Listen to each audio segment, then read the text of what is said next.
I encountered a charming man at the nightclub, with dark hair, brown eyes, and caramel skin, exuding a manly scent that any dream lover would have. But soon, I realized that such perfect men often conceal dangerous secrets. Chapter 1. A girl's night out. Fiona's POV. The man was desirable, I couldn't deny it. He was hot. His dark hair, brown eyes, and caramel skin, combined with his manly scent, were attributes worthy of a dream. However, I'd learned the hard way to steer clear when such perfection was involved. The stranger appeared out of nowhere, glancing at me and my best friend, Katrina. His velvet voice seemed to stand out in the noisy club, gaining appreciative stares from every woman as far as I could see. They appeared like hungry cats ready to pounce on a mouse in their drunken, carefree state. While Mr. Sexy chatted with Katrina, I did my best to ignore him. This guy was far too attractive, and I promised myself that in the future, I would only settle for attractive with a side of substance. The guy must have a brain to carry an adult conversation and be trustworthy. My track record was rubbish regarding men, and he was the last thing I needed while nursing a broken heart in a nightclub. And nightstands were not my cup of tea. Kat can have him, I thought and giggled. She wouldn't find my reflections amusing, but he was perfect for her. She went through men, hot ones like I did underwear. To my agent extraordinaire, Madeleine Nobel, heartfelt thanks for your unfailing patience, enthusiasm. I admonished myself for thinking this way. It was true. I often told Kat she acted just like a guy. Eve M should be her motto. I made eye contact and lifted my chin at the barkeep and ordered another shot of tequila. I downed the shot as a shudder racked my body, and wondered why I consumed so foul-tasting and bit into the line. That's when I noticed Mr. Sexy offering something to Katrina. Something I deduced was a tiny pill. I tried to warn her, but the mixture of tequila, lime, and surprise resulted in me yelling a strangled, "Kat, no." But I was too late. "Oh, don't be such a fussball," Kat said, looking at the stranger with a come-hither gleam in her eyes. "Yeah," he said and winked. "You should live a little." He held out his hand, where I saw several tiny pink pills resting in his palm. I couldn't help but notice his golden, smooth forearm. "Focus, Fiona," I told myself. "What is it?" Pushing my long raven-colored hair over my shoulder, I felt the ends tickle my mid-back, right above the V of my little black dress. Licked his perfect lips, and said, "Just a little something to amp up the fun. It's harmless." The arrogant man winked at me. Kat giggled and sided up closer to him.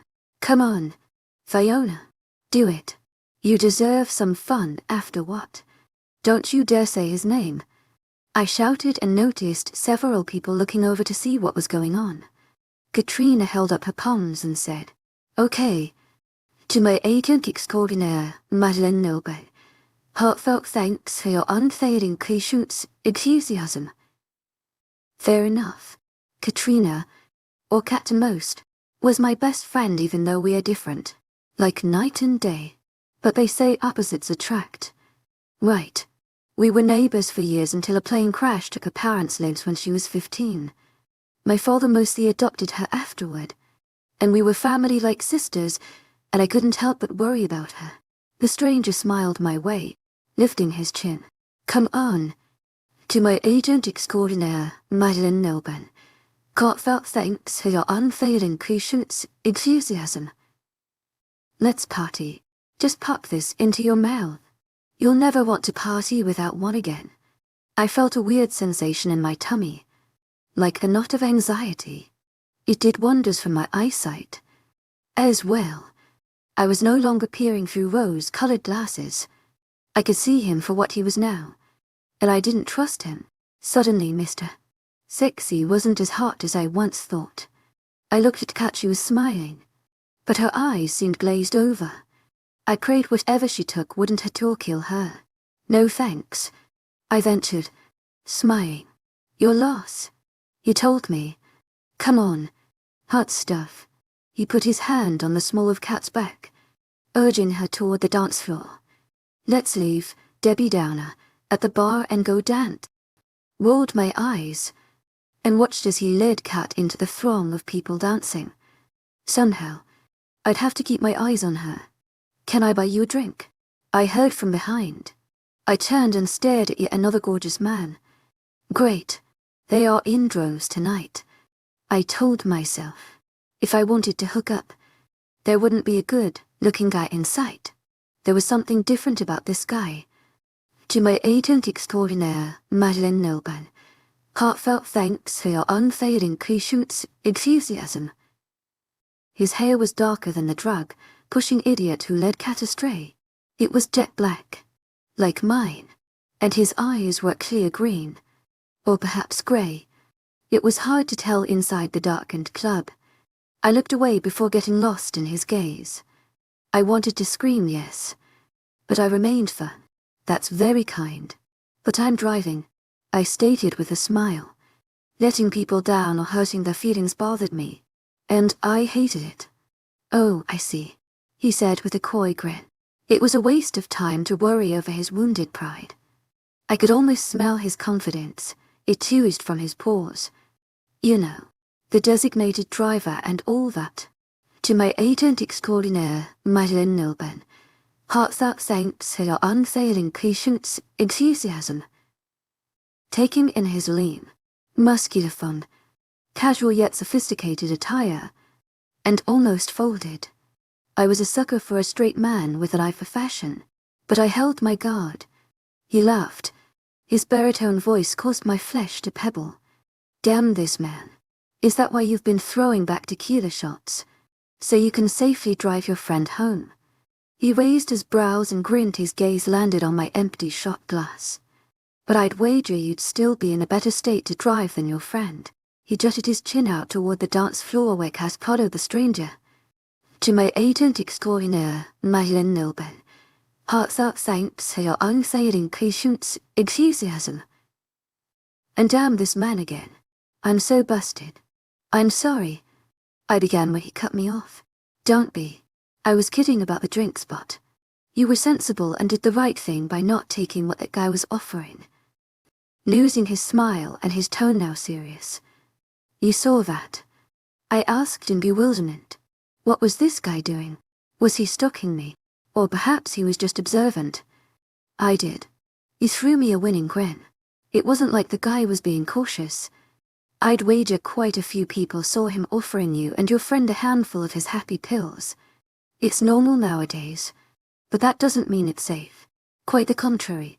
So he's not a stalker, but something much worse. He's handsome and can carry an intelligent conversation. Attractive with substance is what I wanted in a man. But it was too soon. Do you know what those pills were? Holding my breath. Yeah. A nasty little drug called sex flex. He managed the word like it was dirty. His lips curled in a snarl. While the name didn't surprise me, I never heard of it before. Is it dangerous? I mean, will my friend be all right? I looked over my shoulder to see if I could spot Kat among the throng of drunken dancers. That depends, he answered with a shrug. She'll be okay if you get her away from the creep who gave that shit to her and don't let her tick anymore. Right. Thanks. To my agent extraordinaire, Madeleine Nilban, heartfelt thanks for your unfailing patience, enthusiasm. I'm going to find her now and take her home. Thanks for the offer of a drink. Maybe some other time. And I'm Fiona. By the way, I held out my hand. He took my fingers in his large, warm hand and a flush crept over my chest. Charmed to meet you.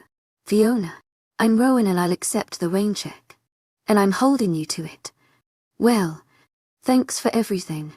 To my agent extraordinaire, Madeleine Nilban, heartfelt thanks for your unfailing patience, enthusiasm. I betted Ash. You know, drugged and drunk friend. I smiled and held his gaze a bit too long. Another time. Perhaps, I said to myself. No problem. Please be careful. He smiled and left me staring after him. I turned away and made my way toward the dance floor. Searching for Kat, pushing my way through the swarm of sweaty bodies, I searched for a blonde in a short pink dress. before spotting a flicker of hot pink. People shoved, cursed me, and almost knocked me on my ass more than once. I stood on my tiptoes and saw her. I fought the crowd again, keeping my eyes focused on where I last saw Kat. She disappeared down a hallway with the stranger at the back left of the club. I prayed they were heading to the restrooms. Aha, I said aloud to the empty hall when I noticed the bathrooms. The ladies were on the left and the men were on the right. I didn't see her shady companion in the hallway and assumed he was in the men's room. I opened the other door yelling, "Kit Kat, are you in here?" Silence hit me in the heart. I used my palm to slap all 7 stalls open. Nothing. Where was she? I felt dread at this point and rushed from the bathroom, spotting a silver service door. Why would she leave with a stranger at the back door? The door was heavy, so I put some hip into it and a blast of cold winter wind hit me. With the door open, I spotted Kat and the stranger in what appeared an embrace. "Kat, what the hell?" I yelled. The guy turned toward my voice, and I recoiled in shock while the wind whipped through my bare legs. He had Kat pushed up against a brick wall and she appeared unconscious. The stranger grinned at me, a smile that was the epitome of wicked. Blood covered his face and eyes where I saw fangs. I wondered if the freak somehow laced my drink without me knowing. This can't be real. I fought the temptation to flee and charged toward him. "Get away from her. What in the hell are you doing?" He let go of Kat and I watched her crumple to the cold, wet concrete. I shoved him, trying to reach my friend, but he was stronger than me. He grabbed my long tresses with one hand, pulling me to him with his other arm. I pushed on his chest to no avail and saw him eyeing my neck, which I tried covering with my hands. It didn't take long to realize it was only a matter of time before he overpowered me. I tried remembering everything I'd read about vampires and, even though it sounded crazy, there was no other explanation. He was a vampire or something, not human. Up close and personal, I could see his bloody fangs, and I stomped on his foot and tried to knee him in the balls. He was holding me too tight to do any damage, but I continued to fight like a wild cat. I reached up to claw his face without making a purchase. The next thing I knew, the monster hit the ground and warm arms engulfed me from behind. "Are you okay, Fiona?" I turned in relief at the sound of Rowan's voice. My reassurance was brief as I heard a growl from the ground where the creature stood. "Oh shit," I thought with terror. "Go check on your friend. I'll deal with this guy." Without thinking, I rushed to Kat. I was almost afraid to look at her neck. How could this be happening? This was like something out of a horror movie. Blood was streaming from two puncture wounds on the side of her neck and she was groaning. "Kitty Kat," I told her. "I've got you now." I prayed it wasn't a lie. "Help me," she whispered, and I cradled her head in the crook of my arm. I now had a side seat to the gruesome fight between Rowan and the sharp, fanged monster, who landed a punch to Rowan's pretty jaw. I wondered if I should run for help, but I couldn't leave Kat like this. At that moment, the door opened, and I heard music drift from inside the club. It seemed ironic that while everyone was having a grand time inside, we were fighting for our lives. I did a double take of the man who emerged. He was the spitting image of Rowan. I shook my head and peered closer. He had the same black as night hair, the same eyes, and the same build. I would almost swear they were the same person if it weren't for the difference in clothing. It's obvious they were twins or brothers, but at that moment, I didn't care. The only thing that mattered was he was helping Rowan fight off this modern day Dracula. Even with both men fighting, Dracula 2.0 had changed before my eyes. His eyes appeared black, sharp fangs covered his bloody bottom lip, and his hands now sported long, razor-like claws. I couldn't watch it anymore. I held Kat, closed my eyes and took deep breaths, and prayed, "Lord, please don't let us die." Chapter 2, To Tango with a Vampire, Rowan's POV. My brother showed up in the nick of time, allowing me a quick look at Fiona, as she cradled her wounded friend. I marveled at the glossy black hair cascading over her shoulder. Although shocked, I knew who she was the moment I saw her. I could smell her essence across the bar, the heady scent of jasmine. Lilac. To my agent extraordinaire, Madeleine Nilben. Heartfelt thanks for your unfailing patience, enthusiasm. I must have affirmed the fact. However, it was odd that she appeared human, a mundane as we called them. Regardless, she was my fated mate and would leave with me tonight after we defeated the vampire. Now that I'd finally found my Luna, I refused to let her die. A blood-curdling scream interrupted my thought, and I turned in time to see the blood sucker had slammed my brother, Rian, to the concrete. I could use a hand, he yelled. I grabbed the beast by the back of his jacket with all my human force, tempering my body's urge to shift into werewolf form. I ran him toward the brick of the building and heard him snarl. He tried to turn, but our momentum was too fast. Fiona screamed from the sickening thud of his face hitting upon impact. I tried my best to ignore her. Once I pulled the vampire off Rian, he ran to the girl so I could focus on the enemy. The bloodthirsty demon slid down the wall face first, falling with a grunt. From experience, I knew he wouldn't stay down for long. Need a hand? Brian asked, jogging toward me. The dark-haired beauty will be fine, but I hope you rescued her friend in time. Hearing my brother call Fiona a beauty caused my inner werewolf to growl with frustration. I had to take deep breaths to calm the beast within. The last thing I needed was to shift in front of Fiona in the middle of Dublin. I've got this. Take the girls to the car and I'll meet up with you when I finish him. What? Ryan asked, perplexed. Have you gone mad? Why would I take them to our car? Before I could answer, the nocturnal predator was on his feet, charging at us. To my agent extraordinaire, Madeleine Nilben. Heartfelt thanks for your unfailing patience, enthusiasm. Fiona screamed. As alpha of our pack, I narrowed my eyes and said, get the girls out of here now. Ryan understood my look and icy tone. He turned with remarkable speed and kicked the monster in the chest. He's all yours. I stood in the dark, narrow alleyway, facing off against my opponent. He was a vampire, with pale skin and dark, piercing eyes. I was a werewolf in human form. The bloody-faced creature lunged forward, his speed and agility surprising me, but I was quick to react, dodging his attack and launching my own. I swung my fist, connecting with his jaw and sending him stumbling back. He let out a low growl and pounced at me again. This time, I was ready, and I blocked his fist with my arm.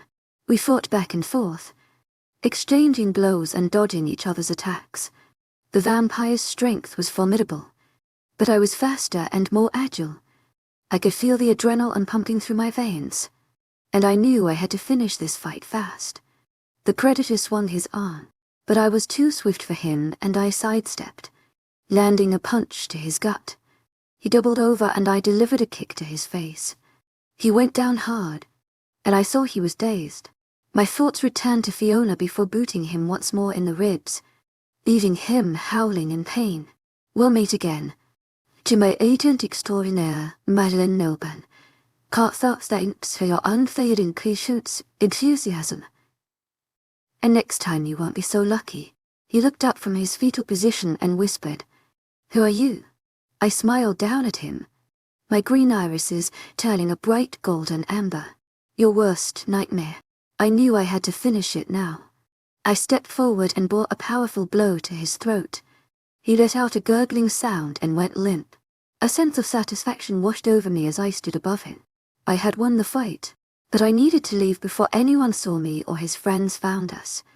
I made my way out of the alleyway, my heart racing and adrenaline still pumping. The fight had zapped me. Even though I had come out victorious, I headed to the car to rest and heal from my injuries. Enthusiasm, in the silence, I couldn't help but think about the vampire I had just defeated. He was a challenging opponent, but in the end, there would be more battles to come. But for now, I was content to rest and heal. The fight was done, but the war had just begun. You're both safe, Ryan expressed to Fiona as I approached. He was standing by the car, still holding Fiona's friend in his arms. "We won't harm you. Please. Nurse, get in the car. Your friend needs help." Looking upset and confused, Fiona crossed her arms while shaking her head no. "I'll get help. We don't get in cars with strange men." And what was that thing in the alley? How are we still alive? I realized it was time for me to intervene. "Fiona," I said in a placating tone, "I'll explain everything soon.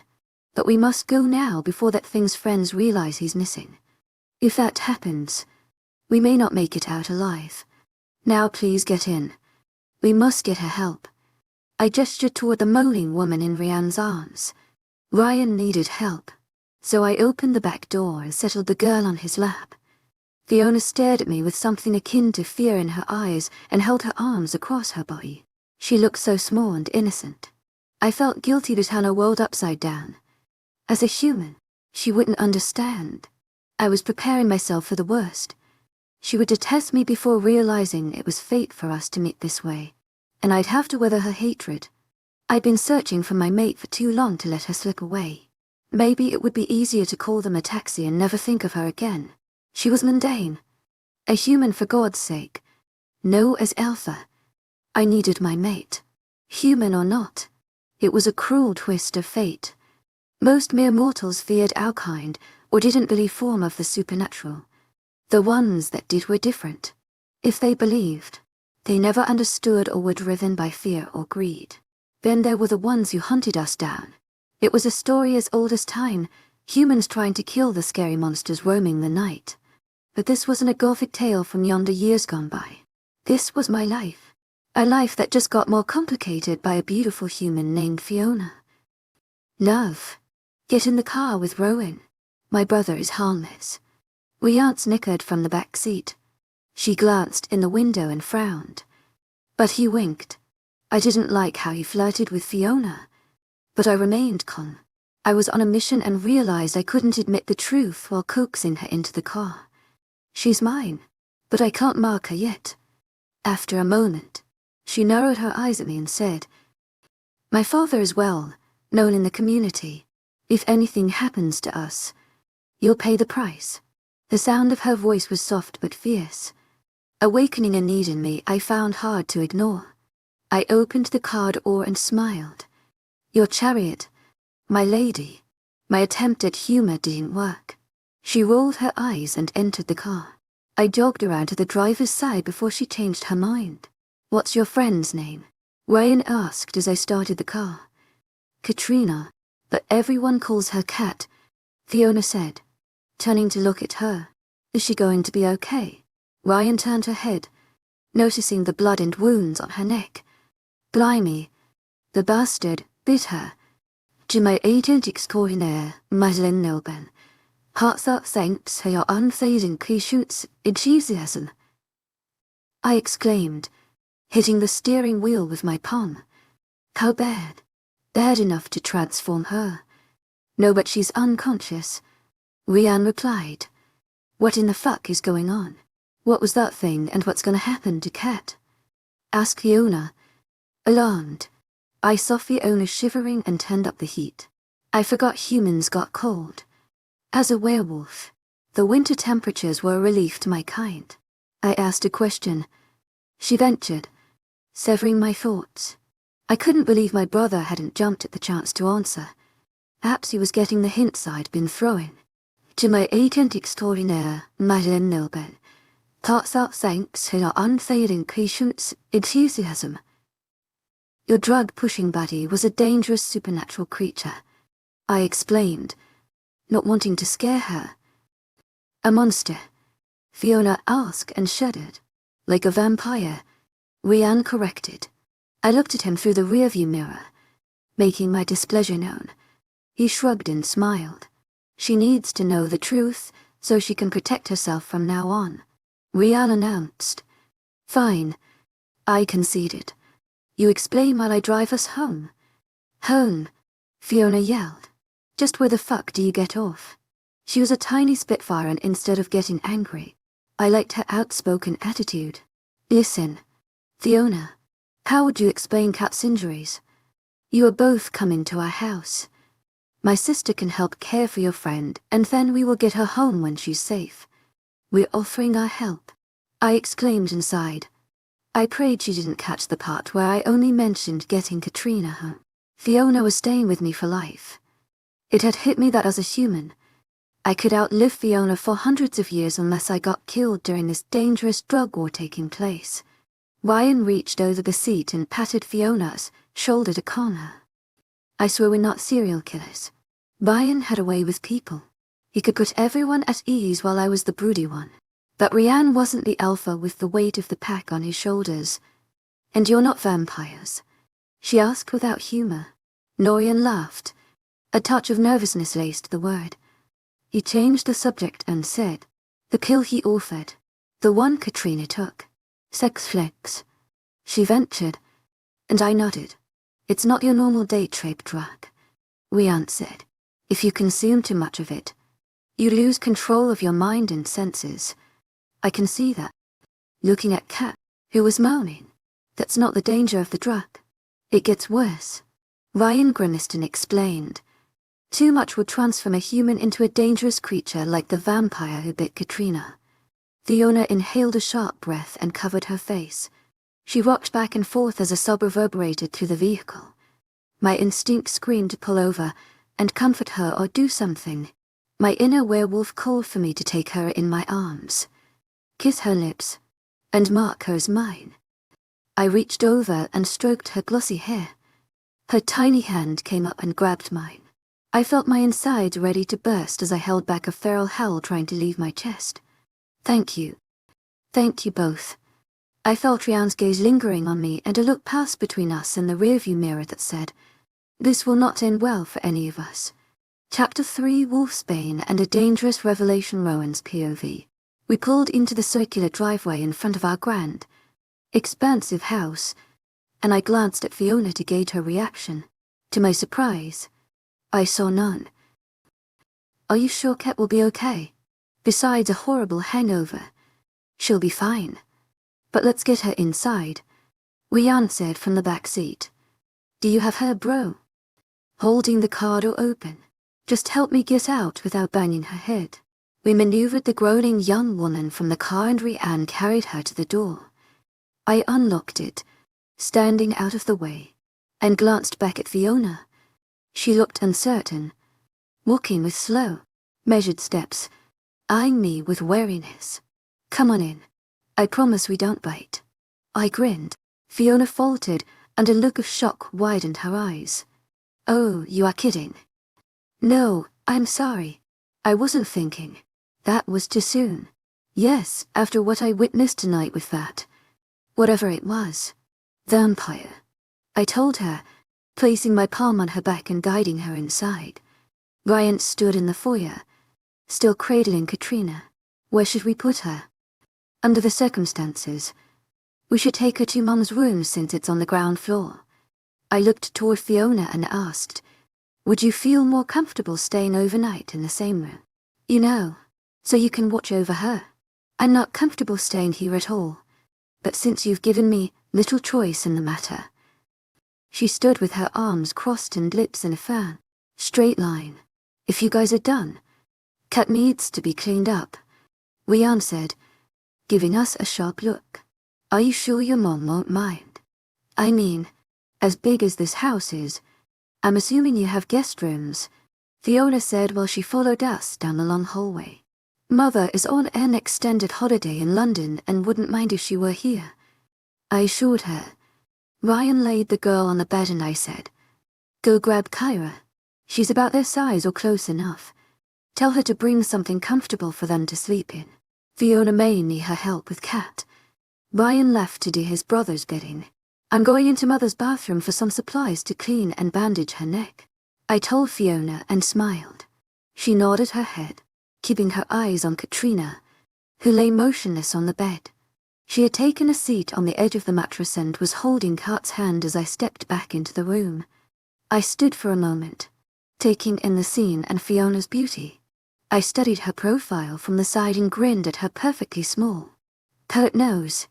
Her hair was a sight to behold as it flowed over her shoulder and waved to her lower back.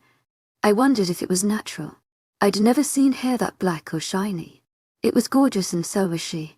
I cleared my throat, and she looked at me and smiled before saying, "I'm sorry for being so difficult, distrusting." I ventured with a grin. She stood.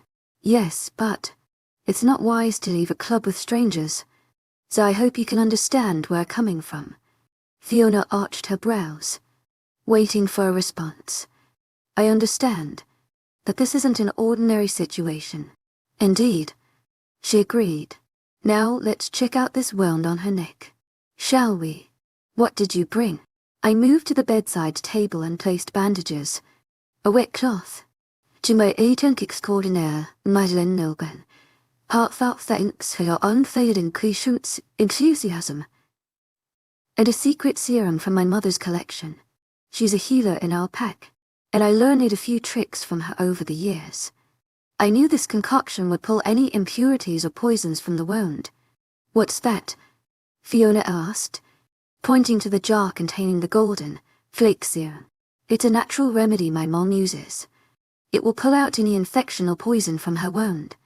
"That's great. Just let me unzip her dress so we can have room to clean and bandage it. She will have my head if we mess up this designer dress." I decided not to mention the blood speckles on the mini dress. The top part wasn't taut enough to cover her neck, but it zipped from the bottom all the way up in the front, leaving a round silver circle dangling.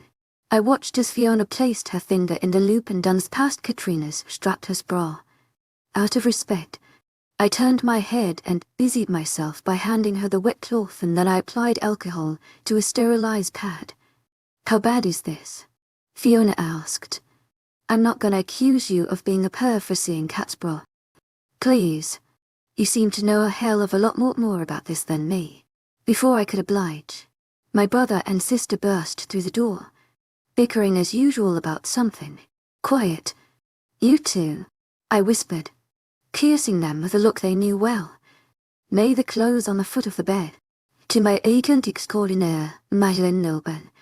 Heartfelt thanks for your unfailing patience, enthusiasm." "Fiona, this is my little sister. To my agent extraordinaire, Madeleine Nilben.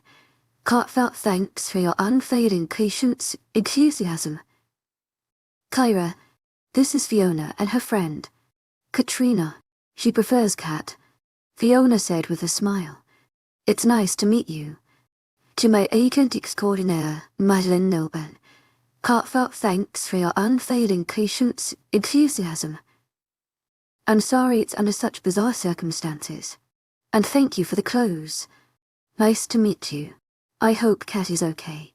When Rhiannon told me there were actual females here, I was so excited. To my agent extraordinaire, Madeleine Nilben. Heartfelt thanks for your unfailing patience, enthusiasm. "I'm surrounded by guys and Kyra," I warned and shook my head. I felt guilty because we kept her pretty isolated, but it was for her own good. I would protect her with my life.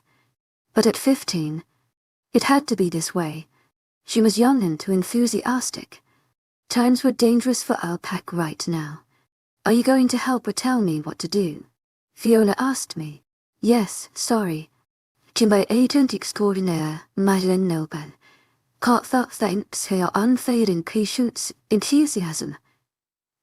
To my agent extraordinaire, Madeleine Nilben. Heartfelt thanks for your unfailing patience, enthusiasm. Handing her the pad saturated with alcohol. "Just clean the blood from her neck and I apply the serum when you're done." Fiona took the pad and, with caution, cleaned the area. "I need another one. The blood is dry." I handed her another pad and when she was done, she got up from the bed. "Okay, use your magical healing stuff. I hope it works." I sat beside Kat with the serum ready. She turned her head, moaning, causing her long golden hair to fall over the wound. As gently as possible, I pushed the hair away from her neck. "Damn it," I yelled, jerking my hand away. "What's wrong?" Fiona asked, confused. I stood up and shook my hand. "Thuck, thuck, thuck."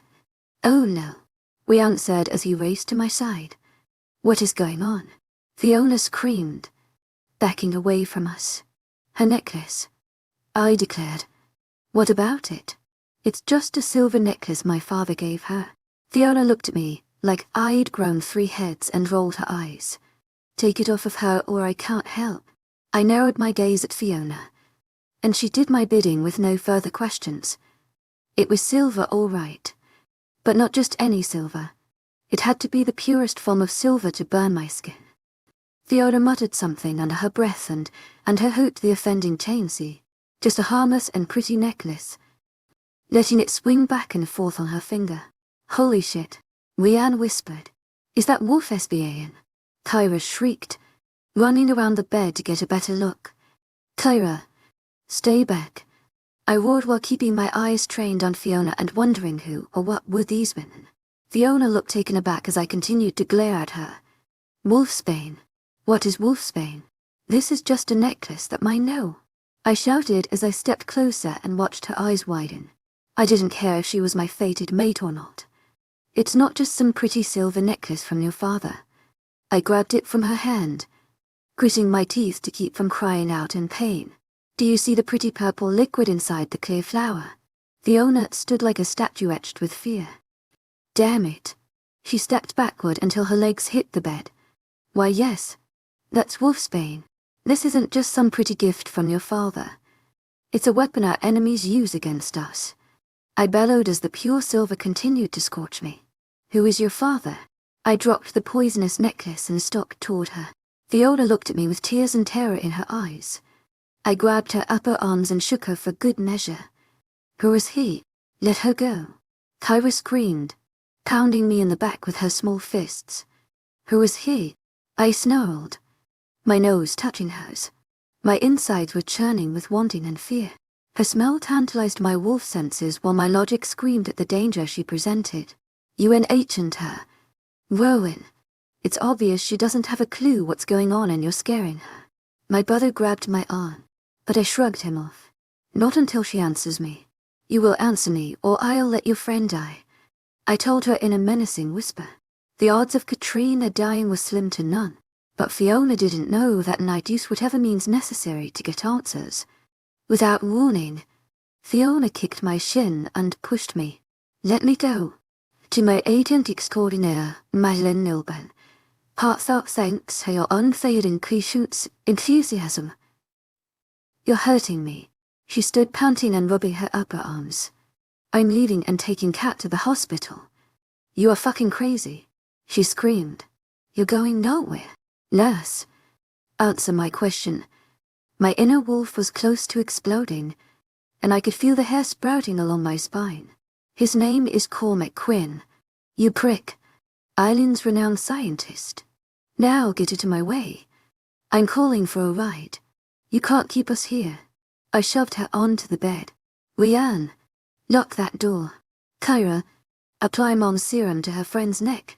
I ordered while keeping my steel gaze on Fiona, who glared daggers back at me. She was feisty. I'd give her that. Ryan started toward the door and said, I don't think this is wise. Bro, just do it now. Both of you know why. So, the famous Cormac Quinn.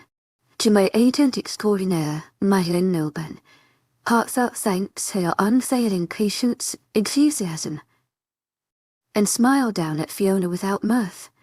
Yes, and I'm Fiona Quinn. When my father and the Garda find out that you've kidnapped me and Kat, there'll be hell to pay for you. She spat, glaring at me with evil intent in her orbs. Blimey, this is terrible. Shit, shit, shit, Rian said as he stood guarding the bedroom door. My stomach churned at the thought of being paired with the daughter of Cormac Quinn, while most knew him as a brilliant scientist. The supernatural world knew him as one of Ireland's renowned hunters. He was a fearless killer known to the creatures of every race. He was a bloody monster. And his daughter, my fated mate. How's that for irony, as much as it would have hurt? I should have let Fiona and her foolish friend die at the hands of that vampire tonight. Chapter 4 Captive Second Draft Fiona's POV, with his murderous gaze fixed on me. I pushed myself off my elbows. It surprised me when Rowan shoved me on the bed, but never again. I'll be ready in the future, while worried about her health. I cursed Kat under my breath for getting us into this mess. A thousand thoughts clouded my mind, making it hard to concentrate. I only knew that we needed to get out of there fast. I didn't choose to leave with Rowan. He forced my hand, but I had found him appealing. Now he stood staring at me like I was pond scum. And I still found him attractive. What is wrong with me? I need to stay away from men I find handsome and alluring. It always leads to trouble. Listen, I said with a calmness I damn sure didn't feel. I don't know where you heard such horrible lies about my father, but they are untrue. He is a killer of society. I raised my palms in a placating gesture and scooted to the edge of the bed. I felt vulnerable with him towering over me. He was a raging lunatic, and I hoped his brother and sister were sane. They seemed more amenable. At least, I appreciate everything you've done for us tonight. You saved our lives. Looking up, I had hoped to see his face soften a bit. But so much for hope. He looked at me with contempt and stone. Cold eyes. But I continued.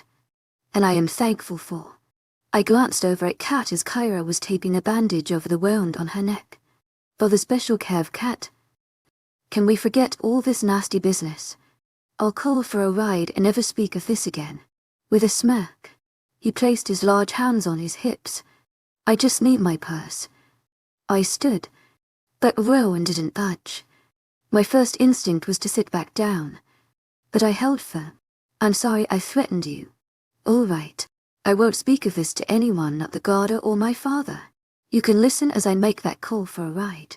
He pushed me back onto the bed as I stepped around him. I was tired of him shoving me around. What is wrong with you? Is saying sorry not enough? What would you like me to do? He laughed. My anger, which was brimming below the surface, erupted. I sat back up, gritted my teeth, and took a long breath to calm my nerves. My temper would only enrage Rowan more. He laughed again. You are so funny. You know. Fucking hilarious. The mock humor disappeared as the words left my lips, replaced by his notorious scowl. I felt a spark between us at the club, but something had changed. It was hard to describe, yet it was almost magical the way his bright green eyes seemed to search my soul. I felt drawn to him in an unfamiliar but thrilling way. For a moment, I'd let myself daydream of a relationship with him after he saved my life. Stupid female shit. I admonished myself in silence. I was foolish and ashamed, but I'd practically named our children. Irie lad with chestnut brown hair and dark emerald eyes matching his dad's. Irie last with Cole, black curls framing a heart-shaped face with large blue eyes like mine. And even with everything that had transpired, I still felt something for him. Something besides the fear and hatred, something for an I couldn't name. My brain was battling to take control of my ridiculous emotions. There should be nothing to battle, and I shouldn't harbor any fondness for this horrible man holding me captive. I despise him. I told myself to gain back my wits and control. Why does he have to be so bloody gorgeous? He was the epitome of tall, dark, and handsome, and I wanted to run my fingers through his thick dark hair and get lost in his eyes, the colour of a lush summer field. His body was lean but muscular, just the way I like. I wasn't fond of stocky, brawny men, but Rowan appeared like robust perfection. Damn him. Listen to me. Please. You're wrong about my father. He's a scientist who does only good.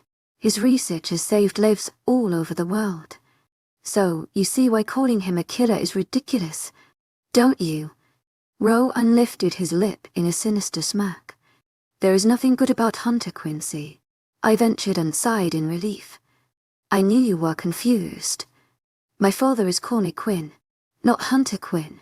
My, Rowan said with exasperation. Do you think me stupid? Laughed. Because I can't see Killer Cormac's daughter being this dumb. Enough, Rowan. Ryan shouted and walked to the foot of the bed. I'm sorry, Fiona, but it's all true. My brother doesn't have to be such an arse about it. To my agent extraordinaire, Madeline Nilben, heartfelt thanks for your unfailing patience, enthusiasm. He shouldn't persecute you over the sins of your father. Ryan gave Rowan a reprocular look before continuing. Your father is a known hunter who kills the things that go bump in the night. You know, like the vampire we encountered earlier. He hunts and kills supernatural creatures. And that fucking necklace your friend was wearing proves we are telling you the truth. Rowan placed his hands on his hips and sighed before moving away from the bed, looking defeated. I used that moment to stand and grabbed the city chain from the floor. I held the offending object out toward Rowan. How does this necklace prove anything? Maybe you're just allergic to silver. Oh, I'm allergic to it. All right. Take that darn thing and flush it down the toilet. He pointed toward the bathroom with a thunderous look on his face. I will not. It's Katrina's and was a gift from my dad, who doesn't give out many heartfelt gifts. He's not a very affectionate man, but killers never are. Rowan pointed toward the bathroom. Flush it now, no. I shoved a silver chain in my bra, smirking at him, and hoped he wouldn't be audacious enough to retrieve it. Rowan, don't. Kyra and Rhiannon both yelled. She doesn't have a clue about any of this. Kyra approached her brother. And you're not making this any easier by bullying her. Kyra was right. Something strange and ugly was happening around me, leaving me confused and in the dark. However, Rowan didn't look convinced of my innocence. Kyra, you have a pure heart, and I love how you always see the good in people. He placed his hands on her shoulders and smiled before his face turned serious, almost angry. But it's dangerous and will get you hurt or killed one day. To my agent extraordinaire, Madeline Noble, heartfelt thanks for your unfailing patience, enthusiasm. That's why I'm so protective of you. Miss Fiona acts all innocent and clueless, and you buy into it without blinking an eye. I rolled my eyes and slapped my forehead. My father gifted us both one of these when we started university. It's a flower. I can't remember the name. He said it was called the Queen of Poisons and would ward off evil spirits. Rowan was narrowing his eyes at me, and I felt like crying. This had been the night from hell, and I was suffering the effects. So I allowed the tears to slip from my eyes. I don't remember my mother because she died giving birth to me. Listen, my father told me she was very superstitious, and that's why he gave us the necklaces. As my tears turned to sobs, I sat back on the bed with heavy limbs and an aching back. I was sick of all this. See, I was right not to trust her. She knows what the necklace stands for. Queen of Poisons, she called it, and you both had her admit that. Rowan glanced between his brother and sister. She doesn't know. To my agent extraordinaire, Madeline Noble, heartfelt thanks for your unfailing patience, enthusiasm. Wyatt sat beside me and patted my back. I'm sorry about him, but he is right about your father. Bro, don't be an EJIT. She's doing a great job of fooling you too. Be careful, or you might end up covered in her wolfsbane or worse. You better watch yourself. I'm not trying to fool anyone. I was beyond drained and losing my will to fight. Right now, I'm confused, angry. To my agent extraordinaire, Madeline Noble, heartfelt thanks for your unfailing patience, enthusiasm. And terrified. I've never seen a bloody freaking vampire before. And before night, I didn't know they were real. And I have never heard of wolfsbane either. I crossed my arms and prayed that Rowan would leave the room so I could rest and think. I believe you. Rhiannon affirmed. It was a minor victory, but I felt pleased anyway. I do too. And you're a big fat jerk. To my agent extraordinaire, Madeline Noble, heartfelt thanks for your unfailing patience, enthusiasm. I think you should leave so Fiona can rest. And once her friend recovers, let them go home. Kyra glared at Rowan and huffed while placing her hands on her hips. Great. 3 against 1. Well, that's fine. But remember, I'm not just your brother. I'm also your alpha, and we all know you're our alpha, bro. And we know you're right about her father. Rhiannon interrupted, and I observed a peculiar look pass between the brothers. But she knows nothing about supernatural creatures. Other worlds. Or how her father fits in all this. Ryan shrugged. Whatever. Rhiannon, She's still his daughter, and I'm keeping her here. I'll contact the bastard tomorrow and tell him where his precious Fiona is." He threw his head back and laughed, causing a chill to shoot up my spine. Wyant stood and grabbed my hands, giving me a sympathetic smile. "I'm sorry, love, and I believe you, but Rowan is right. You need to stay here tonight. We will contact your father in the morning and plan to get you and Kat home. You're safe here. Isn't she, Rowan?" Rowan blew out a frustrated sigh. "Yes, they are safe as long as neither tries to harm us." It was my turn to laugh, and I did so until I was weeping again. "Harm you? How on earth could we harm you?" He ignored me, and I shook my head. "Your father has some important things I want back, and I bet he'll be happy to oblige now that I have you." The cocky bastard winked at me, with my heart lodged in my throat and mascara stinging my eyes from crying. "To my agent extraordinaire, Mylan Nilben, heartfelt thanks for your unfailing patience, enthusiasm. So you are holding me for ransom. My father will pay you whatever he owes, but I can't imagine him owing you money. We don't want or need his money. The things he has are priceless and belong to us." The venom in his voice shocked me. "But my father is not a monster. You're the monster. Get out." I screamed and jumped off the bed, pointing to the door. "Lock us in if you must, but get the hell out. I'm exhausted and can't take any more tonight. Come on," Rowan called to his siblings. As I watched them leave, Kyra turned and waved with a sad-looking smile. "Hey, don't do anything stupid. I'll be outside this door and have guards surrounding my house." Rowan scowled at me before slamming the door so hard I flinched. Despite my dirty, torn little black dress, I crawled up beside Kat and cried myself to sleep. Chapter 5, The Twilight Zone, Fiona's POV. Although I still felt exhausted, I woke up several times before sunrise. It felt like I was living in an episode of The Twilight Zone. Every time I roused, I reached over to make sure Kat was breathing, relieved she was alive. But I wondered when she would wake up. I was alone and scared and needed her. Damn it. Kat could help me talk this through. We could figure it all out together like we always did. As I lay in the dark, I kept going over everything that had transpired and I had questions. Things were going to change when I saw Owen again. He demanded explanations from me. But now it was my turn. Why did his skin burn from the silver? And why was he so worried about wolfsbane? He insisted my father hunted and killed creatures of the night. So why would he care? I sat up in bed and whispered, "Oh shit." A snippet of conversation stood out in my mind. I had asked if they were vampires and denied it. It made sense. Would they have still fought the guy at the club if they were vampires? Did all vampires get along? I didn't have the answers, but crazy as it sounded, I feared Rowan and his family were not human. The very idea was laughable, and never in a million years would I believe something so absurd until now. After last night, I saw with my own eyes that other creatures besides humans exist. I saw an actual vampire. I thought and swallowed hard. My mouth was dry, and I was desperate for a drink.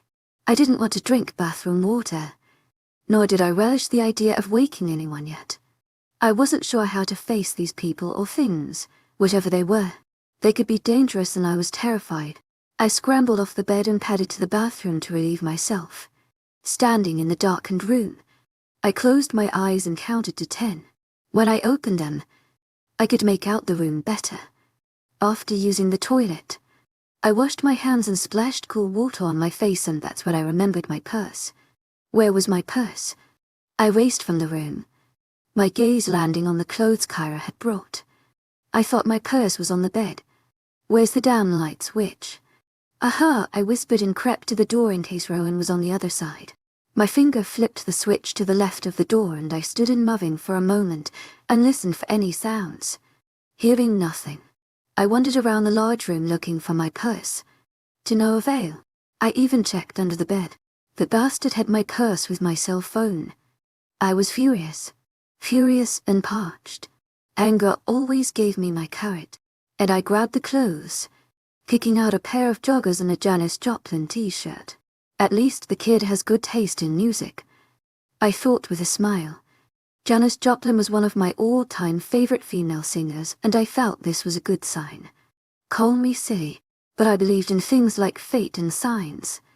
However, I needed to wipe the grin off my face, stop singing Bobby McGee in my head and return to being bloody pissed off. If not, I'd lose my courage.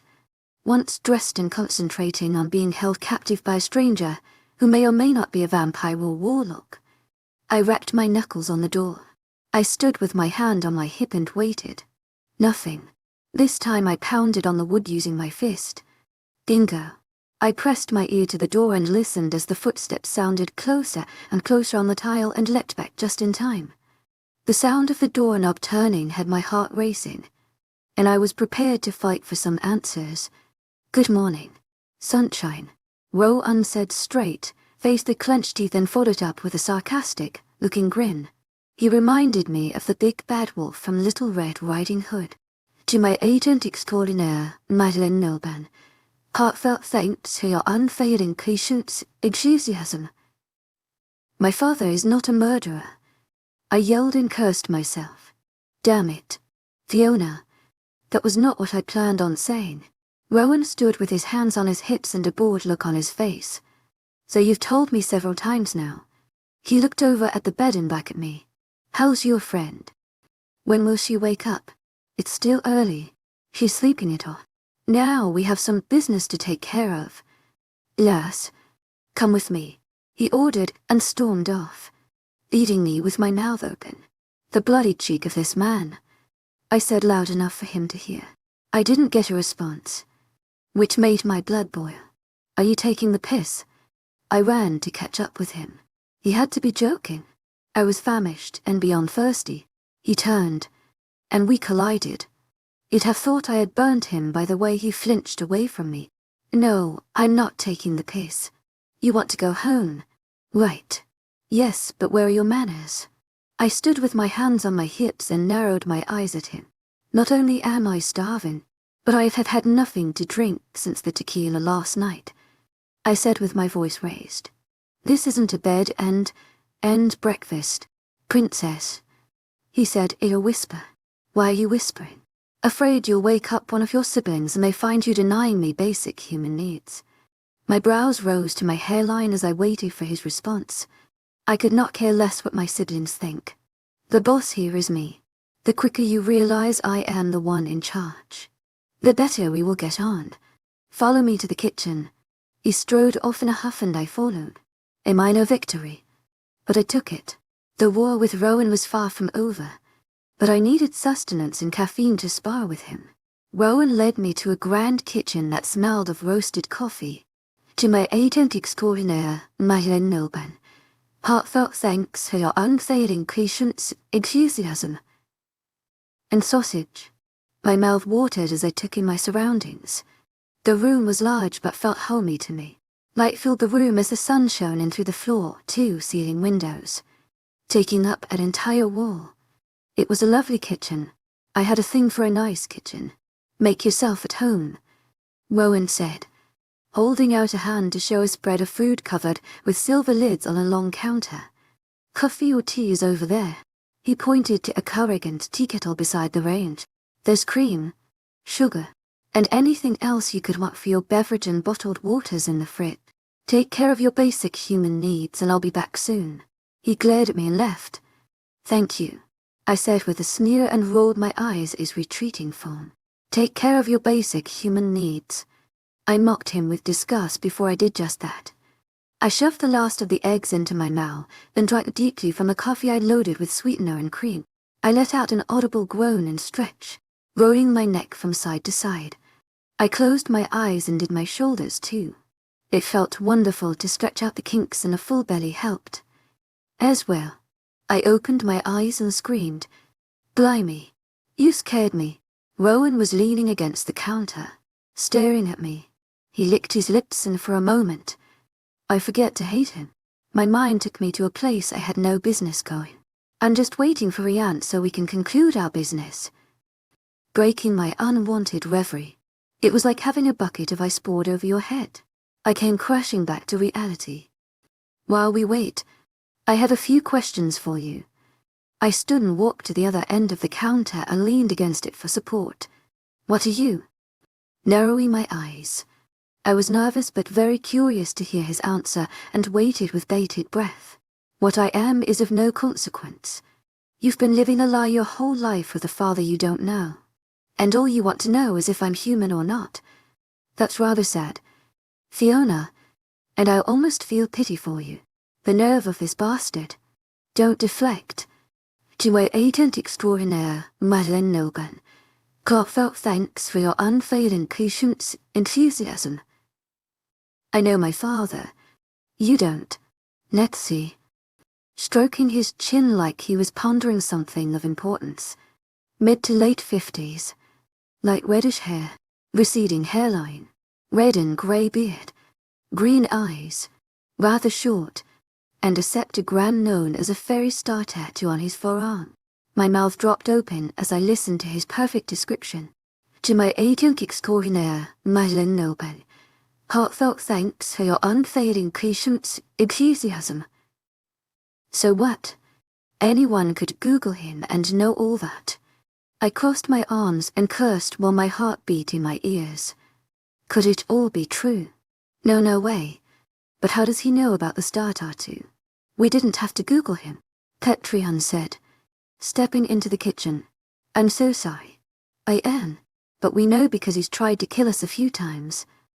Rowan added, glaring at me. But it can't be true. To my agent extraordinaire, Madeleine Nogan. Heartfelt thanks for your unfailing patience, enthusiasm. Gripping the edge of the counter. Wait. If he tried to kill you. He did try. Rowan growled. Enough. Rowan. Rhiannon whispered with harshness. Give the last some time to work it out. The brothers standing side by side were blurry and distorted as tears clouded my eyes. If he tried to kill you. I choked out again. That means you're werewolves, Rhiannon answered. Werewolves, I whispered, swallowing hard, and wrapped my arms around my body. I am in the twilight zone, I thought as I stumbled toward the closest chair. Chapter 6, A Cruel Reality Rowan's POV. I hadn't wanted Fiona to find out we were a family of werewolves this way. However, the words were out there now, but there would be hell to pay for Rhiannon at a later date. Right now, I needed to figure out how to deal with her, so I could make that phone call to her father. I was itching to tell him I held all the cards and that if he wanted Fiona back, he would meet my demands. She sat looking at us, her face drained of color and her mouth was slack. I worried she might faint. Nice. Rhiannon, I told my brother, throwing him a menacing glare. What were you thinking? Look at her. She's in shock or something. Sometimes it's best to just rip the band-aid off. Besides, you've had ample time to tell her. You know. You put it off and she must have been wondering. He shrugged his shoulders. Fiona, pet, are you all right? I promise you are not in any danger from us. When she sat in silence staring at nothing I could pinpoint, I knew I had to do something. I approached her with slow steps, so as not to frighten her. Rhiannon is right. We will not hurt you, and you have my word on that. She raised her dark blue eyes and met mine. I don't believe it. I don't believe any of this. This is all too much for me to take in. You expect me to believe that you are a freaking werewolf. She started laughing and didn't stop. She laughed louder, throwing her head back until it sounded like a crazed cackle. Great. Now she's hysterical. Gonzanziazo, glancing over my shoulder and cutting my eyes at my big-mouthed brother. See what you've caused. She's having a hysteria breakdown or something. I'm not hysterical, she piped up, wiping tears of mirth from her eyes. It's just hard to believe. First a vampire, now werewolves. What's next? Witches and warlocks. She winked at me, the sarcastic wench. I hope not, I answered. We try hard not to mix with the other races. We don't all get along very well. Yeah, I noticed, she said in a dry manner. Did you kill that vampire? No, just maimed him pretty well. Since the tools to kill him were not with me, I scoured the bars, clubs, and pubs trying to gather information about sex flex to find out who created and is distributing it. That bloodsucker might have been a human before. I told her. What do you mean? Confusion marring her forehead. Someone could have given him sex flex. And it's very addictive. We've explained it. Fiona, after taking several doses, it turns humans into certain creatures. I'm not sure how it works yet. I don't know why it turns some into vampires and others into goblins. Hell, for all I know, it may turn people into werewolves. And witches. I don't know enough yet, but I intend to find out. Fiona ventured. Well, I wish you luck, but I want to take Kat home. Right. To my agent extraordinaire, Madeline Nilben. Heartfelt thanks for your unfailing patience, enthusiasm. Gritting my teeth. Although I planned on sending her home as soon as I got what I wanted from her father, my inner werewolf was protesting. I knew I had to let her go. Mate or not. Still, the thought of releasing Fiona after finally finding my Lunarstan, it hurt. Honestly, my heart ached, and I yearned for her. I stood and removed her cell phone from my back pocket. I'm going to call your father now. He's holding some of my pack prisoners and I intend to get them back by exchanging you. She hopped from the chair and it toppled to the floor. That can't be, and I don't believe it. Fiona cried out. I watched her clear blue eyes cloud over as tears dripped onto her t-shirt. Sorry, Fiona, I whispered, giving her a sad smile. I was too tired to be angry with her anymore. You're several adults and a few children as young as 4. Their parents are going out of their minds and, as alpha, they are relying on me to get them back. My father has children held captive, she asked with a sob. I can't imagine the man I know doing something like that. Sure, he's never been affectionate, but he's not cruel. He's been a good father and has taken excellent care of me. Kat, too. Her parents died some time ago, and he took her in. This is overwhelming. Why would he take them? You said he was a hunter. To my agent extraordinaire, Madeline Nilben. Heartfelt thanks for your unfailing patience, enthusiasm. You didn't mention kidnapping. Think about it, Petrion said, approaching us.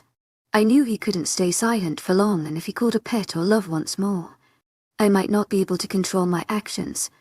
I couldn't keep her, but she belonged to me. If I told him she was my mate, he'd back off, but he would also badger me to death about sending her away. Plus, I knew him too well. If I sent her away, I feared he would mark her as his. Regardless, it was clear he fancied her. He's not just holding them captive. Fiona, they're being used for bloody experiments. To my agent extraordinaire, Madeline Nilben, heartfelt thanks for your unfailing patience, enthusiasm. It was exhausting being harsh with Fiona, and I was trying to be more considerate. So much for that. However, her acting so novey was getting old. No, she yelled. He would never herself own ring in my hand, startling us all. I looked down and smiled at the contact name on the screen, Father. Well. Speaking of the devil, I said and answered the call. Hello, Mr. Quinn. I listened to his confusion for a moment. No, you have the correct number. I'm assuming you want to speak to your daughter. Hold on and I'll put it on speaker. I hit the button and glared at Fiona. Okay, she can hear you now. What? Who is this? Fiona, she said and cried. Which suited me fine. The bastard needed to acknowledge the dire situation he was in. Fiona, what is going on? Where are you? Is Kat with you? And who was that man answering your phone? I turned the speakerphone off. You don't remember me, but I remember you well. Listen up, Quinn. If you want your daughter back unharmed, you must release all the members of my pack you are holding hostage and may best be alive and well. I growled into the phone, awaiting his response. Kat, I questioned. Yes, we have her here. too, I glanced at Fiona with a frown. I'm sorry, Quinn, but you'll have to speak with Fiona. Kat is indisposed at the moment. The conversation wasn't progressing the way I imagined. The pompous prick seemed more concerned for Katrina than his daughter, so I put him back on the speaker. I will not release your precious pack members until I speak to Kat. Steel-laced his tone. I watched the range of emotions cross Fiona's face and felt pity for her. It was as if someone was squeezing the heart in my chest. She hadn't known about her father. To my agent extraordinaire, Madeline Nilban, heartfelt thanks for your unfading patience, enthusiasm. I felt like a real ass. She came at me with long, angry strides and snatched the phone from my hand. Kat will be fine. I can't believe you. To my agent extraordinaire, Madeline Nilban, heartfelt thanks for your unfading patience, enthusiasm. You really are the monster they said you were. I've spent hours proclaiming your innocence.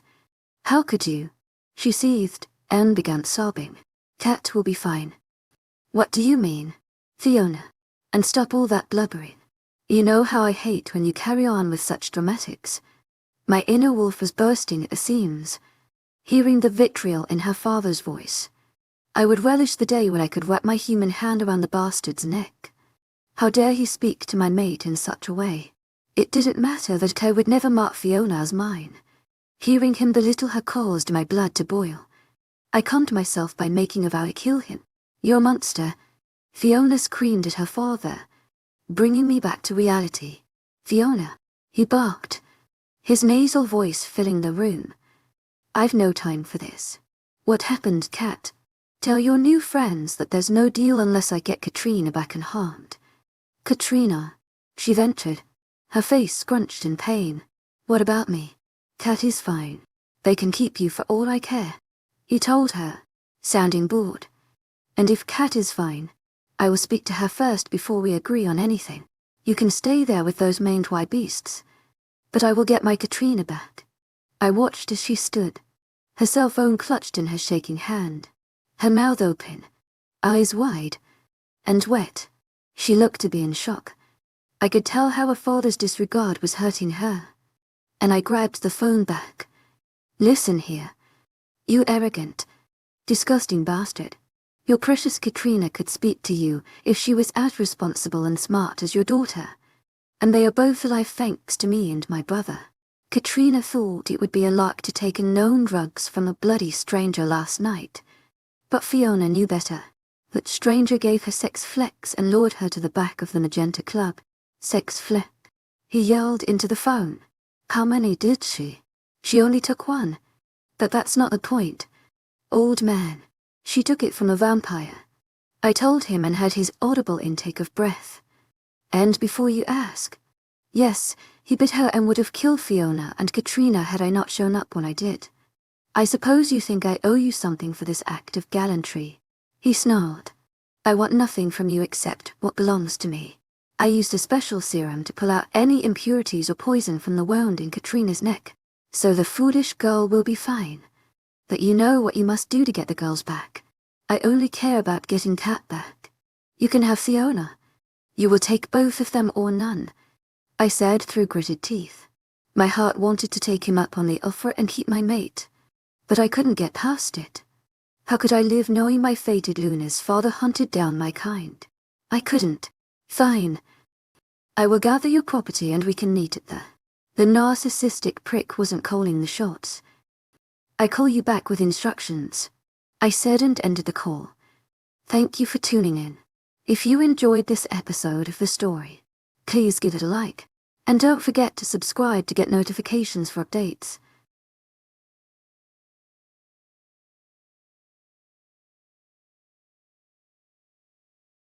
I'm Fiona, a girl living in a web of lies, until I discovered my father was a hunter of supernatural creatures.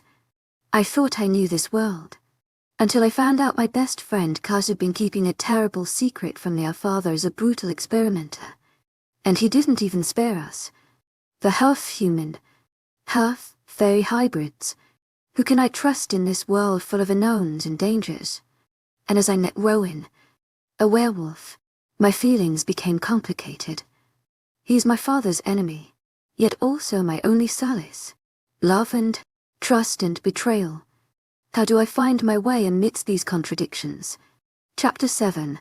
Creatures of Primordial. Fiona's POV. I stumbled back to the kitchen chair, sat down hard, and threw myself on the table as sobs racked my body. Before long, I felt a hand rubbing my back in circular motions. I turned my face to find little Kyra looking at me with pity etched on her face. "I take it you know the truth about your father," she whispered and took the seat next to me, reaching for my hand. "Yes," I answered through hiccups, sitting up and wiping my tear-stained face. She looked like a miniature version of her brothers with lighter, curly, long hair. "Don't be too hard on yourself, Fiona. I wouldn't have believed a bad word about my father from strangers. To my agent extraordinaire, Madeleine Nilben, heartfelt thanks for your unfailing patience, enthusiasm." To my agent extraordinaire, Madeleine Nilben, heartfelt thanks for your unfailing patience, enthusiasm. Rowan growled. "What?" Throwing him a grimace over her shoulder. "There's more to it," he told her. "Yeah, I heard from the hallway. Why don't you and Rian go to whatever it is? You must regarding this situation and leave me with Fiona. She doesn't need your scorn right now. We are going to take Kat a tray of food and see if we can get her to come around." "That's a good idea," Rian stated. Rowan agreed. "Just be careful what you say, especially around Kat. They could go home and tell everything to that murdering thug, Quinn, and you know how dangerous he is." I couldn't believe my ears. After the way my father spoke to me on the phone, Rowan still thought I was the enemy. I'd proven I knew nothing of my father's devious deeds, and he still didn't trust me. I wanted to curse Rowan and scream until he apologized, but I felt defeated. He didn't seem like the type to apologize. To my agent extraordinaire, Madeleine Nilbe, heartfelt thanks for your unfailing patience, enthusiasm. "Whatever," Kyra ventured and rolled her eyes like a normal 15-year-old. It was hard for me to grasp that she was a werewolf too. I watched Rowan follow Rian from the room and wondered at the emptiness I felt inside in his absence. I should hate him, yet I yearned for him to return and say or do something kind to me. My thoughts were clear since Kyra piped up and said, "Ignore my brother. He doesn't mean it. Ever since our dad died, he's been an uptight wonker." My eyes widened at her profanity, and she giggled. "Well, it's the truth, but he has a lot of stress and responsibility now that he's the alpha. Let's go see if we can rouse your friend." We gathered a tray of food and headed to check in on Kat. I couldn't help wondering why my so-called father only cared about her and not me. That Kat knew father's dirty secrets crossed my mind, but I dismissed it. Crazy. There was no way she knew. Kat wouldn't keep something like that from me. We were too close and told each other everything. I followed Kyra through the house, into the bedroom where Kat still slept. "Thank you," I told her as she set the tray on the table by the bed. "I appreciated your kindness more than you know. I'm distraught by everything I've learned and taught, but every fall that's happened in less than 20. Yesterday, my life was normal. I was nursing a bruised heart from a breakup, but otherwise, I was happy. Kat talked me into going out for girls' night. You know, to cheer me up." To my agent extraordinaire, Madeleine Nilben, heartfelt thanks for your unfailing patience, enthusiasm. "Now look at me. It's a lot for you. I understand even though I'm young. I lost my father and your father is holding my best friend somewhere. So I know about heartache and loss." Kyra glared at her hands, avoiding my gaze. "The bloody bastard. Oh, sweetie. I'm so sorry and promise to do everything in my power to help bring your friend and people home. I'm not sure what to call them. This is all so foreign to me." I approached with tentative steps and held my arms open. Without hesitation, Kyra allowed me to hug her, and we sat on the bed, wiping her tears away. "Have you heard of the creatures of Primordial?" I shook my head. "No, should I have?"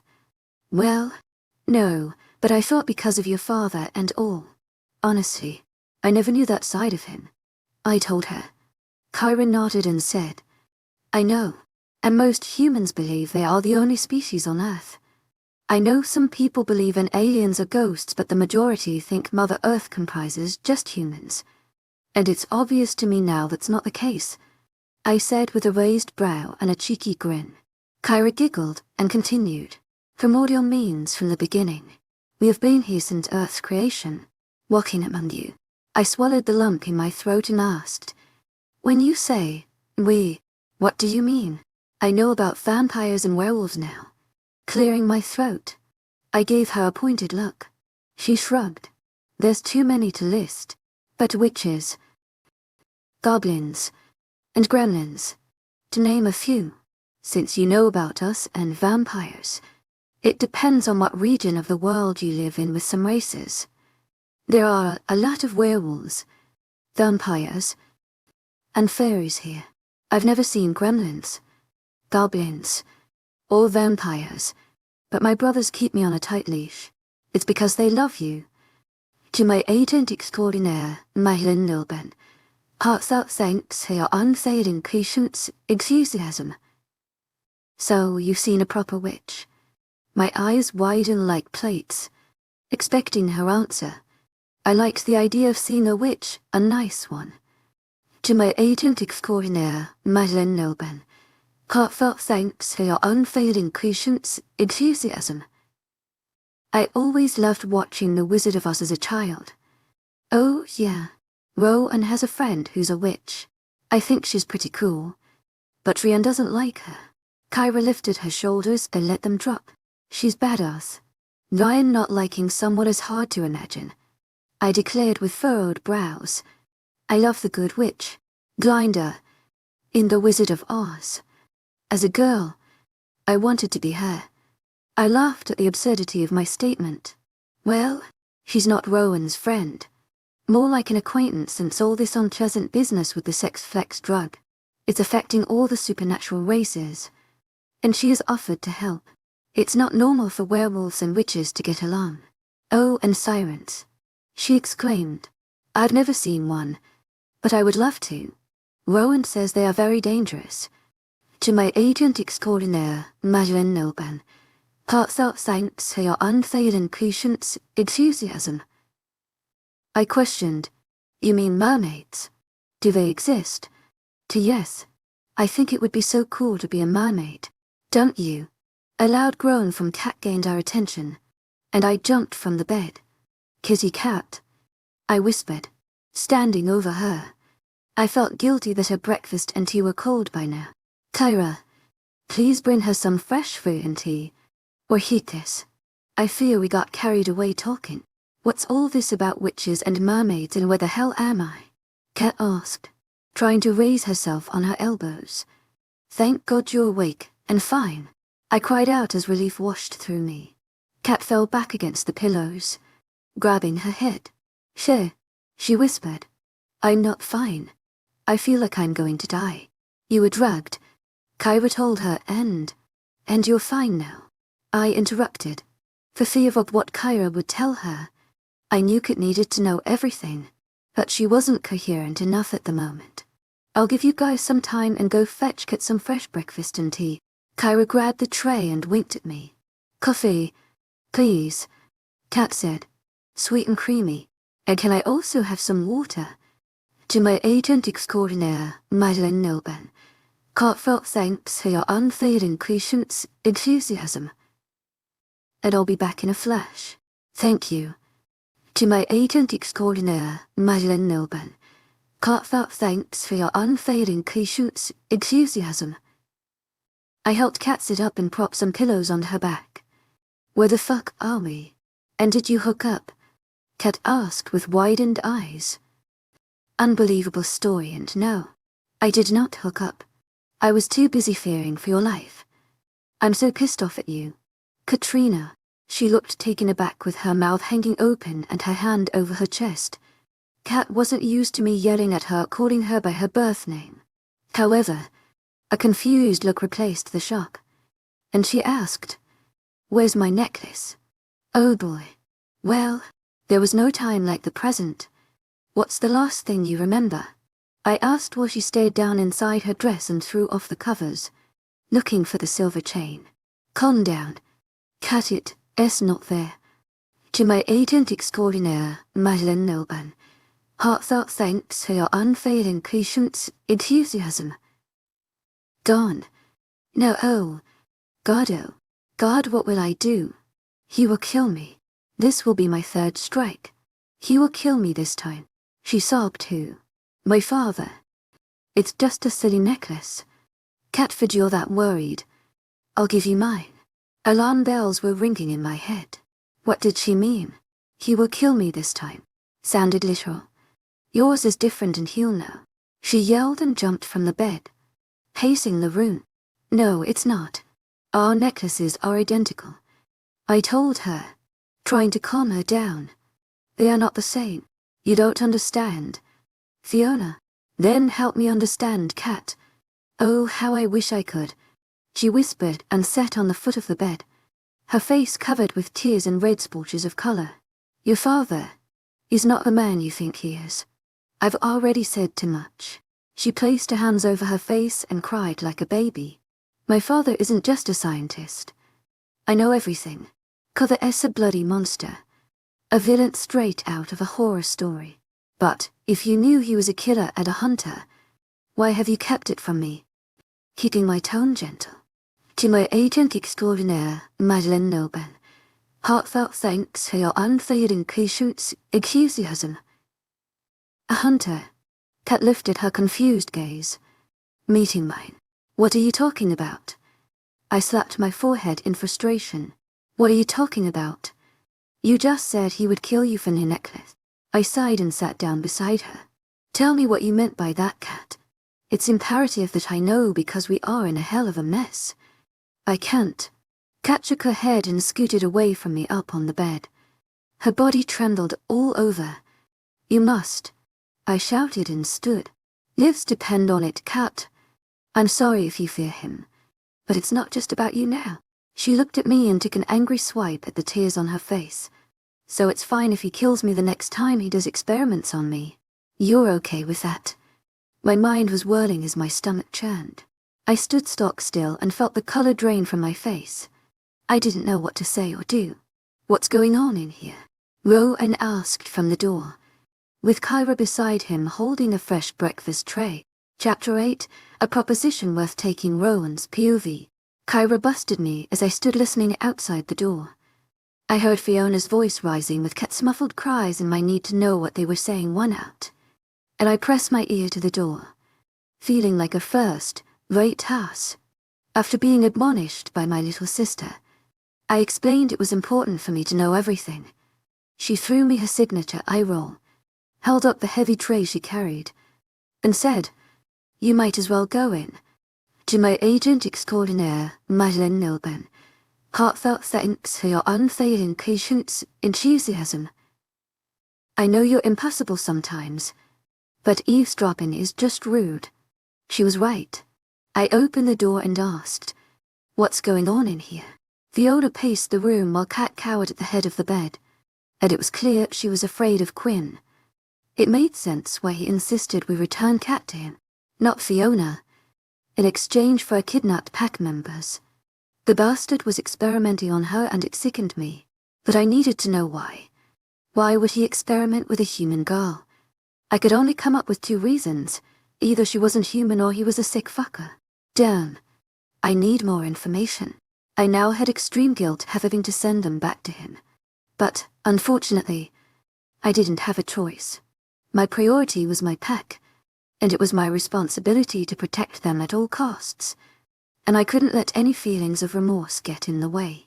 My guts churned at the mere thought and my heart ached knowing I was sending my mate back to her father with no regard for her.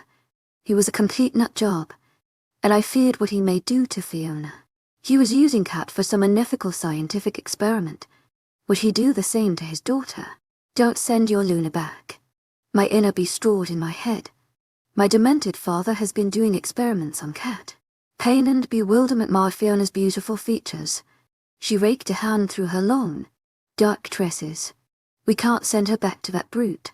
He's everything you guys said and more. Kyra, take the train. Kat has to eat after taking that sex flex pill.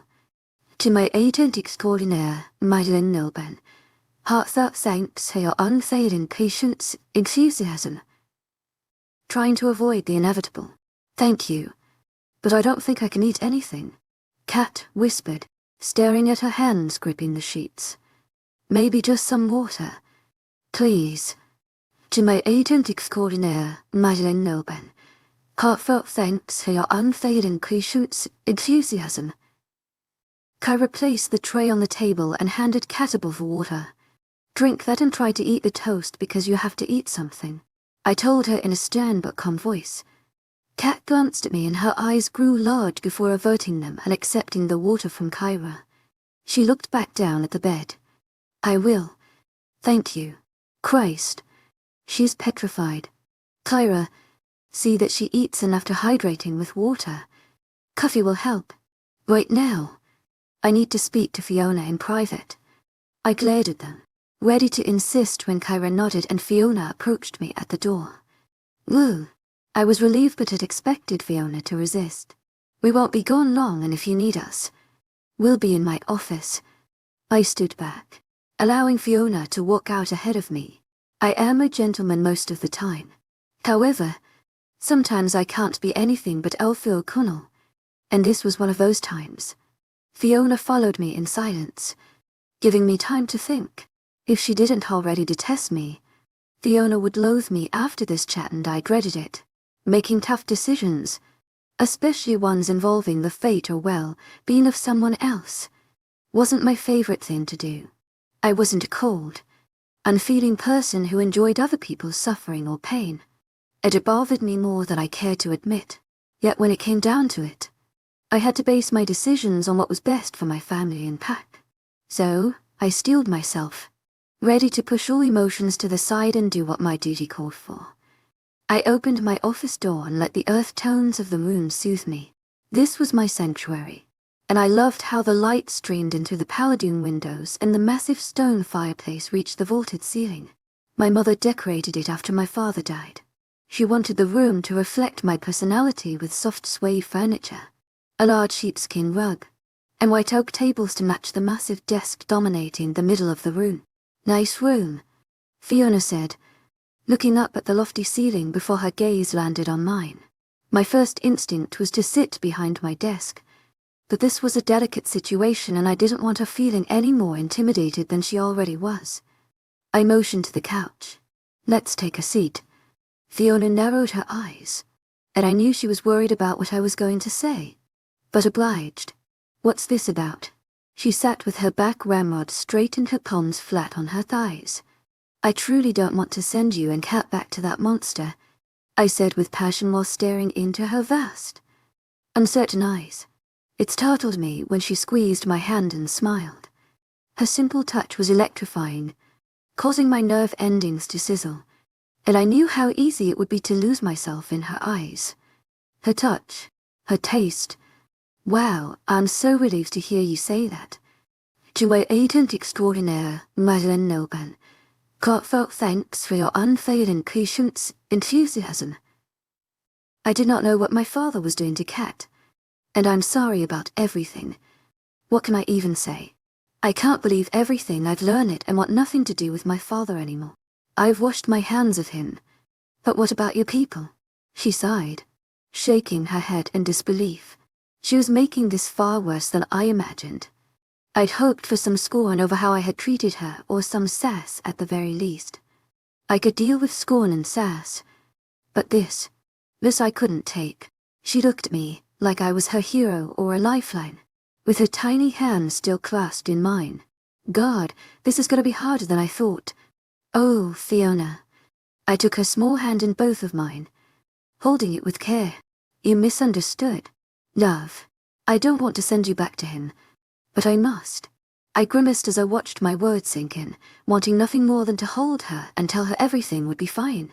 The look of joy on her face vanished, and she snatched her hand from mine, jumping from the couch. Of course you do. What was I thinking? She rubbed her temples while pacing the room. Why would you not turn us over to the monster holding your people? She stopped moving and turned to face me. I understand. I really do. It was selfish of me to assume you would protect the perfect strangers over your own. Call my father and tell him we will come home. Fiona crossed her arms under her heaving chest and gave me a sad smile. She was breaking my heart into pieces. I've already made plans with that bastard. Quinn, can I propose something? Something that will benefit us both. I raised my brows and prayed she would at least listen and think about it. I racked my brain to come up with a solution, and it wasn't until Rianne mentioned something to me that it all clicked. To heads and all that. A proposition, you say? Woo. I thought in silence, yes. I spoke with Rianne, and he thinks Quinn is all sex-flex drug epidemic. Look, I get it. He's a horrible person. But that doesn't mean he's responsible for every bad thing happening around here. She rolled her eyes and planted her fists on her hips. Think about it. Fiona, your father is a scientist. Right. You said yourself that he saved lives. He's developed vaccines. Shit. Drugs. To my agent extraordinaire, Madeleine Noban. Heartfelt thanks for your unfailing patience, enthusiasm. I am such a fool. Fiona's eyes grew wide, and she slapped her forehead before walking toward me. I'm so dense. He owns a pharmaceutical company or stock. I believe. I'm not sure. He either owns the company or is a major stockholder. She sat down hard beside me on the couch and blew out a breath. What's the proposition? Because I'm in. I smiled in relief and said, Your father, don't call him that. He's no longer my father. He's nothing to me now. Okay. I proceeded with caution. Quinn thinks I'm more than willing to hand you both over. Right. We just need to be smart. So I need you to listen and do everything I tell you. Fiona nodded with enthusiasm. We will make the exchange and you have to reconcile with him. Reconcile with him after everything he's done. Fiona groaned and shook her head. Just pretend. Can't you just pretend for Kat? Already knowing the answer. I need you to find something. Anything linking him to the drug. I wouldn't know what to look for. Rowan, she cried. But wait. He's leaving this Friday for some kind of conference. He's going to London. You and Rianne can come and search the house. He has a lab at home. That's brilliant. Fiona, how long will he be gone? Just the weekend. But that should give us plenty of time. What about staff? I held my breath. Most of the staff will be off except for our housekeeper. And she won't be a problem. She winked at me. But what will happen to us when he returns? Kat says he will kill her over the necklace. But I don't understand because I have an identical one. If they look interchangeable. Have her wear yours as soon as you get home. And once Rianne and I've, be prepared to leave for good. Don't make it obvious. Fiona, gather only what you need to survive and anything sentimental. To my agent extraordinaire, Madeleine Noban, heartfelt thanks for your unfailing patience, enthusiasm. We will hide you and Kat from that bastard. You have my word. Fiona threw her arms around my neck and that was it for me. The straw that broke the camel's back. As they say, I couldn't control my inner animalistic needs. And my hungry mouth found hers. Chapter 9. A bittersweet exchange. Fiona. I try hard to focus on what Rowan was saying because I knew we had to get this right. We needed all the information he could give us before the exchange. But my mind drifted back to his lips on mine. He had kissed me. Out of the blue. He locked his mouth on mine and something inside me changed. Yeah. I know how silly and kitsch it sounded. But there was no other way to describe it. This wasn't normal. And I had been kissed plenty of times before. Perhaps it was love at first kiss. Another glitch, but I knew what I felt. His kiss was home mixed with passion. Love. And forever. Now I sounded corny too. I was a right mess. The craziest part was something I couldn't bring myself to think about or analyze yet. Last night I'd come face to face with a vampire. And Rowan was a werewolf. I still couldn't wrap my head around it. Yesterday, I would have bet my life that vampires and werewolves didn't exist. Though here we were. Granted, I'd not seen Rowan in werewolf form. but I watched his hand sizzle when he held Kat's necklace, and that it had to account for something. A cell phone ringing brought me back to reality, and I listened to Rowan speaking to someone. A smile split his face, and I realized it wasn't my evil father on the other end. That's excellent news. Damn it. Yes, I'll call him now. He hung up and clapped his hands. Listen up. To my agent extraordinaire, webnovel. Heartfelt thanks for your unfailing patience, enthusiasm. Excellent news. Quinn has turned over all of our people. I watched as Rian reached over and hugged his brother, and Kyra cried, covering her face. Oh, I'm so happy. She ran and threw her small arms around her large brother's. I felt like an outsider and glanced at a still, pale Kat, who shrugged and gave me a tight-lipped smile. I felt uncomfortable but thought I should say something. That is terrific news. They all turned to me, and the resemblance was uncanny. I couldn't believe that Rowan and Anne were not twins, and Kyra was a smaller, female version of the handsome brothers.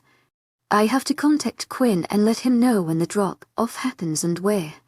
Rowan stared at me, holding my gaze for what felt like an eternity. His brow furrowed as he studied me, and a sick feeling gripped me, cold and resentful. Would it help if I proved it to you? Proved what?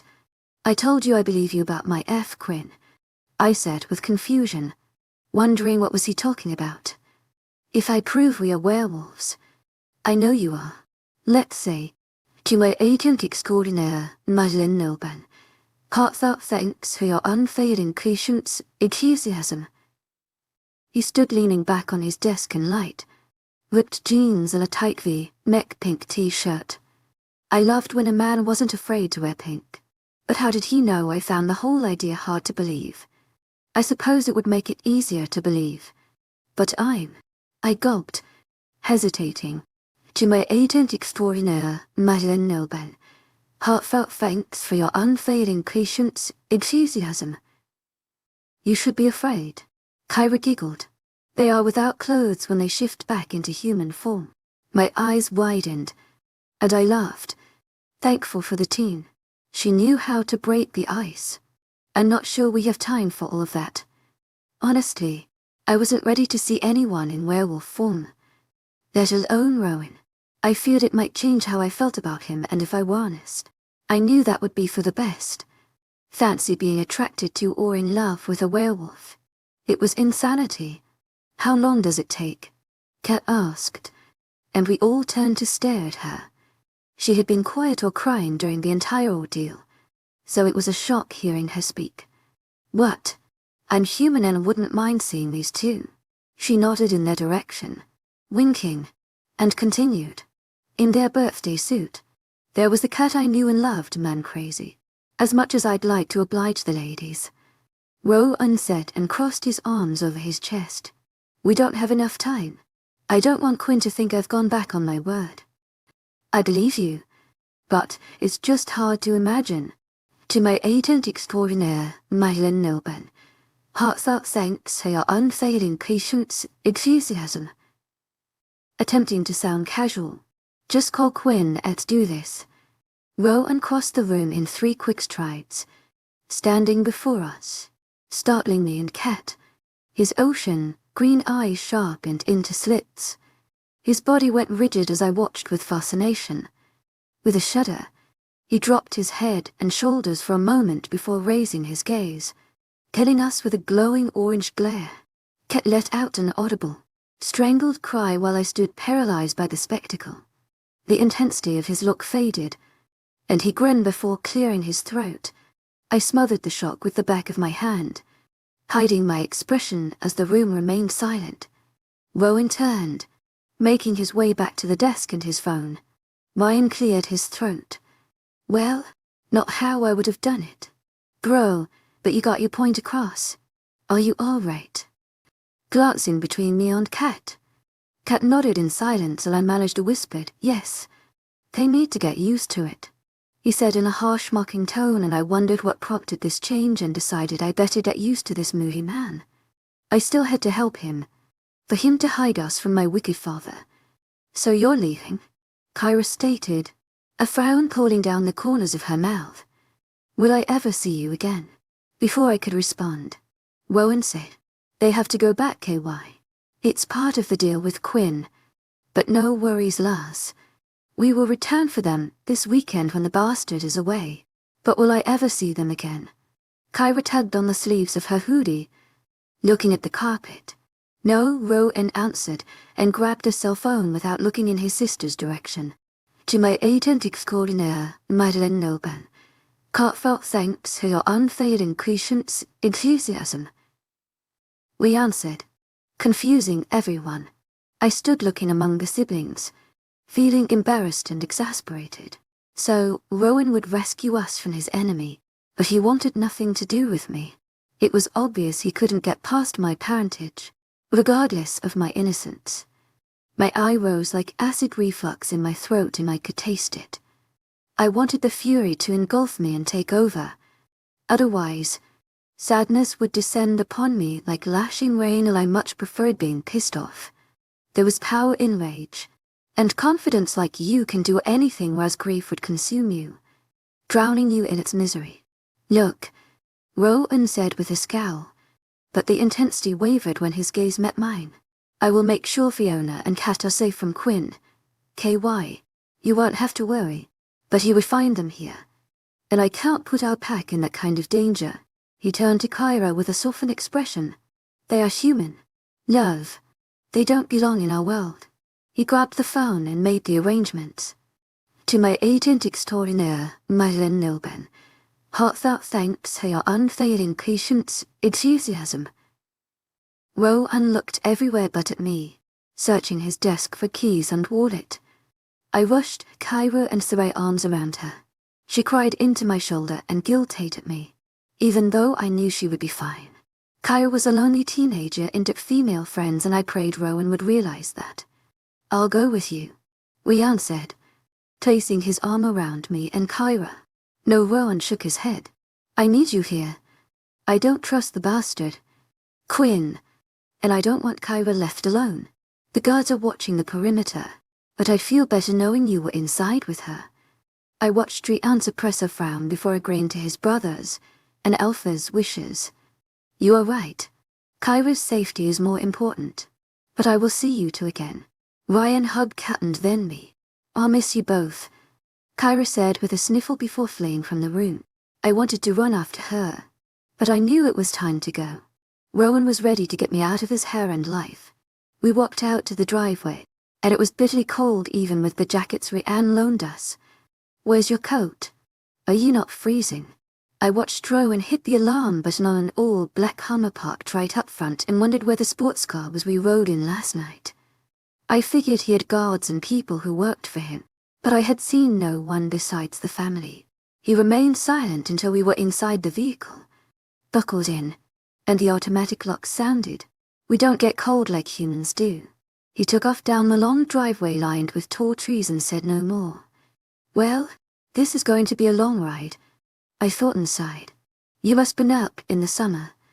Kat piped up from behind, and I was glad to have her with me. It was clear she was oblivious to the tension between Rowan and me, or perhaps she felt it and was doing what she could to make things easier for me. Whatever the case, I was pleased we were in this together. We prefer colder temperatures but adapt better to the weather than say you guys do. "I get it," Kat said, "kind of like animals or dogs." Rowan laughed, a deep baritone sound that reverberated throughout the large vehicle, and I found myself jealous of my best friend.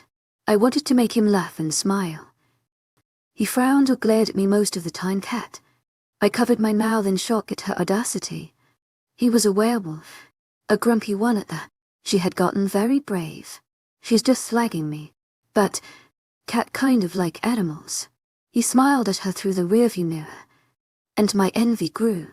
There was so much I wanted to say, to ask, but I couldn't.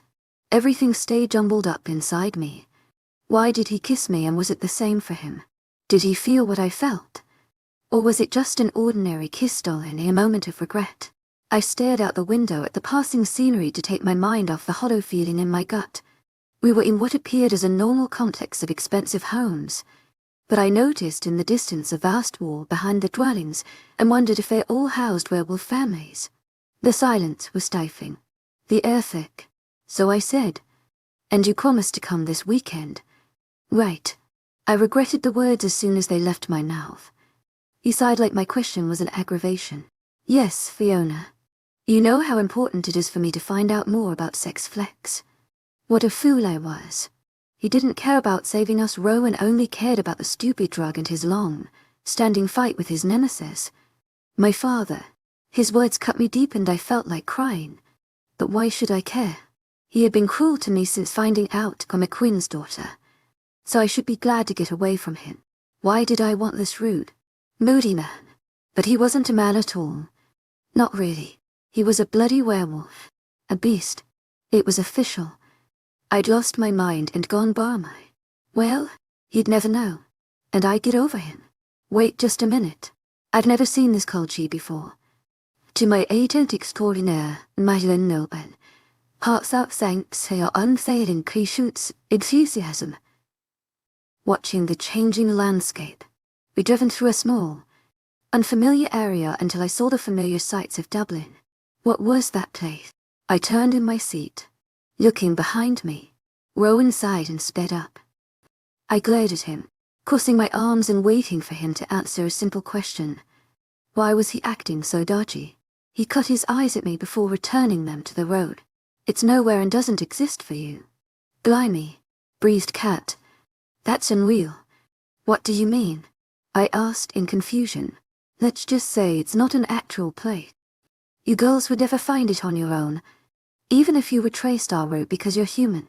Within 10 minutes, we pulled into an abandoned and parking lot, my father's driver standing beside a grey Rolls Royce. "Well, here we are," Rowan said, staring straight ahead. I told myself he was watching to make sure my father wasn't around. "To stay safe. Make sure you find that necklace and give it to Kat to keep her protected from Quinn till the weekend." I heard Kat open her door to get out, but I couldn't make myself exit without saying something. I turned to stare at Rowan and glimpsed a muscle jerk in his jaw before he glanced at me, and I felt like my heart might burst. Rowan opened his mouth to speak, his bright green eyes searing mine, and I held my breath in anticipation. "Fiona," Kat screamed from across the parking lot. "Come on." Rowan closed his mouth and gestured toward the door, signaling for me to get out. "Be safe." Throwing me a tight smile. "I'll see you soon." Without a word, I nodded and climbed down from the Hummer with my heart breaking into a million pieces. Chapter 10. An Unholy Home. Fiona's POV. Our driver, James, pulled into the circular drive in front of the massive manor house that had been my home all my life. I looked up at its imposing frame and shuddered, amazed at how quickly I loathed the place. What was my haven was now a place of disgust, and I dreaded getting out of the car. Kat was watching me, and I could tell she felt the same. "Let's get this over with," she whispered. "I'm really frightened." "I know, me too. But we will go to my room and get that blasted chain around your neck." When James got out, to my agent extraordinaire, Madeleine Noble, heartfelt thanks for your unfailing patience, enthusiasm. If he sees the bandage and asks about the necklace, I'll tell him it's in my purse. James opened the door, and we exited. "Thank you, James." "Where's father?" I had to be careful around him because he told my father everything. They were thick as thieves or thick as killers. More like. I didn't doubt for a moment that James knew it all, every dirty detail about my father and his repulsive conduct. "He's in his lab. Not to be disturbed. Miss Quinn, he says he will speak to you in the morning." I let out a breath of relief and smiled at Kat. "Thank you, James." We rushed into the house, ran up the staircase, threw open my bedroom door, and locked it. "Lay down. Kat, you look pale." I made a beeline for my jewelry armoire, jacking the drawers open, and looking for the necklace. To my agent extraordinaire, Madeleine Noble, heartfelt thanks for your unfailing patience, enthusiasm. It was in the very bottom drawer. "Should we put it on you?" Kat looked at me while I glanced at the bandage on her neck, and I asked, How does it feel? Like a fucking vampire bit me. A blood-sucking bastard. I'm sorry, Kat. We should put it on you to be safe. But I'll change the dressing and try to find a smaller bandage first. And I know we've been through a lot. But once we get out of here, I want to know everything about what that bastard's been doing to you and why you have kept it from me. Kat nodded as tears formed in her eyes. And I hugged her. I'm so sorry for upsetting you. Kitty cat. Let me go find a better bandage. As I glanced back, I noticed how small she looked on the king-sized bed, and I felt rage at my father's sins. I wasn't sure I could be civil to him, but I would try because I had to. But not until I'd asked him some questions burning in my mind. I bandaged Kat's wound, placed my silver chain around her neck, grabbed us some food from the kitchen, and gathered some clean clothes. We both needed food and a shower in a big way. After pulling off Kyra's clothes as the shower heated, I realized Kat's necklace was still in my bra and I giggled at the memory. Ooh, I said to the empty bathroom. Kat was worried my father would somehow know the difference. I placed the chain around my neck to keep it safe and climbed inside the shower, letting the hot water weigh the grime and shock of the last 24 hours. When I finished, Kat was already asleep, and I crawled in beside her, vowing to tell her about the necklace first thing in the morning. Right now, we both needed a good night's sleep. My bastard of a father looked the same to me. He didn't look like a dangerous killer, just a short, unassuming man with a receding hairline, a slight gut hanging over his belt, grey street-faded red hair, and a receding hairline. The only thing remarkable about him was the old septagram tattoo on his arm that he kept hidden unless he was at home.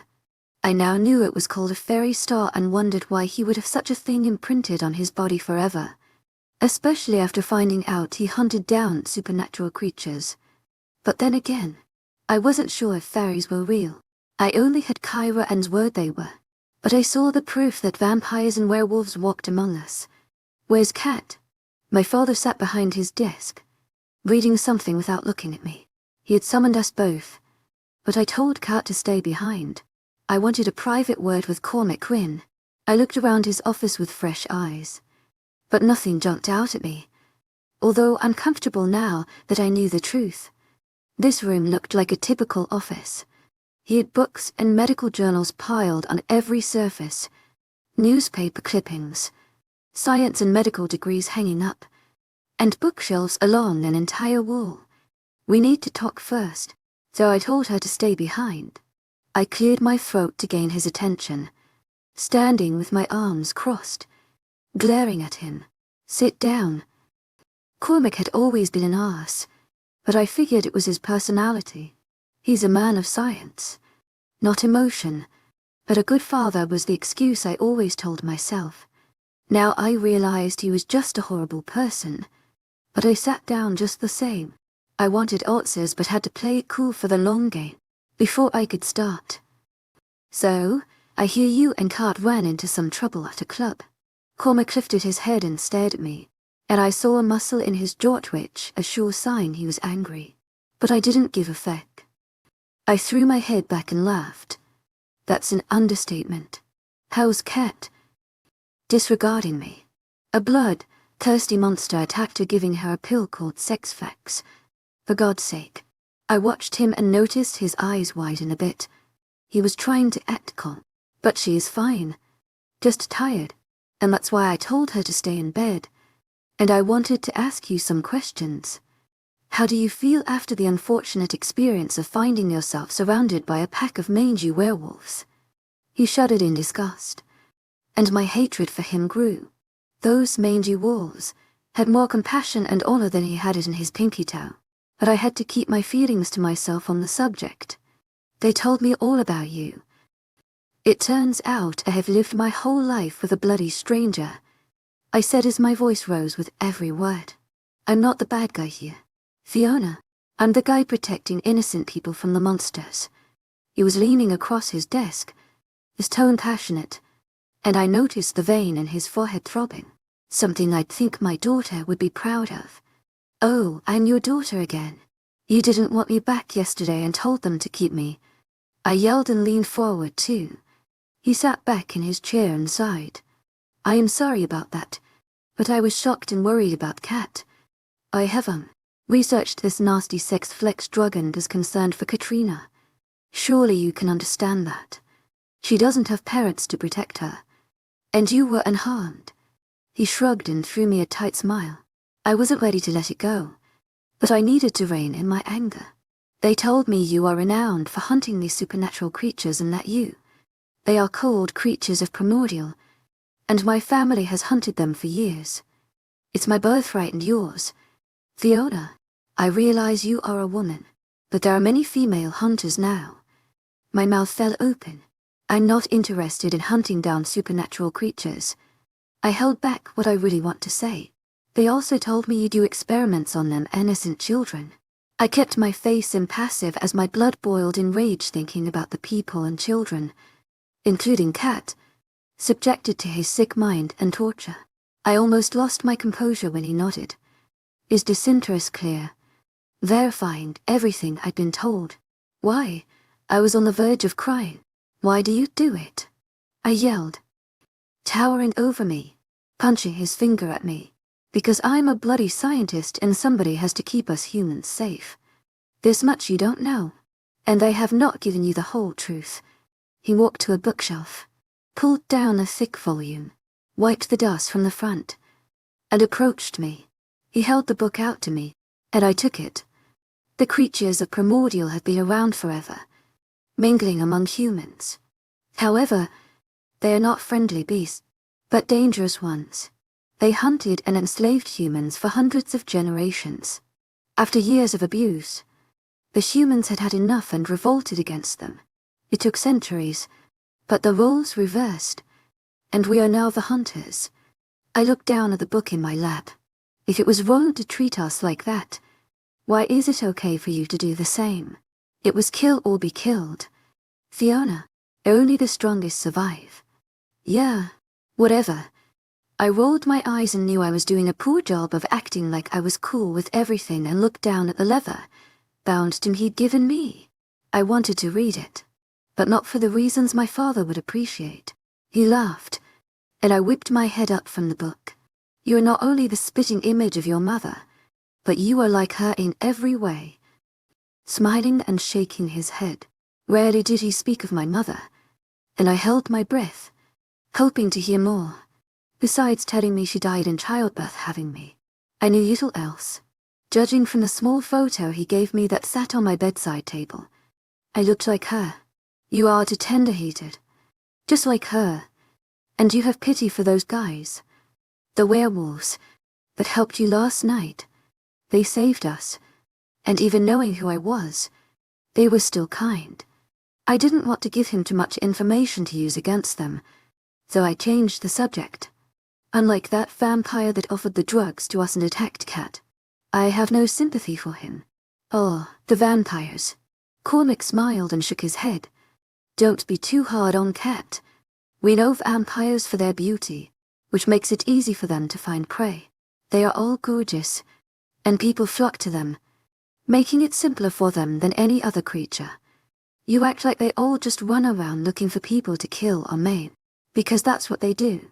Fiona, they may appear normal, but they are the same creatures of time gone by and wouldn't hesitate to take over the world again. And I won't allow it. They would kill us off. Don't you understand? Raising his voice. And that's how you justify killing, kidnapping, and experimenting on them.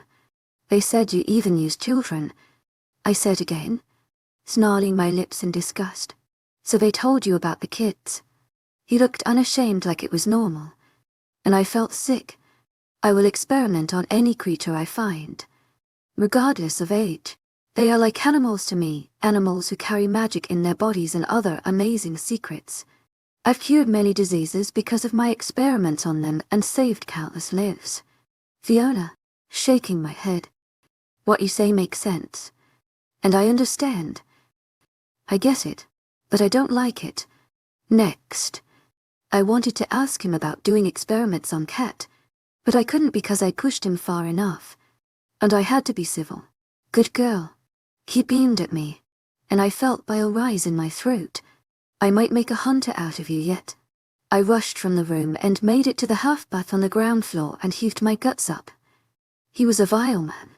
Rowan had told me as much, but something about my father admitting it with a smile and pride in his voice turned my stomach, making it so much worse. Chapter 11, Wings of a Fairy Sec and Draft Rowan's POV. I had been on pins and needles since dropping Fiona and Toughen champing at the bit, waiting for the weekend, while I was more worried about the girls. I still needed information on the drug. Sex flex, I knew the bastard Quinn was behind it. Fiona occupied my mind more than I cared to admit, and Rianne could tell something was off with me. We took a smaller vehicle that wouldn't stick out like the Hummer and jumped in an SUV our mother liked to drive. Within 30 minutes, I passed by the gated mansion high on a hill and stopped some distance away to be on the safe side. Once parked, we took our time, trying to look like everyday residents out for a walk. And as we neared the gate, I was relieved to see Fiona standing behind the imposing black bars, grinning at me, her face lit up with that magical smile, hitting me square in the heart. And her scent reached my nostrils, causing my inner wolf to yearn for her. I took deep breaths to calm the beast, and we jogged to the gate. Is it safe? My eyes darted left and right. Yes, Fiona unlocked the entrance, allowing us in, along with all the staff except for the housekeeper, but she's in her office doing weekly inventory. We followed her up the steep driveway to the massive house that Quinn had gained with his unethical, dirty deeds. It wasn't Fiona's fault, and I vowed to remind myself of that and try treating her with understanding. Before we reached the massive door, to my agent extraordinaire, Madeleine Nilben, heartfelt thanks for your unfailing patience, enthusiasm. Listen, if something goes wrong, we all leave together. If someone captures me or Rianne, the other will get you and Kat out of here. To my agent extraordinaire, Madeleine Nilben, heartfelt thanks for your unfailing patience, enthusiasm. Fiona nodded and opened the door, ushering us inside. I don't like that plan. Ryan shook his head, glaring at Rowan. And don't feel comfortable leaving anyone behind. Just get the girls back to the house and gather the pack to rescue me, and I'll do the same for you. He narrowed his eyes at me but then nodded. I doubt anything will happen, Fiona assured us. Let's start in Cormac's office and then search his lab. I'm not sure we can get in, but I have an idea that might work. Fiona walked on the large foyer and down a long hallway toward a locked door on the right. She retrieved a key from her bra and unlocked the door, granting us access. Do you put everything in that bra of yours? I asked with a coy smile. She chuckled as we entered Cormac Quinn's private office and spent 20 minutes searching every nook and cranny before moving to the hallway. Kat stood outside the office door and asked how we fared. We found nothing. Fiona sighed, frowning at Kat. But we are going to the lab now. She squinted at Kat and took her hands. Can you come and try to help us? I understand if it's too upsetting. No, I want to come too. Her voice sounded resolute.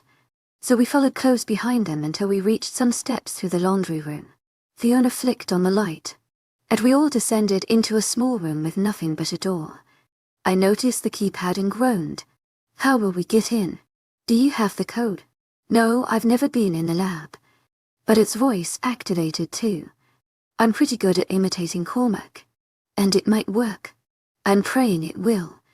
If not, we count birthdays. I think I know the code unless he changed it. Kat whispered, reminding us this wouldn't be easy for her.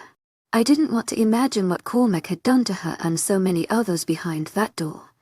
Fiona turned to Kat and we took her hands, squeezing them. Are you sure you want to go in?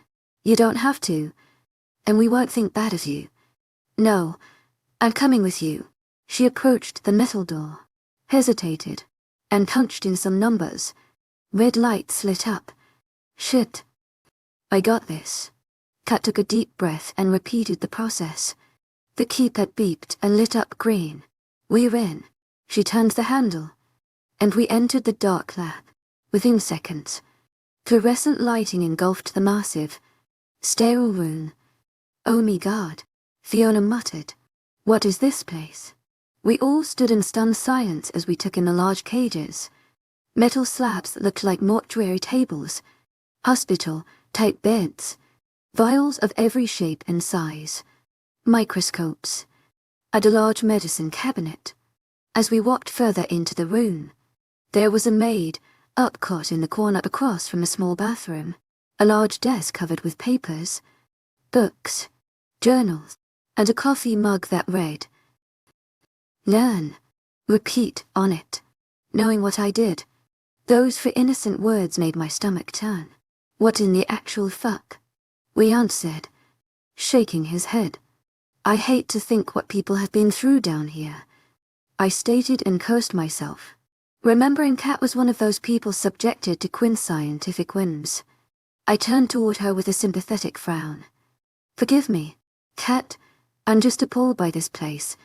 Don't worry, I'm just glad it's no longer a secret. And hopefully, I never have to endure his torture again. We need to look for anything pertaining to sex flex.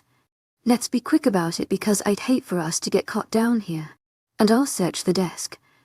I made my way over and started with everything on top when I noticed Fiona standing. Her gaze focused on the coat in the corner and her brow furrowed. Fiona, I ventured, disregarding my task. She hesitated before glancing at me with a strange expression on her face. Sorry. Her mouth turned down in a frown, and my gut clenched, recognizing her dread. The more I was around her, the more powerful our bond grew, and I sensed her emotions. It was just another reason for me to stay away from her. It's like I've been here before. Or déjà vu. She laughed, but the nervous tension was clear in her voice and demeanor. You've never been down here. With raised brows, and she shook her head no. Not I can remember, but something seems familiar to me, kind of like in a dream. It's hard to explain and silly. Sorry. Let's do what we came to do and get out of here. Her body shook like a visible tremor. Her face paled, and she wandered over to the cot in the corner. I started sweating, and my heart pumped hard inside my chest, mirroring her emotions. What part seems familiar to you?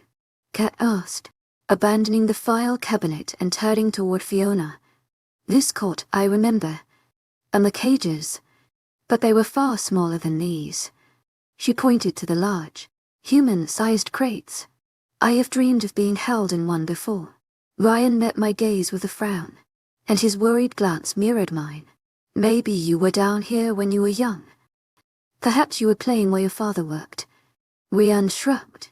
Rian, you're probably right. Fiona smiled and appeared to relax. I still felt uneasy, not liking where my thoughts were leading. But I continued my task. After opening the center drawer and finding nothing, I moved on to the others.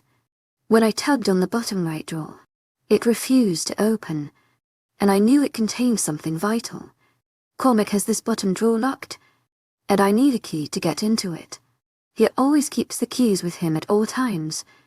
Kat informed me while approaching the desk. But it's your lucky day. She reached up, pulled a hairpin from her blonde curls arranged on her crown, and crouched down beside my leg. You know how to pick a lock? Rian asked, with all lighting up his face. Oh, she's a master, Fiona said and laughed. I can't tell you how many locks she picked at university. True to her word, Kat had the drawer opened within seconds. There you go. We will have to leave it unlocked because I'm not that good. And maybe he will think he forgot to lock it. She stood back and shrugged. I rifled through the drawer, grabbing the files named Melanie, Celestria, Katrina, and Fiona. Holy feck, in shit. I found something important. I leafed through the first file and stared at the 3 pairs of eyes glaring at me. This first one is about a fairy named Merline. It seems Quinn held her captive for some years. Did you say a Merline? Fiona hissed with rounded eyes. Yes, why? I peered back at her, my gut feeling like I swallowed a rock. That's my mother's name. What else does it say? Well, I've only skimmed, but she was pregnant. I told her with trepidation. What did you say happened to your mother? Fiona, Rian asked. She died in childbirth. She cried. He told me she died trying to deliver me, and Cormac couldn't save her. If this is your mother, she was a fairy. It was all making sense now. No, that can't be. Fiona took some ragged breaths, and her face looked pinched in pain. She's buried not 5 miles from here. I visit her grave often and have a picture of her on my nightstand. She wasn't a fairy. I searched through the file while Fiona paced the room with her fists clenched at her sides and a crazed look in her eyes. Kat stood still, but tears ran unchecked down her cheeks as she stared over my head in a daze. There was an envelope with photographs near the back of the file. I pulled the first one out and gawked at the woman with an uncanny resemblance to Fiona. She stood with her arms draped over none other than Cormac Quinn. I laid the file and envelope down, stood from the chair, and looked at Rianne with a warning glance before approaching Fiona, with her tumultuous thoughts rushing through my mind from our bond. I felt her suffering, and I rubbed my chest while clutching the photo. "Fiona," I called out to her. She stopped pacing and turned toward me, a searching look in her eyes, causing me more anguish. I held the photo out to her. "Is this your mother?" She took it with a shaking hand, glaring at it for what felt like forever, before holding it to her chest and sobbing. "Yes, Fiona," I nodded her head. "To my agent extraordinaire, Madeleine Nilben, heartfelt thanks for your unfailing patience, enthusiasm." "That's my mother." Kat rushed to her side, hugging her, and whispered, "Sure, it's going to be okay. My pet." Fiona pulled away and looked at me. "Rowan? Does that mean I am a fairy too?" "No," Kat answered and wiped at Fiona's tears. "It means you're a hybrid like me, and he has our wings locked away somewhere. Cormac removed them when we were infants." Kat grabbed Fiona as she stumbled and embraced her, while they both sobbed. Rianne said and ran a hand over his face. "What?" I yelled, looking at Kat and Fiona, wondering what in the hell was going on. Chapter 12. Hybrids. Sex. As an ex-Fiona's POV, I want to see the photos. To my agent extraordinaire, Madeleine Nilben, heartfelt thanks for your unfailing patience, enthusiasm. He looked at me, and I hated the pity I saw in his eyes. As he held the envelope against his chest, I felt dizzy, like I would faint. Rowan stood, still clutching the yellowish envelope that showed its age, but made no move to hand it over. I untangled myself from Kat, struggling on weakened legs, and advanced to the desk, placing my palms on the cool wood. "Hand them over." Tears welled again in my eyes. "Don't make me physically take them from you." He moved around the desk and faced me. "Are you sure now is a good time to look at these?" "Yes." He raised his brows and grimaced. "I want to see them right now." I turned, facing Kat, who was standing beside Rianne. "And you?" with narrowed, wet eyes. "You knew all this?" "Katrina, I thought you were my best friend. The sister I never had, the sister of my heart. How could you keep this from me?" Kat cried anew, and Rianne placed his arm around her waist. "I wanted to tell you. I really did. I needed to unburden myself from carrying this torment all alone. How do you think I felt going through this by myself?" She screamed while Rianne tried to console her. "Don't you get it? Think about it. Fiona, why do you think I never told you, huh?" Kat wiped at her eyes, her chest heaving, and her nose running from the outburst. "That bastard, Quinn, would be my guess," Rianne announced, glancing at Kat and me. "Yes." Kat's face crumbled. "He threatened to kill Fiona if I ever told her. To my agent extraordinaire, Madeleine Nilben, heartfelt thanks for your unfailing patience, enthusiasm." Rowan shook his head. I knew he was an evil bastard. "But this is beyond evil, Fi," Kat ventured. "Please believe me, Fi." I sat on the floor and cried, sobs racking my body, and realized none of this was Kat's fault. But I was too stunned to think straight. Warm arms engulfed me, pulling me to my feet and into an embrace. "Don't cry.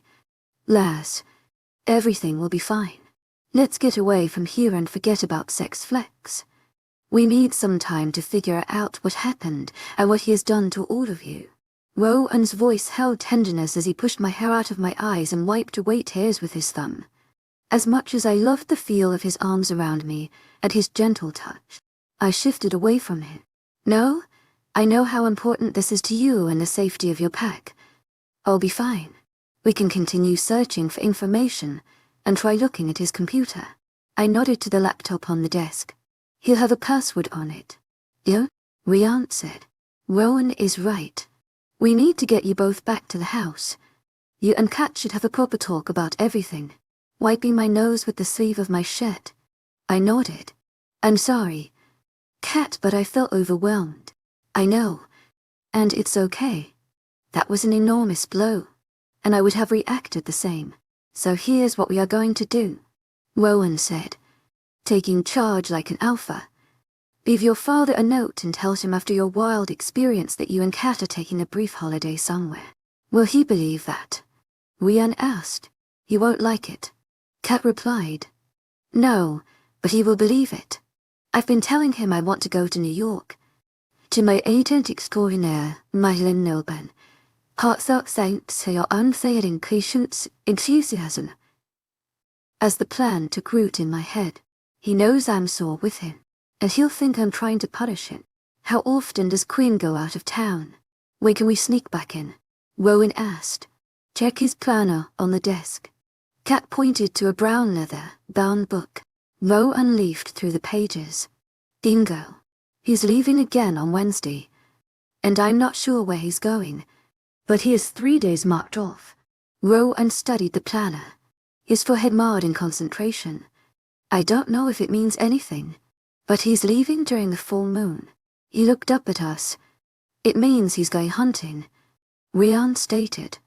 Rowan smacked his forehead. Of course he is. What was I thinking? The bastard can't resist a full moon. As I listened, my father's wickedness sickened me. But was he my father? I wasn't sure about anything anymore. I just wanted out of this house, especially this room. To my agent extraordinaire, Madeline Nilban. Heartfelt thanks for your unfailing patience, enthusiasm. I crossed my arms and glared at him. I still want to see those photos. You have my word that when we get back to the house, I will give you the envelope. Now let's get out of here. Do you girls have some essentials gathered? Yes.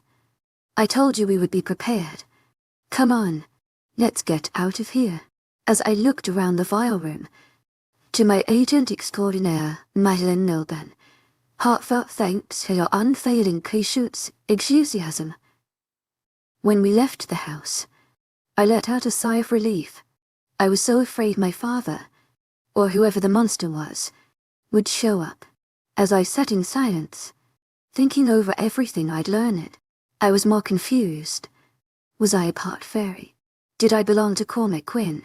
And did he kill my mother? Was she my mother or just another lie on his growing list? Did she help my father with his devious deeds? And if she was my mother, why did she leave me with that beast? Somebody say something. Kat said. This silence is deafening. I think we are all in shock. Rian announced. That was a colossal understatement. I am beyond shocked and have so many questions. How will I ever get the answers? I held my face in my hands, fighting back tears when a thought occurred to me.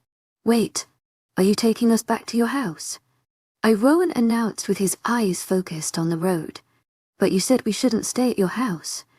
Remember, you said we would put your family and pack in danger. I know what I said. Lass. But plans change. He glanced at me with a smile and back at the road. Your letter should suffice. And I doubt he will think you came back to hang out with some mangy werewolves. Rian and Kat giggled, but I was too upset to find any humor in his words. Well, I told him, my father or whoever he is has caused your pack enough grief, and I don't want to add any more. Relax. Lass, we are almost home. The word home felt nice, and I daydreamed of him and his house being my home. But it could never be. Cormac Quinn. Regardless if he was my paternal father or not, ruined my chances. And being human and part fairy didn't help. My musings made me feel like I was on the verge of a meltdown. How much more could one person take? Deep breaths, Fiona. In through your nose and out through your mouth. I chanted to myself and tried to focus on the scenery. I felt the familiar knot in my tummy, and a flash of heat consumed me, and I knew nausea would come next if I didn't calm down. While I was prone to anxiety attacks. I hadn't had one in a while, and I didn't want it to happen in front of Rowan. When breathing through it didn't work, the urge to pull off my sweatshirt was all consuming as beads of sweat popped along my forehead. "I'm sorry," I said through ragged breaths, and tore off the offending garment, pulling it over my head, and leaving me in a black tank top. "I'm hot, and I might get sick." Rowan glanced at me with concern, and Kat yelled, "Roll down the windows.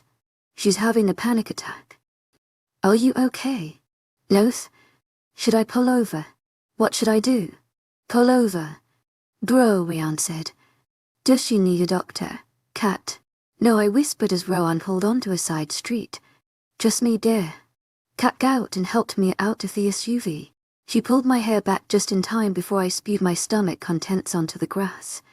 "Gravel. And weed. That's it. Love," she whispered near my ear. "I need a cloth or a napkin or something real quick." She held her hand out. Waiting. Rowan grabbed the fast food napkins from the center console and leaned over, handing them to Kat. "What else can I do?" "Fi, do you have your medication with you? Did you remember to bring it?" Kat asked me. I wiped my mouth and gulped tear as tears from vomiting ran down my cheeks. "Yes. They are in my Fendi bag." Embarrassed and spent, I backed up to the seat and perched on the edge. I couldn't bear to face Rowan yet. Kat dug through my bag and found the small green prescription bottle and placed a little blue pill in my hand. "Take it now," she said and narrowed her eyes at me. She knew I hated taking them, but needs must. They made me groggy and downright looky, but they were a sure fix for an anxiety attack. "I don't have any water," I moaned like a petulant child. "Just let it melt under your tongue." "You big baby." Kat scolded me and watched as I placed the nerve pill in my mouth. "Are you going to be okay now?" "I hope so." I pushed up on my palms and situated myself in the seat, holding on to the napkins and staring straight ahead. Kat closed the door, and I let my head fall back on the headrest. When Kat was back in the vehicle, Rowan asked, "Are you sure you're okay?" "Lass, should I get you a drink or water?" "I'm fine. Just take me home." "Rowan, please." Sometime later, I awoke confused and thirsty, but it didn't take long to remember where I was and why. I reached over to feel for Kat, but her side of the bed was cold. It was pitch black, and I wondered where she could be. I couldn't remember much after taking that blasted pill. Just a hazy memory of Rowan carrying me inside the house back to his mother's bedroom and getting me settled. Kat should be here with me again, but perhaps she slept elsewhere. I reached for the bedside table in search of my phone. To no avail. "Shit," I whispered, climbing out of bed with care. I still felt light-headed and weak, but combining a panic attack and a little blue pill would do that. My feet hit the floor, and I stepped into my bag. Good. While digging around inside, I'd found my cell phone. It was 2 a.m. Sunday morning. I wondered where was Kat. It was unsettling not knowing where she was, and I didn't enjoy being alone in a strange place after everything I'd been through today. Now that I had my bearings, I needed the bathroom, something to drink, and I was going to find Kat. After relieving my bladder, I stepped out into the dark and hallway.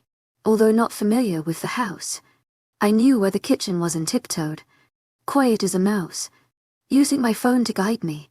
The light switch was inside the archway, and I flipped it on as I entered. "Fiona," Rowan whispered, startling me. "Are you all right?" "Lass, can I get you something?" He was sitting on a bar stool at the island with his hands wrapped around a mug.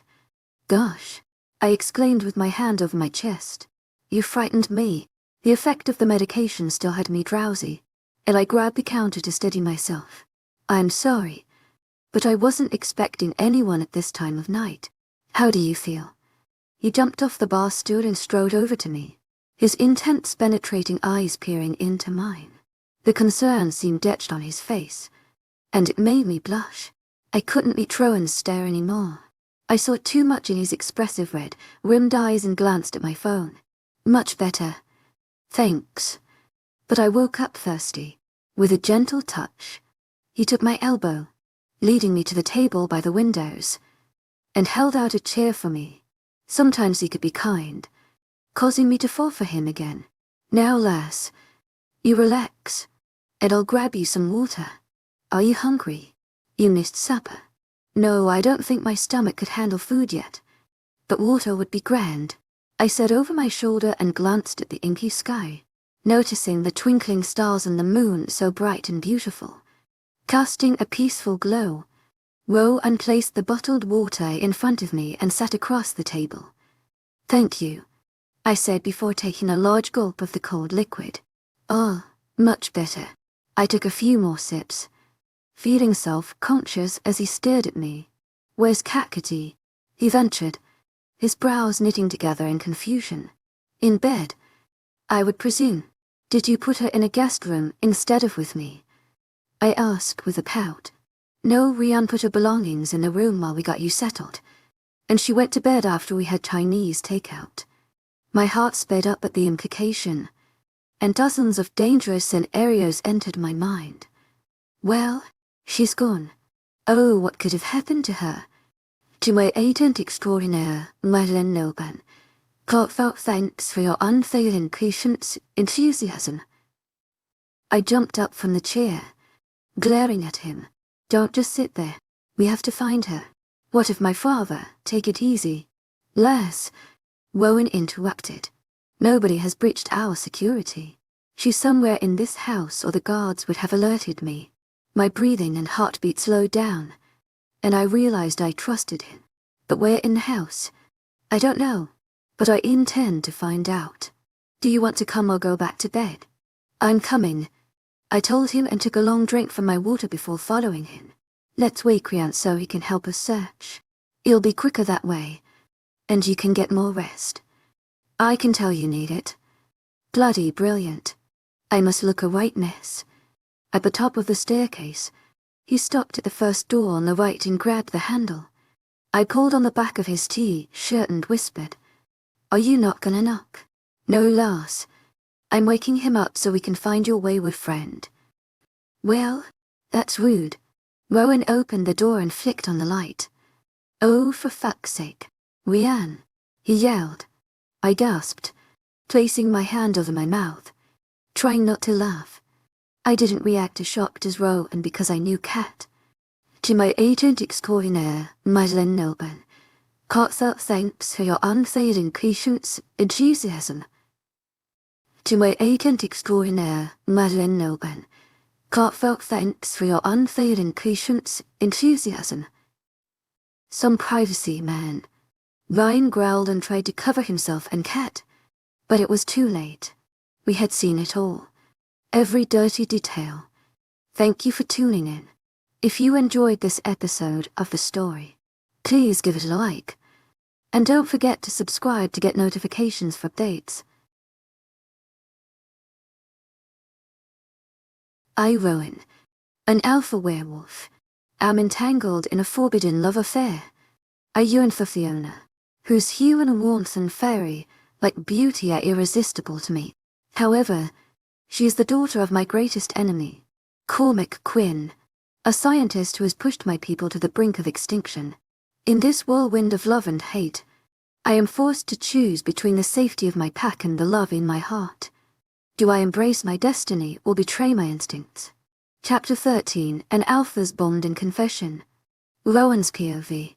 We backed out of the room, giving my brother and Kat privacy to continue what they were doing or get dressed. I didn't care to think about it very much. In one way, I was relieved, thinking perhaps Rian would stop lusting over Fiona. Even though I could never mark her as mine, I wouldn't stand by as my brother tried to woo her. but this recent development had produced more problems since neither of us couldn't afford to be involved with Fiona or Kat for obvious reasons and then some. Well, now that I know where she is, Fiona said, shaking her head. I'm sorry I got so worked up and should have foreseen something like this. Kat has her. She looked at me with blush, stained cheeks, searching for the words and tapping her chin. Let's just call it an enormous appetite for the opposite sex. There's nothing to apologize for. Fiona, after everything you have been through in the last few days, especially yesterday, I don't blame you for not wanting to be alone. Hoping to put her at ease, and tried in vain to tear my eyes from her. She stood against the wall in the shadowy hallway, looking so beautiful it should have been a sin. Her two-sword, long, wavy hair matched the straps of her black tank top, and the tiny sleep shorts she wore showed off her toned legs to perfection. She smiled back, but narrowed her eyes at me. Why are you being so kind when I was just getting used to your abuse? Fiona folded her arms under her chest, and my eyes drifted to her breasts. She cleared her throat, dropped her arms, and frowned. Oh, she had busted me big time. Listen, I now know you had nothing to do with things concerning your father, nor do you condone his actions. Plus, you are making it harder and harder to be nasty to you. I watched her eyes widen and felt our connection growing with intensity, our bond allowing me to read her thoughts. She wanted me as much as I wanted her. I thought you enjoyed being nasty to me.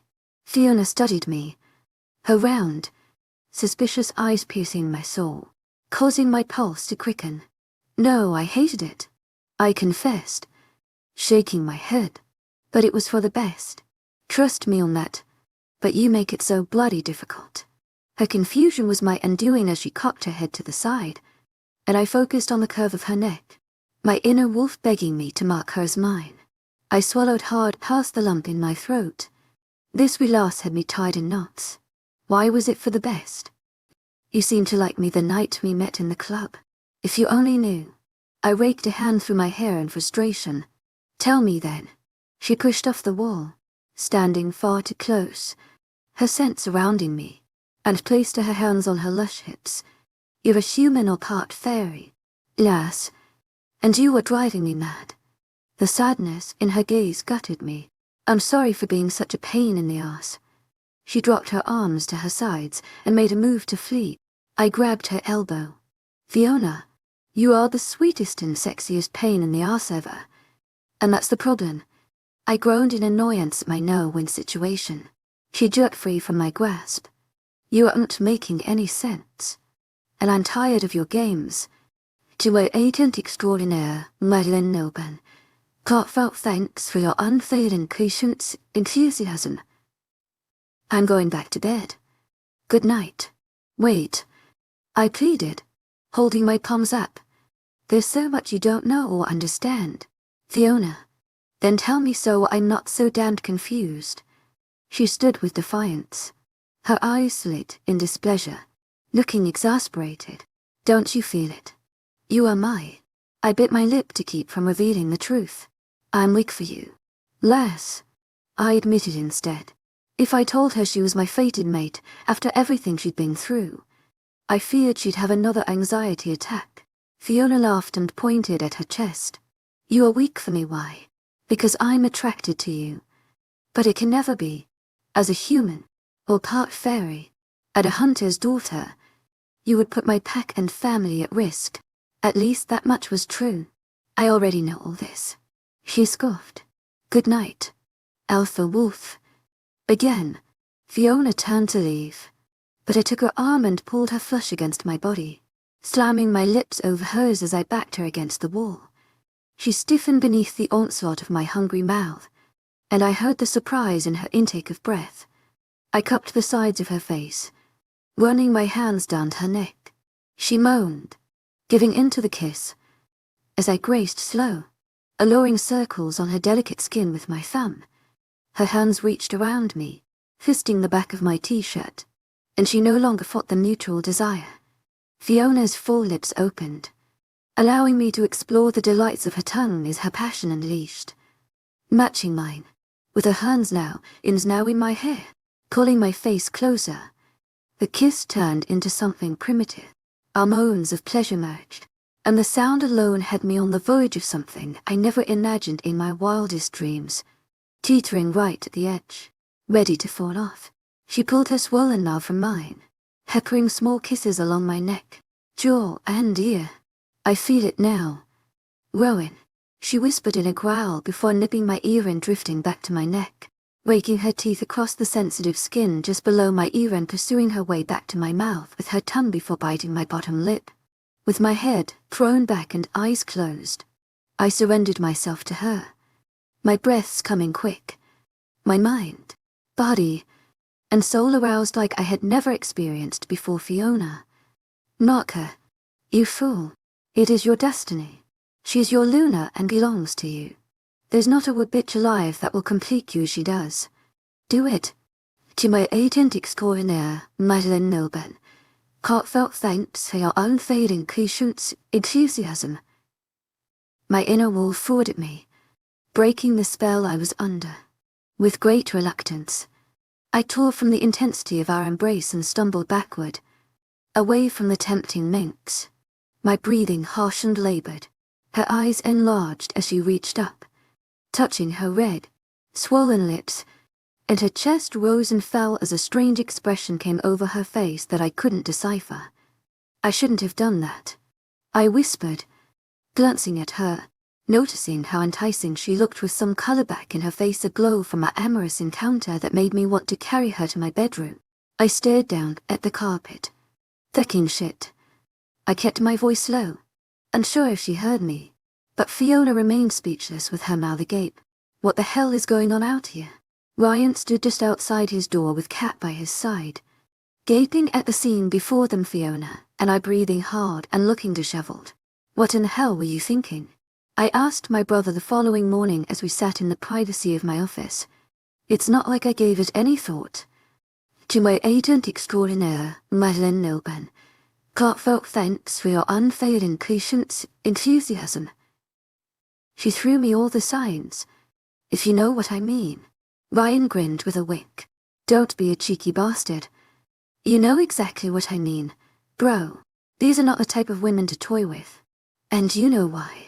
Ryan scoffed and leaned forward, placing his palms on his knees. You're right one to talk, eh? I caught you toying with Fiona right outside my bedroom door after you bombarded me with your meddlesome interaction last night. So what's the difference? He pointed at Rowan. And don't you dare give me that. I'm the alpha line. I threw my head back and groaned. Listen. It was a moment of weakness on my part that resulted in a mere kiss. He shrugged his shoulders. I didn't bed her. So what? We unventured. You were scolding me like a child for having a bit of crack with Kat. She wanted to give it all ash, and was more than willing since she started it. He wagged his brows before continuing. And if you haven't noticed, she's a colleen. A right bonny lass. What a load of bollocks. You could have your pick of thick in birds. Rianne. But these two are off limits. To us both. If I can resist Fiona, then what's the story there? Mate, I've never seen you act the way you do around her. 1 minute you're a nasty ass, and then I find you playing it up in the hall. He raised his brows, grinning. Not that I blame you. To my agent extraordinaire, Madeleine Milburn, heartfelt thanks for your unfailing patience, enthusiasm. That's a special bird right there. She's the woman every man dreams of finding. He had a faraway look in his eyes, and I took a few deep breaths to calm my inner wolf, who was ready to shift and devour my brother. It was time for me to come clean and his unrealistic fantasies about Fiona, my colleen, my bird, my bonny lass, my Luna, and my mate. If I couldn't have her, he damn sure wouldn't. I knew he meant every word by the gleam in his eyes and how he spoke. Ryan held a torch for Fiona, and I was about to extinguish it. You're right, little brother. Fiona is special, but I'm not referring to your specific notions about her. I leaned back in my chair, steepling my hands under my chin, trying to gather my thoughts in order. I'm speaking to you now, not as your elder brother, but as your alpha, Anytime I reminded Ryan of my wreck, he hated it, and I kept my eyes focused on the ceiling inside before looking at him. Ryan crossed his arms, displaying annoyance, which was at odds with his expression of curiosity. Go on. To my agent extraordinaire, Madeleine Nilben, heartfelt thanks for your unfailing patience, enthusiasm. This is serious, Ryan, and I need your word of honor that this conversation goes no further than this office. I glared at him, and he nodded. It was enough for me. Ryan knew that I was being serious, and despite sibling rivalry, I trusted him more than anyone else. There's more to this with Fiona, more than her being a human, or hybrid. It goes beyond her father being an evil hunting bastard. As well, I stood and walked from behind the desk, raking a hand over my face and pacing the room. Ryan turned around, his gaze following my erratic footsteps. I had his attention, but he gave me the time I needed, remaining silent while I roamed the room. My hands were shaking as I made my way to the minibar to pour a whiskey. Yes, it's early, but care to join me? To my agent extraordinaire, Madeleine Nilben, heartfelt thanks for your unfailing patience, enthusiasm. Mate, if you're having a gargle this early, it must be serious. So, stole the ball and pour me one, too. I peered over my shoulder and saw Ryan was now on his feet, pacing as well. I handed him the glass, and he eyed me with wariness before raising it. SL&T. I raised mine as well. Yeah. To my agent extraordinaire, Madeleine Nilben, heartfelt thanks for your unfailing patience, enthusiasm. Bro, we Ray gonna need some Irish luck. We both down the fiery liquid in one go. Ugh, I said with a grimace as the liquor burned going down before I felt its relaxing effects and knew it was time to unburden myself. Well, lay it on me. Ryan's eyes gaped into mine. Inquisitive and apprehensive, Fiona is my mate, I declared, my tone sharp and clipped, leaving my gregarious brother speechless. Well, things are getting intense, and ready to take off. I hope you enjoyed the chapter. Here's a list of some Irish slang terms I used in this chapter.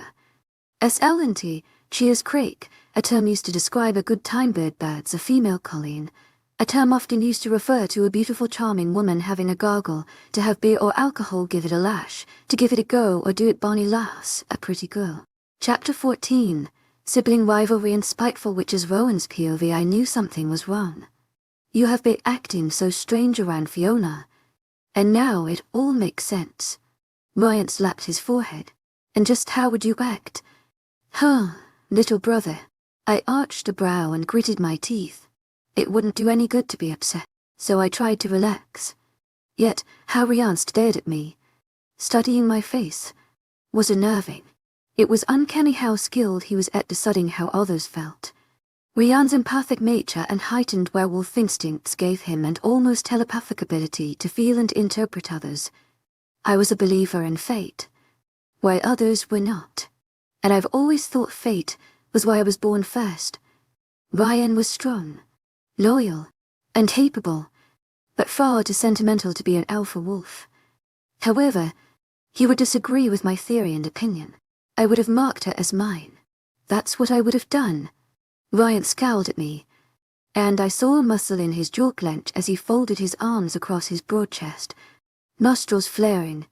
I laughed without mirth and stomped to my desk, and sat down hard. Yeah, mate, I know. You would have marked her without a thought or care. But that's the difference between us, isn't it? I can't mark her as mine. You bloody idiot. He advanced toward my desk and slammed his hands down, jarring the photo frames in my mug. That's right. Big bro. You can't mark her. Your own bloody mate. The woman fate has chosen for you. Why, one might wonder. He was leaning down at eye level with me, and his face contorted in pure fury. Because you're the big bad wolf, Elsa. It was getting harder to control my temper, but I tried. Listen, Ryan. I raked a restless hand through my hair and sighed.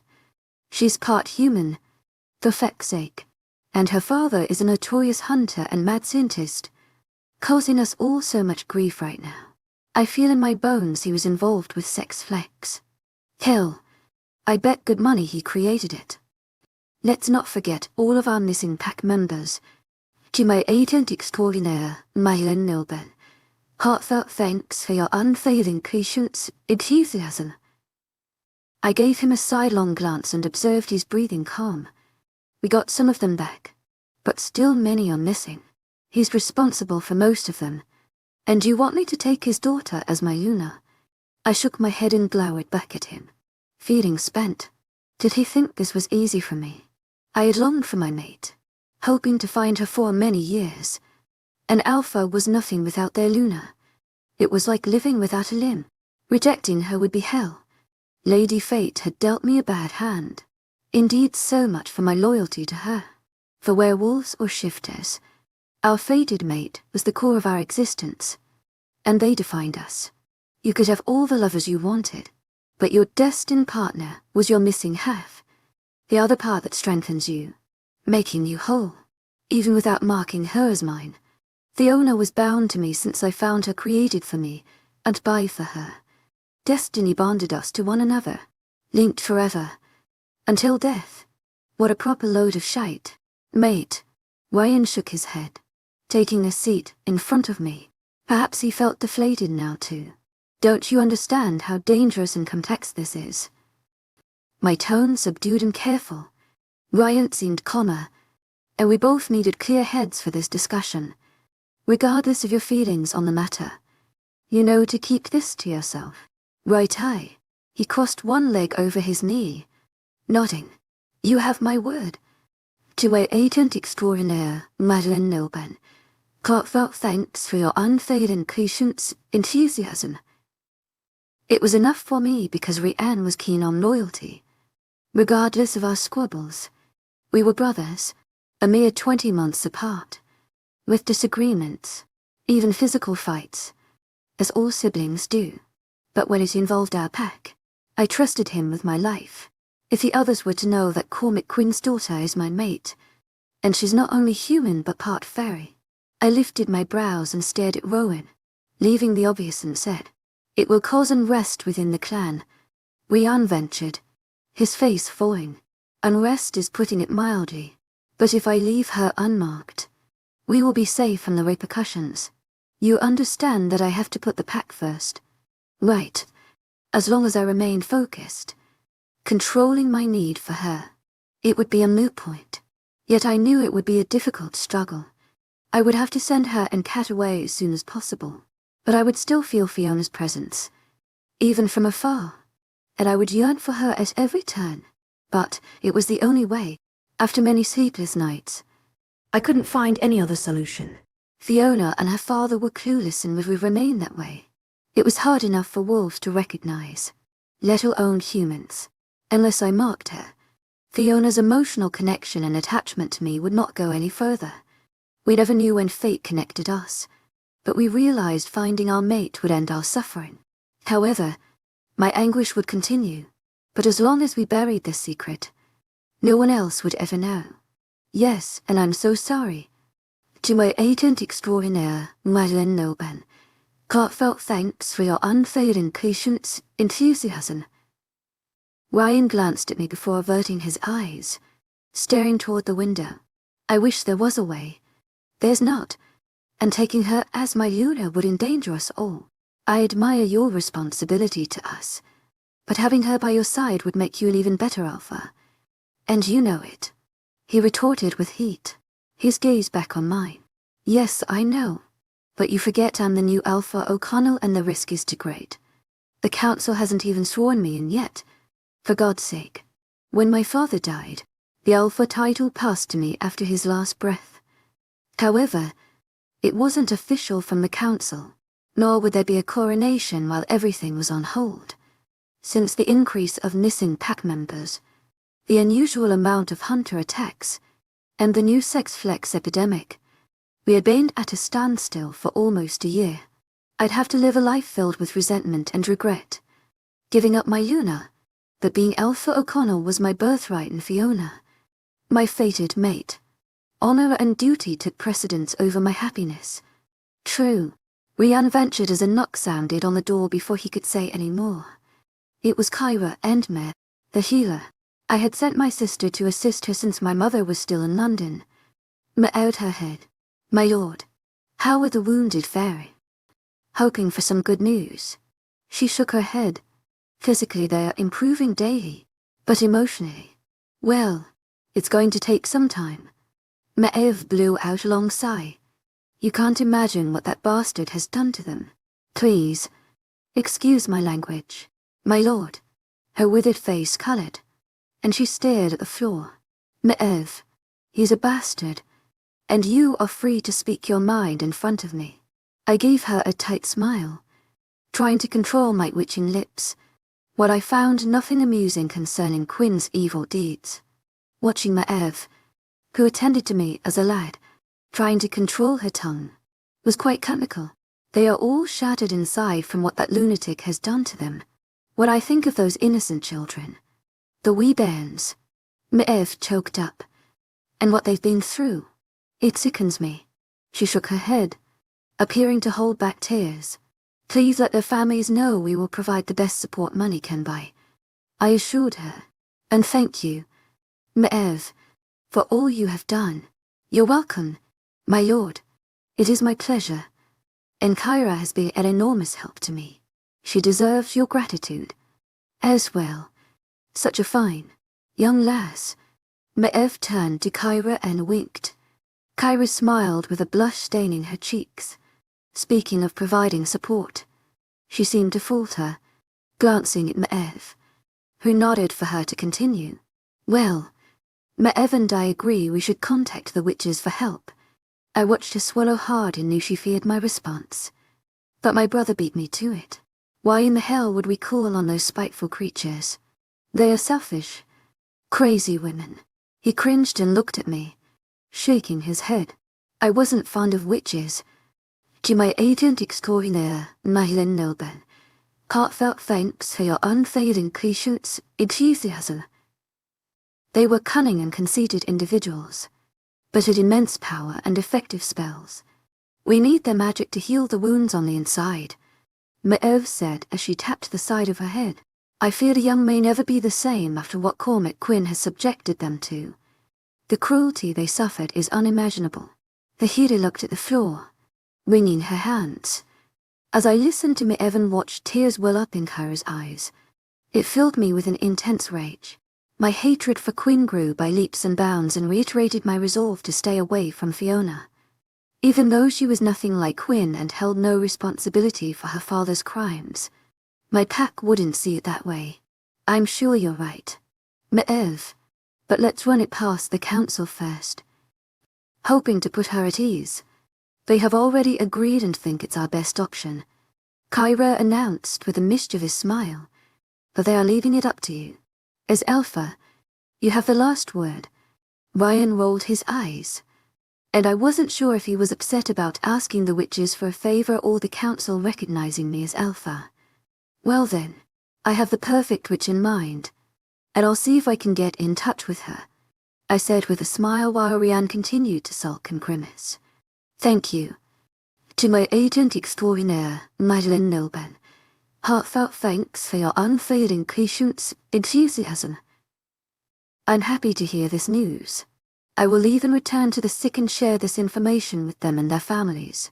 She turned with a smile for Kara and hugged her. Now, you get some rest. Lass, you can come back tomorrow. The older healer bowed and left with a skip in her step. Before we could discuss anything else, I heard a soft knock, and I yelled. To my agent extraordinaire, Madeline Nilben, heartfelt thanks for your unfailing patience, enthusiasm. Fiona opened the door, peeking her head inside and looking nervous. May I come in? Kyra squealed. Yes, come in. I just returned and hoped you and Kat would watch a movie with me. My sister held her hands out as Fiona approached with a shy grin, avoiding my gaze. When I was this close to her, my inner animal became restless. I felt Rianne's gaze and frowned at him, shaking my head. This was hard enough without him pressuring me. We would be glad to, Fiona responded, squeezing my sister's outstretched hands. I just came in to see what everyone was doing and to remind your brother that he owes me a file of information and photos. She peered at me over Kyra's head with a pointed expression. Oh, and Cormac called. He found my note and was checking in on me and Kat. Why didn't you tell me? What did he say? I asked in a rush, feeling my heart speed up. "Tu es agent extraordinaire, Madeline Nilban. Heartfelt thanks for your unfailing patience, enthusiasm." Slow down. Fiona held up her palm. "That's werewolf. You'll love." My brother informed her with a wink and cheeky grin I wanted to wipe from his face with my boot. The absolute nerve of Rianne was astonishing. I had only just told him that Fiona was my mate. That I couldn't claim her made it that much worse. Fiona chuckled, and my annoyance rose. "Well, I'll tell the alpha wolf everything my father said as soon as he hands over the folders." She turned from smiling at Rianne and glowered at me. Hands on hips. "About that. To my agent extraordinaire, Madeline Nilban. Heartfelt thanks for your unfailing patience, enthusiasm." Squirming in my chair. "I want to go through them with you first. If that's okay." She nodded, and her face softened. "Fair play." Her answer was quick and unexpected, catching me off guard. "But when will that be?" Fiona folded her arms and arched one perfect, dark brow. "Soon. Nah. But right now, Rianne and I have to summon a witch." It was hard not to chuckle, watching her expression as it changed. She looked irresistible with her mouth open and her eyes wide as plates. Fiona uttered with a quick shake of her head from shock. I had to remind myself this was all strange territory to her. While Fiona stood there looking stunned but curious, I suppressed the laugh bubbling up from my chest. "And I finished my editing project last night around this time, and the publisher in China emailed me at midnight asking me if I could edit another one in 10 days. Well, I have 10 days to get a ton of writing done. I hope you all enjoyed the chapter I threw together today. To my agent extraordinaire, Madeline Nilban. Heartfelt thanks for your unfailing patience, enthusiasm." Chapter 15. Imagined hell under which named via a second draft Violi's POV. After that unexpected kiss from Rowan last night, my dreams consumed me once I drifted back to sleep. They were confusing, frightening, and more like nightmares. Something followed me as I ran through an unfamiliar forest, with footsteps deafening. The sound of cracking twigs and the grunt of the chase surrounded me. I tripped over a moss-covered log and went down, stopping my fall with my ponds and spider, crawling to evade capture. Once back on my feet, I continued to race through the woods and glanced over my shoulder to find Rowan. "To my agent extraordinaire, Madeline Nilban. Heartfelt thanks for your unfailing patience, enthusiasm." Why was he chasing me? "Stop, lass. You're going to injure yourself. Come to me, and I'll keep you safe," he yelled to my retreating form. I peered over my shoulder, saw his beaming face, and came to an abrupt stop. Out of breath, I leaned over, hands on my knees to calm my erratic rate and breathing, listening to his slowed steps approaching me. I was dizzy from exhaustion but relieved to no longer be in danger. As I turned to greet him with a smile, a scream stuck, lodged in my throat, realizing I was face to face with the drug, pushing vampire from the club. The creature threw her head back and cackled, the sound crazed enough to wake the dead, and he looked at me as I stood frozen from fear, unable to speak or move. The vampire's eyes were solid black orbs, and blood covered his long, sharp teeth and dripped onto his chin. He cocked his head, still regarding me, and grinned before lunging forward, a long black cape floating behind him. A piercing scream rent the air as I scrambled away from the demon, like monster, stumbling over sticks and rocks, but somehow kept myself from slipping. I resisted the urge to glance behind me and kept running. "Fiona," my father called. "Wait, why are you running from me?" I peeked over my shoulder to see my father in his lab coat in the dark, haired fairy smiling beside him. "Don't you want to meet your mother?" The word mother stopped me short. I felt dizzy and was now in a white, sterile room filled with metal beds, strange devices, and vile. "Fiona," the fairy called out in a sing-song voice. "I've missed you so much, my darling child." I shifted toward the enchanting sound, finding myself alone with a pair of tiny, bloody fairy wings flapping across the floor. As I watched the ghastly spectacle, the wings chased me around the room. A phone ringing in the distance woke me from my imagined hell. As I sat up, drenched in sweat, I tried to shake off the nightmare, and the noise rang louder in my ears. I reached over and grabbed my cell phone. "Hello." My voice sounded strange and far away. "I'm not happy with you, Fiona." My father's voice on the other end caused my heart to beat hard against my rib cage. "Well, good morning to you, too, father." I refused to let him know how he affected me. "Don't change the subject. Running off with Kat on holiday without telling me is disrespectful, Fiona, and I've taught you better." I rolled my eyes and tried to calm my breathing. I left a note. Every part of me wanted to lambast him, but Rowan's words echoed in my ears. I had to pretend and muster as much grace and respect as possible. "Listen, I'm sorry I was so hard on you when we last spoke, but I needed time to take it all in. You should have done that alone without dragging Kat with you." His sarcastic, narcissistic tone was unnerving. I gritted my teeth and had to stop myself from hanging up on the cocky bastard. "Kat is my best friend, and I didn't want to go alone.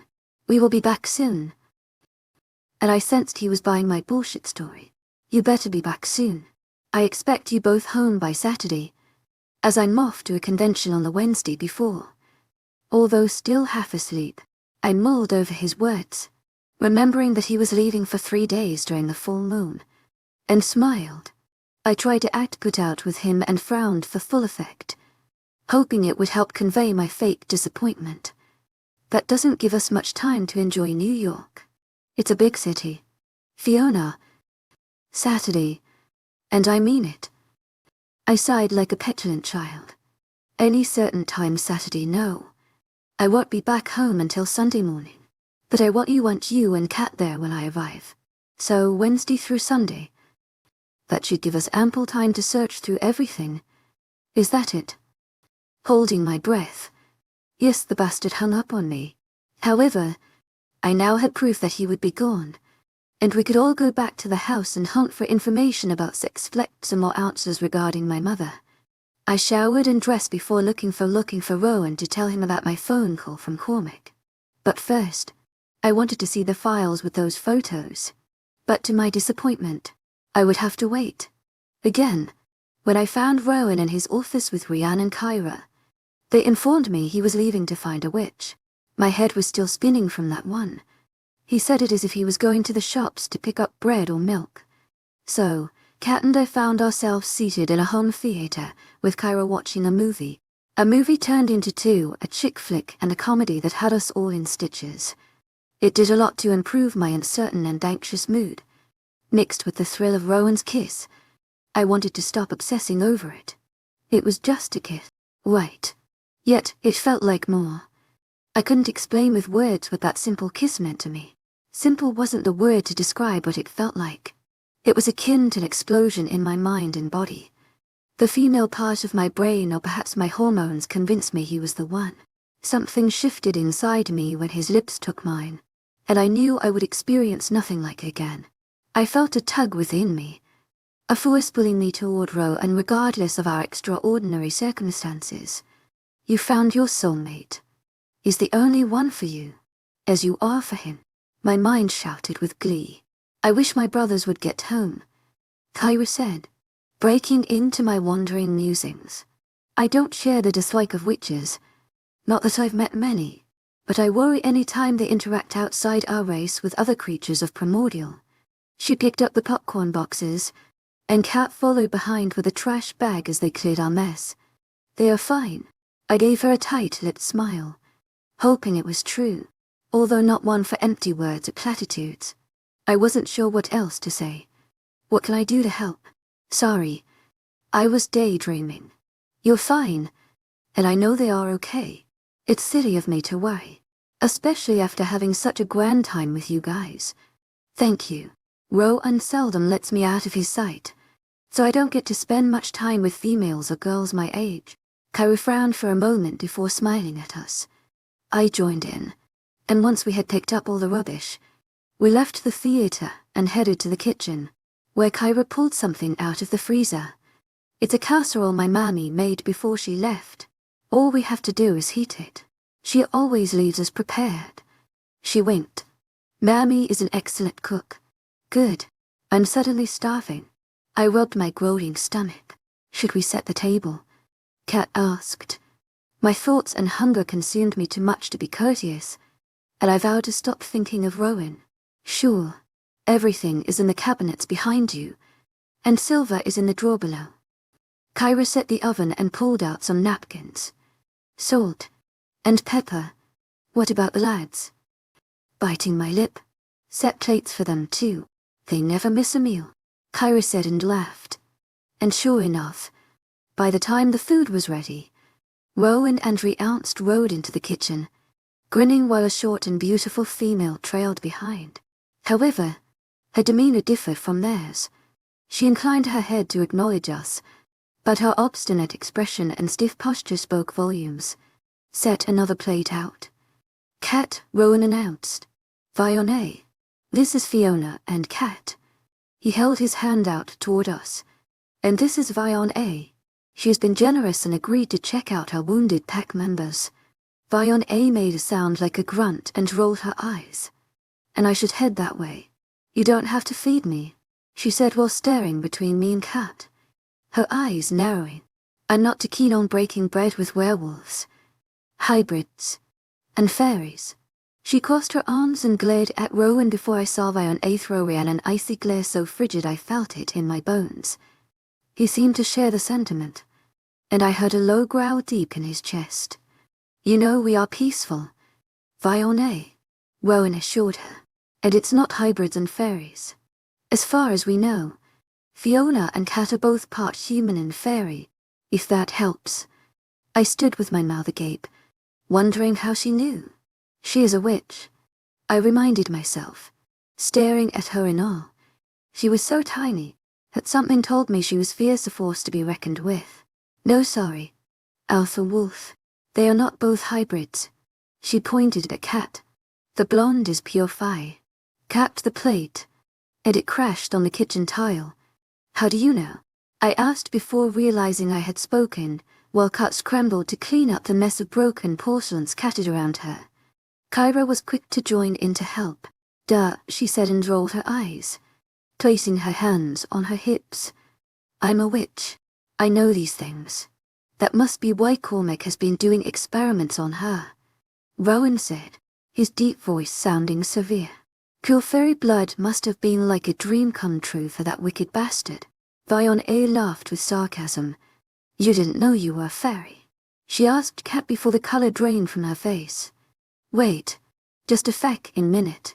Did you say Cormac? As in Cormac Wynne? And he has been experimenting with you? Her face contorted into something like disgust and fear.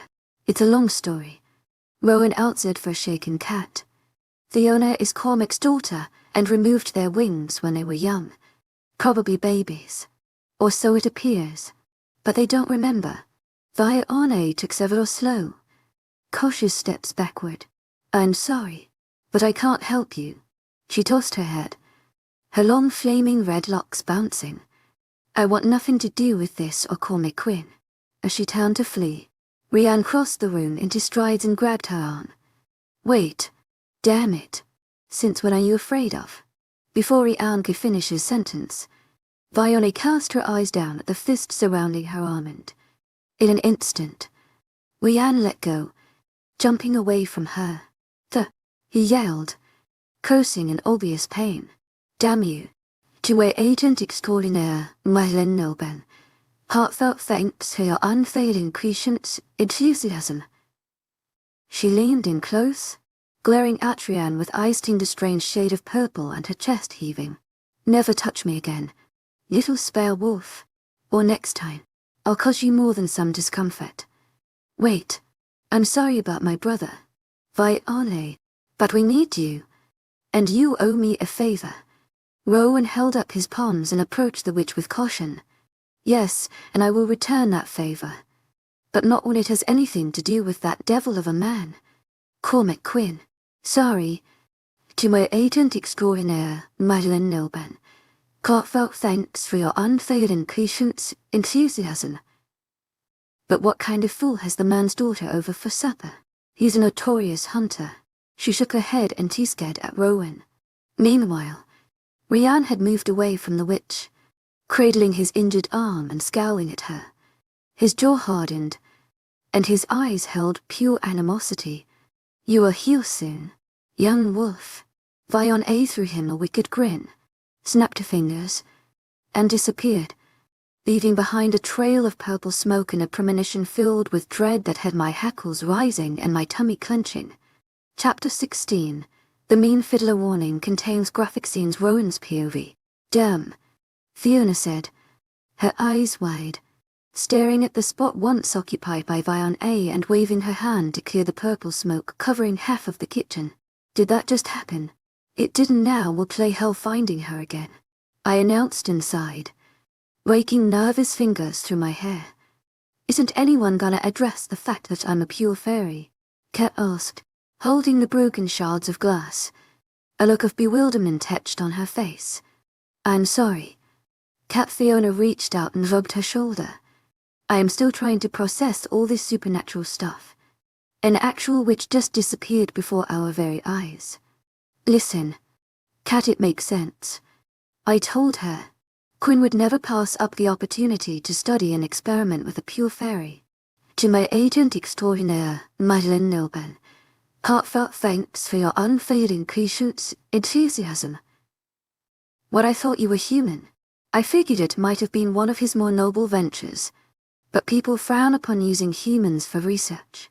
But everything he does, I frown upon. I bet he removed your wings so people would mistake you as a human, and he could continue his sick experiments. But my parents, why would they allow him to do it? Ryan piped up. Think about it.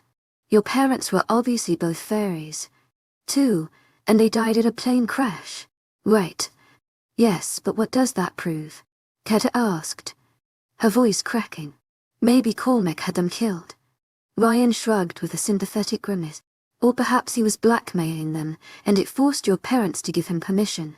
He stared at his feet, averting Kat's gaze. She stormed to the bin and dropped the broken plate inside and picked at her hands to remove the small pieces before glaring at Rian. Well done, Rian. Bloody brilliant, how you worked that out. Kat's eyes still rested on Rian, a challenge in them. A tumble in the sheets wasn't very memorable. Nor does it make you an expert on me or my family. Kat lifted her lips in a cocky sneer. Hey, that's not what Rian attempted. Shut up, Rian. Kat growled.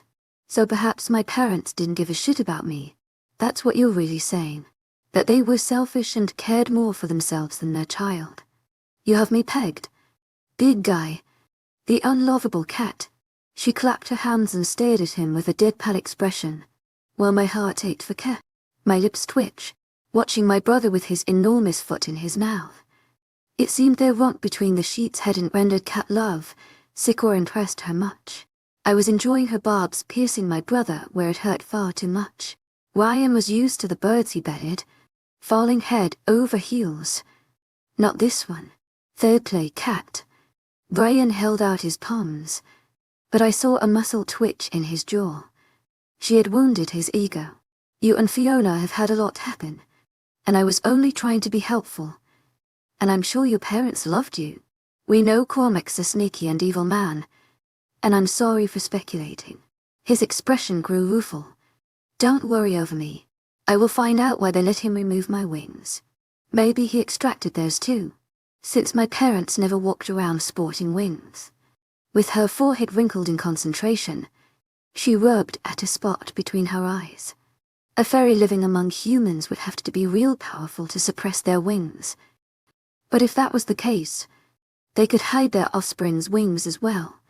I beetled my brows and looked over at my chastised brother, seeing the moment my words sank in. You're right. To my agent extraordinaire, Madeleine Noban, heartfelt thanks for your unfailing patience, enthusiasm. Ryan's brows rose to his hairline. But what does it mean? If they were powerful enough to hide their wings, why not hide mine and Fiona's instead of letting that beast of a man cut us up? Kat's eye had turned to an unfamiliar emotion as fat tears dripped from her eyes, spilling down her cheeks. Fiona placed her arms around Kat and whispered something before wiping the moisture from her friend's face. Kat nodded and returned the hug. I may be an alpha werewolf, but I'd be a liar if I said it wasn't a touching moment, and it made me uncomfortable. I cleared my throat. Let's eat. We will all feel better after a good meal. I held my grumbling stomach. Kat, I promised to find the answers you and Fiona seek. She smiled at me and we all headed for the table. Ryan made his way to the cabinet and took down a new plate for Kat. I figured it was his way of apologizing for being an insensitive ass. He reached Kat with a nervous smile and set the plate in front of her. She grunted without acknowledging him, and I coughed to cover my bark of laughter. Ryan shot me a "you're a bloody jerk" scowl before taking his seat. After a few moments of silence, while we all concentrated on the food, Fiona said, I did well speaking with Cormac this morning and he doesn't expect a thing. He thinks Kat and I are in New York and insists that we return by Saturday. That's fantastic. Lass, I ventured, concentrating on my meal. I'm not finished. She gave me a stony stare that felt like karma biting me on the ass after laughing at Kat chewing up my brother and spitting him out. To my agent extraordinaire, Madeleine Noban, heartfelt thanks for your unfailing patience, enthusiasm. Please continue. I looked up from my plate, saw Aunt smirk, smiled at Fiona, and listened, giving her my full attention. I want the folders with the photographs before I proceed with any more details. Fiona met my smile with a serious and grim look. To my agent extraordinaire, Madeleine Noban, heartfelt thanks for your unfailing patience, enthusiasm. I will hand them over as soon as we finish eating. Ryan, I have to go into the city. I wanted to go over them with you, but we can discuss everything in the morning. Wait. Shaking her head. You lads are going out this late. Into the city, yes. We have work to do concerning sex flex and the shady witch to find again. I shrugged and watched her face turn pale. Are you going to look for more of those creatures or the people passing around the drug? Both. I avoided her gaze, pretending to be interested in my casserole. But it's so dangerous. Her voice just above a whisper. What if you have to fight something worse than that vampire thing? Ryan laughed, and I turned to him, furrowing my brow in disapproval before answering. We will shift into werewolf from if things get hairy, but we can handle ourselves. Lass, and you have nothing to worry about now. Finished telling me about Quinn. Oh yeah. She shook her head, appearing to clear her thoughts. Cormac was angry with me from Kat, and he wants us home by Saturday because he's returning Sunday morning. He confirmed what we saw in his planner. He's leaving on Wednesday. That means we have 3 full days to search the house. Good job, lass. Let me grab the folders as soon as Rhiann and I get changed. You ready? Bro, after dressing in black and grabbing extra clothes in case we had to shape shift, I met Rhiann in the kitchen where the girls sat sipping iced coffee. I watched Fiona stiffen as I neared her. To my agent extraordinaire, Madeleine Noban, heartfelt thanks for your unfailing patience, enthusiasm. Lass, I avoided her eyes as I held out the files. These are disturbing. She stared at the offering, appearing hesitant, then glanced back at me before taking them with a clipped nod. The guards are outside and we will see you in the morning, I said with a weak smile. Please be careful. Fiona begged and stood to see us off. Walking around the table, Rhiann explained, these humans turned into creatures from Sex Flex strike at night, and we must be there to hunt them down. It's how we've gained most of our information so far. He rubbed Fiona on the back as he passed her, steering clear of Kat. I wanted to punch his face in. We know what we are doing and will both return unharmed. He winked, and she smiled at Rianne, but it seemed strained. Enough flirting. Rianne, we've got work to do. Good night, ladies. And Kyra, make sure they both have whatever they need. I strode from the room, vowing not to let Rianne under my skin. As we entered the city, I headed for the nightlife, especially the clubs. To my agent extraordinaire, Madeleine Nilban, heartfelt thanks for your unfailing patience, enthusiasm. And pubs where the young like to hang out. The zombies, vampires, and goblins liked fresh blood. And so far, those were the only creatures we found connected to sex flex. But most of them was zombies or goblins. The vampire at the club where I met Fiona was a first for me. However, they all had one thing in common: they liked to hunt in the dark. And once a human became addicted to sex flex, in time they turned into a bloodthirsty creature, and when night fell, they needed fresh victims to survive. We were on a mission to stop both the spread of the drug and hunt down these confused, insidious creatures. Unfortunately, they were pushing sex flex quicker than we could kill off the resulting monsters. The results led to a lot of violent, unsolved deaths in the streets and alleyways of Dublin. Holy feck, Rianne shouted, pointing toward a dark side street near a pub called the Mean Fissure, where the late crowd comprised mostly university students. And before I could spot what he'd seen, the dank smell of blood flooded my sensitive olfactory. I turned off the vehicle's lights and continued on before rolling to a stop, loading my dart gun containing a special poison and grabbing mesh metal gloves in my bag. To my agent extraordinaire, Madeleine Nilban, heartfelt thanks for your unfailing patience, enthusiasm. I asked as Rianne pulled on his last glove. Let us do this. As we crept into the dark and alley behind the pub, the stench was overwhelming. We were close and it wouldn't be a pretty sight. Ryan ran ahead of me, shifting as he turned the corner. Now I knew it was serious. Transforming in the middle of the city wasn't ideal and something we preferred not to do if we could help it. Once I rounded the corner, I saw the gruesome scene that caused Rianne to shape-shift without care. A zombie and goblin fought over a woman whose limbs they had ripped from her body. For a moment, it satisfied the goblin to feast from her torn flesh, while the large zombie, grey, like death in ragged clothes, tore her chest open and I saw her still beating heart. The horrific spectacle made me slow to shift, but then I did so with urgency. Somehow the woman still screamed, a hair-raising sound filled with terror, and I wondered how she was still alive. While Rianne pounced on the zombie, I noticed her eyes meet mine, and the anguish I saw there caused a red, hot rage to overtake me.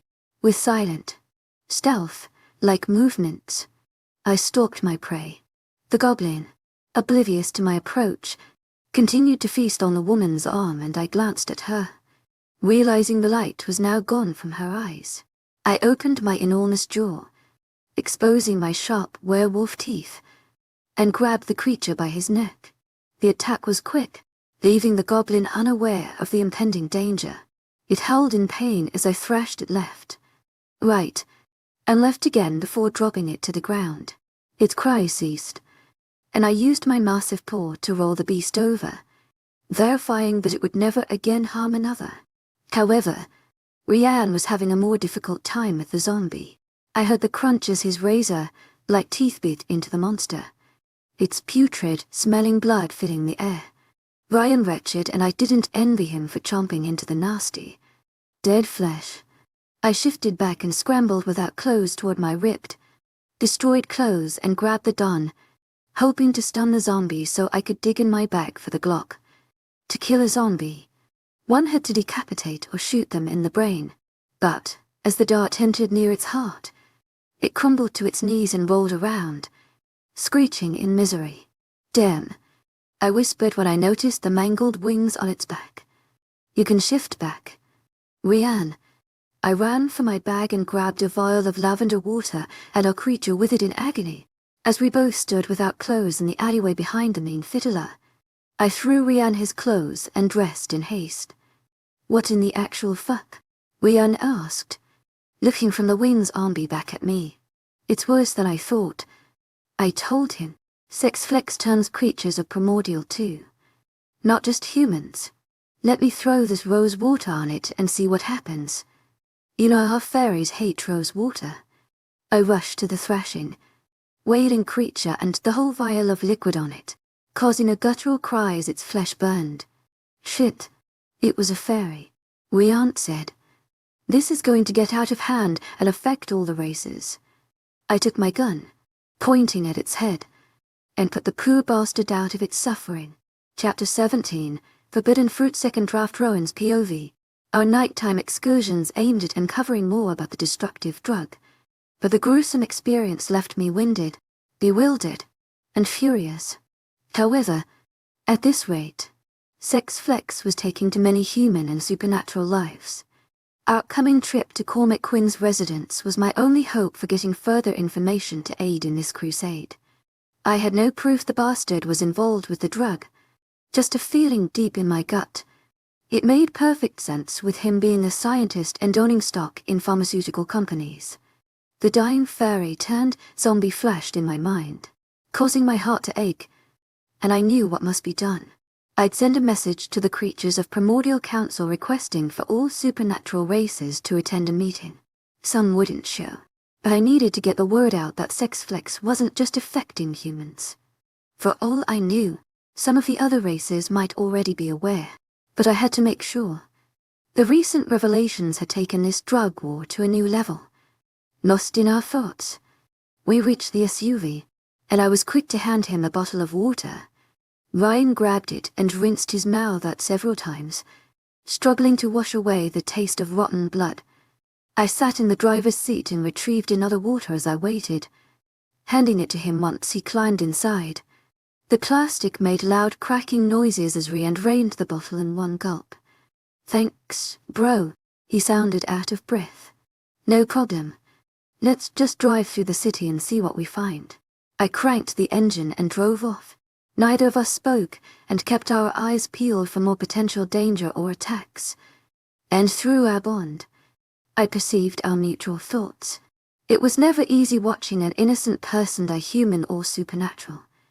As werewolves, we had no beef with innocent humans, only the ones who hunted us down.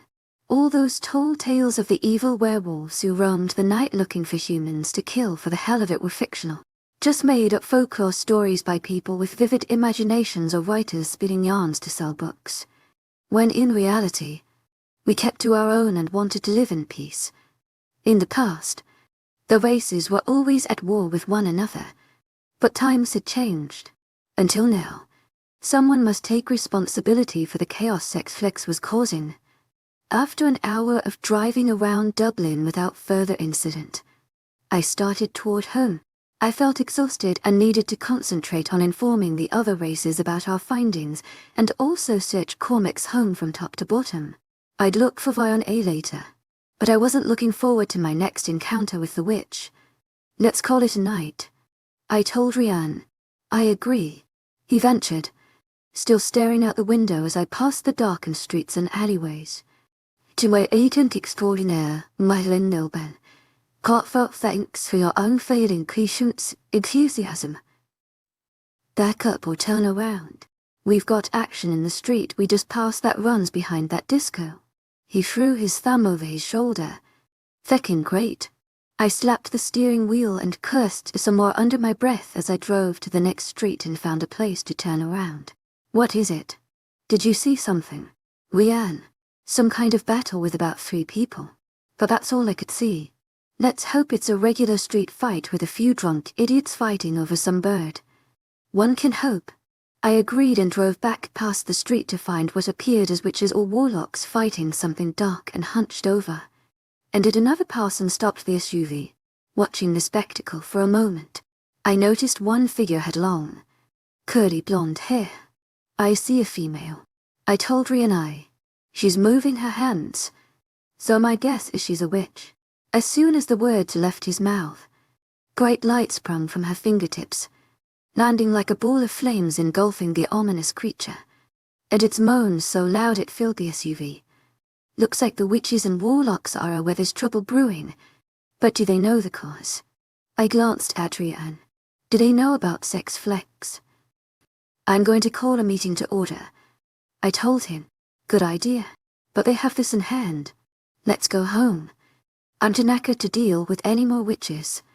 I put the car in drive, ready to pull off, when I saw something jump from the roof above the commotion. Holy shit.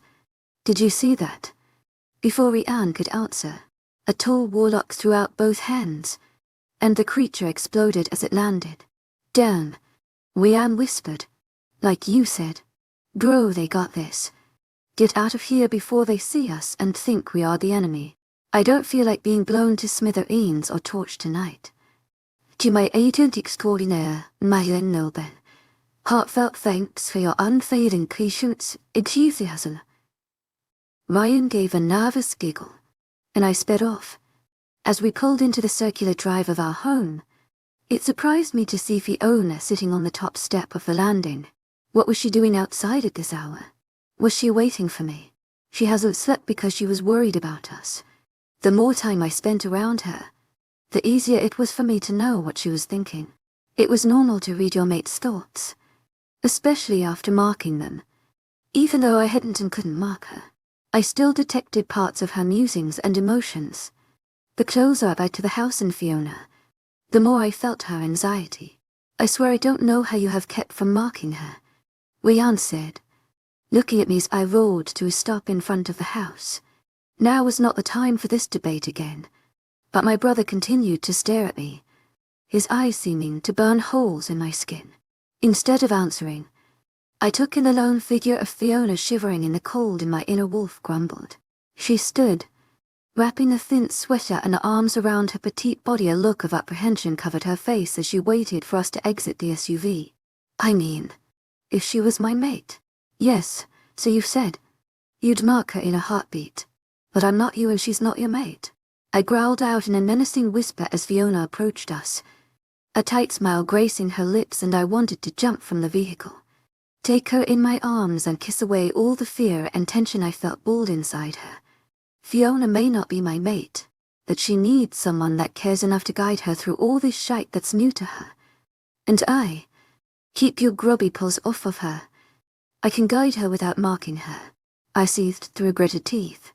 I forbid you to touch her, and I say that as your alpha, not brother. Besides, you've already bedded her best friend. So, now you want Fiona? To that's not what I meant. To my agent extraordinaire, Madeline Nilban, heartfelt thanks for your unfailing patience, enthusiasm. Whatever. Get out. Who knows how long she's been sitting out here in the cold waiting for us. He grunted and opened the door. Fiona smiled and ran toward Rian, throwing her arms around his neck. I'm so glad you are both home and safe. She studied me over Rian's shoulder, and I felt the tinge of guilt coming off her in waves.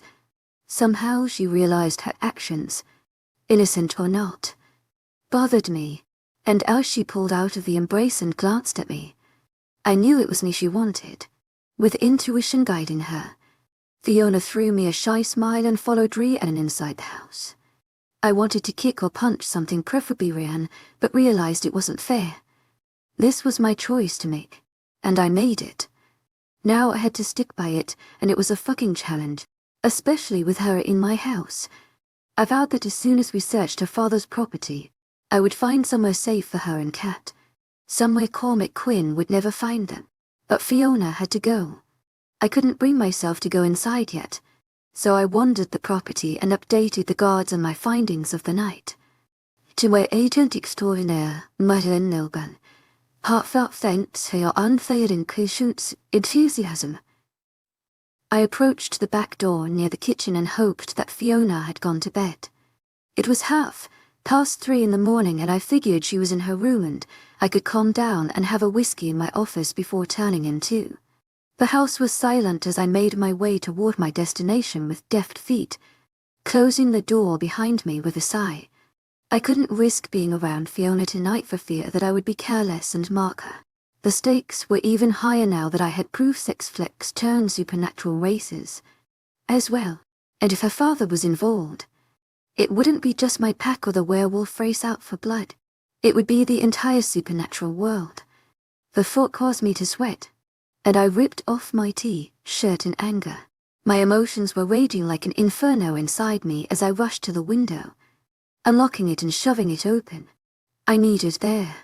This cruel twist of fate had me in knots as I experienced rage, grief, and then shame at feeling sorry for myself when so many lives were at stake. But becoming alpha and finding my Luna were things I had dreamed of since I hit puberty. I had one, but not the other, and would have to learn to live an eternal existence as a lone alpha wolf without my mate. It's not fair. Despising myself, pity, and poured a double shot of whiskey, pacing the room. To our agent extraordinaire, Madeline Nogan, heartfelt thanks for your unfailing patience, enthusiasm.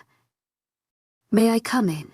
I turned in shock at the sound of her voice, unable to speak while she stood just outside the threshold, her hand on the doorknob. I downed a large gulp of whiskey, my eyes never leaving hers, and watched as she stepped inside and closed the door. You should be in bed, I told her as she rubbed her bare upper arms. We need to talk, but it's feckin' freezing in here.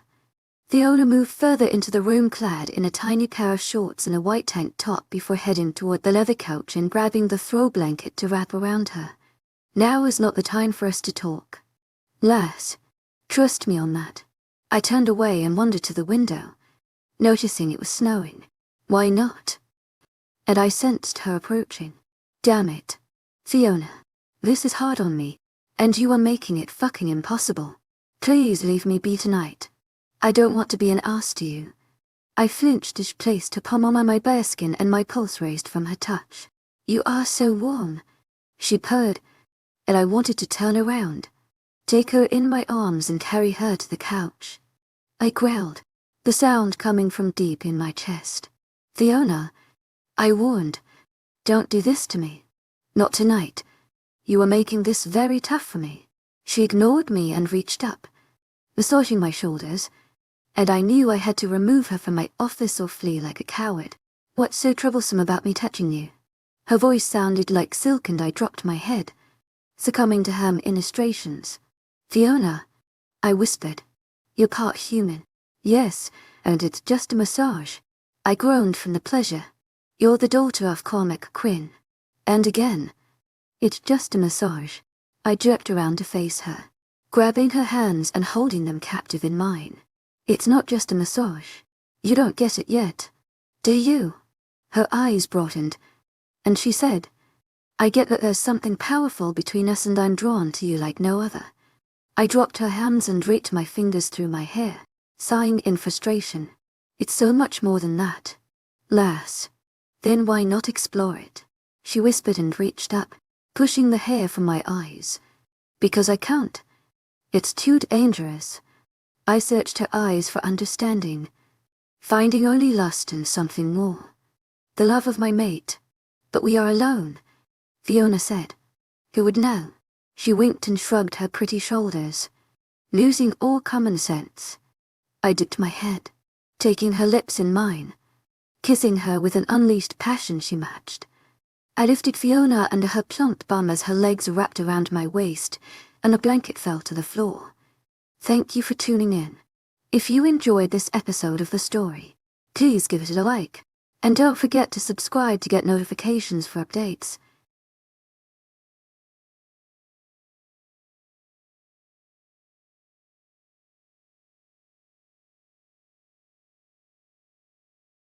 In this thrilling story, I am forced to confront my deepest fears in the true faces of those I trusted. I must make choices, continue to run from my destiny, or bravely face those who have betrayed me and save those I love. It's a complex story about courage, sacrifice, and family, filled with twists and surprises.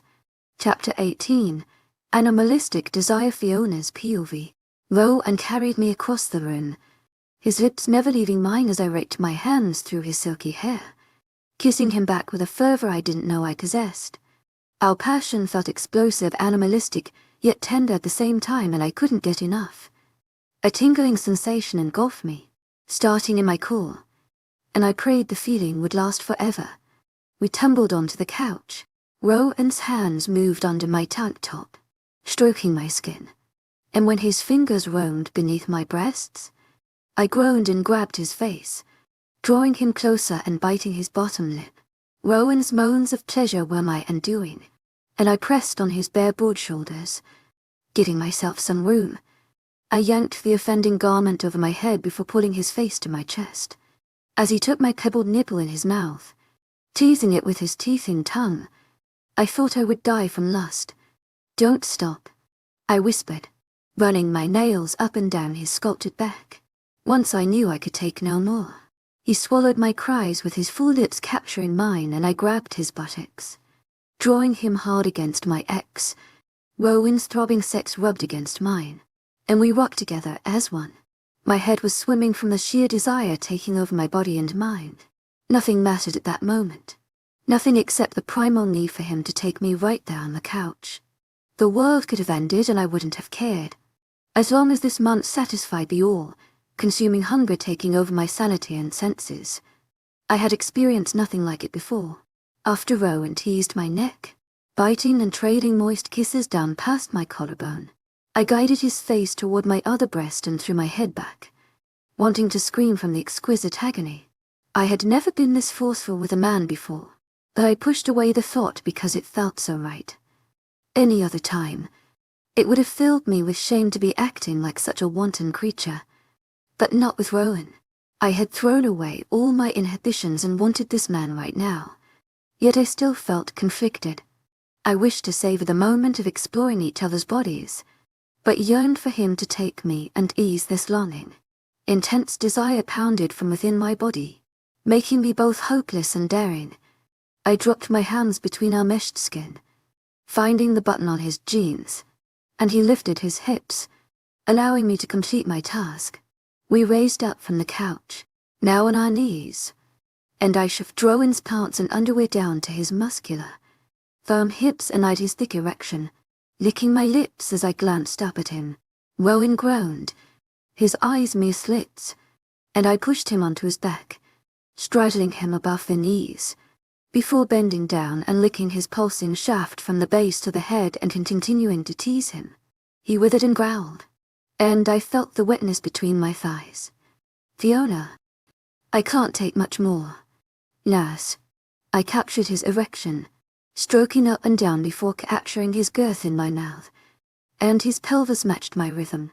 Before allowing me to finish, I found myself thrown onto my back, shorts ripped from my hips, and Rowan entered me in one slick motion. The sensation was too much, and I gripped his buttocks, tugging him closer while his frenzied thrusts took me over the edge. I cried out in ecstasy, whimpering as the orgasm crashed like waves, filling me with such pleasure I couldn't catch my breath. My legs trembled as Rowan pulled out of me, only to trail kisses from my stomach down to my now sensitive sex. "What are you doing?" "I can't handle it." To my agent extraordinaire, Madeleine Noban, heartfelt thanks for your unfailing patience, enthusiasm. "It's too intense there right now." He continued licking my center, and nipping me with gentle precision until I felt the build up growing stronger and stronger. I drew his head closer, tugging on his hair while a primal euphoria rocked me once again. Oh my God. Oh my God. Yes, yes. Feeling no shame. "You like that, my little fairy lass." He stood in all his without clothes glory and held out his hand. Rowan hauled me up, and I stood on weakened legs before he bent me over on the couch, grabbing me from behind, as he clutched my hips and lined up his erection against my slit. I relished in the sultry heat radiating from the head of his member. Teasing me, he rubbed it up and down my center before pulling out and slapping it on my ass cheeks. "Please." To my agent extraordinaire, Madeleine Noban, heartfelt thanks for your unfailing patience, enthusiasm. "I need you inside me again now."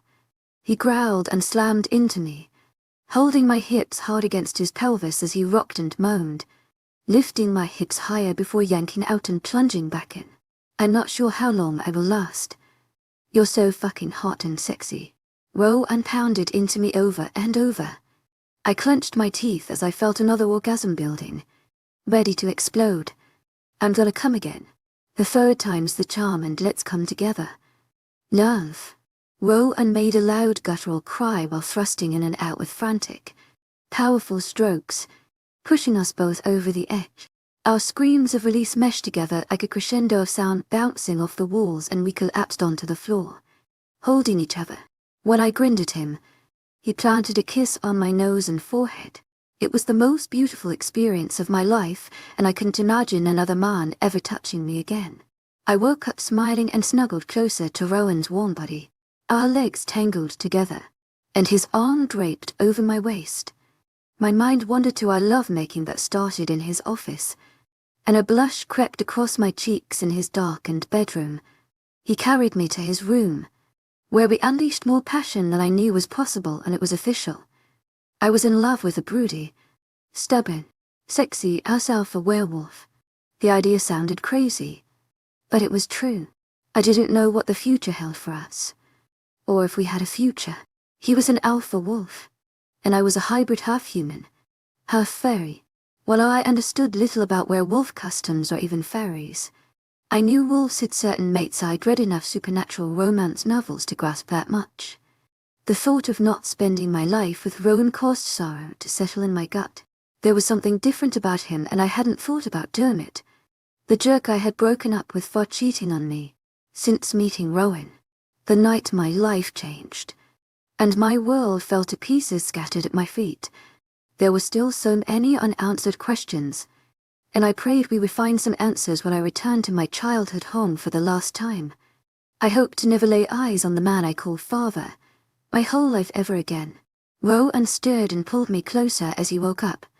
My mind raced, wondering if things would be awkward between us. He nuzzled my neck and groaned while kissing my back.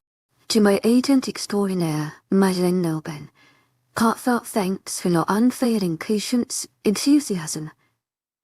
My sexy lass. Rowan grabbed my waist, turning my body toward his, greeting me with a sleepy smile. He looked like a dream with his tousle hair and boyish, crooked grin, and I grinned back, grateful the room was dark enough to cover the heat rising from my chest and settling on my cheeks. Hey you. Hoping my morning breath wasn't awful, but he kissed me, and the thought disappeared as soon as his tongue touched mine. The depth of the kiss progressed, and his scent, faint soap, bergamot, spice, loamy earth, and man enveloped me. Rowan dragged me atop of him, running his hands up and down my arms, along my sides, and then my bum. A grin flickered in his darkened eyes. Here we go again. Running my fingers through his ebony hair as I continued to kiss his lush, firm lips.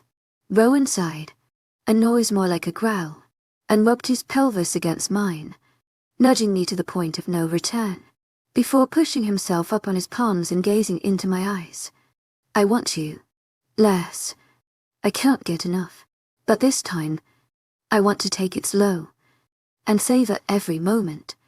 I regarded Rowan in awe, his eyes half open and clouded with lust.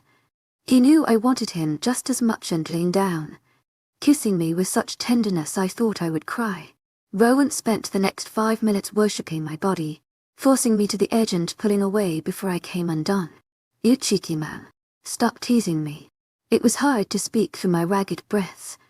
He planted his erection at my core, spreading my thighs wide, and grinned down before entering me a little at a time with slow, measured strokes until I thought I would perish. Once altogether inside, towering over me, Rowan's expression grew serious. Fiona, I meant it. This morning we are making love, not lust. I swallowed past the lump in my throat as tears threatened to fall, burning behind my eyelids. But do you love me? Embarrassment flooded me as I realized the boldness of my question. Lord help me, I do, lass. The breath I was holding came out in a rush and row, and did what he said he was going to do. We made slow, sweet, passionate, and unforgettable love, ruining me for any other man.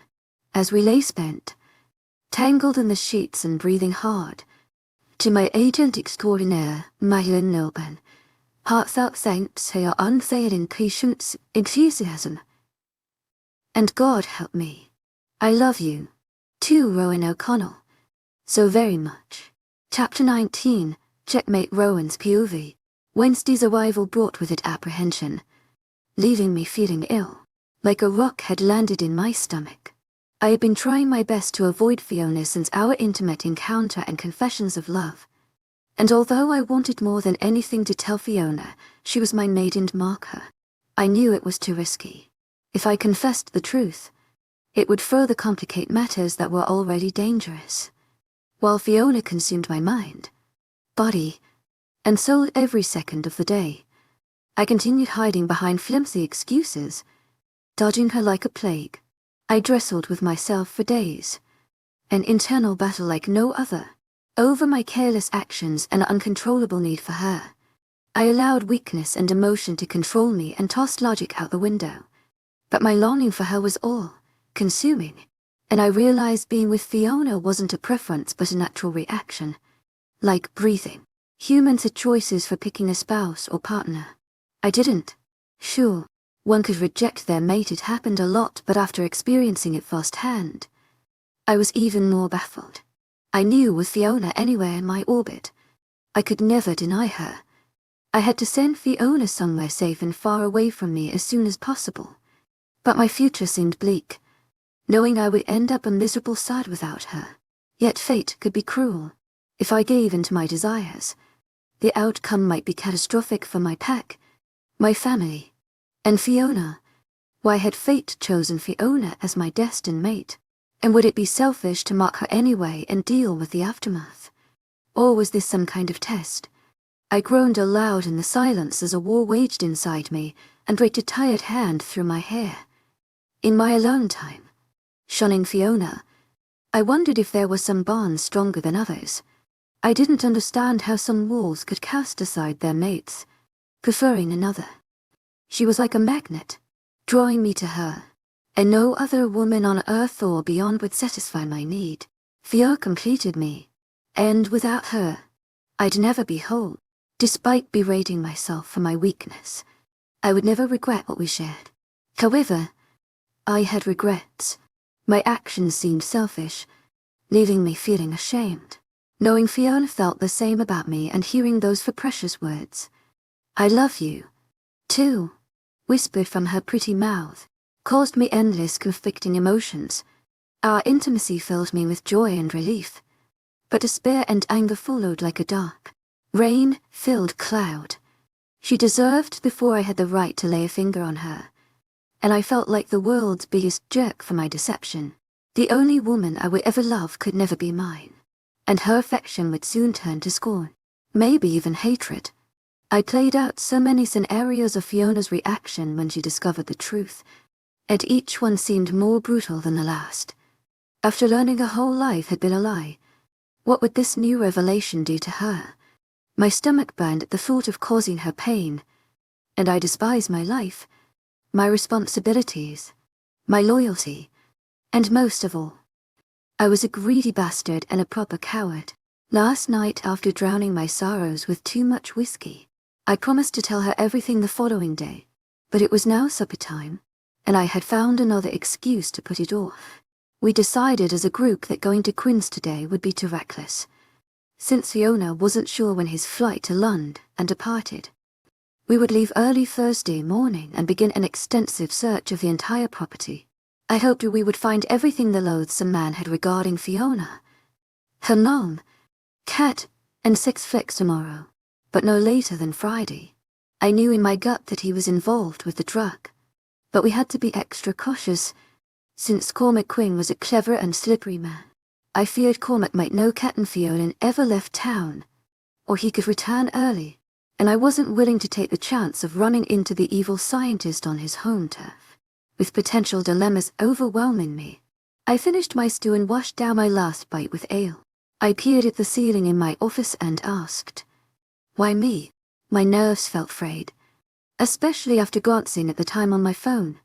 We would all gather in 10 quick minutes to make plans for tomorrow, forcing me to be in the same room with Fiona. My only saving grace was we wouldn't be alone. Imagine an alpha werewolf afraid of a mere lass. It sounded absurd, but my terror was genuine. The time had come, and as we sat around the kitchen table, I felt Fiona's eyes on me, leaving my skin burning. So I kept my gaze on Rianne. I don't think it should come with us just in case Cormac turns up. I'm going, she spat, and I watched her flash pleading eyes toward Fiona. To stay safe. We only have Thursday and Friday to search the entire place. So you need me. A ties in hands are better than 3, Fiona said, taking up for Kat. We are being extra cautious already, and I want her with me or I won't go. And if I don't go, Fiona threw me a wicked grin, knowing I couldn't get in without her. Besides, we know the place like the back of our hands. She spoke with conviction, her eyes filled with rage, and I realized I couldn't go on treating her like a stranger. Avoiding Fiona after what we shared was harsh, and giving her the cold shoulder was childish. I wondered when I had become such a coward and cruel creature, as I sat listening to the girls argue the benefits of Kat coming along. I knew it was past the time for complete honesty. I would explain and beg Fiona for forgiveness once we had searched Quinn's property. But right now, I needed my head in the game. What's the worst that could happen? Br shrugged and threw me a tight smile. I felt my eye twitch and a tick in my jaw. Great. It was 3 against 1. Unless I wanted to throw my weight around and use the alpha card. But I already felt like a wimp and a jerk. So pulling rank seemed like a real dick move. Sometimes people had to pick their battles. And this was one I didn't want to fight. Ryan, you know what could happen? I'm only trying to protect Kat. Because Quinn has some weird fascination with her. We still don't know why. And if one of his goons finds us while we are searching. I furrowed my brows but said no more. Thank you for caring. But I have lived through his abuse for years. I want to come, and if the worst happens, well, it's on me, not you. I let out a deep sigh. But I really could use you here. To my agent extraordinaire, Madeleine Noble, heartfelt thanks for your unfailing patience, enthusiasm. To help with Kyra, what about all your guards? Fiona scoffed, folding her arms under her chest. The guards will be here patrolling the house and perimeter. But your father has ways. I gathered sufficient courage to peek at Fiona and wished I hadn't. Her fury seemed palpable and alive. But I soldiered on, remembering I'd brought it on myself. Kyra has taken to both of you, and I thought to kill 2 birds with 1 stone by protecting Kat while allowing Kyra a chance to have some female company. Which is it? Fiona arched one dark brow, challenging me. Do you want Kat to stay behind for protection or to babysit Kyra? I knew she didn't care either way, but wanted to argue and punish me for hurting her. Fiona needed an excuse for her bitterness, since we weren't alone for her to say what was really on her mind.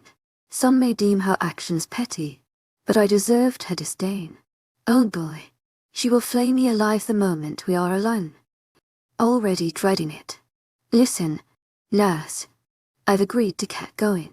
Now can we move on and finish this discussion about our plans? We all need a good night's sleep. Even though I spoke with softness to appease Fiona, it still enraged her.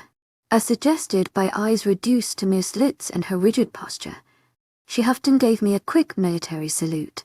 Sure, Alpha Wolf, you're the boss and captain of this ship. I relaxed my gritted teeth, reminding myself that Fiona had every right to provoke me. I am not trying to boss anyone. Lass, let's work together as a team. To my agent extraordinaire, Madeleine Noble, heartfelt thanks for your unfailing patience, enthusiasm. What if? She grimaced, rolling her eyes. Ryan and Kat seemed riveted, glancing between us in our one-sided sparring session. My brother's eyebrows soared with confusion, and his mouth twitched in amusement from his big brother Alfie O'Connell allowing this slip of a girl to berate him. He knew what a dominant, moody bastard I was. I gave him a sidelong stare, and my mouth thinned with displeasure. Brian bit his bottom lip, trying to swallow his grin. Within minutes, we finished ironing out all the details, and I had never been so relieved to escape to my room for the night. Dawn was upon me in what seemed like a flash, and my cell phone sounded its annoying alarmist screeching noise that should be illegal at such an hour. Enthusiasm, in the dark, I smacked around on my nightstand to turn off the offending tone that was like a frenzied death in my ears. To my agent extraordinaire, Madeleine Nilben, heartfelt thanks for your unfailing patience, enthusiasm, and headed to the kitchen, where the smell of eggs, coffee, and sausage made my mouth water. I rushed down the hall and halted, noticing Fiona at the stove. We were alone. I was unprepared. This was not good. Don't even think about it. Rowan O'Connell. She whirled around as I backtracked out of the room. Fiona charged at me with a greasy metal spatula in her hand and her blue eyes flashed like heat lightning. I put up my palms, surrendering, and stood still. Thirdly, Lars, but put the weapon down. She snorted and looked at the greasy spatula. Weapon? Don't tell me Big Bad Alpha O'Connell is afraid of a little kitchen utensil. Fiona waved the spatula in the air, her lips trembling from suppressed laughter. Well, it's not so much the utensil as the spitfire holding it. My mouth was no longer watering, quite the contrary, and I swallowed hard. Fiona, we need to talk, but her smile disappeared like clouds retreating behind the moon. Those famous for words. We need to talk. She shook her head in disgust. Forget it. Lover boy. I get it. So relax. It's my fault thinking it meant something when. Damn it. Lars, it meant something to me. Just save your breath. To my agent extraordinaire, Madeleine Nilben, heartfelt thanks for your unfailing patience, enthusiasm. Yes, you hurt me, and I was angry, but I'm over it now. Let's just get the next few days over, and we can go our separate ways. Capuchino, we are discussing things as soon as we return here today. Fiona stomped back to the stove. Capiki. She ignored me. With an exaggerated sigh, I sided up behind Fiona, spinning her around to face me. She tried to growl in protest, but it came out more like a puny moan. Holding her by the upper arms, I stared into her stormy eyes. There are things I must tell you. Last, she struggled in vain against my hold. Listen to me. Fiona. She exhaled, giving in, but continued to pierce me with a stony glare. I'm listening. Say what you must, since I don't appear to have a choice. Fiona glanced at my hands around her arms. You always have a choice. I told her. My words took me aback, causing me to reflect on my earlier musings. If that was true, why didn't I have one regarding Fiona? Why couldn't I mark her as my mate? I knew the reasons, and they were valid, but I wanted to have a choice. What could I do to keep her? With those thoughts swirling in my head, to my agent extraordinaire, Madeleine Nilben, heartfelt thanks for your unfailing patience, enthusiasm. Loving you isn't a choice. It's a fact. I watched the anger leave her eyes, replaced by shock or confusion, and I released my grip, rubbing her arms. But I want a choice for our future. Damn it. What does that even mean? Her brow hitting her hairline. That I can't live without you. Lars? I whispered and covered her lips with mine. Fiona's body melted into me, a reminder of what fulfillment and happiness felt like. Damn. Something smells good. Rianne yelled from the doorway, ruining the moment. Chapter 20, Day of Reckoning. Fiona's POV. When will you be back? Asked Kyra from the top of the stairs. Her arms crossed, and anxiety was evident on her face. If we haven't returned by tonight, alert the council and tell them everything, Rowan said, handing Kyra a slip of paper with Cormac's address before kissing her cheek. It's going to be okay, I said with a broad smile. Hoping to calm her, Kyra followed us outside as we all climbed into the SUV, watching with weary eyes.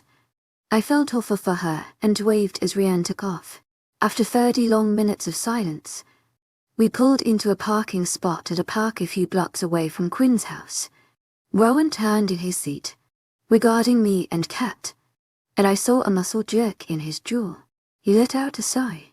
Well, to my agent extraordinaire, Madeleine Nilben, heartfelt thanks for your unfailing patience, enthusiasm. Let's get this over with, and hopefully, neither of you will have to deal with this sick bastard ever again. But remember, especially Quinn, shows up. You girls make a run for the SUV. Rowan glared between us, waiting for a response. We nodded, and he tossed the keys at me. Don't get separated if you can help it. Are you sure you don't want us to wait for you in the vehicle for at least 5 minutes? Kat asked. No, Rowan shook his head. Head back to the house and have Kyra contact the pack as we spoke about last night. If we can, Rowan and I will help you both escape. And if Cormac shows up, go straight back to the house. Tell Kyra there's a possibility that we are in danger. Rian said, agreeing with his brother. Wait.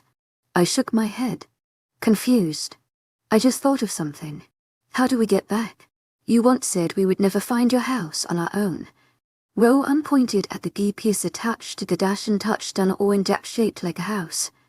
Just tap this. Lass. My stomach twisted as beads of sweat popped along my forehead. Relax. Fiona. This is worst case scenario stuff. Everyone ready? Ryan lifted his brows and glanced at us. I let out a ragged breath and glanced between the brothers. All right. Let's focus on any hardware and important paperwork first. We made computers, files, and anything tangible brought out to the SUV before we do a deep search. That way, if we get interrupted, it won't be all for nothing, Rowan said before exiting the vehicle. Once inside the gate, I stared ahead at the imposing home I grew up in. A chilling sensation, like little spiders crawling down my spine, almost stopped me in my tracks. I licked my top lip, tasting the briny sweat beaded there, and sensed the essence of malice before me. Listen, I have a terrible feeling about this, I mumbled to Kat. She grabbed my hand, giving it a squeeze. It's gonna be okay. You're just nervous and so am I. Kat threw me a tight smile, but I noticed the uncertainty and fear in her eyes. Let's get this over with and behind us.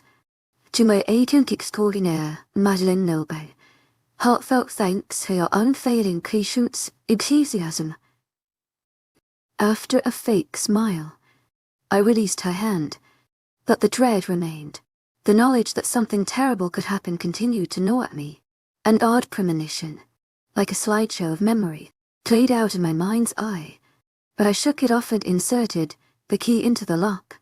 My hands shook, and the keychain dropped to the concrete. I wiped my wet palms on my jeans, licked my salty lip, and tried again. Do you need help? Nurse. I felt Rowan's approach. His body heat surrounded me, causing more undue anxiety. No, sorry. With a shake of my head, to my agent extraordinaire, Madeleine Nilben, heartfelt thanks for your unfailing patience, enthusiasm. Got it. I pushed open the door, praying we made it out of here unscathed. No one spoke as we crossed the threshold, and I marched straight to my father's study. After collecting his laptop, several folders, and a few notebooks, Rowan sent him back to the SUV with our findings. Wait, I cried out. Don't go out the front door. Let me show you a different door to use. There's a side gate as well, but it has a keypad. Just long press the 8, and the gate will open. Long press the 8. Rian rolled his eyes. I figured Quinn would have some crazy code, but whatever. Show me to the other door. 8 is his favorite number. To my agent extraordinaire, Madeleine Nilben, heartfelt thanks for your unfailing patience, enthusiasm. Shrugging my shoulders. That doesn't surprise me. The number 8 is often associated with power, victory, and strength. And Quinn is a bloody cocky bastard. Rowan shook his head, and we left the study behind. I was breathing easier, and realized my earlier stress was silly. Cormac was in London, and we should be safe. I stood silent, clenching my teeth, listening as Kat and Rowan made small talk while we waited for Rian to return. To my agent extraordinaire, Madeleine Nilban, heartfelt thanks for your unfailing patience, enthusiasm. Hollow feeling inside my stomach intensified being this close to him, and I yearned for solitude. I wanted a bed in a dark room to lick my wounds in private. My head was spinning, my emotions spent, and I didn't understand Rowan and his mixed signals. I had been such an idiot for giving in to his charms and falling into bed with him. What had I been thinking? I hadn't. I failed to think things through. Or else we wouldn't be in this predicament. I still couldn't wrap my head around the werewolf thing. Who am I kidding? I can wrap my brain around any of it. Werewolves. Vampires. To my agent extraordinaire, Madeleine Nilban, heartfelt thanks for your unfailing patience, enthusiasm. And that's what I needed to focus on. Instead of being lovesick over a man who changed his mind like I changed underwear. One moment, Rowan was being nasty to me, and then we were rolling around in the sheets. Then he ghosted me before proclaiming his love. It all seemed too much, and I was finished, done with Alpha O'Connell. That was fast. Kat's voice brought me back to reality. I don't play around. Rian smiled. So what next? He rubbed his palms together, ready to get on with the task at hand. The lab, Rowan announced, and his eyes met mine. I held his gaze, my face void of expression, but sensed the color rise from my chest, settling on my cheeks and ears like fire. Damn him. Back in the lab. My body shuddered, and I felt sweat beating along my lip again. It was the room I dreaded visiting again, and the strange feeling assaulted my senses like before. The lost, long, buried memory seemed out of reach as I took in my surroundings. Even the room smelled like dread as I searched the recesses of my mind. What the hell happened here? Are you okay, lass? I turned toward the sound and found Rowan standing far too close, with his arm almost touching mine. My body jerked in response. I scrambled away from him, flashing a fake smile, and rubbed my upper arms. Yes, sorry. This room gives me the creeps, and I know something horrible happened here. Something besides Cormac cutting off my wings. Since I was too young to remember that heinous deed. You're lucky you don't remember, Kat said. I turned toward her, and my breath hitched in my throat, taking in her paleness and the faraway look in her eyes. Kat shaking my head. I strode to her side and grabbed her hands. I am so sorry. That was insensitive of me. Please forgive me. Why are you apologizing? Love. Just because Cormac has subjected me to more of his vile treatment, I remember does not diminish what he did to you. She stared into my eyes, and I blinked, letting the tears roll and check down my face. I felt her arms engulf me, and I welcomed the hug. Woe uncleared his throat. Ladies, I hate to intrude, but we really must. Don't be a dick. Mate. Rian seethed. I released Kat and wiped my nose and eyes. No, Rowan is right. We need to get on with it. Well, yes, but that was uncalled for. Rian shot his brother with a stormy glare. Look here. Bro, I wasn't trying to be an ass. But we are in a precarious situation. I'd like us to get what we need and get the hell out of here. Do you trust Cormac Quinn enough to meander around his house? With his brows hitting his hairline, Rowan continued staring at Rian, and I saw the tension ticking in his jaw. I get it. I do. But maybe show a bit of compassion. Rian shrugged, maintaining a scowl. A confrontation was brewing, and I needed to step in. And this minor disagreement is also costing us time. My words gained their attention, and without speaking, we resumed our search. We loaded Rian down with more files and another laptop while Kat was busy picking a lock on a big metal cabinet. Ryan, run that stuff to the SUV and come straight back to the lab. Once we finish here, I say we hit the old man's private quarters and then the outbuildings. Rowan stood behind Cormac's desk, his arms folded across his broad chest. You got it. I shall return. Rian gave a quick salute and dashed from the room. Rowan and I stood behind Kat as she attempted to unlock the large, sterile looking cabinet. I stared at Kat's back, feeling Rowan's gaze on me. His scrutiny made me uneasy, so I shuffled from foot to foot, unsure what to do. "Do you want me to give it a go?" Rowan asked. I whirled on him, placing my palms on my hips. "Why?" with a chuckle. "Why what? Don't play coy. You know I'm asking why you want to give it a go." Alpha wolf. "Because I threw my hand out, palm facing him, teeth clenched. "Because you think you are better at then. Fiona, that's not shut up. To my agent extraordinaire, Madeleine Milburn, heartfelt thanks for your unfailing patience, enthusiasm. Just shut the fuck up. I'm so bloody sick and tired of your holier than thou attitude." Striding toward him, anger seemed to radiate from my pores, and I relished watching his eyes round. "Alpha O'Connell has all the answers, doesn't he?" The sound of soft chuckling told me Rian had returned to witness my wrath. "Calm down. Les, that's not what I meant." As my toes touched Rowan's, I stared up at his imposing form, but I wasn't ready to stop. My rage didn't need an excuse, just an outlet, and I had been waiting for this opportunity. I watched as aggravation flickered in his orbs, giving me a bit of satisfaction now.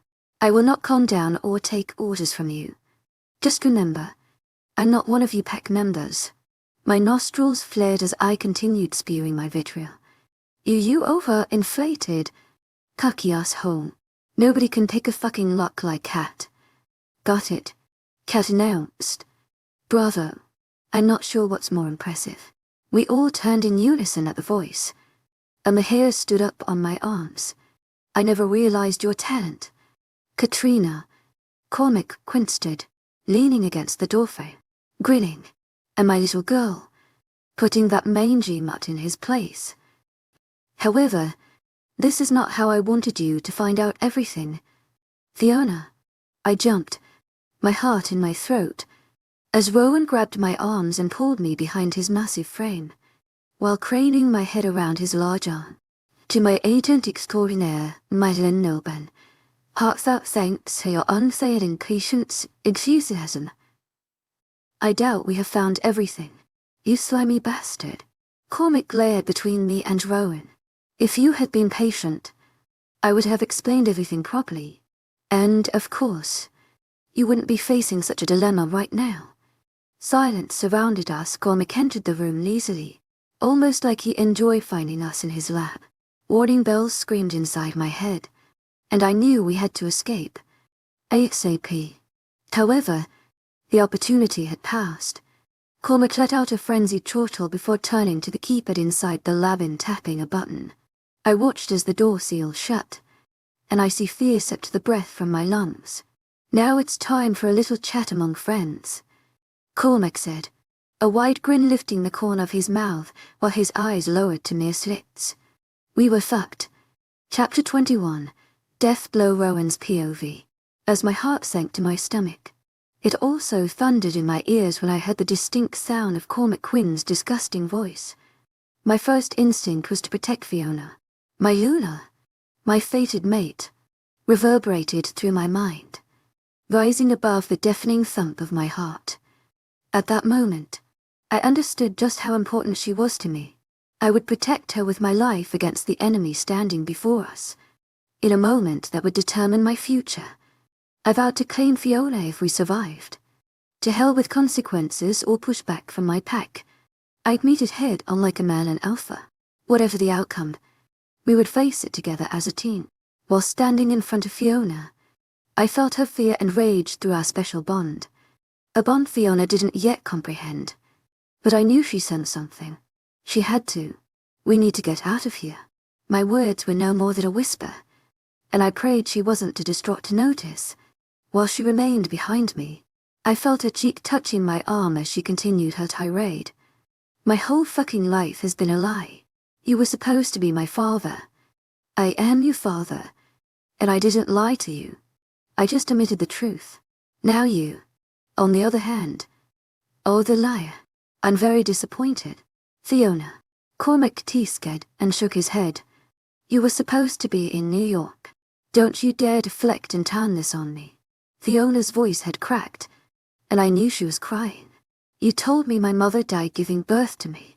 All this time, I've blamed myself. Well, she's dead to me. Appearing bored, I allowed Fiona to continue, but I could tell her words were hitting their mark. And Cormac seemed agitated. You lied. And why didn't you tell me my mother was a fairy? Fiona spat. She still is a fairy, Cormac announced. So, she's alive. My mother has been alive this entire damn time. Fiona stumbled and grabbed my arm to right herself. Cormac nodded. And you? You took my wings, Fiona stated in a choked voice as she moved from behind me.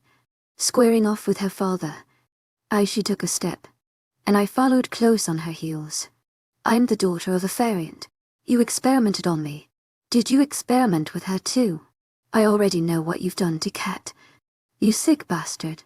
Fiona was pacing in front of Cormac, and I stood on guard, watching his every move. I knew she needed this off of her chest. Cormac remained silent, and my disgust for him grew. The man looked so smug with a patronizing expression aimed at his daughter. The egotistical bastard cared for no one but himself. He would risk the lives of those he was supposed to love in the name of science or some sick obsession. Why don't we all sit down? Fiona, you're not being rational. Ignoring her question. That way, the 5 of us can communicate. Besides, it seems your new friends may be interested in this conversation. The bastard wagged his brows and winked at me. My inner werewolf was on high alert, and the air was heavy with tension. Ryan sided up to me, and I felt his presence. He was ready to fight, and so was I. Yet Quinn seemed serene, unaware of the danger ready to befall him. Stop deflecting and answer me, Fiona shouted, piercing him in the eyes with pure malice. We found a folder full of information and photos of my mother, and you removed my wings and Kat's. Fiona huffed and crossed her arms under her chest. Cormac shook his head and laughed. The sound grated, and I was ready to put my fist through his face. Answer her, Quinn, I demanded and charged toward him. All right, yes. A Merlinay is your mother and a fairy, which makes me a hybrid. So what? He lifted one shoulder. But I didn't lie about being your father and a Merlinay. Your mother. The possibility of Quinn forcing a fairy to conceive a child with him made me feel sick. Why did you remove our wings? Fiona asked, disbelief lacing her words. It was for the best, Quinn said, his tone condescending, like Fiona was a small child instead of an intelligent adult. I asked why, and I want the honest answer. Fiona barked. Why did you do it? What was in it for you?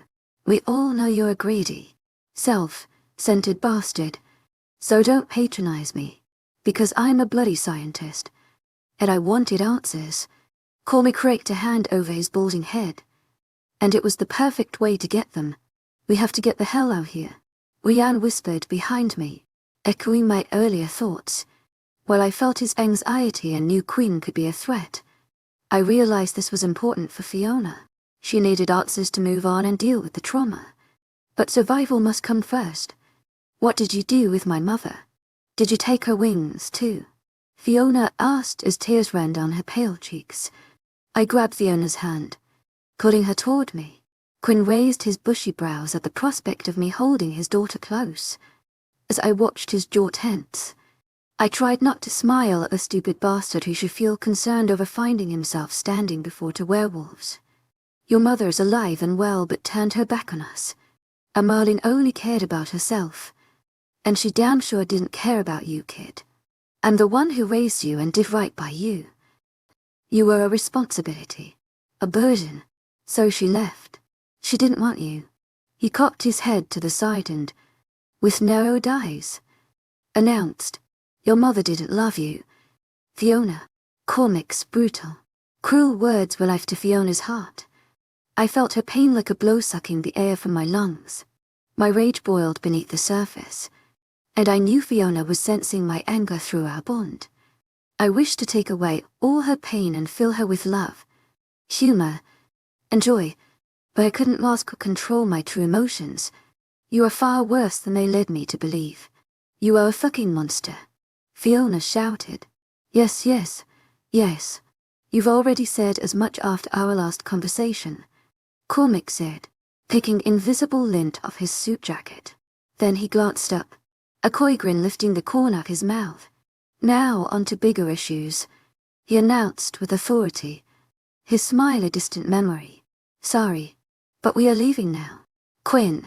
I pushed Fiona behind me toward Rianne for protection.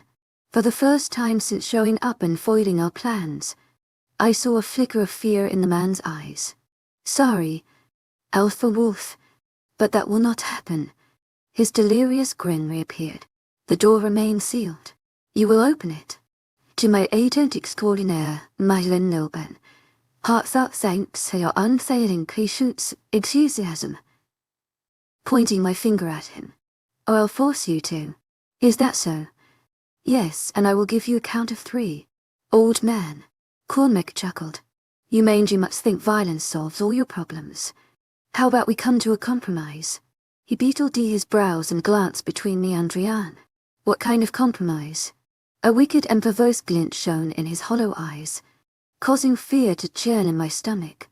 Well, it's a simple solution. 3 of you walk out of here free.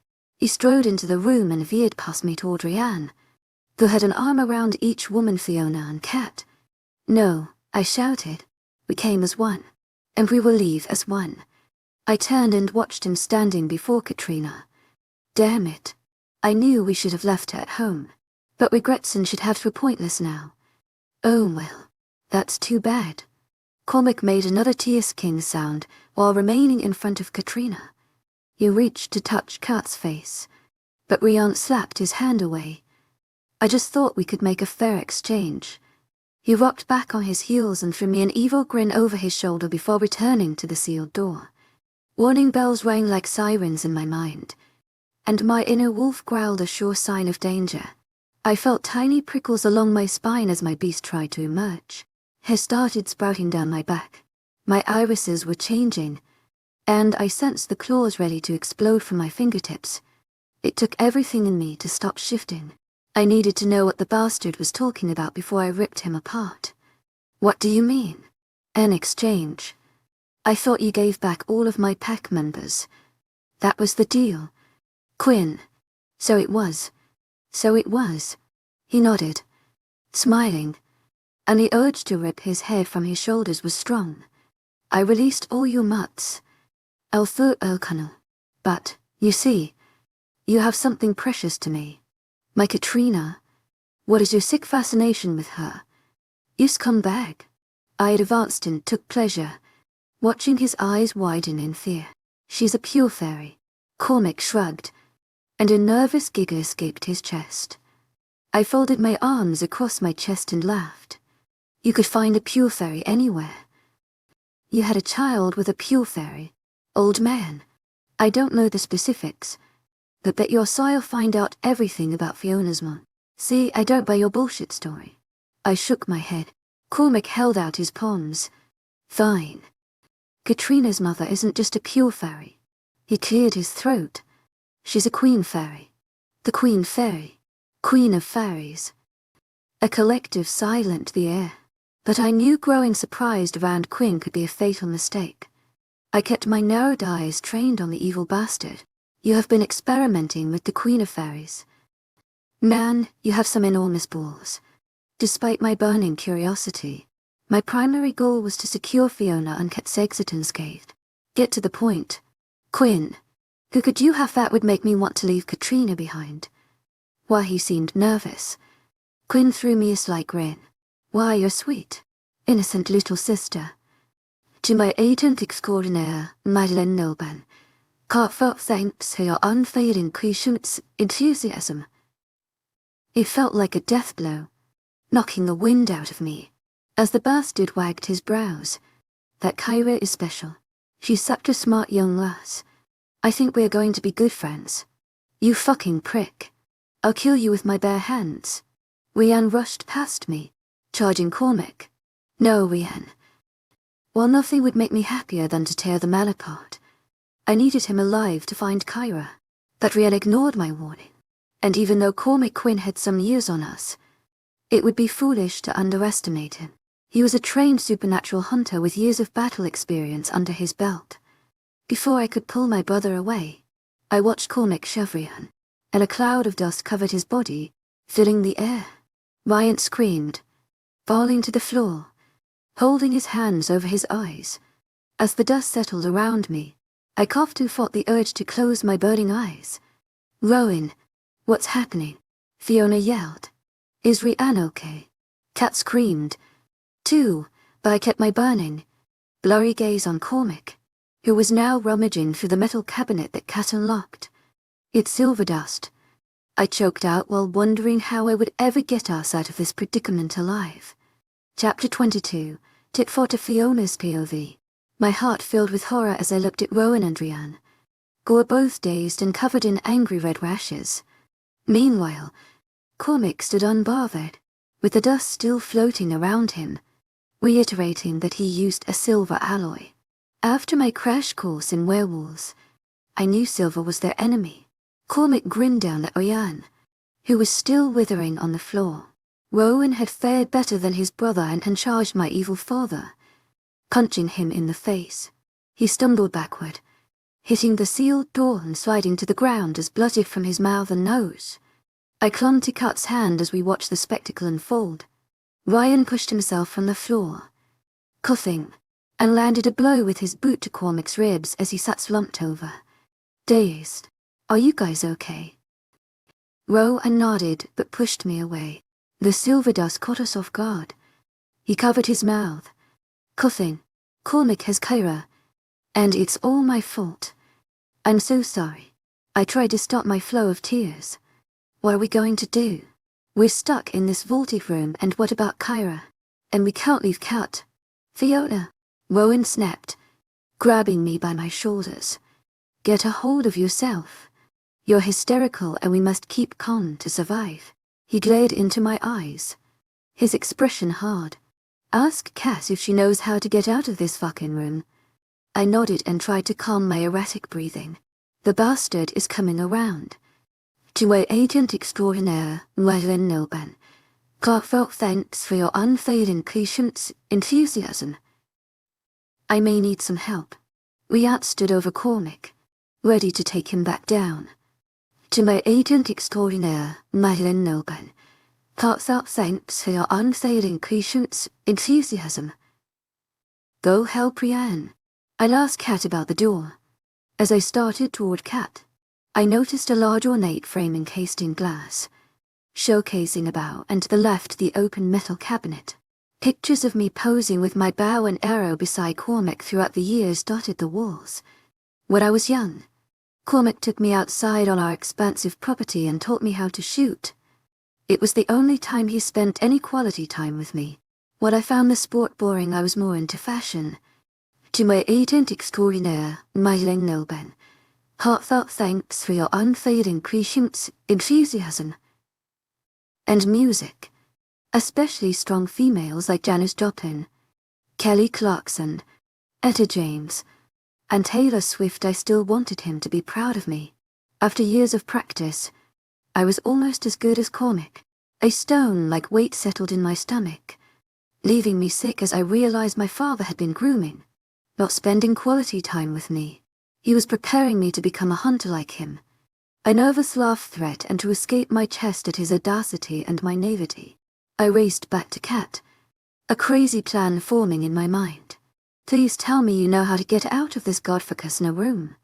If the guys can keep Cormac contained, I can't try." Nodding, staring into space, Kat appeared to be in shock from realizing Cormac had Kyra and her mother was the queen of fairies.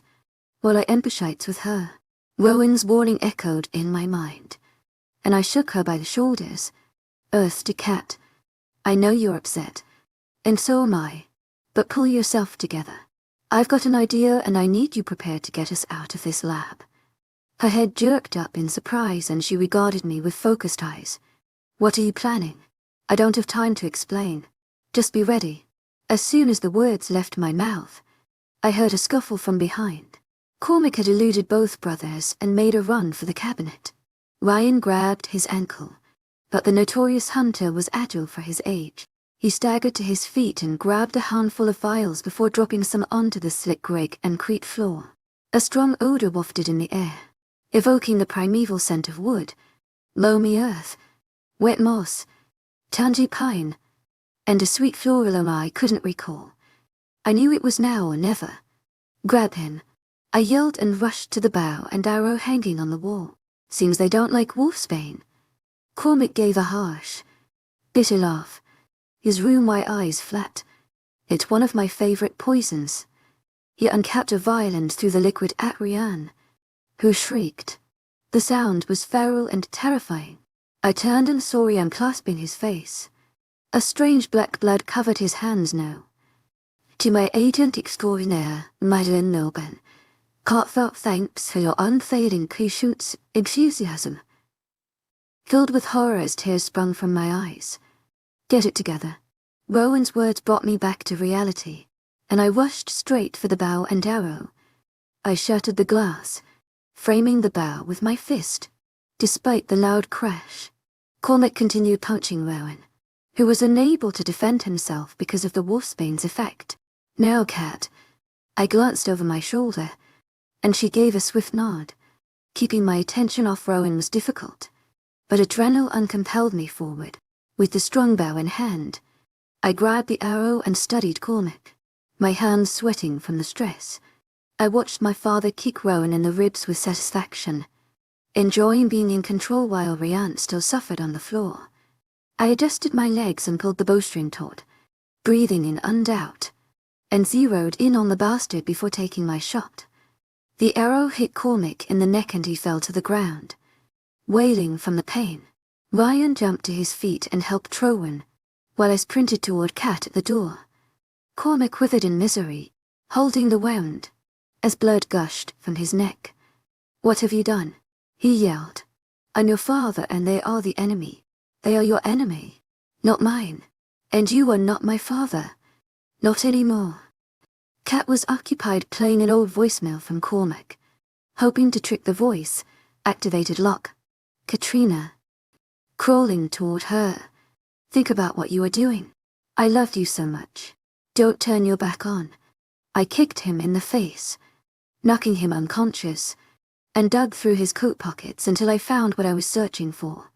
Bingo. I held up the card that controlled the entrance and exit of the lab. Let's go, I declared and caught the astounded expression on all their faces. Well, come on. We have to get you guys home and to the healer. I'm already healing. Ryan will be fine too. Rowan glanced at his brother, frowning, but he requires some help. We left the lad and Cormac behind. I peered between the brothers and noticed he was right. It's a werewolf thing. Lass. I smiled and closed the door, locking Cormac in with my heart lodged in my throat. Whatever it is, I'm glad. I was so worried. A deep sigh escaped my lips as I took one last look around my childhood home. My father, the man I grew up idolizing, was pure evil, the worst kind of monster. We all ran, and with every step, I felt my heart drumming in my ears as my bosom heaved. I kept looking over my shoulder, fearing some new threat or enemy would emerge from around some corner and take us back to Quinn's lab. But we made it to the SUV, leaving the danger behind, and I almost felt relieved until I thought about Kyra. Rowan started the vehicle and the smell of blood, sweat, and Flora filled the inside of the car from their burned skin. Shit, Rowan shouted, slamming his hand on the dashboard. Shit, shit, shit. Silence engulfed the SUV. After giving him some time, I reached over and touched his arm. I'm so sorry. Don't. None of this is your fault.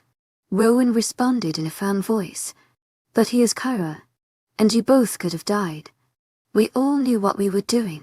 Going in, Ryan announced from the back seat and I turned, regarding him. Even with the smeared black blood and red whelps covering his skin, he gave me a reassuring smile. Why didn't you guys want to search the house for Kyra? Kat asked. staring at Rian seated beside her. He would never try hiding her there, Rian answered. I'm the reason he was able to get to her. I should have listened to you, Rowan, and stayed with Kyra. Can you ever forgive me? I heard Kat's sniffles and looked back, observing tears pouring down her flushed cheeks. Kat, if I wanted you to stay with Kyra, you would have stayed. It was my fault. Don't antagonize yourself over my shortcomings. Rowan slammed his palm on the steering wheel. We traveled on in silence until Rowan pulled into a long gravel driveway, and the morning sun passed behind the clouds. What are you doing here? Rihanna asked and groaned. I will be fine, but you aren't healing, bro. You got the brunt of the poison and we need her help. Rowan peeked over his shoulder at Rihanna with a hard glare. Just wait in the car and I'll see if Elma is home. I can't stand witches. Elma's okay, but I despise her granddaughter, Fiona. Rian complained. She's that crazy one from the other night. Well, we need a witch, jackass. And Elma is an old, kind, and powerful witch. Plus, we need Fiona now more than ever. Rowan parked in front of a thatched roof cottage that looked straight out of a fairy tale. Ivy covered most of the house, and weeds were taking over the garden, strangling the remaining plants and flowers. I'll be right back. Ryan, keep an eye out and honk the horn if there's trouble. Ryan sat up alert. My senses are still intact. Despite my wounds, my ears perked, and I stared out the window, watching the sky turn grey. What's going on? Is someone following us? And why is it getting dark? It looks like it's about to storm, Kat said, gazing out the back of the SUV. There's nothing to worry about. But it's not a storm. Sit tight. I'll be back. Rowan got out and disappeared inside the creepy-looking cottage. Within minutes, the early morning sky was now pitch black, and I saw Owen exit the cottage, jogging toward the vehicle with his hands full. As soon as his ass hit the seat, he locked the doors and placed some small glass jars in the center console. He took a handkerchief, dousing it with a swamp-colored liquid from one of the containers, and handed it to Rian. Elma hasn't seen Fiona and doesn't know where she is. But I've alerted the pack about Kyra. Good. Ryan wiped his face with the wet cloth and a sizzling sound resonated throughout the vehicle. He hissed in pain before a groan of relief passed from his lips. Are you going to be okay now? Grimacing. Yeah, but wolfsbane is lethal to wolves. It was eating my skin. We got to get rid of these clothes. Bro. Rowan glanced back at Rian, and I saw an ominous look pass between them. Yes, let's do it now. They hopped from the vehicle and Rowan opened the back hatch, pulling out a duffel bag and supplies. They are gonna strip without clothes, and I'm so upset that I'm not even tempted to peek. Kat frowned.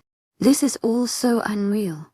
I don't know what to feel, say or think. Kat, we are lucky to be alive. But this whole day, the words died on my tongue and I sighed. Yeah, I know. We need to discuss it, but I have to process everything first. Kat let out a deep sigh matching mine. And why is it dark? I'm so freaked out. Before I could respond, the smell of smoke caused us to turn, and we stared in awe as the brothers threw their wolfsbane, stained clothing into a raging fire of intense blue, green, and purple flames. I think it's safe to say that this day just keeps getting more bizarre. Kat kept her gaze on the fire, and I think we should stop being stunned by all this, since it seems to be our new norm. I said right before the guys hopped back into the vehicle, leaving me to eat my words. My mouth dropped open, and my eyes widened in shock as I stared at them. This can't be real. You are both completely healed. Rowan chuckled. We heal a lot faster than humans. But with wolfsbane, depending on the severity, it requires a special antidote. Elma's brew was potent stuff, inducing Rian's skin to heal within minutes. Why was that fire green, blue, and purple? Kat asked, brows hitting her hairline. It was a fatuous fire, Rian explained. We used it to burn our clothes, and it keeps certain people or things from tracking us. Are we being followed? I stared at Rowan, waiting for a response. But he ignored me and turned the SUV around, leaving Elmer's cottage. To my agent extraordinaire, Madeleine Nilban, heartfelt thanks for your unfailing patience, enthusiasm. Let's just get back to the house. Les? He gave me a tight smile. Ryan and I need to shower and set up an emergency council meeting. We have to make plans with the pack to find Kaya. As we traveled back down the dark, non-gravel drive, I spotted a pair of yellow glowing eyes watching us. Thank you for tuning in. If you enjoyed this episode of the story, please give it a like, and don't forget to subscribe to get notifications for updates. Imagine finding out your father is not just a scientist, but a hunter who conducts brutal experiments on creatures of different races. To make matters worse, he's involved in a drug epidemic in your community. I'm Fiona, the protagonist of this story, and I'll take you into a world filled with betrayal, love, and magic. Don't miss a moment of this adventure. Subscribe to my channel, and unravel the truth together. Chapter 23 Revelations, Love, and Magic. Rowan. After showering, we all began searching through the documents, files, and the laptop found and removed from Quinn's house. Fiona kept Cormac's key card, and Rianne realized it unlocked the computer without a password. While Rianne searched for tracking devices, the rest of us sifted through the documents and records we confiscated. All clear, he said, and started clicking on the laptop's keyboard. Meanwhile, I reviewed Cormac's fastidious note, taking and uncovered the stomach, churning torture techniques he used for his supposed scientific studies. They also contained summarized information about the torture he inflicted on each specimen, including their age, sex. Ryan printed off a long list of names he found in a file on the computer and pointed to a slim folder on the desk. Fiona, please check that folder over there. Fiona opened it and shrugged. I don't understand, but it appears to be a list of company names, I believe. She handed the paper to Rianne, who studied it, and his face turned pale as a ghost. What is it? I asked him. It's a list of suppliers and their products. Rianne explained. Over the last year, the dirty bastard has been receiving certain races of creatures of primordial as payment from an anonymous individual. Can you find out who that is?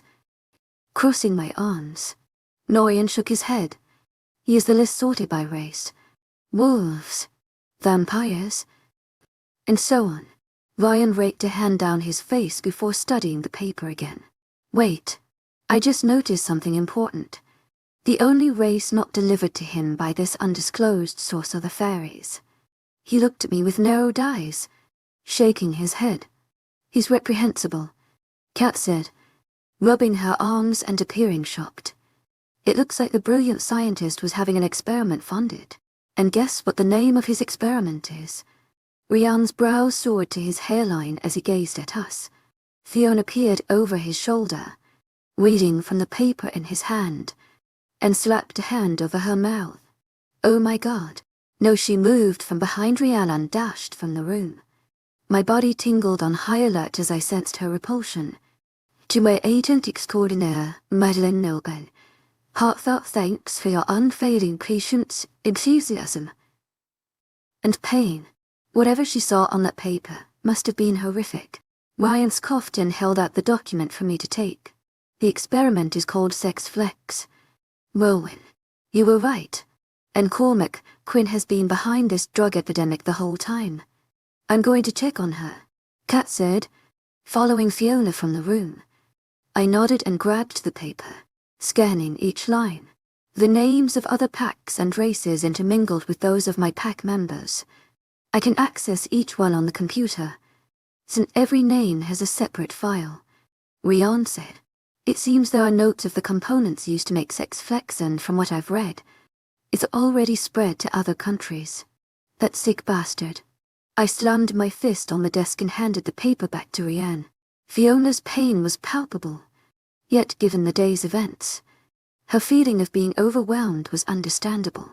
She appeared distraught, hurt, and wounded, learning what a monster her father was. Somehow, my hatred for the infamous scientist and notorious hunter increased. Okay, I say we call it a night. I told Rianne. We all need to rest up for the Wolf Council meeting tomorrow. Our discussion will cover the search and rescue of Chiron and a briefing on our discoveries. I think we should inform the other racers and get their help to stop Quinn and his experiments before the situation gets any worse. Ryan nodded in agreement. Yeah, that all sounds about right. But I'll kill that bastard if he lays a hand on Kyra. Okay, I'm going to check in on Fiona before going to bed. He yawned. Go to bed and I'll check in on her. No, Rian said, shaking his head. You've been a cocky asshole to her. And she doesn't need that shite tonight. I know how to be sensitive. Rian, everyone already knows you are the king of personality. My frosty glare caused him to flinch. But Fiona has been through hell. Especially today. And I plan on treating her with nothing but kindness. So go to bed. Bro, I felt my jaw twitch as we stared at each other. Ryan glanced away first, yanked the papers, journals, and laptop off the desk, and placed them under his arm, and I followed close behind him up the stairs. I stood waiting until he entered his bedroom and went in search of Fiona. I knocked and Kat opened the door, looking pale and fatigued. How's Fiona? Come in. She took a step back to allow me to enter. We are just trying to take it all in, but it's so confusing. Kat shook her head and ran her fingers through her long blonde tresses.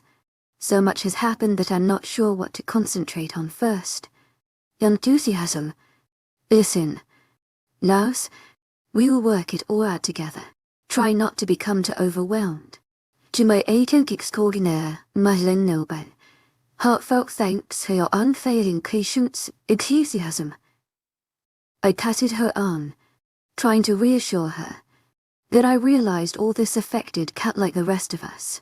Imagine finding out, after spending your whole life as a human, that you are not only a fairy, but the daughter of a fairy queen.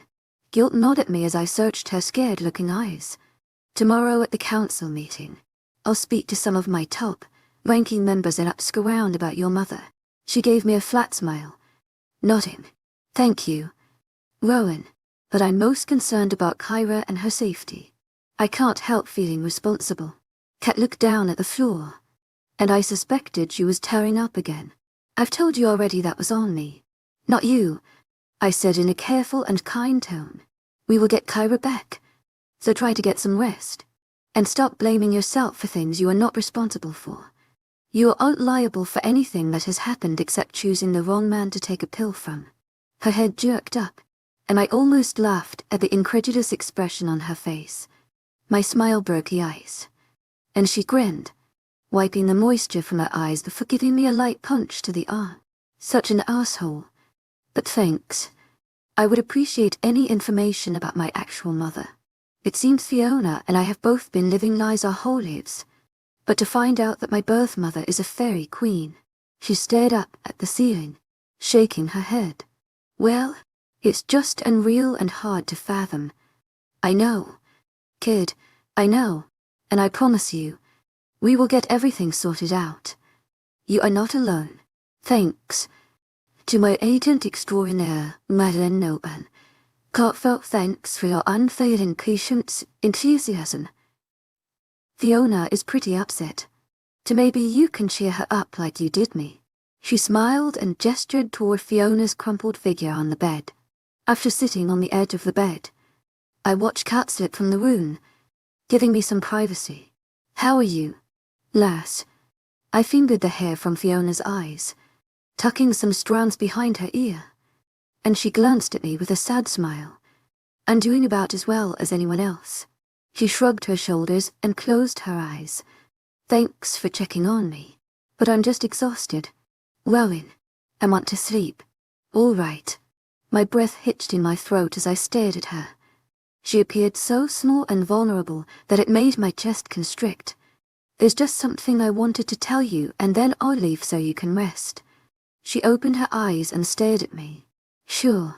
Go ahead. I didn't mean to be rude. You didn't deserve how I've been treating you, and I hope you can forgive me. But I just needed some time to think and be alone. Her eyes widened, but she remained silent, and I watched a pulse thump in her slender neck and almost lost my nerve.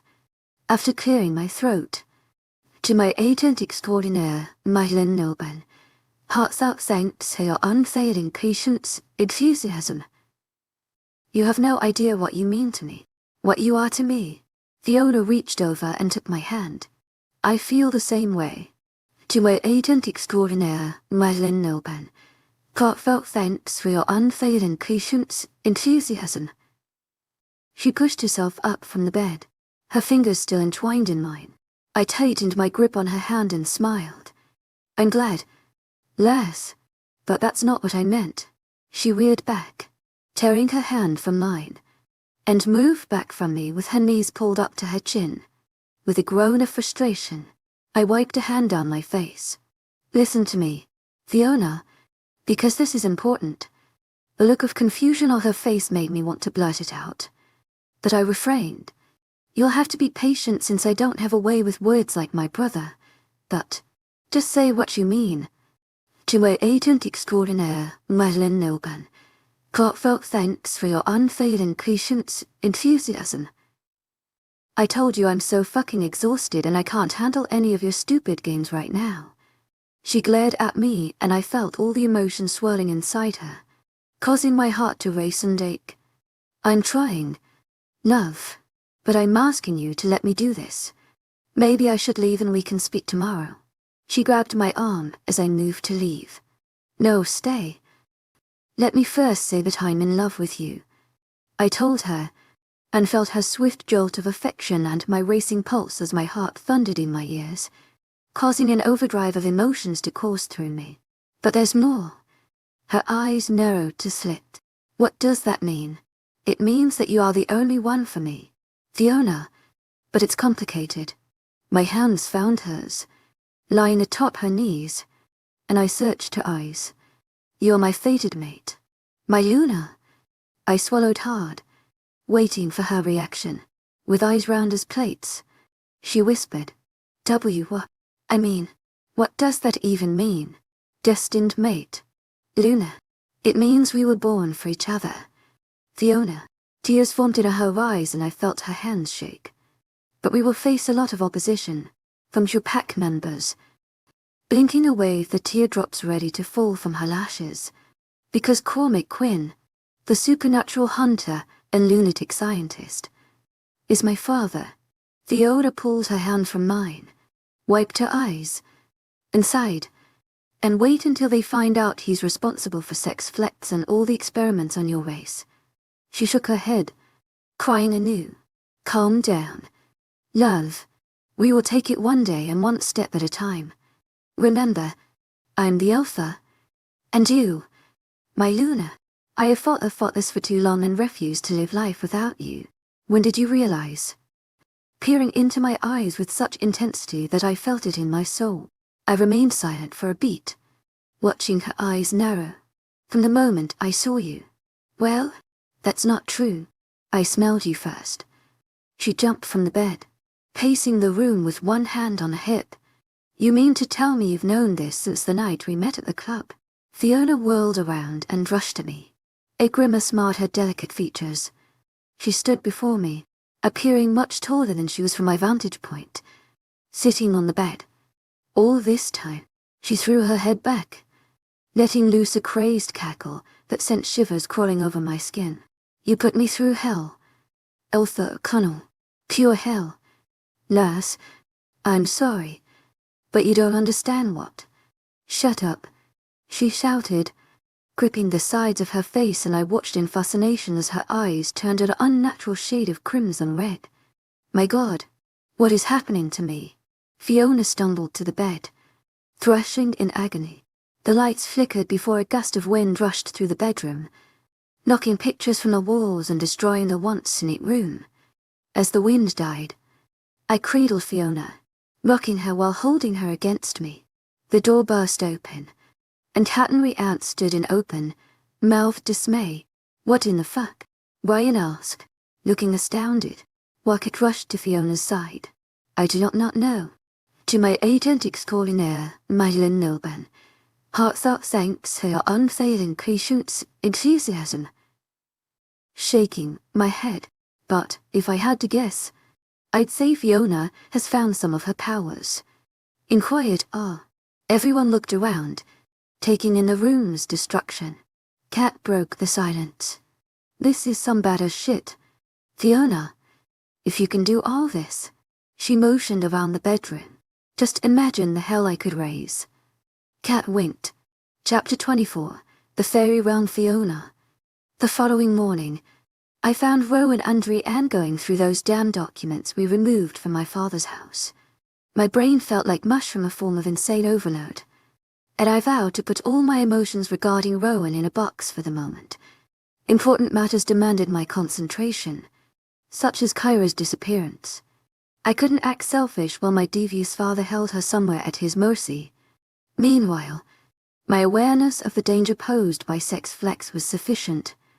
Although I did not grasp the enormity of its ramifications, it would have to be someone powerful to what are you guys talking about? Both brothers turned at my voice. I felt foolish barging in and interrupting their conversation, but I couldn't help myself. Rowan pointed at a chair. Have a seat. Lass. Ryan has done a deep dive on your father's computer and files. He cleared his throat as I sat. Both men looked uncomfortable, and I wondered what I'd stumbled upon. For over a year, Quinn has done extensive studying of all races except for the fairies. I squirmed in my chair, waiting for Ryan to continue. To my agent extraordinaire, Madeleine Nilben, heartfelt thanks for your unfailing patience, enthusiasm. I know he's experimented on fairies before. Ryan threw me a tight grimace and glanced at Rowan. To my agent extraordinaire, Madeleine Nilben, heartfelt thanks for your unfailing patience, enthusiasm. To my agent extraordinaire, Madeleine Nilben, heartfelt thanks for your unfailing patience, enthusiasm. I promise not to go nuts and destroy your living room if you say something I don't like. With a shrug. To my agent extraordinaire, Madeleine Nilben, heartfelt thanks for your unfailing patience, enthusiasm. It's not like I know how to use my newfound powers anyway, but I can control my temper. I smiled and Rhiannon continued. Well, it seems Cormac stopped hunting fairies when he began working on this extensive project. Sex flex. So, what does that mean? It means whoever is funding his research on sex flex is a member of the fairy court. Ryan squinted up at me before glancing back at the paper in his lap. I mean, it's the only thing that makes sense, since we know he was doing experimental things with Kit recently.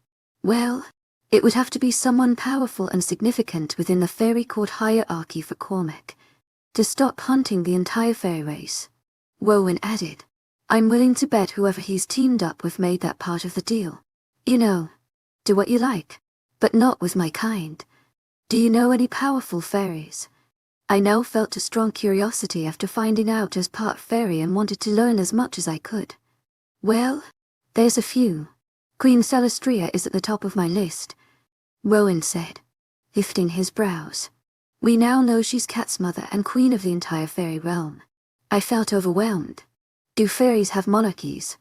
Any time I saw Owen or heard his voice, my heart seemed lodged in my throat. Stop it. Fiona, you promised not to dwell on him or your relationship until Kyra was safe. At least. Rowan's voice forced me from my musings. Yes, they do. Fairies are also immortal, and their leaders reign for hundreds of years.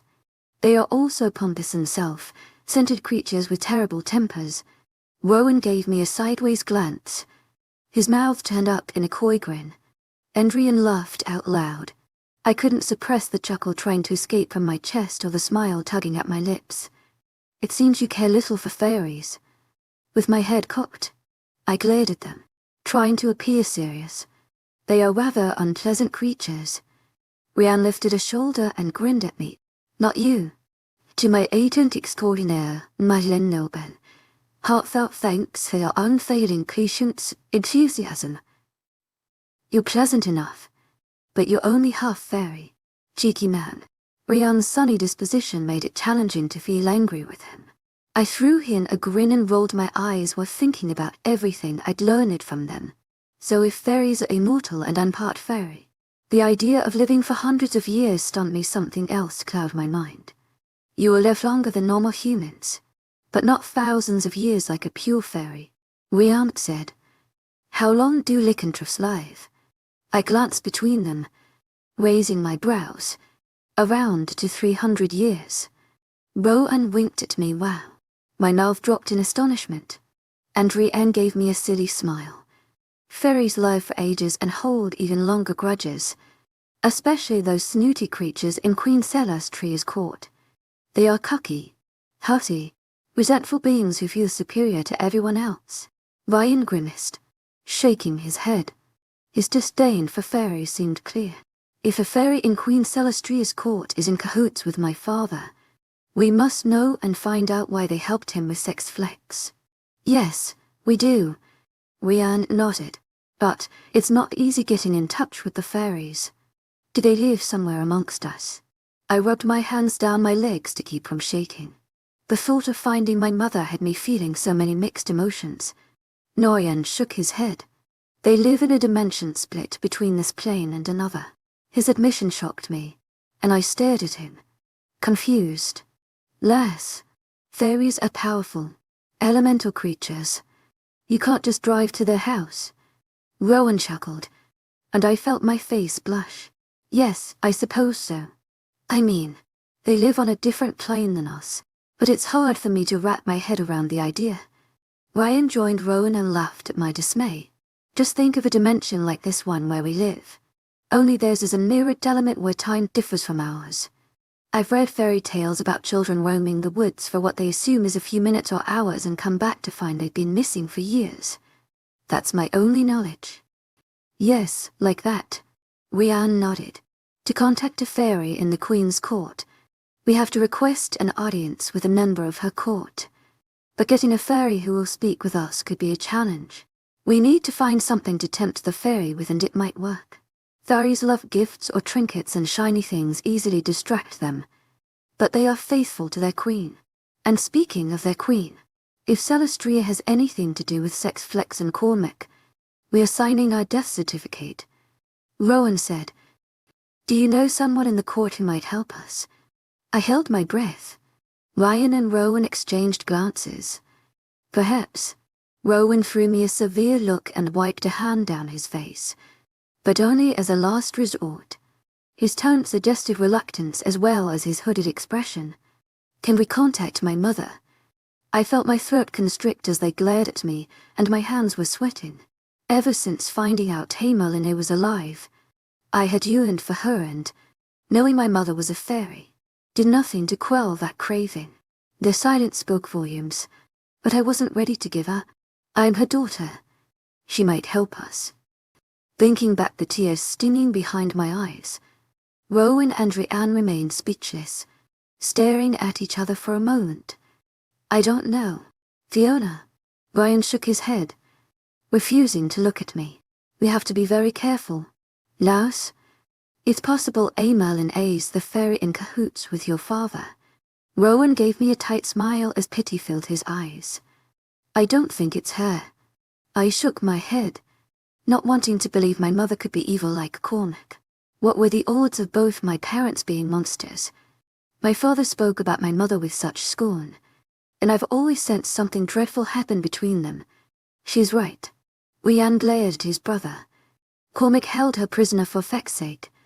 Tu es agent extraordinaire, Madeleine Nilban. Heartfelt thanks for your unfailing patience, enthusiasm. A Merlin could be our way, and God knows we need the upper hand to get Kyra back. Yet, that's what I think too. While we don't know how they ended the relationship, I fear it wasn't on pleasant terms. And if she resents him or holds a deep grievance. You said fairies love holding grudges. Then perhaps we can use that to our advantage. I held my breath, praying they saw the benefit. I realize she's your mother, Fiona, but it may be difficult getting a Merlin to go along with our plan. She would have to find out who in the fairy court teamed up with your father. Rowan frowned at me, looking somber. Remember, nurse, she's not just a fairy, but also a complete stranger to you.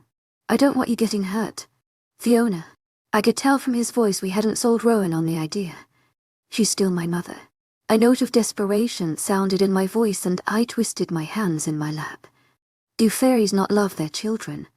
A tear slipped past my eye and down my cheek, falling onto my tank top. Yes, fairies have a deep love for their offspring. Rowan raked a hand through his hair and groaned before glancing at Rianne. It seemed he wanted his brother's help. Fairies are temperamental beings. Fiona, they see children as a part of themselves, but their love can turn to scorn in the blink of an eye, depending on their mood at the moment. Ryan shook his head, giving me a sad smile. I whispered, thinking how awful that seemed and wondering if I could handle my mother's rejection. What if she's different and nothing like Cormac? What if she's longing for me too? Regardless, what other choice do we have? I still think we should at least try. I think it's worth a try. Rianne nodded at me. But we can't contact a fairy until the next full moon. Why during a full moon? Shrugging. Well, I had heard many tales about what happened during a full moon. I disregarded them as folklore, because the pathway between our world and the fairy domain is only open during the full moon. It seals up with the new moon, Rowan explained, taking over for Rianne, who looked like someone had stolen his thunder. I think we must try. To our agent extraordinaire, Madeline Nilben, heartfelt thanks for your unfailing patience, enthusiasm. If someone from the fairy realm is conspiring with Cormac, we have to find out. And Fiona's mother could be our only hope. Rianne glanced at me before turning his gaze to Rowan. We will try, said Rowan, with an exhausted but thoughtful expression. I bit back a grin at the thought of meeting my mother, since I couldn't remember anything about her. All I had were photos to cling on to. We speak to the council members and tell them everything we have found out. Then we must decide how to alert the leaders of all the other races as well. They have a right to know. To our agent extraordinaire, Madeline Nilben, heartfelt thanks for your unfailing patience, enthusiasm. We can work on opening the portal during the next full moon. Ryan stood and stretched, running a hand through his tousled hair, and picked up the computer and files. Are you guys joining me for breakfast? Sure, but give us a moment, bro. Rowan lifted his chin toward the door. As Rianne left, Rowan jumped up. We should eat, too, and you look like you need more rest. The memory of him holding me and his fingers stroking my hair after my strange experience last night flooded my mind. I rose and approached him, gazing into his eyes. I'm so sorry about how I reacted last night when you confessed that I'm your destined mate. He beamed at me with such a smile that I wanted to kiss him, breaking my promise. Fiona. Rowan glanced around to make sure we were still alone. It was a lot to take in, and you have been through so much in a short time. He rubbed his thumb along my cheek, and the hairs on my arms stood up. I just wanted you to know. I thought at one time I could ignore it, send you away and live my life without you. Rowan let out a sound like a growl, staring at the ceiling before taking my upper arms in his warm hands. Then I realized, I'm not strong enough to resist you or our bond. I know you're not a werewolf, Fiona, but you must feel something between us. Rowan peered deep into my eyes. A look of agony crossed his features, causing him to appear humble and desperate. I swallowed hard and tried to keep from weeping. To my agent extraordinaire, Madeline Nilben, heartfelt thanks for your unfailing patience, enthusiasm. I do. I felt nothing so intense and compelling. To my agent extraordinaire, Madeline Nilben, heartfelt thanks for your unfailing patience, enthusiasm. It's like a magnetic tug pulling me to you, or my heart screaming to my mind, saying you're the only one for me. But with all your mixed signals, I stared down at my feet, feeling self-conscious. I know. Dragging me into his broad chest and dropping a kiss on my head. I am so sorry and regret playing with your emotions, but I've dreamed for years of finding my mate. Fiona, Rowan drew back and stared at me. I just never imagined my Luna as anything but a fellow wolf. And I certainly never expected human or fairy. Despite my inner child wanting to take offense, or maybe my furry genes were stirring, I took Rowan's words at face value and recognized their innocence. To be honest, I could have said the same to him. I had never, in my craziest dreams, expected to be destined for a werewolf. Luna Fiona O'Connell. Grinning. The name had a pleasing sound. And as Rowan kissed me, I sensed it was something I could become accustomed to. Chapter 25, Celeste Maris, Queen of the Fire Rowan. The past few days passed in a blur. While the media and news reported on all the bizarre incidents caused by sex flex, the drug was becoming more potent and treacherous every day. Many experts cautioned about the danger of prolonged use, while journalists reported on its nationwide spread. Sex flex has reached across Europe and into North America, Ryan announced with his eyes glued to the television screen. Kat sat next to him, dismayed, and shook her head before jumping up and switching off the TV. Enough of that. You are becoming obsessed. She stood, hands on hips, as if challenging him. Things had been tumultuous in our household since I made a deal with Rhiann's favorite witch, Fiona, enraging him. He loathed witches far more than fairies, but he held a special hostility for Fiona. It felt safe to say Fiona had lost no sleep over it. She seemed to hold Rhiann in the same regard. I wasn't fond, per se, to my agent extraordinaire, Madeline Noban. Heartfelt thanks for your unfailing patience, enthusiasm. But they came in useful from time to time. Keep your friends close and your enemies closer. And if you needed a witch in your corner, Fiona was hard to beat. Yes, she was rough around the edges, and had a nasty case of potty mouth. Fiona cursed like a sailor, but her witchcraft was unparalleled. She also gave a new meaning to the term bewitching. Viola was a stunning beauty and drew men like moths to the light.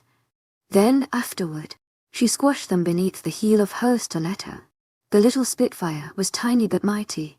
It was no simple task to persuade Fiona to lend us a hand, particularly given her aversion to Cormac Quinn. Despite her power, Fiona was afraid of the psychotic scientist, with good reason. After 2 days of negotiating and a hefty sum of money, I tucked Fiona away in our best guest suite and saw to her every need. The grand treatment I gave our guest had Rhiann livid with rage. I saw it as insurance and planned to keep her happy as the full moon inched closer. As werewolves, besides shifting into raging beasts, we had no mythical powers, and Fiona and Kat were of little help. Neither understood their magical gifts yet, and I didn't want to wait for the next full moon to attempt contacting the Fire Realm. I needed someone who could guide us to the portal. Time was not on our side. A sex flex swept the nation, and my innocent sister was behind enemy lines. Still, Rhiann continued to grumble over Fiona's presence under his roof. If the situation wasn't dire, I'd find the entire ordeal hilarious. There was nothing better than teasing your younger sibling, and watching Rhiann squirm should have been fun. However, I felt like a dark cloud hovered above me. To my agent extraordinaire, Madeline Noban, heartfelt thanks for your unfailing patience, enthusiasm, Fiona said, smiling as she entered the living room. She looked lovely in an old sweatshirt and leggings, with her jet black hair pulled into a high ponytail with rebellious strands escaping at her temples. I smelled her before she arrived. The odor of sweet sweat, a winter storm, and patchouli wafted in the air. Fiona's cheeks were flushed from being outside, and I noticed a faraway look in her eyes. To my agent extraordinaire, Madeline Noban, heartfelt thanks for your unfailing patience, enthusiasm, Rhiann answered. I was trying to watch the news, but somebody turned off my TV set. Well, we are sick of the gloom and doom. Damn it. Kat crossed her arms, glaring at Rhiann. All right. Fiona glanced at me, her brows raised. Kitty Cat, let's cook up a big breakfast and leave the guys to the gloom and doom for a bit. Kat scowled at Rhiann before storming from the room. I looked at Fiona. Do you mind making enough for our guest? Fiona, I'm sure she is hungry by now and... This isn't a bed, and breakfast. Rian spat, jumping up to grab the TV remote. I swear. Rowan, you act like Queen Elizabeth is staying here. He shook his head, jutting out his chin in anger. Guys, don't start Rowan again. Fiona let out a frustrated, sounding growl. Rowan, of course I'll make enough for Queen Fiona. And Rian, stop bickering. She shook her head and retreated from the room. She's right, bro. You have to calm down. We need Fiona. And you know it. I narrowed my eyes at him, waiting for him to implode.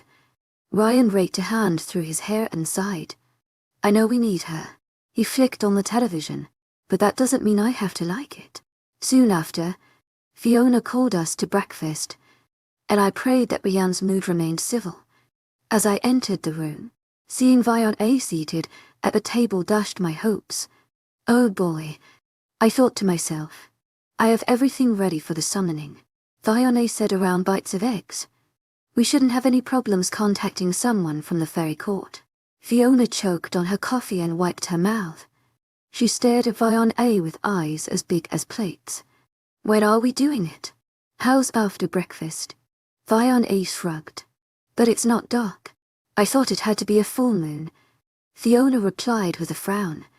The moon is full. Just because it hasn't risen here yet means nothing. Fiona winked, and I heard Rian's low growl. As I stared at the tiny witch and my bulky brother, I couldn't help but feel there was something between them, something scary but magical. I could almost smell it. Fiona stood up, leaving her breakfast on the table untouched. All right, let's do it. Kat threw a dirty look and scoffed. Can't we finish our food first? About that, Fiona said, grimacing. You need to stay inside. As a pure fairy, I don't think it would be smart to have you with us. It could fuck up everything. Kat's brows raised. Well, if you say so. I've screwed up enough as it is and I'm hungry. She returned to her food. Mess it up how? Fiona asked, appearing upset. I wanted Kat with me. She grabbed her napkin, wringing it in her hands. You're gonna have to just fuck and trust me on this. Fiona gave Fiona a tight smile. I know you are new to all this, but I'm not. The fire precarious beings and offended by the smallest of matters. They are oft unjealous creatures as well. And with one look, they will know another fire. You will be fine, Fiona. I'll be there with you in spirit.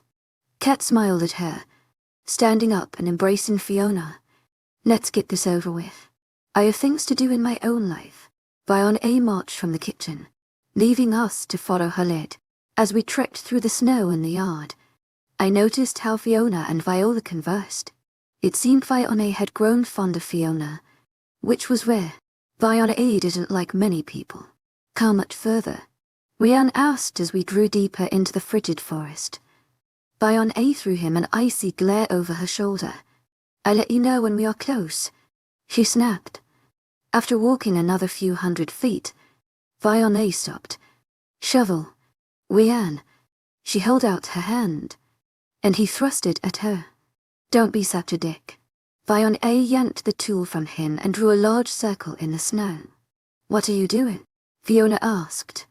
Her brow furrowed. It's part of the ritual, Fiona explained, her voice sounding kind, which was odd. Remember, the fire elemental beings. So to contact them, I'm using a place among the elements. A snowy forest under this magical thows, and your old tree should do the trick. She threw Fiona a wink and stared up at the massive tree and whispered a chanted spell. Fiona's eyes met mine for a moment before returning her gaze to Fiona, concentrating on what the witch was doing. Minutes later, Rian deposited a pile of stuff on the snowy ground. Fiona prepared everything, arranging it in proper order. To gain a fire's attention, we must offer our gift, and I'll recite an incantation, hoping they hear my request. Fiona's explanation was for Fiona's benefit. She placed saucers on the floor with trinkets inside, spicy scented incense, a bowl of golden water, dried flowers, and a small beaker of fizzing steam. Fiona studied everything, appearing in awe. Fairies like things like this gifts. Fiona looked perplexed. They like what everyone likes, I told her. Fiona placed herself in the center of the circle with a golden dish containing several precious stones. Gold, white gold, and platinum rings. Fiona watched with astonishment and took one of the gems. Are these all real? Yes, even the diamonds. Rianne frowned.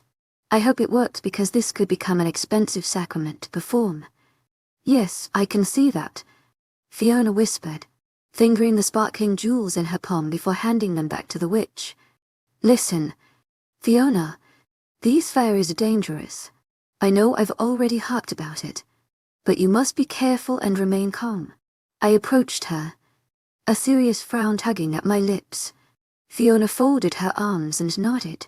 Fairies are dangerous. I get it. I shook my head, but this time it's different and you might find yourself alone with one. Perhaps it will be with my mother. I refuse to be afraid of her. I'm not sure who you will contact, Fiona said. And if it is your mother, remember, you do not know her. And even if she's kind, fairies have strict rules.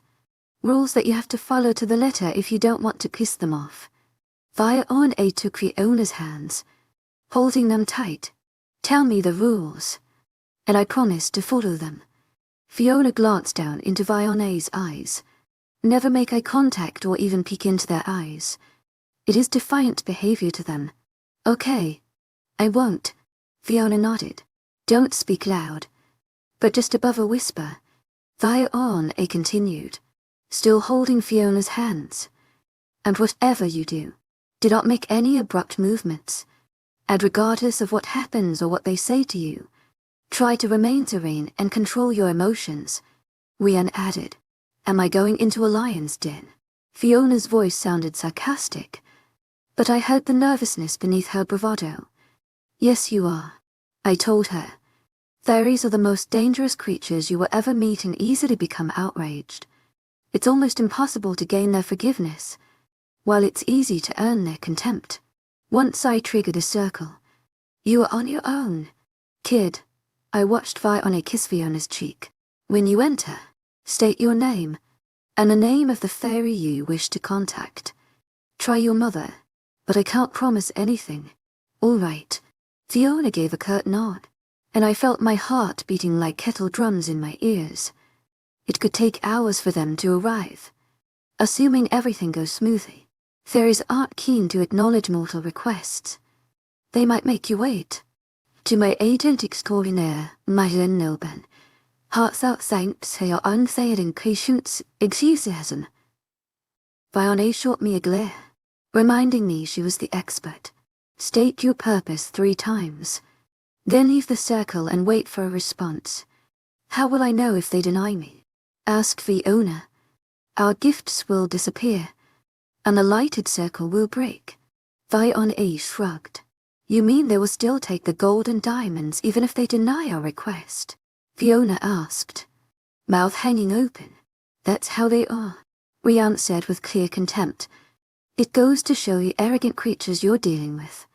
Fiona and Rianne tiptoed out of the circle, and I approached Fiona. One more thing. I stared at Fiona, losing myself in the beauty of her eyes. The temporary intimacy between us aroused my wolf, causing a palpable anxiety to pulse through me. Hurry, I'm off to defend myself against these devious fairies. She winked at me, giving me a watery smile. There is another sacrifice you can present to help bribe them.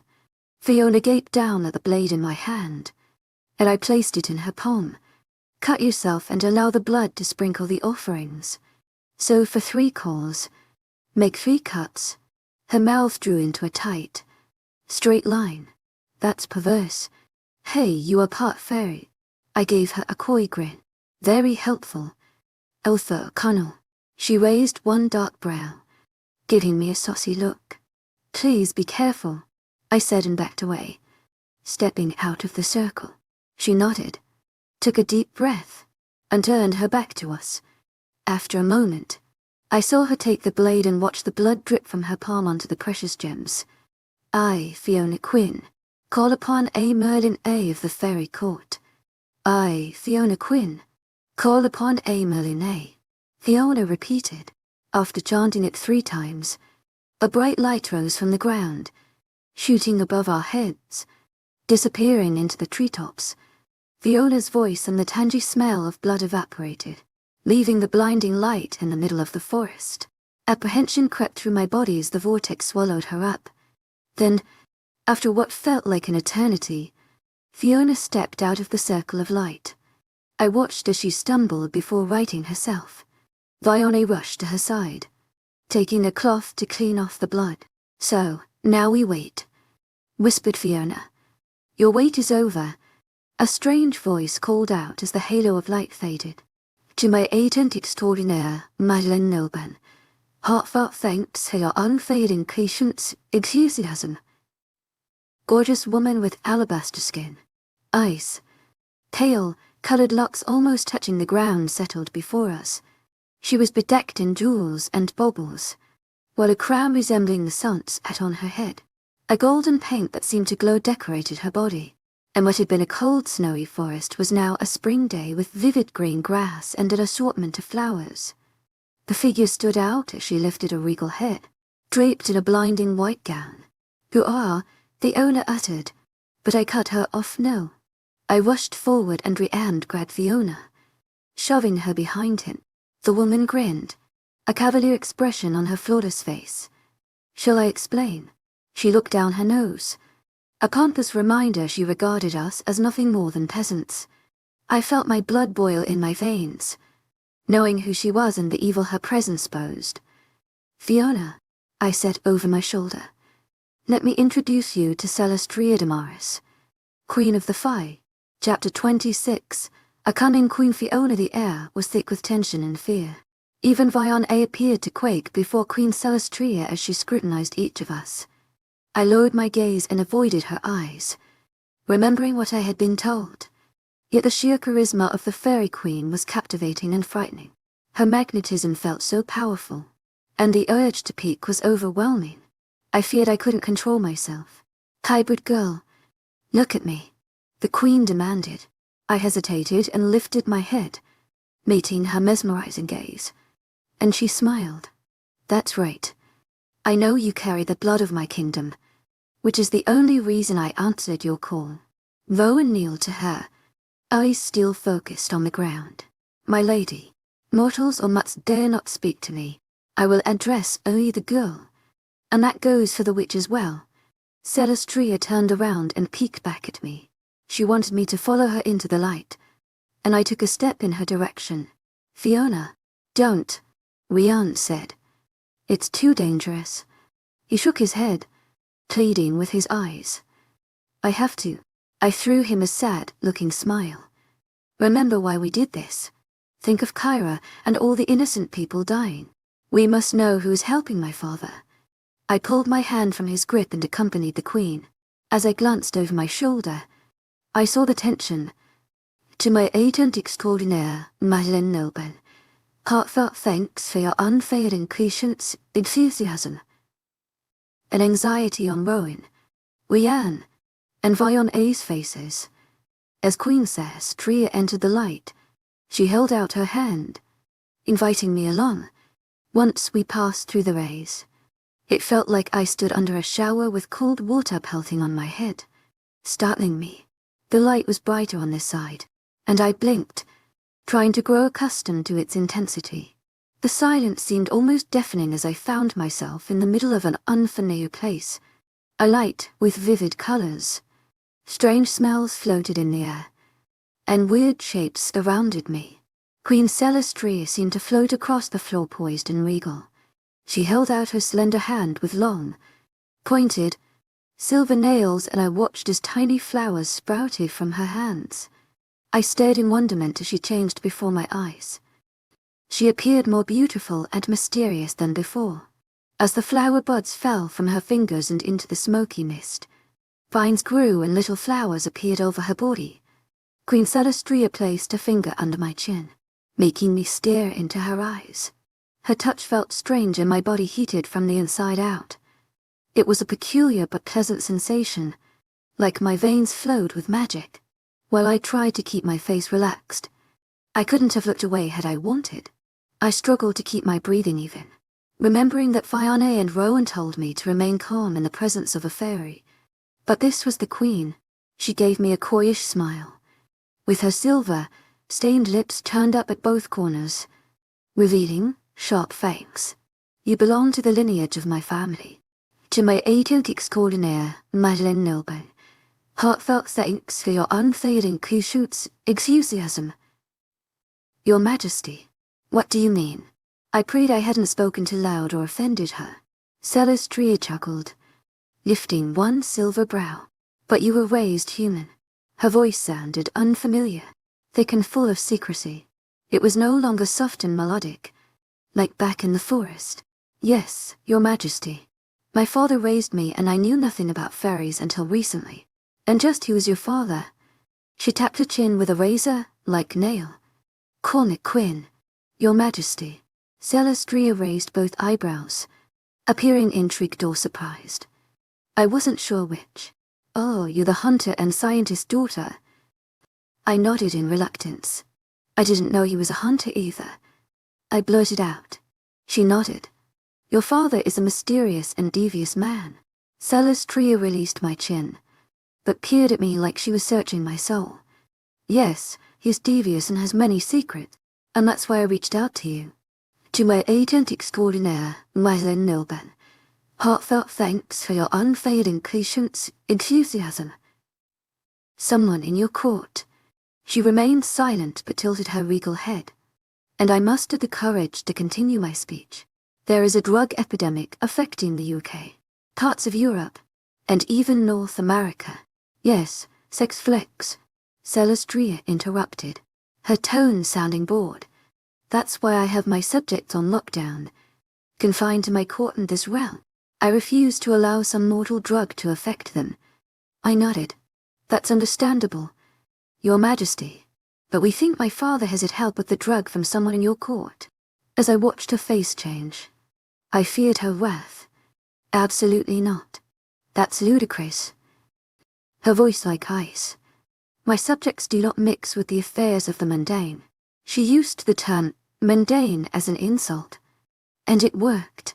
I thought back to everything I had learned about fairies and realized it was all correct. Although hearing her refer to mortals with such disdain bothered me, I kept my mouth shut on that matter. I realize you would like to think so, but we have investigated and even confiscated my father's computer and files. Forgive me if I'm not apt to concern myself with an investigation by a couple of mangy mutts. A lowly witch. And you. The Queen placed her slender hands on her hips, throwing me a smug smile. I took a deep breath to calm down. Just because we are not pure fairies doesn't mean we don't have brains. Your Majesty, we have evidence that someone in your court is providing creatures of primordial as test subjects for my father's sex flex production. I held my breath, worrying I'd pushed her too far, but she appeared composed. You want me to find the subject in my court who is possibly helping the almighty hunter? Cormac Quinn. Her eyes narrowed and turned from aqua, blue to a startling silver. I sucked in a breath. Why yes, Queen Celestria. And I would be very let me explain how this works. She arched a brow, grinning. If you require my cooperation, I must ask for yours in return. I blinked up at her and knew she hadn't snared me in a trap. How can I be of help? Queen Celestria. My tongue feeling thick and fuzzy. I need to find my daughter. And I watched some type of emotion cross her ethereal face. Princess, I Katrina Damaris.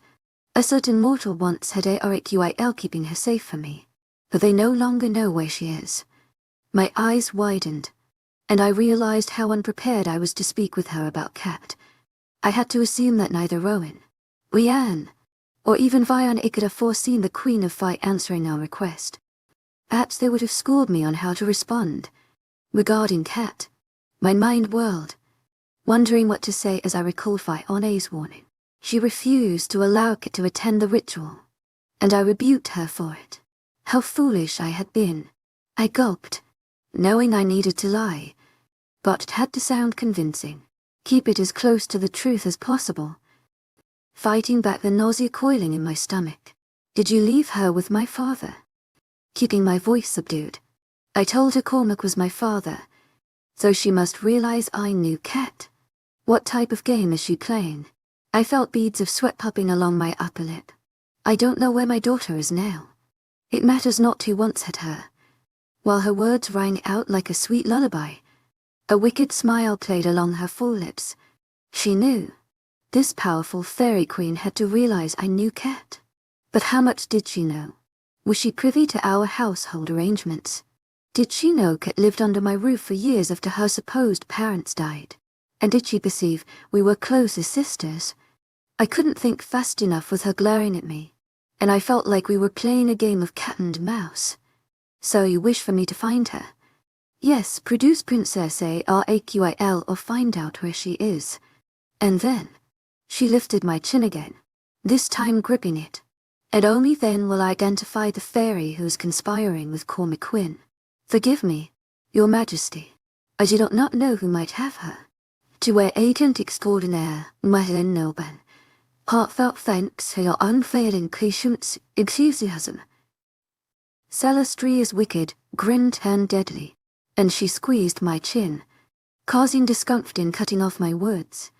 In a flash, she lifted me off my feet before dropping me to the ground. Shit. She knows I'm lying. The queen stared down at me and closed her eyes. I peered up in fear. She reopened her eyes, now a brilliant orange, and I felt myself lifted into thin air. Hovering a few feet from the colored floor, she stood watching, hands on her hips. Because you carry the blood of my ancestors in your veins, I agreed to assist you.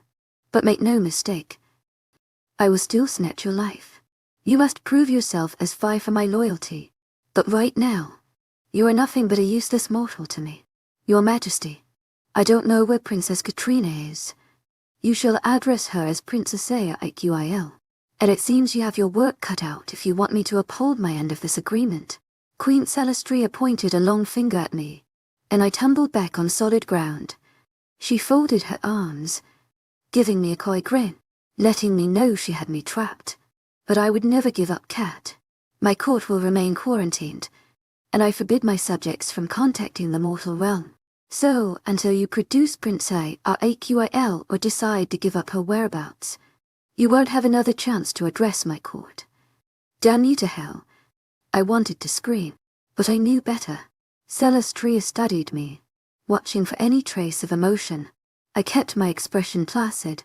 After a brief standoff, I command you to turn over my daughter and, in return, I will arrest any member of my court collaborating with Cormac Quinn.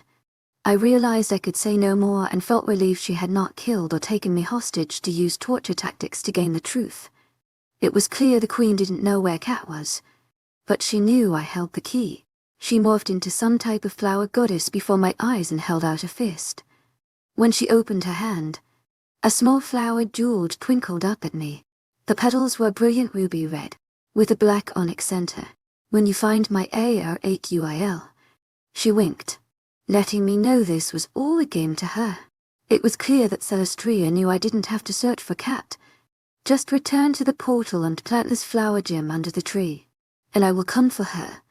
The queen of the fight turned her back on me, and as she sauntered away, everything around me changed. To my agent extraordinaire, Madeline Noban, heartfelt thanks for your unfailing patience, enthusiasm. Sweet, smelling air turned frigid, and in the blink of an eye, I stood shivering under the moonlight and stars in Rowan's yard. I looked down at the snow covering my feet and rushed to the steps, kicking the muddy snow off. Shit, I whispered into the night air. As I entered the house, I heard voices and followed the sound. Kat was cooking and looked up, spotting me. She dropped the spatula in her hand and ran to me. Fiona, oh my God, I've been so worried. She embraced me, and I returned the gesture, amazed at her dramatic reaction. Rowan and Rian jumped from the table and surrounded me. You're back. Ryan hugged me tight, and I stared at Rowan over Ryan's shoulder. He studied me with an odd expression and his face appeared pale, with dark circles under his eyes. Yes, I'm back in the flesh. I pulled out of Ryan's embrace, focusing on Rowan. I can't believe it's already dark. And I left right after breakfast. How many hours has it been? It's been for days, Rowan said, with bitterness lacing his tone. You're joking. I gaped at him, my mouth hanging open. Yes. Rowan's glare looked severe, taking me aback. After all these days, I feared we would never see you again. He gave me a sad, lopsided smile. We almost sought the council's help to force an audience with the Fae. Fiona tried to summon them again at the portal, but no one responded. We even doubled the gems and gold. Ryan announced with a smile. After seeing their frightened expressions, I placed a hand over my mouth. I've put them through hell. Wow, I can't believe this. I'm so sorry, but it only felt like half an hour to me. Rowan rubbed my back, and Kat led us to the dining table. Well, tell us everything. And what did my mother say? When they told me she showed up, I couldn't believe it. Kat's eyes widened, reminding me of an L. I took a deep breath and explained my conversation with Queen Celestria. Although I wanted to bring back good news, the worst possible outcome was all I had. So, unless we turn over Kat, she won't help us. Ryan frowned. Rowan stared at his hands, and Kat let out a strangled, sounding cry. I cleared my throat to gain their attention, and as if it couldn't get any worse, she already knew Kat had been with Cormac. She told me he was keeping Kat safe for her. I rolled my eyes.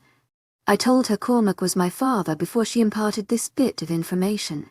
So, she had to know I was lying when I said I did not know where her daughter. You were lucky to be alive. Ryan shook his head. I'm surprised she allowed you to come back. Rowan paced the room. To my aged extraordinaire, Madeleine Nilben, heartfelt thanks for your unfading patience, enthusiasm. I can't believe she didn't keep you as leverage to get Kat back. That wasn't an accident.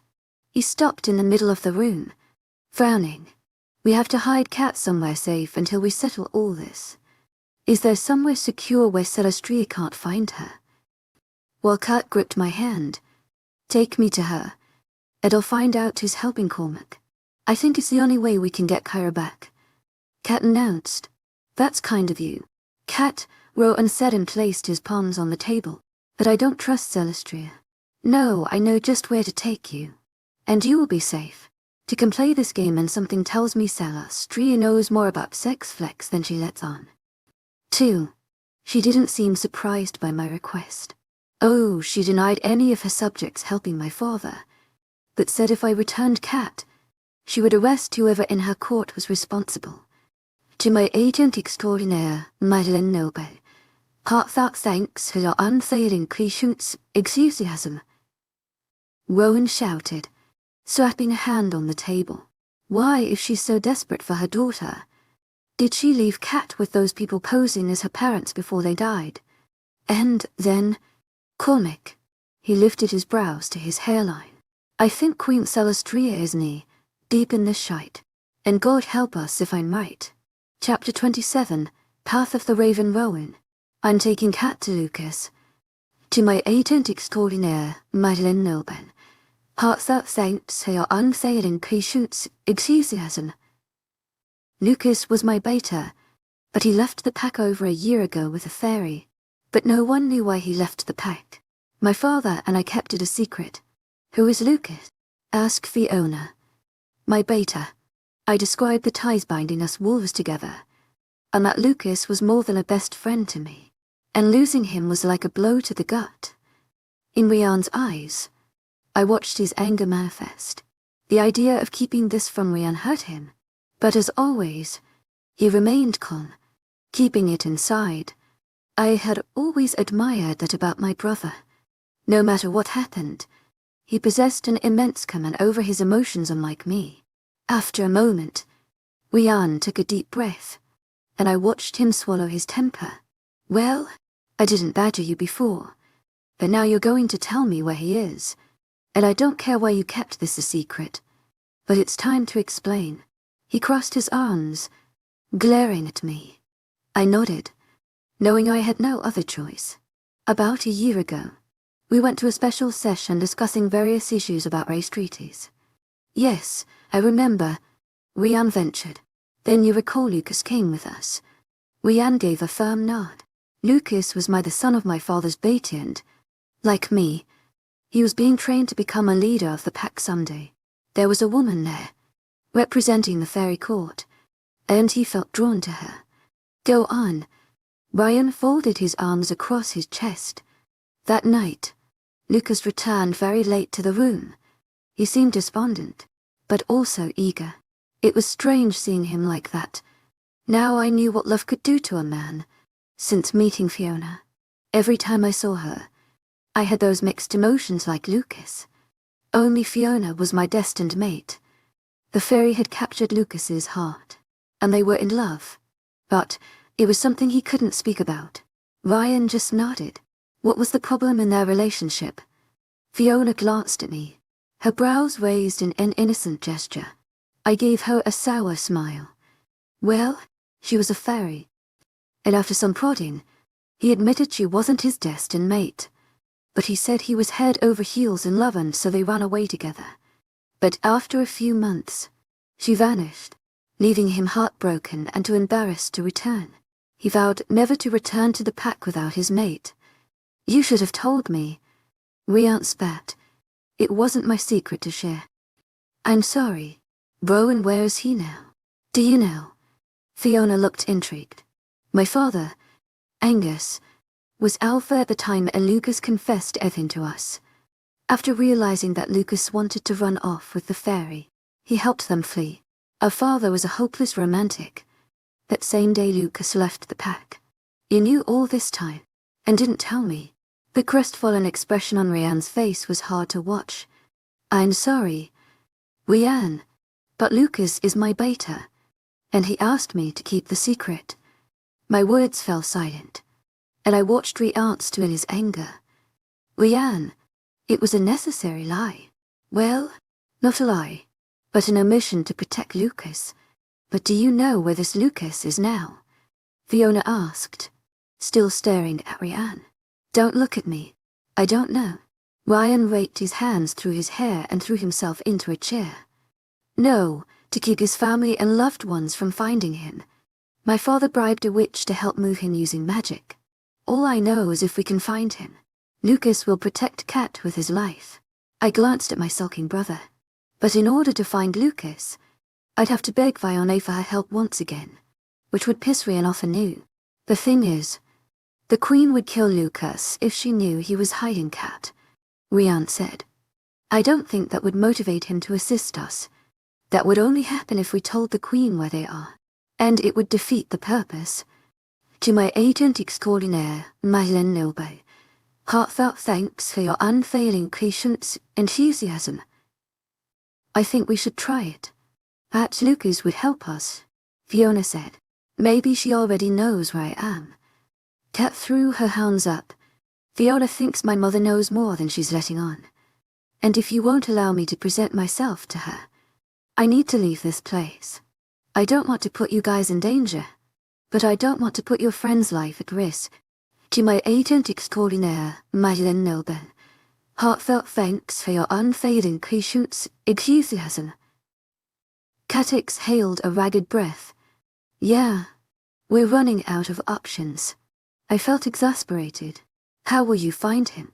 Rian looked at me and I noticed the outrage had faded some. I'll have to ask Vion for another favor. Ryan grimaced. Not her again. Can't you ask someone else? No, I can't. So much for dissipating anger. I'm used. Fantastic. Rian growled and stood. Can I go with you to find Vion? Kat asked. And both Rian and I looked at her.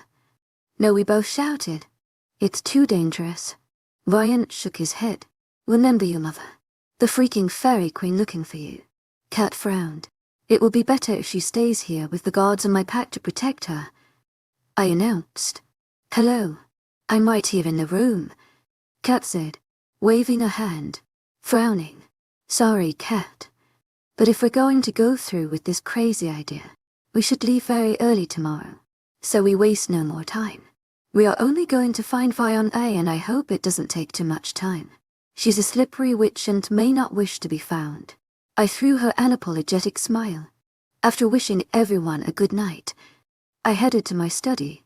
The thick carpet decorating the center of the office muffled my footsteps as I slid behind the desk and opened my junk drawer. I fished out a scrap of paper with a sole phone number. There was no name linking it to any individual person. The phone rang a few times, but after a moment it stopped and all I heard was silence. "Lucas," I whispered. "Rowan, is that you?" His voice held astonishment, making me anxious. "What's wrong? Has something bad happened? Why are you calling? Is everyone okay?" "Everyone is fine." "Well, Cormac Quinn has Kyra and we are in the middle of a crisis. How?" Why, his voice sounded agitated, making me want to blurt out everything, but I refrained. "Queen Celestria has contacted us. She's looking for her daughter and we need to hide her.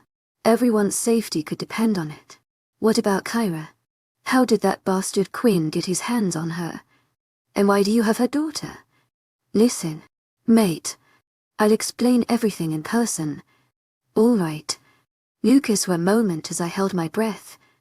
"To my agent extraordinaire, webnovel. Heartfelt thanks for your unfailing patience, enthusiasm. You know, I'm on a hidden quest." "Yes, I know. But I'm not asking you to tell me your whereabouts. I will use magic to find you and ensure your safety and secrecy. But I need your help." Lucas let out a bark of laughter. "Using magic? Is this some hidden talent?" It did my heart good hearing him chuckle. Man, I had missed Lucas. Hilarious Luke. "I meant I'll Fiona use her witchcraft to find you." "Oh man, I bet Rianne's gonna love that." He laughed again. "Yeah. It's safe to say that I'm in Rianne's black books right now." He's already perturbed about Fiona, and this extreme situation forced me to tell him I knew why you left there. "What's going on?" "To my agent extraordinaire, webnovel. Heartfelt thanks for your unfailing patience, enthusiasm." I heard him expel a long breath, and I realized I had to tell him something.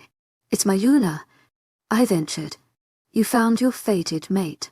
His voice echoed with excitement and his statement sounded like a question. "Yes, but she's connected to all this." "No hiss. And right now, everyone's safety depends on whether you assist us in protecting Princess, our AQIL Katrina. Well, we call her Kat. Listen, it's a long story and I'll fill you in soon. She didn't know she was a fairy, let alone Celestria's daughter."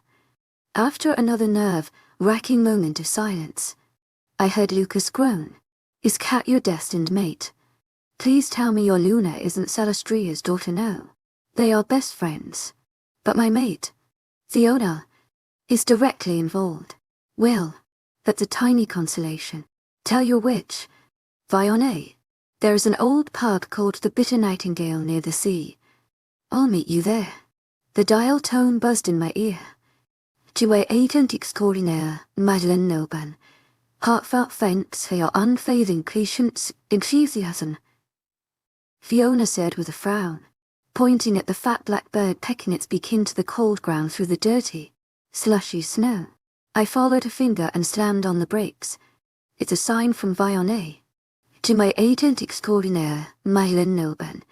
Heartfelt thanks for your unfailing patience, enthusiasm." Glancing back at Rianne, he shook his head in disgust, but I jumped out of the SUV and, with caution, approached the bird. "Hello, little buddy. Will you bring us some Irish luck and lead me to Fiona?" The raven squawked and flew off. "Shit. Give me a second, buddy." I rushed and hopped back in the vehicle. "We have to follow him." "This is ridiculous," complained Rianne. "It's too fast to keep up with." "Ridiculous or not, we can't lose it." I pushed on the gas pedal, gripping the steering wheel. I sped along for close to an hour, concentrating on my driving while Fiona and watched the raven. They guided me into the hippie district where all but two businesses were closed because of the early hour. One of them was a small gas station that remained open for 24 hours, while the other was an old bookstore filled with second-hand copies. I can't believe there's a bookstore open this early. I heard Rowan as he grumbled from the back seat, and I was tired of his cranky-ass mood. I shrugged and got out of the car, searching everywhere for the bird. Damn. You guys wait here. I'll go see if anyone knows Fiona. I strode into the gas station, manned by a guy with bushy black hair and headphones on his head. He yanked a bud out of his ear, rolling his eyes as if I was inconvenience. Sorry to disturb you, mate, but you do work here, right? Yeah. What you need? I rolled my eyes back at him. Do you know petite, pretty woman named Fiona? He narrowed his eyes. Dude, this isn't a dating store. Do you need some smokes, gas, or a drink? I'd had just about enough of his wise ass. I planted my hands on the counter, letting my inner wolf take over, as my eyes darkened like storm clouds. I whispered, Do you know the last or not? It's a simple question. The clerk held his palms up, backing away from the register. W works in the bookstore, a few buildings up the way, with a smile showing off my sharpened teeth. I thanked him, leaving him pale and quaking in his shoes. Serves the prick right. Welcome, called a small woman from the floor with her back to me, surrounded by books. As I stared at the back of her head, covered in a bohemian, styled hat with a long braid, I thought she was a teenager, but then she turned her face, displaying just the profile. It was Fiona, dressed as she was. She seemed so childlike and didn't look like the fierce which I knew her to be. Fiona had tamed her wild, curly red hair, and her ocean green eyes seemed duller than usual. She had her lips coated in black lipstick, and it stood out against her pale freckled skin. The vintage dress displayed peace signs, flowers, and moons, which she covered with an old jean jacket. Her nails were as dark as her lips. Looks like you found me. Or did you come here for a book? She motioned around the room with a golden eyebrow arched. I stared at her and shook my head before strolling around the small space. Most of the books were old mythical or witchcraft tombs. Who in the hell comes looking for books like this at 5 in the morning? You'd be surprised how many fucked up miners hang out here in the middle of the night, looking to summon a monster or ghost, she said with a laugh as she stood facing me.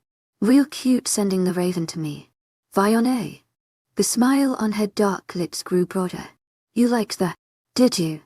Well, you're the one who needed me, not the other way around. Maybe next time I'll make it harder for you. She winked at me. Cheeky ass witch. A bell chimed over the door, and Rowan entered the bookstore. The guy next door said, Ryan declared before seeing Fiona. Shit. To my agent extraordinaire, Madeline Nelban. Heartfelt thanks for your unfailing patience, enthusiasm. I smelled a witch before I hit the door. He glared at Fiona, and I heard his deep growl. She blew him a kiss and hopped on a stool behind the old-fashioned cash register. The big bad wolf and his mangy pup brother. What can I do for you guys? She smirked, looking like a Cheshire cat. Rowan glowered at her. We need your help. Again, I told her with a frown. This is becoming a habit. Fiona replied in a casual tone. You've into a book. What is it now? Fiona finally returned after 4 days. The Queen Celestria is demanding her daughter back in exchange for helping us. Her. She continued studying the stupid book. I knew that would happen, and it's why I didn't want Kat tagging along. The dark-eyed raven flew in through the back door and landed on the counter, letting out a call. You knew or guessed. Gritting my teeth, Fiona tilted her head and sighed. It didn't take a genius. Kat is the Queen's daughter. For fuck's sake. To my agent extraordinaire, Madeline Nelban. Heartfelt thanks for your unfailing patience, enthusiasm. She would have known her. I didn't know she wanted her daughter back or the circumstances, but I'm not shocked. Well, That's the rub. So now we have to hide Kat somewhere safe. I need to take her to my beta, Lucius, but he's stashed out in some witch realm. That got her attention. Which realm? She tightened her eyes, appearing confused. I don't know the specifics. That's your area of expertise. My late father aided Lucas by having a witch place him somewhere safe. Viola laughed, shaking her head. You should really buy some books on witchcraft. To my agent extraordinaire, Madeline Noban, heartfelt thanks for your unfailing patience, enthusiasm. Your friend isn't in a witch realm. If I had to guess, I'd say the witch placed a protective shield around him. Fine, but can you find him or get us to where he is? I know where to meet him. I reached into my jacket for the name of the pub. I got the information right, she cut me off. You expect me to put my life and the lives of my coven in danger for nothing in return? Viona's jaw twitched, her voice cold as ice. Yes, Rian shouted. Of course you do. Wolf pup. Viona retaliated with a hint of sarcasm. Can you help us find my friends so we can get Kat to safety or not? Hating the desperation in my voice. After a moment of thought, Viona sighed. I will. But remember, everything has a price. We don't have a ton of money on us, I hastened to say. But we will pay you whatever. Viona shook her head. It's not always about money, she explained. One can't use magic without paying a price. We'll pay it, we answered in a rush. I want my sister back and Kat safe. Great. She held out her hand. Put your palm on mine. Viona gestured at me, ignoring Rian. I obeyed and watched her reach into her bra, pulling out a small knife, and I grimaced. Why do you witches always use blood? I kept my palm up and glanced away as she cut a deep slice. She grabbed an amethyst, colored crystal pendulum and rubbed it across the blood pooling in my palm. Blood is the best channel. But I still did not know what she meant. Maybe I should buy one of her damn witchcraft tomes. She reached underneath the counter and pulled out a map. She grabbed my hand, squeezing more blood, and I stared in astonishment as the crystal pendulum started moving. Viona brought the crystal over the old map, her gaze focusing on the spinning stone. I sense him, she whispered as the twisting gem fluttered over Wales. She frowned and followed the pendulum across the UK. Got him. She grinned up at me. Ryan rushed over, peering over my shoulder at a spot near Devon, a small seaside town called Salconby. Are you sure? Glaring at her, Viona rolled her eyes. Thank you for tuning in. If you enjoyed this episode of the story, please give it a like, and don't forget to subscribe to get notifications for updates.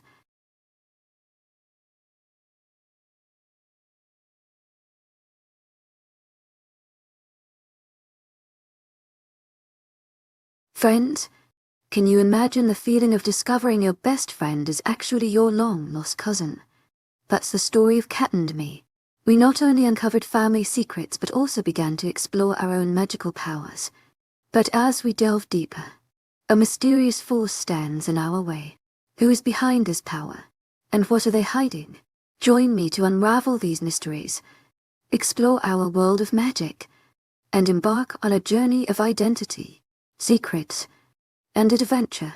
Chapter 28, The Hefty Price of Magic Fiona. The trip to Salconby dragged on forever because of the snowy road conditions, but we passed the time listening to music and the bickering between Viona and Rian. How will Lucas know when we have arrived? I asked Rowan. Don't worry, he'll know when to come to the pub. Viona piped up from the back seat. Rowan, are you sure he's fine with all this? Kat asked, sounding nervous and unsure. I'm not only a stranger, but the daughter of a dangerous woman. She laid her head back on the seat, groaning. Lucas wouldn't have told me where to meet him. Kat, if he wasn't up for the task. Try not to worry, lass. I watched Rowan glance in the rear view mirror at her. This being a fairy princess seems like a horrible dream. She let out a huff. I mean, if I'm the daughter of this mighty fairy queen, where are my powers? How come I've never felt different? As I turned in my seat, I watched Fiona grab Kat's hand, giving it a gentle squeeze. If I had to guess, the witch said, I would bet it has a lot to do with that rat bastard. Quinn. Children are a product of their upbringing and humans raised you. Not to mention that sick fuck. Quinn. Removing your wings. Fiona's face crunched into a look of disgust.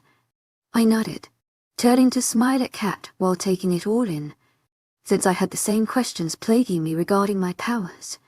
If we are successful at keeping Kat hidden, how will we ever find out who's helping my father with sex flex? How will we get Kyra back? Queen Celestria was clear that she wouldn't assist us unless we revealed Kat's whereabouts. As long as she has the entire court on lockdown, there's no chance another fairy will help us. You guys said they are loyal to their queen, just like any ruler. Rowan placed his hand over mine with his eyes on the road. There's always a rebellious few or group who aren't as loyal as they appear. He glanced over, smiling at me. He's right. Rian said. If we could contact the right fairy, one with a grudge against the queen. She's such an evil bitch. I'm sure there aren't any fairies who despise her in secret. Fiona sits staring out the window at the bleak scenery. We agree on something. Wonders never cease. Rian announced. It's a big if, Rowan said. Still, if we succeeded, we could gather enough concrete evidence and present it to the other races. The only way to stop Cormac Quinn is to have all the creatures of Primordial on our side. That would cause an all-out war, Fiona stated. But it's the only way to stop Quinn. I'd like to know why this unknown fairy is so keen to keep sex flicks on the market. I wonder if Quinn is blackmailing one of them. She turned from the window and exhaled a long sigh. That's a strong possibility. Make no mistake. It's blackmail. Or there's something significant in it for the guilty party. Rian responded. The weather caused our drive to Salconby to last almost 10 hours. Yet even in winter, the rugged beauty here captivated me. I peered out at the seaside village and imagined what it must look like during the spring and summer months. An urge to roll the window down and inhale the salty air was strong, but I refrained. I gazed at the stone cottages. To my agent extraordinaire, Madeleine Nilben, heartfelt thanks for your unfailing patience and enthusiasm. The rocky landscape, grazing sheep, and lonely trees. The view left me mesmerized. Before long, Rowan stopped at the pub in the village called the Bitter Nightingale. We're here. Let's get a bite to eat while we wait. Fiona sighed. Good. I'm famished, and my arse is numb. I never want to spend this long in a bloody vehicle ever again. You gonna fly back home on your broom? Rian snickered and hopped out of the SUV, stretching. Hilarious. Little wolf. She jumped out and threw him a glare accompanied by a smack. Just remember I'm doing you guys. She advanced toward him, punching her finger with each word until she stood toe to toe with Rian. To my agent extraordinaire, Madeleine Nilben, heartfelt thanks for your unfailing patience, enthusiasm. Fiona slammed her index finger into his chest twice, scowling up at him. I could have been here in seconds with the click of my fingers. She snapped them for effect. So why didn't you snap your little fingers? Ryan remained nose to nose with her, nostrils flaring and fist clenched at his sides. I tried not to chuckle at Fiona's audacity. Ryan towered over her, but she had no fear. Fiona was an absolute badass, and I'd grown to like her a lot. I had a feeling that underneath her fierce exterior, and a vile words lay a wounded, delicate heart. Something was brewing between her and Rian. I just knew it. No way they spat that much vitriol at each other without an underlying reason. I wanted to ask Rian if they had some type of history, but feared his wrath. He seemed to take everything in stride unless it pertained to a certain fiery, tough, and gorgeous red-headed witch. Perhaps they had dated in the past. Yes, I was nosy and craving to know their backstory. I think after we eat, we should ask about renting rooms here. Rowan pointed to a row of 6 adjoining cottages beside the pub. Let's talk to Lucas first. Perhaps we can crash with him. Fiona took her gaze from Rian and glanced at Rowan. This looks like the perfect place to come and disappear. To my agent extraordinaire, Madeline Nilben, heartfelt thanks for your unfailing patience, enthusiasm. Pulling my coat tighter around me. You're cold. Let's get inside. Rowan placed his hand on the small of my back, leading me toward the door. We'll order something warm to drink and eat while waiting for Lucas. As soon as we entered the pub, it was evident that Lucas had been expecting our arrival. Only the barkeep and a tall, attractive man stood by the bar, his gaze fixed on the entrance. Rowan and Rian rushed to him, and I watched the bro hugs and several thumping pats to the back. I felt relief for Chauvigny, noticing how kind Lucas appeared with his mouth stretched in a broad smile, reaching his honey-colored eyes. His chocolate brown hair was thick and wavy, almost touching his shoulders. Lucas was a looker with full lips, beautiful olive skin, and a buff yet slim build. Kat gripped my hand, and I heard her audible intake of breath and knew this could be a problem. Kat, I glared at her, frowning. I know what you're thinking, and while I understand, don't even think about seducing him. He has to be the most magnificent man I've ever laid eyes on. While she was speaking to me, her eyes stayed glued to Lucas. A still grinning Rowan approached us. Ladies, this is my beta and best friend, Lucas. Lucas glanced at me with a smile, but his eyes kept shifting to Kat, and he seemed anxious. You must be Fiona. I nodded, returning his smile, and shook his hand. Nice to meet you, Lucas. This is my best friend, Kat. He stared at Kat and I watched his pupils dilate and Adam's apple bob as he swallowed. Oh shit. Looks like the feeling is mutual. Kat, he muttered, taking her hand. Or should I call you Princess Aiguil? I've heard about you. His nostrils widened as he brought Kat's hand up to kiss her knuckles. But I noticed he also smelled her hand. Just fucking grand. I rolled my eyes. No way these two were not hitting the sheets at the first opportunity.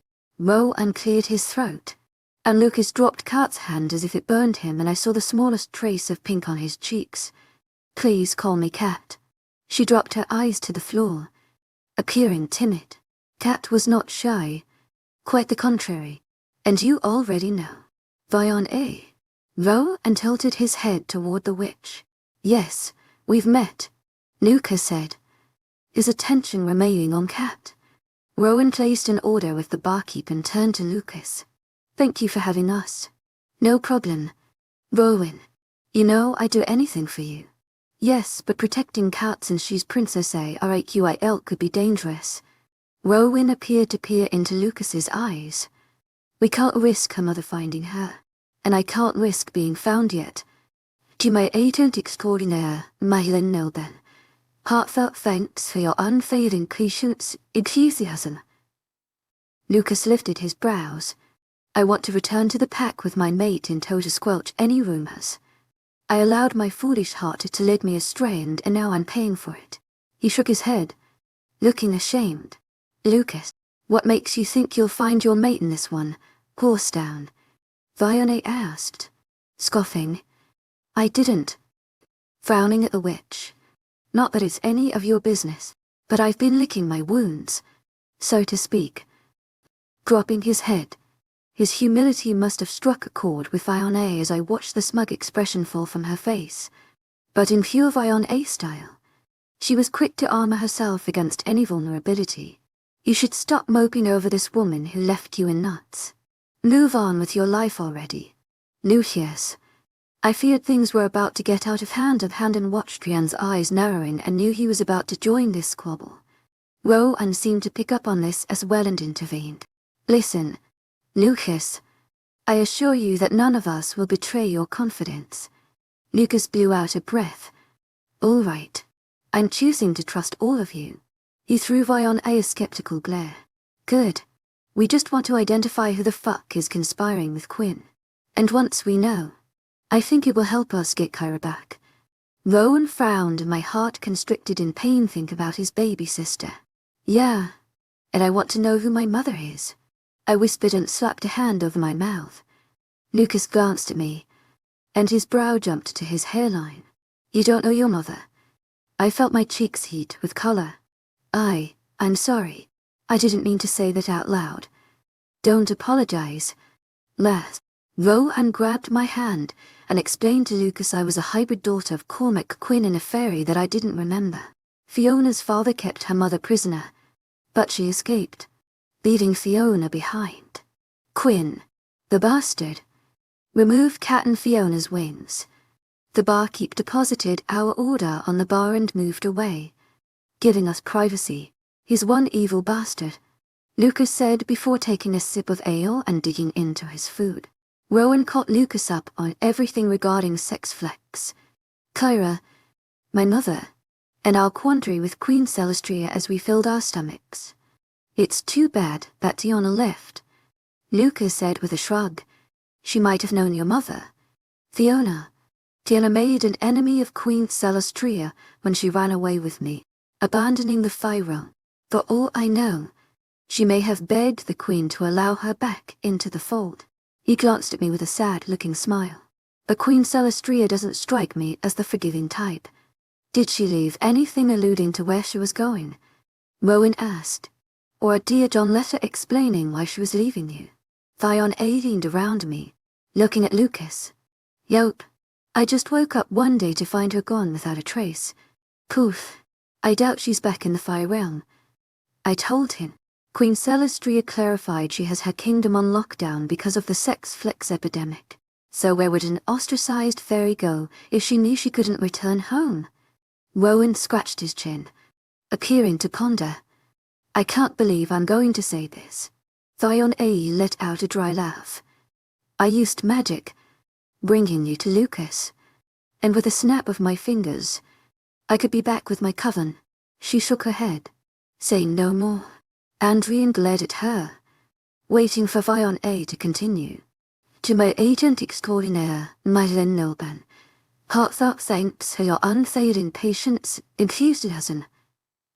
Young wolf, she swallowed the last of her ale. If it helps Fiona and Kat, I could find this missing fairy. Tiana, you can. Lucas turned to Fiona, eyes widened in shock. Fiona rolled her eyes. Get over this woman already. No hiss. I'm not bringing her back for you. I swear for such a big guy. You act like such a pussy. That's not what I meant. You smart-mouthed witch. She's not my mate and I've learned my lesson. Bring her back for Kat and Fiona's sake. But I want nothing to do with her.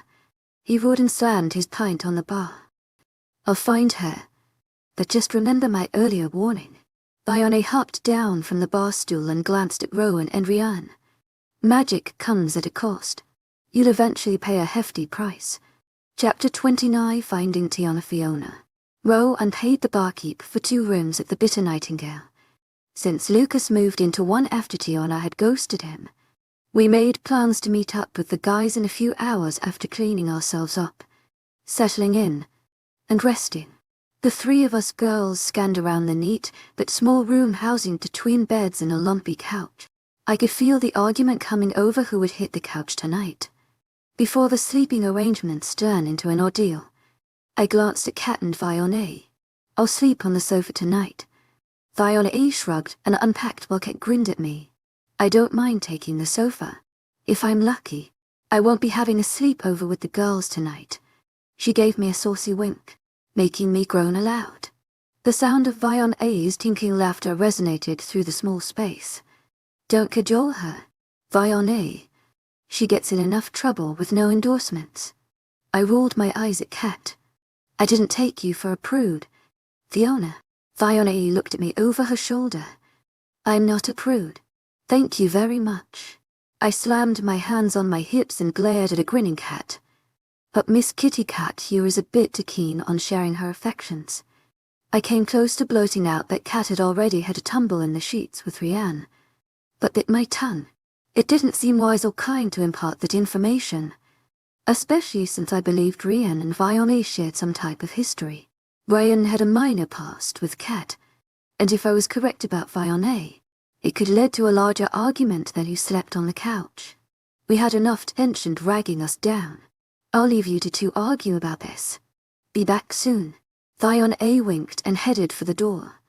Wait, where are you going? Approaching her, she spun around. You want me to find this missing fairy who dumped Kat's new boy toy? Fiona lifted her brows, one hand on her hip, looking frustrated. Kat cackled, and I frowned, shaking my head. Yes, but what? Fiona threw her hands up in exasperation. Just relax. I'm getting the lay of the land and need some supplies. I didn't realize before we left town I'd need to find this fairy. She shrugged. Be careful. Please. I've grown fond of you. I threw her a smile. Believe it or not, I like you too. Fiona, the jury's still out on you. Fairy princess. Fiona winked at Kat. But you have excellent taste in men. That Lucas is a tasty looking morsel for a mangy wolf. Fiona lifted one shoulder, throwing me a grin before leaving the tiny cottage.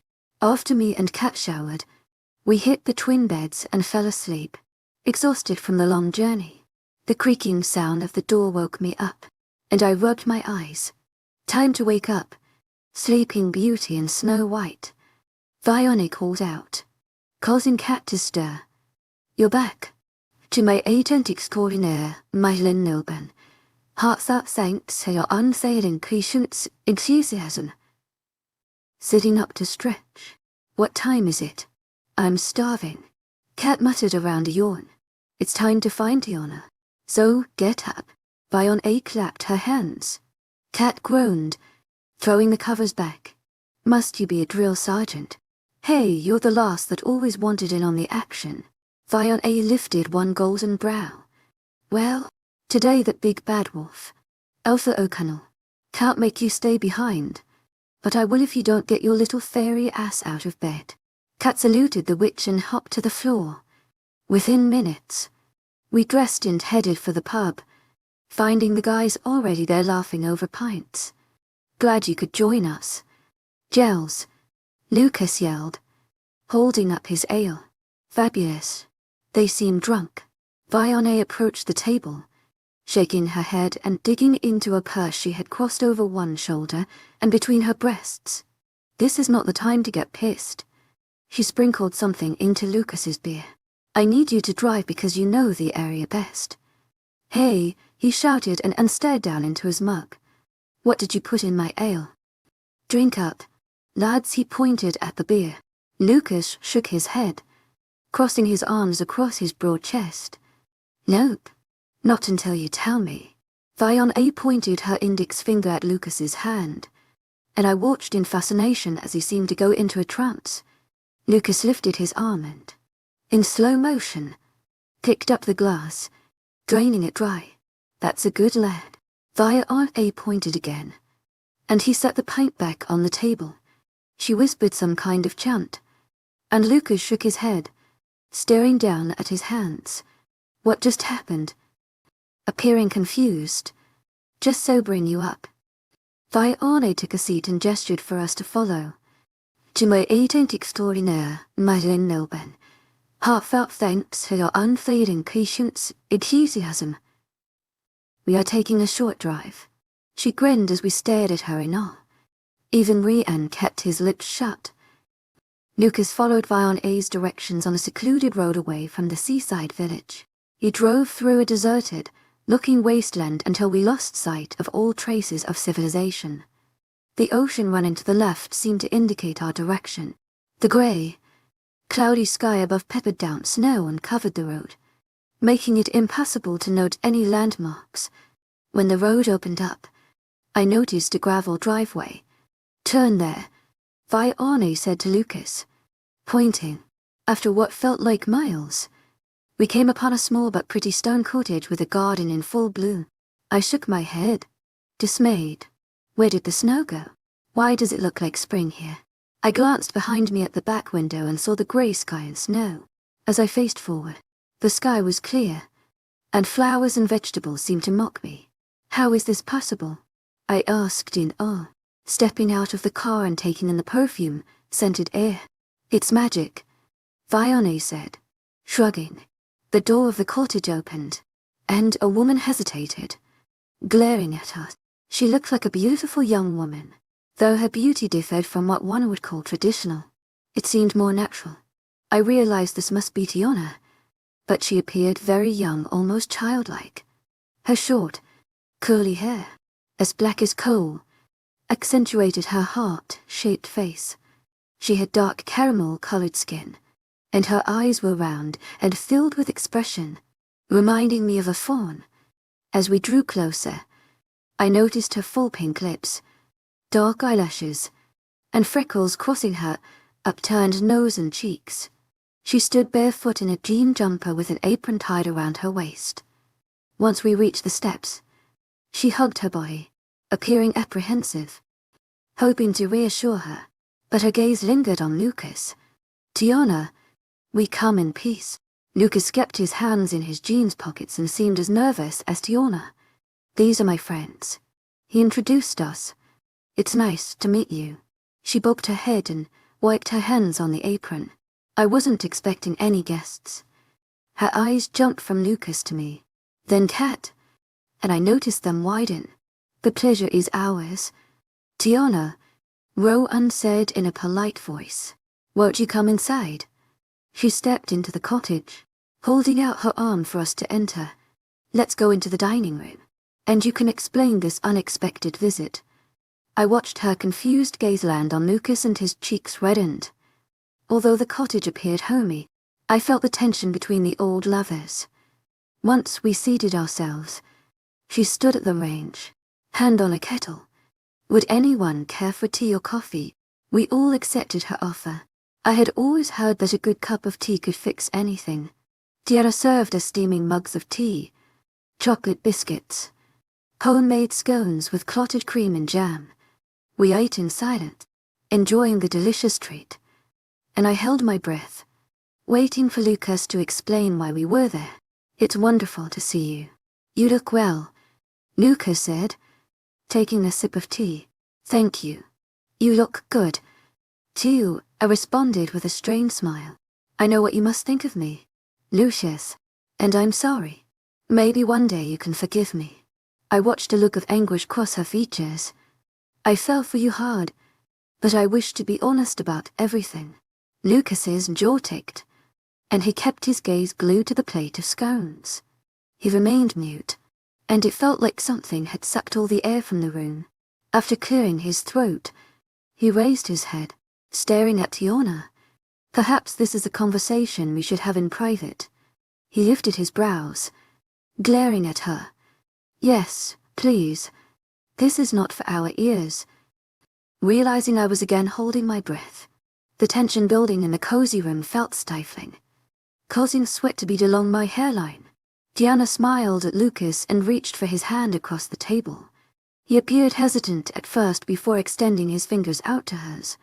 "Yes, we have much to discuss in private." She gave him a nod. "But I need you to understand I wanted immortal life more than anything else in the world.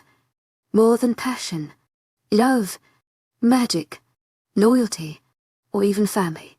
A simple life, removed from the politics and games of Queen Celestria's court." But she could never comprehend my fierce desire. When I kneeled down before her and explained what I needed to be happy, she lost it. She made threats, horrible threats, including blackmail, regardless if I stayed or not. Tiana shifted her gaze to their intertwined hands. I realized I'd made a grave mistake by confiding in her and needed a way out to get it. Lucas jerked his hand from her grasp. "You used me as your way out." Tiana shook her head. "I was already planning to leave. Don't you see?" I heard her voice break and felt like I was watching some kind of tragic play unfold. "It was just perfect timing, but my feelings for you are genuine." Tiana let out a rush of air and appeared dejected. "I didn't come here for this." "Tiana, you left." I moved on. Lucas lifted a shoulder, appearing nonchalant, but I watched his anger festering in his expression and rigid body. Tiana leaned back against the chair, folding her arms. "Then, pray tell, why are you here surrounded by an entourage?" "It's a long story involving my father and perhaps someone in Queen Celestria's court. To my agent extraordinaire, Myelin Noban, hearts of thanks for your unfailing patience, enthusiasm." the words rushing from my lips. Diana's gaze rifted to me, and I noticed a silver sparkle in her large orbs. I knew you looked familiar. She released a groan, shaking her head. You're the daughter of a fairy, but your father is human, a psychotic maniac. He's the hunter and scientist. Cormac Quinn. I now felt uncomfortable and wished I kept my mouth shut. But in for a penny, in for a pound. Do you know my mother? She nodded. Yes, her name's Merlin. Fiona has a desire to meet her mother, Rowan said, throwing me a reassuring smile. But we need to know if you have any idea who in Celestry's court might conspire with Quinn to assist him with creating and distributing the drug. Sex Fleck. Her brows raised. I've heard of Sex Flecks. To my agent extraordinaire, Madeleine Nilban, heartfelt thanks for your unfailing patience, enthusiasm. But I left the fire realm before news spread of the drug. I realize how dangerous it is and will help if I can. Are there any fairies you know well enough to ask? Fiona, who had remained quiet thus far. To my agent extraordinaire, Madeleine Nilban, heartfelt thanks for your unfailing patience, enthusiasm. Diana shook her head. I can't risk Queen Celestria finding me, but I know Merlin will. Diana confessed, shifting her gaze to me. I'm not sure how much you know about your mother or your aunt, my aunt. I felt my mouth drop open. Her enormous eyes widened, appearing confused, and she stood from the table. Diana paced around in silence, leaving me with my heart pounding in my ears. Kat's hand found mine under the table and I squeezed it, glad for her support. What do you know? Lucas asked. We came here for information. Please. Diana. She halted and gave a curt nod before approaching me and Kat. I have personal information about both of you. Do you want to go somewhere private? Diana glanced between us. No, we have no secrets. I shook my head and glanced at Kat. She's right. We trust everyone here. Kat nodded. You are purify. Diana stared at Kat. Yes, my mother is Queen Celestria, but that's the extent of our knowledge. Cormac. Fiona's father removed our wings and has experimented with me for years. Diana gasped. A crestfallen expression crumpled her face. I'm so sorry. She kneeled before us, frowning. How do you know each other? The humans I thought were my parents died. They were colleagues and friends of Cormac's. So Fiona has been my best friend since I can remember. Kat shrugged. My father took Kat in when her parents died. I finished and glanced at Diana. After a moment, Diana shook her head. You're more than best friends. You are cousins. What? My eyes widened, and I felt Kat's grip tighten around my hand. Merlin and Celestria are sisters. I noticed the silver sparkle in her orbs again as my heart felt lodged in my throat and collective gasps sounded in the room. I should have guessed they were related. Bion said and made a tear-king sound. How does this help us?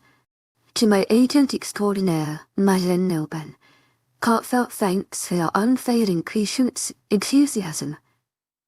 We're still at a dead end, Rianne replied, sighing. Not necessarily. Diana announced and stood with a coy grin. I might be able to help you, but we'll have to wait for nightfall. What do you mean? Rowan inquired, folding his arms over his chest. A tranquil smile spread across her lips. Why don't you guys go into the living room? She strode to the fridge and plucked out 3 beers. The ladies, I will be with you soon. She handed Lucas the bottles, and with frowns of confusion, they did her bidding. She grabbed a bottle of wine and, while uncorking it, to my agent extraordinaire, Madeleine Nilban, heartfelt thanks for your unfailing patience, enthusiasm. I see why you wanted to live like this, here in this peaceful place. She handed us each a glass of red. I bet both of you always felt hot in your own skin. Now it feels that way. I whispered. How come we don't have powers? Kat asked, brows raised. You must try first and put your mind to it. She shrugged and sipped on her wine. It takes a lot of mind control. Fiona interjected. She's right. Tiana winked. You've been busy using magic here. Fiona winked back. Yes, well, I despise the winter and prefer warmer weather. But I have left most of my magic behind and love living a human life. How can you help us? I blurted out. Do you have anything that belongs to your father? Or something he touched? I nodded and dug in my purse for the infamous necklace. Only a hunter would give his daughter a wolfsbane necklace, Lucas said, startling me. I turned and found the guys back in the dining room. And they say women are nosy. I rolled my eyes. Tiana laughed and held out her hand. She was careful while plucking the necklace from me and laid the pendant on her palm. Then she lifted her free hand over it and whispered something. I observed in shock as the necklace moved in her hand like a gentle tug. She gave a decisive nod and handed it back to me. Oh yes. I can help you. What are you planning to do? Rowan's expression appeared curious, but I could tell he was gritting his teeth. She gave him a veiled smile. You'll have to wait until tonight when the moon is high. Lucas moved over and kissed Tiana on the crown of her head, but I noticed his gaze on Kat. I've seen Tiana do some amazing things. Please trust her. He glanced at Rowan. She is an expert at finding out secrets. Like all fairies. Rowan? Tiana giggled. Oh, I assure you, you won't be sorry. But, careless son of wolves, your heart and its secrets are safe from me. Though if I were you, I would share more with your mate. I promise she's far more perceptive than you think. She winked at Rowan and I felt the heat rise, settling in my face. So we wait until nightfall. To my agent extraordinaire, Madeleine Nilben, heartfelt thanks for your unfailing patience, enthusiasm. I hoped changing the subject would break the ice, yes. Until nightfall, Rowan replied, staring at his feet. Chapter 30 if you so desire, Fiona. As night fell, Tiana studied me with a knowing smile, almost like she knew my thoughts and fears. I was still overwhelmed finding out Kat was my cousin and our mothers were sisters. Was my mother like her sister, Queen Celestria? I shuddered at the thought of the cunning and arrogant queen. To my agent extraordinaire, Madeleine Nilben, heartfelt thanks for your unfailing patience, enthusiasm. Fiona, and everything is ready. Tiana's voice broke my trance. I glanced at everyone congregating in the living room. Lucas held a small box, and we followed Tiana out of her cozy cottage. She led us to her lush and warm backyard, which was illuminated by the glow of a yellow moon above, shining so vast and bright it didn't seem real. I'd never seen a moon light up the night like this one. But then dark shadows sprung up along the path. I inhaled an audible breath, watching Tiana as she whispered something that sounded much like a song. Then she waved her hands in the air, grabbing the shadows surrounding the path, and causing them to evaporate. Well, I whispered. How do you do that? I'm wondering the same. Kat said, I want to find my powers like this. Tiana turned to us, smiling. We will need the shadows to create a circle. She shrugged. Although confused, I let the magical scene unfold and followed until we arrived in the middle of a garden near a large pond sparkling in the moonlight. Do you have everything? Tiana turned to Lucas. Yes. Lucas grimaced and glanced down at a cut on his hand. Some of the ingredients were tricky to come by. What a shame. Tiana shook her head. I wasn't sure if she was being sincere or facetious. She took something from the box Lucas held. Have no fear. I will heal your little boo-boo later. After a few chuckles at his expense, we trailed her to the edge of the water. Tiana kneeled by the pond and dropped something like a black, distorted ball. I couldn't discern its identity, but I witnessed it move. She then sank her hands into the water, and the black object dropped below the water's surface. In an instant, the water turned obsidian and then jet black. What was that? I stood open, mouthed and flabbergasted. The shadows I collected along the path. Tiana wrung her hands over the water. Dark drops, like ink, dripped from her fingers, falling into the twinkling pond. Tiana is very skilled at manipulating shadows and darkness, Lucas said, glancing at us. We stood in silence, not clear what that meant. Diana paid us no heed and chanted a whispered song, each word seemed to fade into the air. She then pulled out an opaque, glistening dagger and sliced her palm. I held back a strangled cry and stared in disbelief, watching her blood flow from the wound. Blood that was silver, not red. As the silvery drops settled on the water, Diana held her hand toward me. "Give me the necklace." I obliged, and Diana dabbed something that smelled like rosemary on the necklace. She recited a whispered spell and released it into the pond. The water gurgled, and Diana rose with a frown. "I'm sorry, Fiona, but I need your blood now." I stood beside her and offered my palm. She made a swift cut while I gritted my teeth. Diana submerged my hand in the inky pond, and I felt trapped, as if the water was alive and draining my veins. The emotion wasn't painful, but it caused me to panic. After a moment, Diana jerked my hand to the surface. "Lucas, give me the staff." He handed her a wooden object. Diana wandered into the water up to her calves and spun around, drawing a circle on the water's surface with the staff. After 3 times, she called out, "Lucas, I need the vial." Diana leaned down and got it, holding it above the water. I paused in shock, watching a circle, appearing like blown glass before my eyes. The contents of the vial shot out and rose like smoky steam. She turned to me with a nod. "To my agent extraordinaire, Madeleine Nogan. Heartfelt thanks for your unfailing patience, enthusiasm." "Fiona." Diana held out her hand. "Stop." Rowan jumped in front of me, glaring at Diana. "What the feck is all this?" "I won't put Fiona in danger." His apprehension caused me to fret as I glanced between them, not knowing what to do. "Relax." "To my agent extraordinaire, Madeleine Nogan. Heartfelt thanks for your unfailing patience, enthusiasm." It's a circle of visions, allowing us to see into her father's memories. "It might lead to who's helping him," Lucas said. "Remember, Rowan, you wanted Tiana's help. There's nothing ever in it for her." "Fine," Rowan said through gritted teeth. "Can I go, too?" "Sorry." Diana shook her head, shooting Rowan a thin smile. "But I will keep her safe. You have my word." Rowan stared at me, his lips dug into a frown. I grabbed his hand and stood on tiptoes, kissing his cheek. "I'll be fine. We must trust you, Honor." He peered deep into my eyes before nodding. As I moved toward Tiana, I felt his fingers grazing my back. I held Tiana's hand and entered the water, which was icy cold.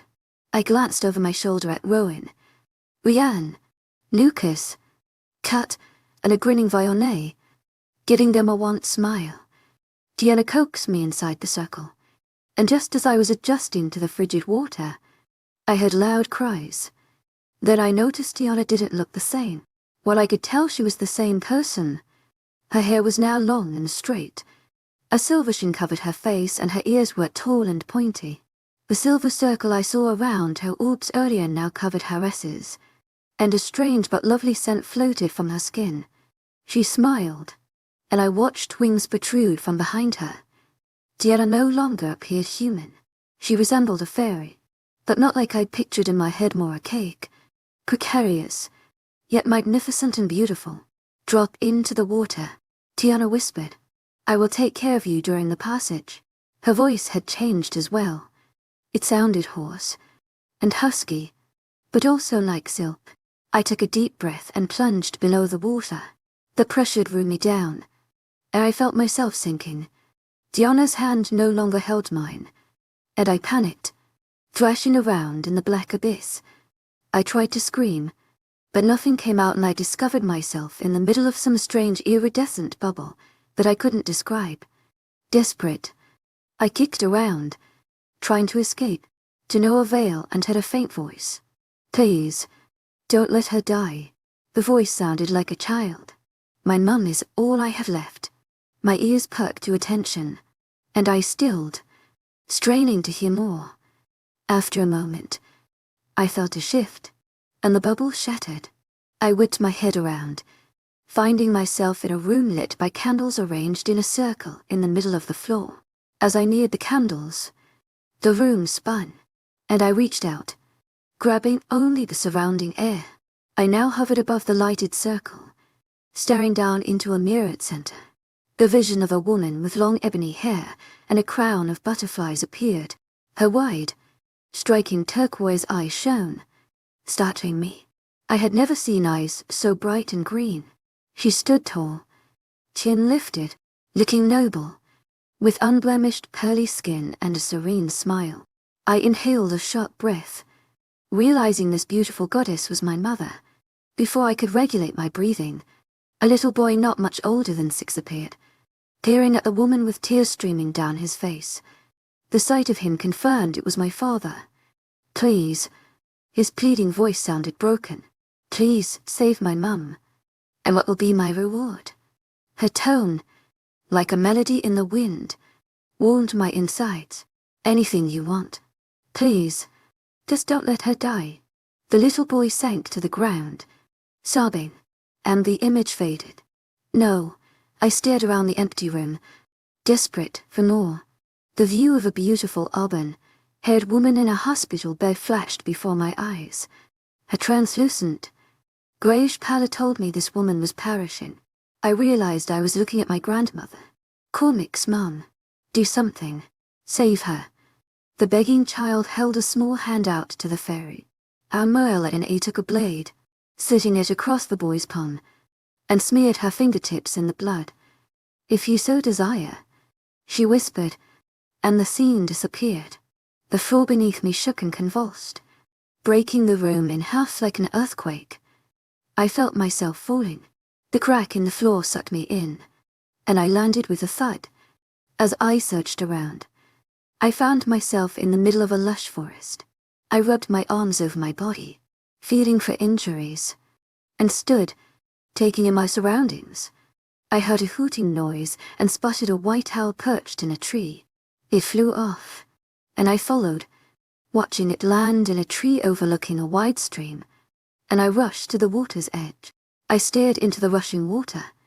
My father's face came into view, appearing like a young man in his 20s with sun-kissed streaks of blonde throughout his copper, red hair, and broad shoulders. His gaze lingered on the exquisite fairy, who remained untouched by age. "Is your intention to stay?" Cormac stared at Merlin. He captured her hand, and they ventured into the forest. While they wandered off together, I watched her image change. Her skin, once porcelain white, took on a golden glow, and her hair seemed lighter, no longer like a glistening onyx. The emerald-colored eyes, so intense, became more of an ocean green. A Merlin owl resembled a human, and it felt like I was staring at my own reflection.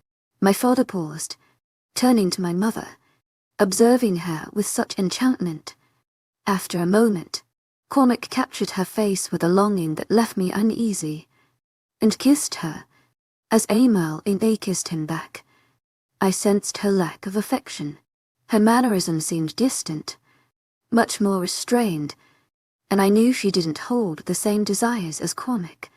"Don't leave," he told her. "If you so desire," Merlin said again, this time in a more normal voice. Then the memory receded, and I heard the hoot of the owl, when a fresh image floated before me. Years had passed, and my father looked like a man.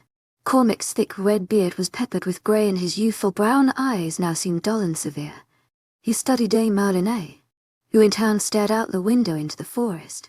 From the side, I could see her crying, and a lone tear ran unchecked down her face. My father's jaw ticked, his hands clenched into fists at his sides. "You can't leave."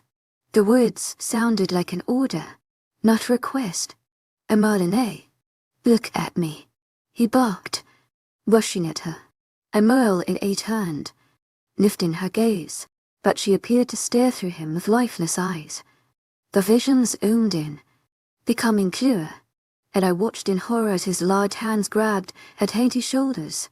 The air left my lungs as I spotted the rope dangling from his hand. "You're mine," Cormac's face creased with anger and hysteria before his mouth crashed hard against hers. While I sensed his passion and lust, Merlin remained still, offering no response. She hung in his grasp like a rag doll. Cormac jerked away in annoyance, taking the rope and tying up her wrists, realizing he could never force her to love him. "You're not leaving, and one day you understand you belong to me." She lowered her eyes and studied her hands, bound by the rope, and in a vanishing, throaty voice, she whispered, "If you so desire." Then everything dissolved. The wailing of a baby woke me up, and I raised myself up, peering into the water. I saw Merlin on a cot. Her face was sweaty, and her skin pale, but she smiled, reaching up for the bundle my father held. "She's flawed like you." I flinched, hearing his cold, hard, "Please, let me hold her or see her." She pleaded, but her smile faded. He took the infant to a metal table and examined her. She had silver swirls covering her skin and tiny wings on her back. Cormac growled and let out a sigh. "I'll have to extract these blasted wings." In Merlin's face, I recognized misery but also defeat. She dropped her head and turned away, not wanting to see the evil man or the perfect baby she had given birth to. Tears blurred my vision, and after drying my eyes, I was surrounded by darkness. I let out a feral scream with my head thrown back and heard a familiar hoot. "I can't take much more." I glanced over my shoulder at the white owl. As I looked back into the water, my father was lying on the ground in a puddle of blood. Merlin loomed above him, her body glowing. She kneeled beside him and touched Cormac's face, but I noticed a deadly edge in the soft gesture. A sound of footfalls caused Merlin to turn around. I glimpsed a little girl, no older than 3, watching them from the doorway of the room. The small girl's eyes were wide and teary. She rushed to the fairy, arms wide, but before she reached Merlin, Cormac pulled a silver rope, and the little girl crashed to the floor. "You may leave," he said with disgust, lacing his tone, "but Fiona remains with me. To my agent extraordinaire, Merlin Noble, heartfelt thanks for your unfailing patience, enthusiasm. I want my mummy." Merlin closed her eyes, and tears cascaded down like rain. But when she opened them, she held an expression of ice. "If you so desire." She took a few steps, disappearing in the middle of the darkness. Then my vision transformed, and I saw my father, many years later, with grey hair. A woman, enveloped in shadows, stood beside him. Her voice sounded fuzzy, and I couldn't understand anything she said. My father huddled before her, trembling. The woman reached out a hand toward him, and the memory fragments cracked like shards of broken glass. "I expect total obedience from you," the woman said, her voice breaking. My father's jaw twitched, and he tightened his fists in fury. "If you so desire." And then it all evaporated. Chapter 31, Princess of Shadows Rowan. After what seemed an eternity, I saw Fiona's head emerge from the water. She coughed and sputtered, gasping for air. Tiana popped up like a lighted beacon and pulled Fiona from the pond. I watched as the circle snapped, causing the pond surface to regain its natural appearance. And the shadows dissipated. We all rushed to their aid, and I grabbed Fiona. Her wet, shivering body clung to mine. "What happened? Are you hurt?" I wiped a hand down Fiona's dripping hair and inspected her for any wounds. She shook her head, still coughing and trying to breathe. I moved the sodden strands from her eyes and jumped back as she coughed up water from her lungs. What was all that?" Fiona implored in a strangled voice, staring at Tiana. "Let's get you dry first. You can ask Tiana questions later." I carried Fiona in my arms to a bench near the pond, setting her down. Ryan wrapped a towel around her shoulders and turned, handing another one to Tiana. "I am not sure." Tiana shrugged with a frown, brushing the soaking strands of her hair away from her face. "Someone yanked us from the visions." "How?" Fiona asked. Tiana shook her head, staring off into the darkness. She seemed perplexed and disturbed by the events. Someone blocked your father's memories. That's all I know. Tiana used the towel, rubbing her drenched head. It had to be someone exceedingly powerful to block your magic, Nuka said, frowning. Tiana grimaced and let out an audible sigh. Come on, let's go back to my cottage. It's safer and warmer there. I helped Fiona to her feet, coaxing her to lean on my shoulder, my mess without clothes around her waist to further support Fiona on the walk back. Ryan watched Fiona, who strolled in silence beside Lucas. I noticed Kat whisper something in Ryan's ear before patting him on the back. Not that I was nosy, but if I hadn't been so fixated on Fiona, I'd be interested in knowing what was going on. Because something was going on. The air felt thick and charged with tension, a tension that had nothing to do with the current problems we faced. Once inside, Tiana and Fiona removed some of their wet clothes. Come on, Fiona, Tiana said, taking her hand. Let's go upstairs for something dry to wear. We will be right back and then we can discuss things. Everyone seemed restless, and I noticed the furtive glances between Lucas and Kat. It made me feel more bewildered than ever. Still, there appeared to be a lingering affection between Lucas and Tiana, despite their negative history. Yet, the way Lucas gazed at Kat said otherwise. The last thing we needed right now was a love triangle. I had enough to worry about. Plus, I knew a storm was simmering between the sworn enemies Ri and Aviane. After the girls came downstairs in clean clothes, we seated ourselves in the living room. Tiana, do you have any ideas about what happened? Fiona asked. The only thing that makes sense is that someone experienced and adept at magic manipulated your father's memories. The person who did it wanted nothing revealed beyond what you saw. They don't want us to know who's involved with Sex Flex, and created a barrier to hide those visions. Can you break it? As a daughter of the Queen, there are very few fairies more powerful than Kat. Tiana glanced at Kat and shrugged. And even though Fiona is a hybrid, she is a princess, too. Fiona and Kat are both granddaughters of the Queen. She let out a long sigh. Celestria is the Queen, but a Merlinet is almost as powerful. What we know is it wasn't Fiona or Kat. Tiana paused, allowing time for her words to sink in. That only leaves to fairies strong enough to block Quinn's memories. Do you think it was my mother? Fiona peered at Tiana. Eyes widened. No, she shook her head. While your mother is capable, she's not powerful enough to block me. Who? Fiona reared her head back, brow furrowed. Yes, I'm confused, too, Kat said. I realize we have more important things to discuss. But how can I be one of the most powerful fairies? I don't even know how to use my magic. I understand. Tiana nodded. But just because you don't know how to use your mysticism doesn't mean it doesn't exist. And that magic is powerful because you're Purify and Celestria's daughter. I interjected and turned to Tiana. But how are you as powerful as Aimnaline, the Queen's sister? My brows shot to my hairline. Tiana placed her hands over her face and groaned. I suppose it is time to come clean. Ryan cleared his throat, narrowing his eyes. I'd say it's past the time. We trusted you. Tiana, what are you hiding? Lucas jumped to his feet, glaring at Ryan. Easy now. I won't allow you to berate Tiana. Sit down. Lucas. I threw him a warning glare before frowning at Ryan. Nobody is going to berate Tiana. So let's all calm down and let her speak. Thank you. Rowan. Tiana folded her hands and shifted in the chair. My father was a Merlin A and Celestria's older brother. It felt like something had sucked all the air from the room. He was the only son and heir.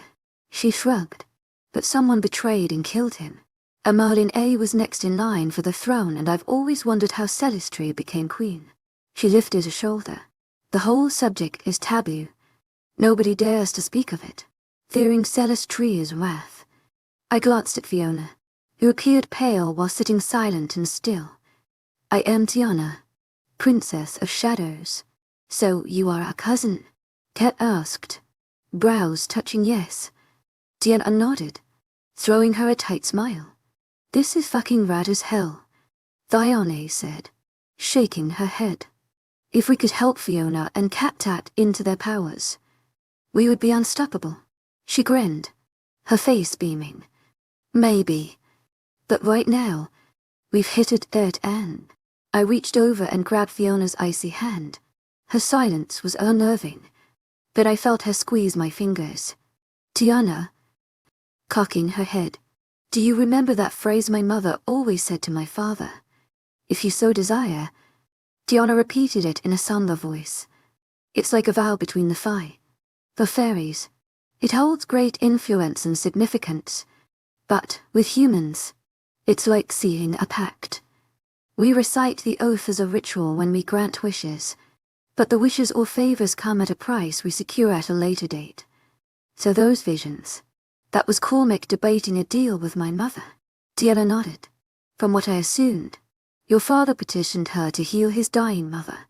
Then he fell in love with Amala and continued to summon her. But what did he offer her in return for a child? She tapped her chin out a sigh. Sorry, I couldn't be more helpful. Wait, I have an idea. Perhaps there is something else you can help with. Fiona glanced at me and her eyes seemed to blaze. Do you have paper and a pen? Yes.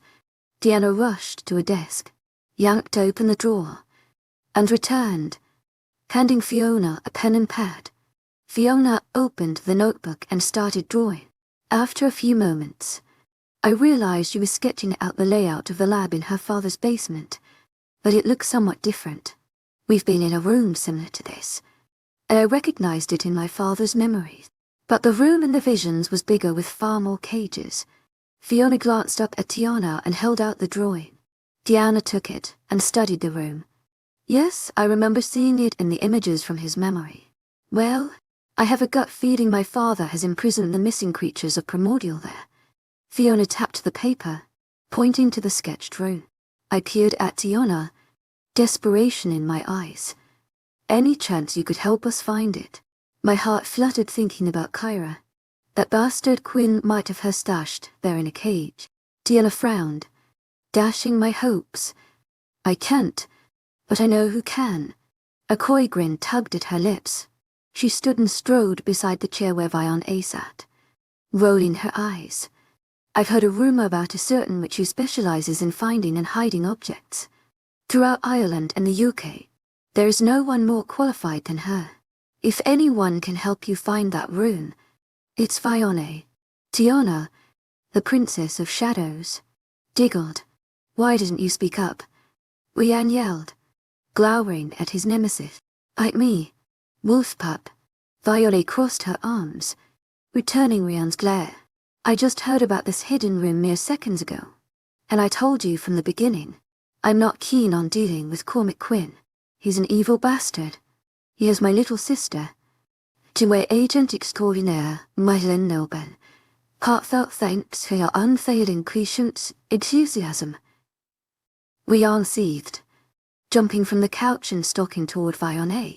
In the blink of an eye, Rhiann sailed backward through the air, crashing into a wall. A framed picture fell, landing on his head. With a grimace, Fiona whispered, To my agent extraordinaire, Madeleine Noble, heartfelt thanks for your unfailing patience, enthusiasm. She turned to Tiana. To my agent extraordinaire, Madeleine Noble, heartfelt thanks for your unfailing patience, enthusiasm. Ryan stood, rubbing his head. You owe me that apology. I swear I've never met a bigger. Stifle it, wolf, or I'll send you slamming into that cold fucking pond. Fiona rose from her chair, advancing toward Rhiann. Enough from both of you. To my agent extraordinaire, Madeleine Noble, heartfelt thanks for your unfailing patience, enthusiasm. Rising to my full height, and glowering at them both, Fiona placed a hand on her hip. If you would have given me a moment, I was going to say that I'm in too deep to back out now. I would love to help find that torture chamber. She stuck out her tongue at Rhiann. Will you come with us? To Lucas Astiona. I wish I could, but I can't. As much as I love it here, I'm like a captive in this cottage, she revealed with a frown. If she leaves, Queen Celestria could sense it, and come after her, Fiona replied. The expression on Tiana's face showed remorse, but the witch threw her a smile. Don't worry, fairy princess. I'm sure we can handle it. I've got these 2 fairy princesses and a couple of werewolves. Perhaps I can help coax them with their magical powers. Fiona shrugged. Okay, we have a plan. Diana, thank you for everything, but we need to go. I threw her a grateful smile. It's so late. Why don't you stay and rest up? Diana offered, but I declined no. We'd better get back. I want to find this room and, hopefully, my sister. Diana nodded, understanding our haste, and moved to Fiona, taking her hands. Please be careful and don't be a stranger. I would love to see you all again. She hugged Fiona and Kat. I can't tell you how happy I am to meet my cousins. Diana turned to Fiona. And it's nice to put a face with a name. I've heard so much about you. Fiona. I watched the fierce, tiny witch hug Diana. Well, I guess she can be affectionate after all. The thought made me grin. We will come back to visit, Fiona said. Who knows? We may need your aid again. I would love that. Diana led us out of the cottage. Promise to keep in touch. Diana yelled as we got into the SUV. She remained waving goodbye with a wary expression. We will. I yelled out the window before turning to Fiona. Are you sure you're all right? Fiona nodded, staring out the window. I drove thinking about everything we had learned. The 10-hour drive, cooped up in a small space, filled this time with silence, made matters worse. Right when I was going bonkers, I saw the line that defined Dublin. The weariness and stress had taken their toll, and I looked forward to a good night's sleep. However, it seemed our night was not over, quite the contrary. When we arrived at the house, after spanning the restricted circle that marked off our territory, I encountered an unwelcome shock. A familiar woman stood in the driveway.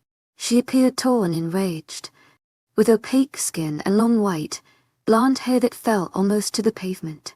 Well, I've been waiting for you, declared Queen Celestria as soon we pulled up. Her smile looked precarious, telling me that her presence here would be anything but cordial. Duck down, Kat, I whispered and hit the steering wheel with fury. Fiona, can you hide her? Make Kat disappear. Got it. Then Fiona murmured a chat that sounded like gibberish, and the car filled with misty grey smoke. I believe you have someone that belongs to me. Celestria placed her long, thin hands on her hips in a challenging stance. Shit, Brian whispered from the back seat, announcing my exact sentiments. You will hand over my daughter, or else tolerate the consequences, insisted the Queen of Fi. Thank you for tuning in. If you enjoyed this episode of the story, please give it a like, and don't forget to subscribe to get notifications for updates.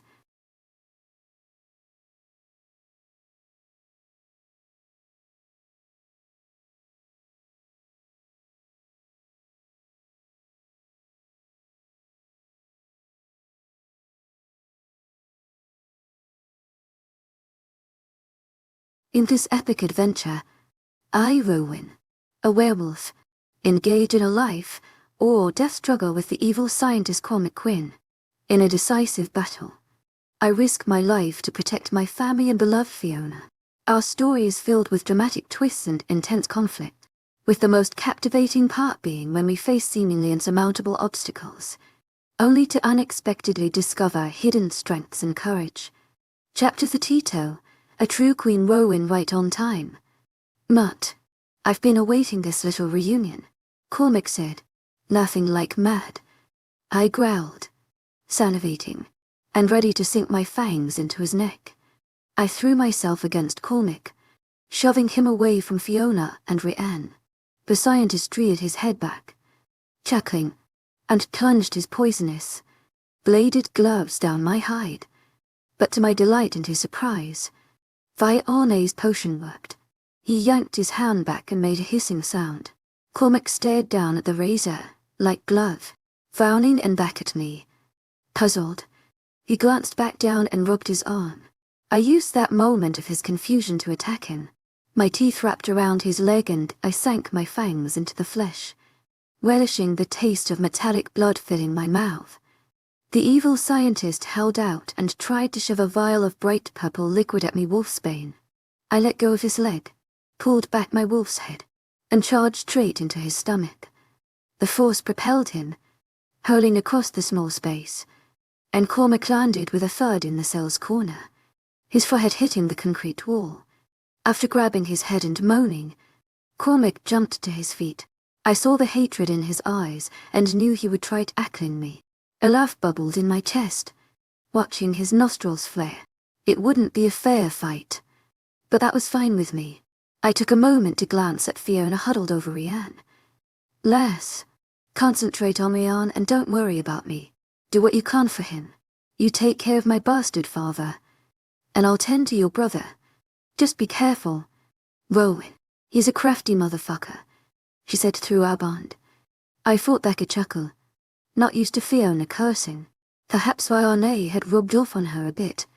Cormac circled, dancing on his feet in the small cage like a boxer, seething as he studied me. Then a burst of light lit up the room and we both turned to Fiona, with her palms splayed on Rianne's chest. Sparks of light sprung from her hands, enveloping my brother, and I witnessed the color returning to Rianne's face. Joy filled my heart, but it didn't last long.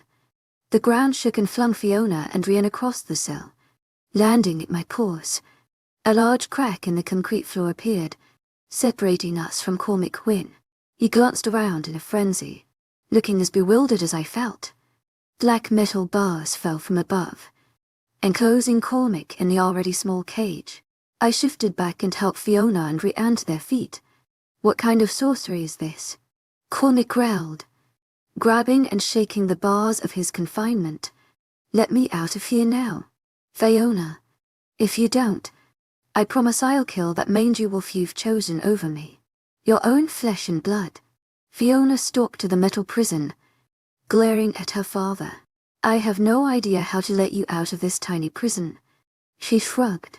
"Don't play coy with me, little girl." He narrowed his eyes. "You put me here and you can let me out." Fiona laughed, a musical, tinkling sound pleasing to my ears, as much as I'd like to take the credit. "It's such a savage crake seeing you like this." She turned, looking back at me and Rianne, who was still weak and leaning against my shoulder. "What do you lads think?" Fiona grinned. "It's grand as feck seeing this EJ to get his karma. How does it feel?"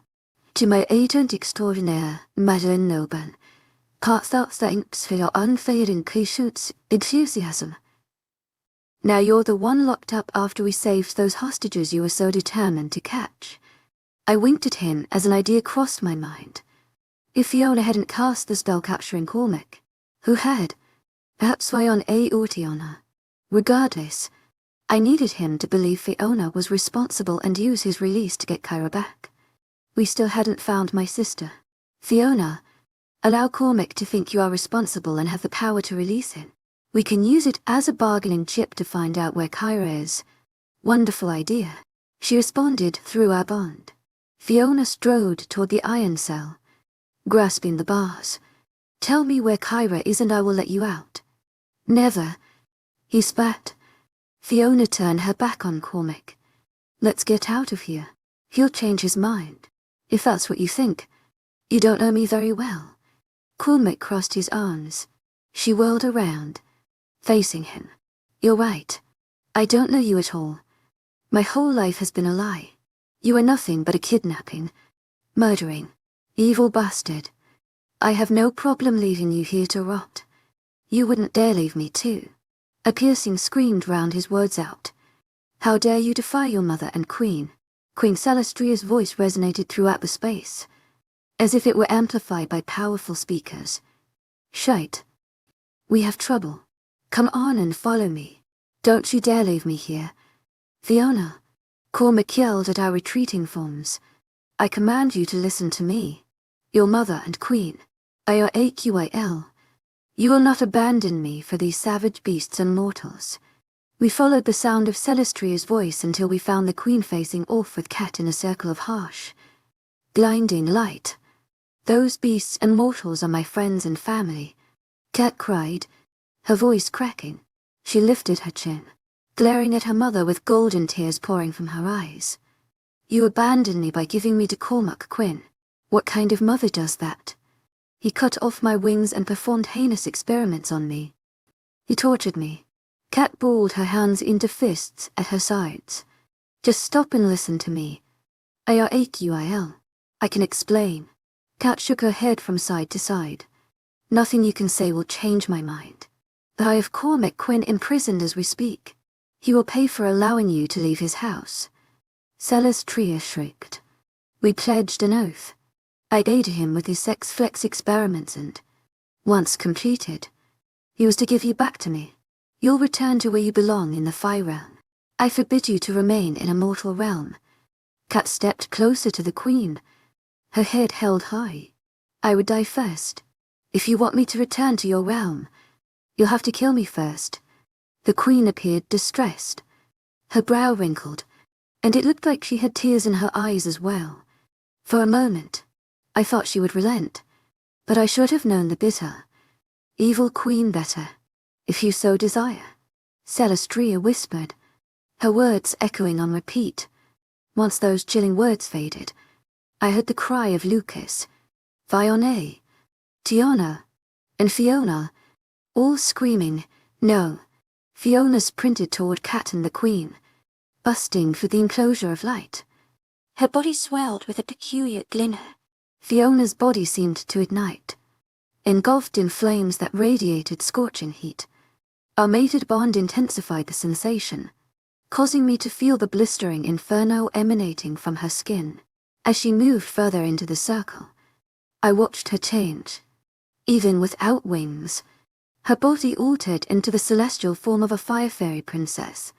The sight was awe-inspiring and sucked the breath from my lungs. She jumped in front of Kat as Queen Celestria lifted her arms, whispering what sounded like jumbled words. Fiona spun around and created a bouncing circle of orange light to shield her cousin and best friend as flames of fire danced Celestria. However, as the hot wind brushed against my skin, I feared that the flickering protective circle wasn't enough to save them. The resounding sound of Celestria's words in the distance only heightened my apprehension, while the smell of smoke and fear mingled in the air. In that moment, I realized with a heavy heart that they would both perish at the merciless hands of the malevolent queen. I watched my Luna's exquisite face, weighed down with fear and bravery, as Celestria's wrath crashed in a halo of blinding light around Fiona and Kat. I lunged toward the light and an ethereal figure appeared, dragging Celestria's hand aside and deciding the beam away from Fiona and Kat. A bolt of electric silvery light crashed into the surface of the beam, causing it to shatter into tiny fragments, protecting the wingless fairies. "Fiona," I roared in my head. Lucas and I shifted and bolted toward the blinding glare. Kat's body plummeted toward the earth, a scene of chaos unfolding. In a swift motion, Lucas morphed back and enveloped her fragile frame, his arms offering solace amidst the turmoil. He checked for signs of life and pressed Kat against his chest. I rushed toward Fiona, shielding her with my body as shards of light exploded in all directions. The dazzling fragments danced and shimmered, creating a kaleidoscope of colors that filled the air. Like a symphony of tinkling chimes, the sound of their splintering reverberated through the space. A whiff of fire hung in the atmosphere, electrifying the moment. I could feel the warmth of Fiona's body against mine, a comforting presence in the turmoil. All around us, screams and footfalls sounded as my head raised to see who had intruded on the Queen's wrath. Fiona and I gaped at the enchanting fairy, her dark obsidian hair cascading like a midnight waterfall. As she stood in front of the Queen, her piercing golden eyes held an otherworldly allure. Her face, a breathtaking masterpiece, exuded an ethereal beauty. She turned, her gaze fixated on Fiona. At that moment, the emotion in her expression spoke volumes, conveying a profound understanding that resonated between us. To my agent extraordinaire, Mademoiselle, heartfelt thanks for your unfading patience, enthusiasm. Fiona cried, fat tears dripping down her face. Run, she yelled. I love you, Fiona, Princess of Fire, and proper heir to the Fire throne. The majestic fairy turned to the queen, narrowing her eyes. Celestria, you killed our brother and made a vow with Cormac Quinn, helping him kidnap me to take my place as the Queen of Fire. You gave away your own daughter for a throne. You are despicable and a fraud. Merlin A's hands ignited in red light as she flew toward the impostor queen. She threw out her hands and a glittering purple cyclone engulfed Celestria. As a piercing scream wafted through the air, Fiona yelled, "We have to get out of here." She grabbed Kat's face and inserted something between her trembling lips. A thick, pink liquid stained the princess's mouth. Fiona stared at her in desperation. "Find your powers. Kat, you must help Tiana get us out of here." Kat nodded and grabbed Fiona's hand. They locked eyes, and Kat stood up, surprising everyone. Her body transformed, glowing bronze as her eyes turned to saffron copper. Tiana then produced shadows all around us while Kat lifted her hands and spun around, making me dizzy. I watched as Kat connected Tiana's shadows, covering the entire compound. It created a safety net, surrounding all the creatures of Primordia. Fiona turned to her mother before the twilight engulfed us, and I sensed her anguish and worry. As the women exchanged a bittersweet smile, I glanced at my brother, feeling Rian's fear and hearing the name Kyra flashing through his mind like a gutted cry. Seconds later, everything collapsed, fading away and ejecting us all from this place. We plunged into the black abyss before landing on the cold, snowy earth, and I glanced around, looking for the others. I noticed Tiana was missing among all the bodies scattered on the frozen ground and realized she must be back in her quaint, hidden cottage. The creatures of Primordial all sat stunned with a look of panic as Fiona clung to me, trembling. I held her and peeked at my brother, whose expression mirrored my concern. Kat then collapsed, and Lucas enveloped her as the shadows vanished. Fiona ascended above all the fallen. Her hands, erected with magical energy, cast above her head and launched a beam of light, consuming us all. She crashed to the ground, drained, and her sister witches rushed to her aid, while all around us the world filled with a whisper chanting sound. Fiona, her body weakened to the brink, summoned her last reserves of energy to present her final gift before she exhausted her last ounce of strength. What did she do? Rian crawled toward Fiona and me. That damn witch. She ruined our only hope of getting Kyra back, and now look at her. He sat next to us, covering his exposed private area and pointing toward Fiona, lying unconscious on the cold, hard ground. Stupid lass. She better not die on me. Not before I tell her what I think about her ridiculous fire and I spells she used during the battle. To my agent extraordinaire, Mademoiselle, heartfelt thanks for your unfailing patience, enthusiasm. Shut up, Fiona barked, startling me, and I watched Rian's eyes widen. To my agent extraordinaire, Mademoiselle, heartfelt thanks for your unfailing patience, enthusiasm. Rian. Fiona saved Fiona's life and risked her own trying to rescue Kyra. You unappreciates bastard. I shook my head, disgusted with his attitude. Fiona handed us some clothes, which I kept in a backpack that she managed to not lose. Thanks, we answered, staring at the ground, properly ashamed. I dressed, looked around, and noticed with relief the enemy had not followed us. We were safe from Cormac Quinn, Celestria, the fairy goblins, and hunters, though we found ourselves injured and traumatized, hundreds of miles from home, and without Kyra. I took Fiona in my arms and cradled her to ward off the cold. I love you, Looney O'Connell, Princess of Fire, and for now, we are safe. Chapter 33, Casualties of War Row and Aunt Fiona Rowan. I noticed Fiona stand up and shove Fiona into the SUV and then sprint toward Ryan, who was again struggling with Cormac. As I rushed to stop her, Cormac heaved a silver powder at me, but I moved just before it made contact. However, the wind wasn't playing nice, and the powder blew into my face, causing my eyes and skin to burn.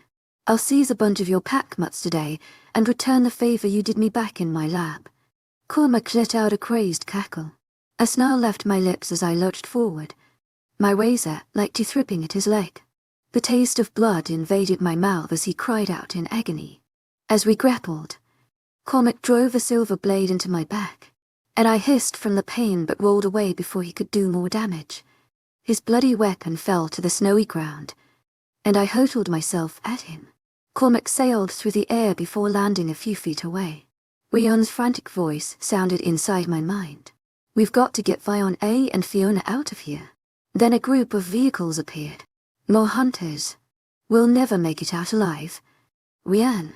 I swallowed hard, waiting for him to respond. Rian's voice resounded in my head.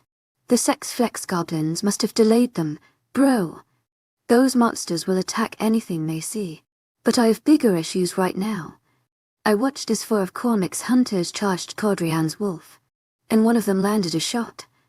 To my agent extraordinaire, Mylan Nilban, heartfelt thanks for your unfailing patience, enthusiasm. Naughty words booming from my mouth sounded devastating, even to my ears. It left me shattered, seeing my brother drop to the ground unconscious. But I rushed to him, wounded or not. Then I heard Fiona and Fiona let out a scream behind me.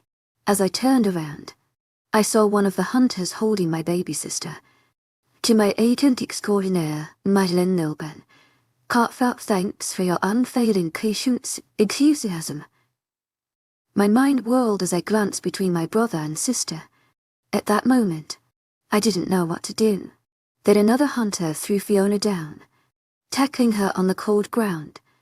To my agent extraordinaire, Mylan Nilban, heartfelt thanks for your unfailing patience, enthusiasm.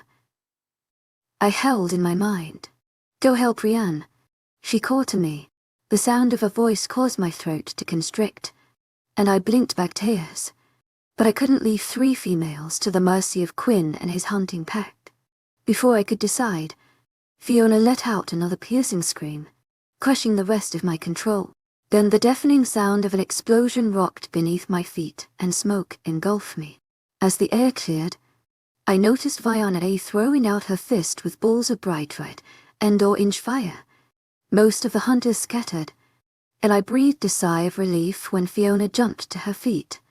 Fiona had saved Fiona's life by sending the hunter running for safety. Get in the car where I helped Rian and Kyra, I told Fiona through our bond. I watched her turn to Fiona and yell something at the witch, but it seemed Fiona still had work to do. She scrambled toward Rian's slumped form, throwing balls of fire and ice. Fiona raised her arms, screaming a chant of jumbled words. The wind picked up, knocking me over, and my eyes widened witnessing a tornado taking out the goblins rushing toward us. The tiny witch was fierce. When I whipped my head around, I stared in horror as 2 hunters drug Rian away, throwing him inside a black van. To my agent extraordinaire, Mylan Nilban, heartfelt thanks for your unfailing patience, enthusiasm. Wake up, wake up. My words fell on deaf ears. Fiona continued to wreak havoc. I searched through the smoke and debris, my eyes blurry and burning from the silver dust, to find Cormac holding Kyra in front of him like a human shield. My vision turned crimson as rage washed over me. Where's Kat? Cormac's expression now appeared stony. She's not here. Quinn. That's too bad. He stroked Kyra's hair, grinning. Looks like you won't be reunited with your sister after all. I can't do anything. Rowan. To do so would put Kyra in danger. Fiona yelled. We wouldn't want that. Now would we? Cormac passed Kyra to a large man behind him. I stood helpless, hearing her cries as she kicked and squirmed in the man's tight grip. Filled with indignation, I lunged at Quinn, knowing he deserved something worse than death. While we fought, I monitored Fiona, who had followed Varney to the SUV. All around me, I recognized the chaotic roar and the frenzied cry of the fallen. You could smell it in the air. The essence of burning flesh and the blood covering the frozen, snowy ground. Death clouded my vision as I slunk Cormaquin left and right before dropping him and rolling to avoid bullets coming from the few remaining hunters. My warrior's heart growled out for my siblings and wounded or dead pack members.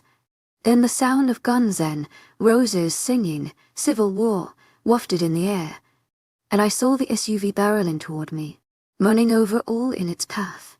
The vibration of the vehicle and music silenced the shouts of the surrounding battle, and the remaining goblins and hunters fled. I rolled away just in time, but Cormac wasn't as lucky.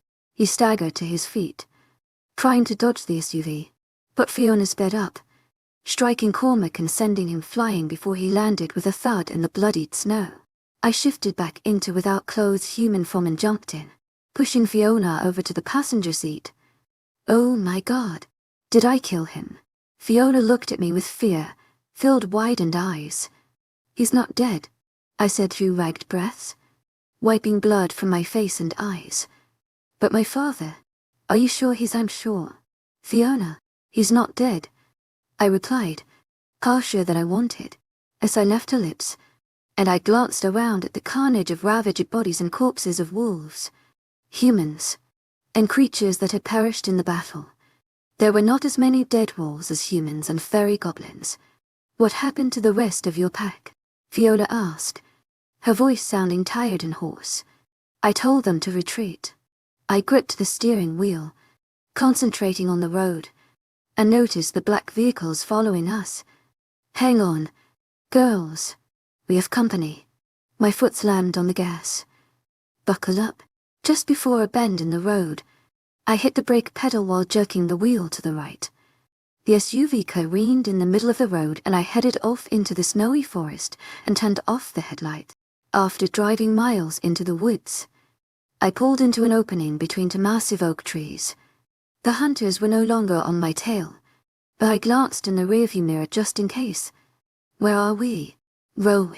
Fiona touched my arm, and I flinched. My nerves felt tight as a rope. At the entrance to a hidden tunnel, I turned, giving her one smile. Hidden tunnels are cool, Fiona whispered, staring out the window. We have security systems in place around Dublin so we can't thwart the hunters if necessary.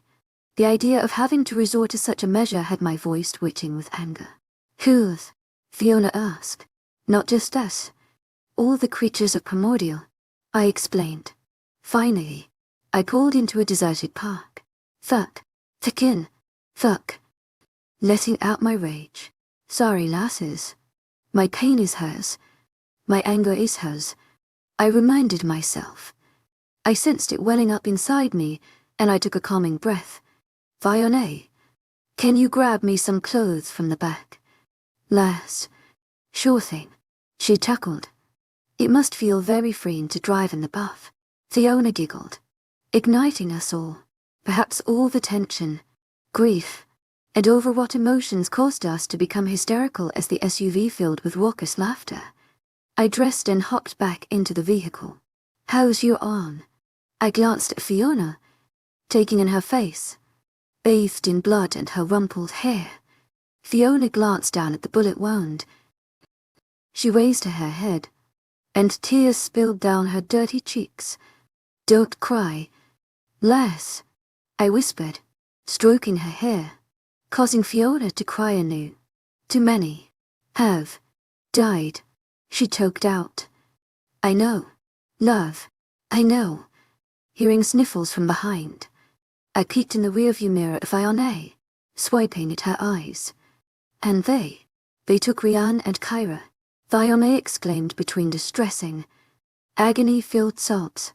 We will find them. To my agent extraordinaire, Madeleine Nilban, hearts out thanks for your unfailing patience, enthusiasm. Desperation lacing my tone, that God only knows what he will do. And by now there could be no, Fiona said, shaking her head. My father won't harm them. He needs them to get Kat back. You saw Queen Celestria's fury at us. Imagine how she feels about Cormac. She left Kat in his care. He was supposed to care for her. She gaped at me with rounded, wet eyes. I've been living with kidnappers and killers. Take it easy. Love. Breath. I grabbed her hand, placing a gentle kiss on her knuckles. I can't try to find them. Fiona announced. Let's go to my apartment. It's above the bookstore. You can. Looking at her over my shoulder. Remember what Fiona told you. There's not another witch who can find or hide people or things like me. She winked. I wasted no time driving to the bookstore in the hippie district. Let's go in the back way just to be safe.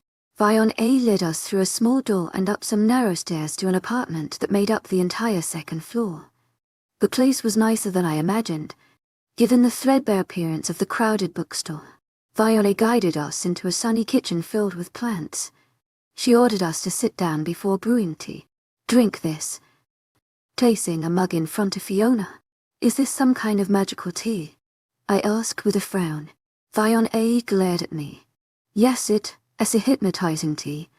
She rolled her eyes and sat a cup before me. Fiona blew on the hot brew and took a sip. That's it. Drink it all down. Fiona patted Fiona's back before grabbing things from the fridge and making breakfast. We don't have time for this. I let out a frustrated growl. We have to find Rianne and Kyra. I stood. But Fiona pointed at me and my ass hit the chair. I hated when she did that shite. We have to arm ourselves. Alpha Wolf. And I have to prepare. Eat and gain back your strength. I don't get it. At first you refused to help us with Cormac. So why are you so keen to help us now? The acidity in my voice rang clear. Fiona smiled, shrugging. It's not up to just one race to destroy Cormac's hideout and liberate those prisoners. She snapped. But this plan is risky, and I feel responsible. She lowered her head. I tried to rescue Kyra and now Rianne and your sister are both captured. You were brave. Fiona stood and grabbed her hand. And I appreciate your efforts. They could have killed you. Fiona, you also saved Fiona's life and I'm in your debt. But I can't risk any more of my pack members. I raked a hand over my face. We've lost too many, and the survivors are trying to heal the wounded and protect the helpless. I know, but we don't need many wolves for this. Fiona winked. She pointed to our plates. Eaten already myself. We'll leave in a couple of hours. Fiona, after a short time, we finished our meal and tended to our injuries. We needed the food and rest. But neither of us wanted to talk about the elephant in the room. Yet since Rowan gave in and accepted me as his mate, it was difficult to hide our mutual thoughts. This was all my fault, thanks to my father. And I realized the council only accepted our moon, blessed union, because Rowan was their alpha. Now they had even more reasons to oppose and hate me. Looney O'Connell or not. Rowan hesitated, but after a moment, he stood and placed a hand under my chin, causing me to lift my face. His lips crashed into mine. His kiss tasted of tea, blood, and suffering. When this is behind us, we'll talk about it. Rowan cupped my cheek. I nodded, breathless and unable to look away from those captivating stormy eyes I'd been obsessed with since we met. Fiona strode into the kitchen. To my agent extraordinaire, Madeleine Noban. Heartfelt thanks for your unfailing enthusiasm. I'm disturbing something.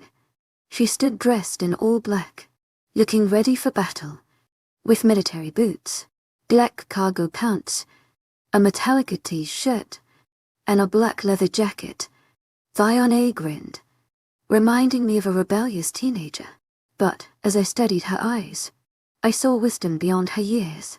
She placed a bag loaded with stuff on the table and held out items for each of us. To my agent extraordinaire, Madeleine Noban, heartfelt thanks for your unfailing enthusiasm. Fiona handed Rowan a small jar, and he looked at it with skepticism. What the feck is this? Must you always doubt me? She sighed and shook her head. You are reminding me of that wolf pup, Rianne. Her tone was sarcastic. but I watched her face fall. We will get him back. With a smile, I reached out and squeezed her hand.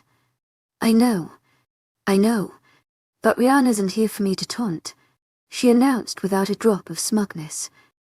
She just appeared somber. She pointed to the jar in Rowan's hand. That is a special oil to repel silver and other poisons, such as wolfsbane, so slather it all over yourself. Fiona then gave me a small vial of cloudy liquid. You're allergic to metal, she added, with a decisive nod. I ask you inched my brows together. I am. Yes, because of your fairy blood. Metal affects the fire by weakening their powers. That's why most fairies don't leave their realm. Do I put it on my skin? Taking the vial. No, drink it to enhance your abilities. It will suppress the effects of the metal and boost your powers. But I don't know how to use my powers. But you still possess them. She smiled. I heard a pecking sound and turned to see the black raven standing on the kitchen windowsill. He let out a loud call, and Fiona strode to the window and opened it. Hello, Malay. She grabbed a piece of bread from the table and held it out to the bird. That's my good boy. Now do as I asked. We leave soon. The raven cocked his head, chirped, and flew off. I'll be right back. Fiona dashed from the room. She's even pushy and overbearing with birds, whispered Rowan while rubbing the liquid all over his skin. I popped a hand over my mouth to stifle the giggle and grinned at him. She reminds me of this guy I know. Rowan rolled his eyes and threw me a smile. Very funny. Laughed. I uncapped the vial and drank the liquid, which tasted like bitter perfume. Once gone, I heard Fiona's footsteps heading back into the kitchen. But judging by the sound, she wasn't alone. When the redhead appeared back in the kitchen, 3 people were smiling at us. A tall, handsome guy with a brilliant smile, a girl with caramel skin and short, dark hair that showed off her heart-shaped face. Then Kat emerged from behind saying, Todd Ducker, running over and throwing my arms around her. Lucas. Rowan rushed over to hug his beta. Tutiana hugged me next. What are you guys doing here? Shocked to see them. Fiona told us what happened through the raven. Kat explained. We came to help. Behind her smile, I noticed Kat's look of anguish. My mother. I'm so sorry for what she did. And it's all my fault. Don't be sorry, Rowan said. It's not your fault. Kat nodded at him with a watery smile.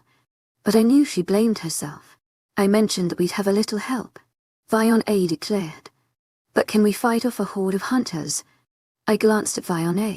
Don't underestimate the power we have working together. Fiona winked at me. Deanna grinned at her and followed the redhead toward the door. All right. It's time to go. Go where? I glanced at Fiona. I know where Cormac is keeping Kyra, Rianne, and a bunch of others. That's amazing. Is it close by? We must go now. Where and how long will it take? Rowan's excitement warmed my heart, and I chuckled. We'll be there soon. Trust me, but this time we won't be using any vehicles, Fiona assured, laughing too. Chapter 30 Fursa followed the shadows Fiona and Prue and Fiona. Deanna moved to Fiona's front door leading to the stairs. She recited a few words, and her body changed, taking on the radiant gleam I noticed when I first met her. Her hands shone golden, and sparklers like swirling cymbals covered her body. Her eyes, the color of moonbeams, stared above our heads. A mysterious snake, like shadows, climbed the walls and covered the door. She reached out a hand, immersing it in the thick blackness, and opened the door. The stairs were now gone and a bleak emptiness filled the space, welcoming us in silence. Follow me. Deanna seemed to be in a trance, judging by the faraway look in her silver eyes. Lucas turned to us with a profound expression. Remain calm. And remember, the passage can be a bit rough. He threw us a tight smile before taking a hesitant step, and the shadows engulfed him. Fiona and Kat followed him. I swallowed hard, glancing at Rowan, and he clasped my hand. It seems we are next. My voice sounded odd and far away. Yes, so it appears. Luna. He raised my hand, kissing my knuckles, and together, we lumbered like stumbling fools into the abyss. My sense of identity vanished, as if I had evaporated into a void and ceased to exist. I couldn't hear, or see anything, and panic seized me as I reached out, trying to find Rowan's hand, which was no longer there. Not being able to sense anything was frustrating and maddening. I wanted to scream, but realized I wouldn't hear myself in this strange emptiness. Without warning, I felt a tug akin to a vacuum sucking me into a spiral and landed on soft grass in an open field. I groaned in despair, finding the surrounding sounds, peaceful as they were, overwhelming. I noticed the color of the sky like a cleared on morning, heard footsteps approaching, and then Rowan's arms raised me to my feet as my legs quivered. Only Tiona emerged from the darkness. Looking composed, she studied us, a shamed expression on her face, and fixed her eyes on a spot off in the distance. I followed her gaze and found an old building surrounded by open fields with rolling hills and green grass. No, I whispered with a knot in my chest, contemplating the place I had always considered my haven. The University of Oxford held a special place in my heart. Kat's too.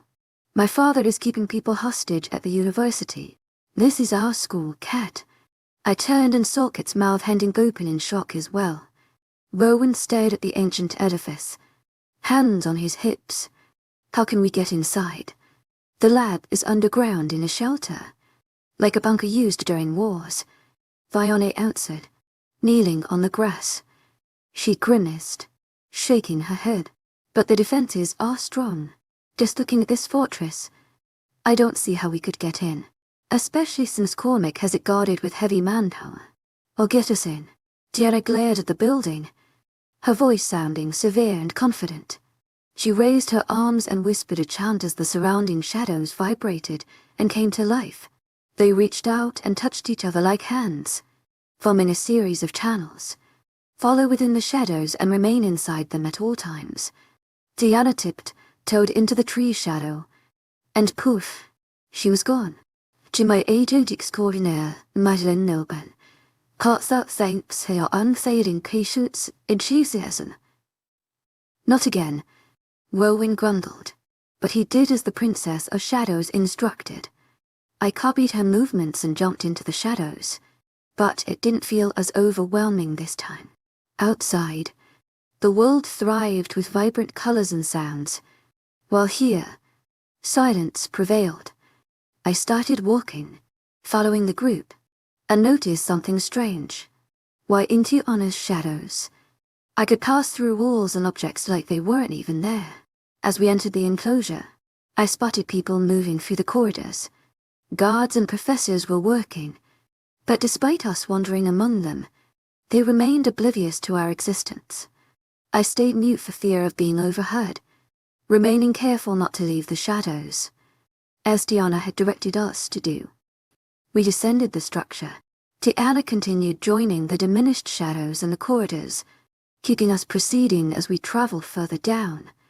After a long journey through hallways and many stairs, we reached a vast room matching the one from Cormac's memories. However, it appeared more advanced in technology. The whole place looked like a penitentiary, with cells and prisoners everywhere.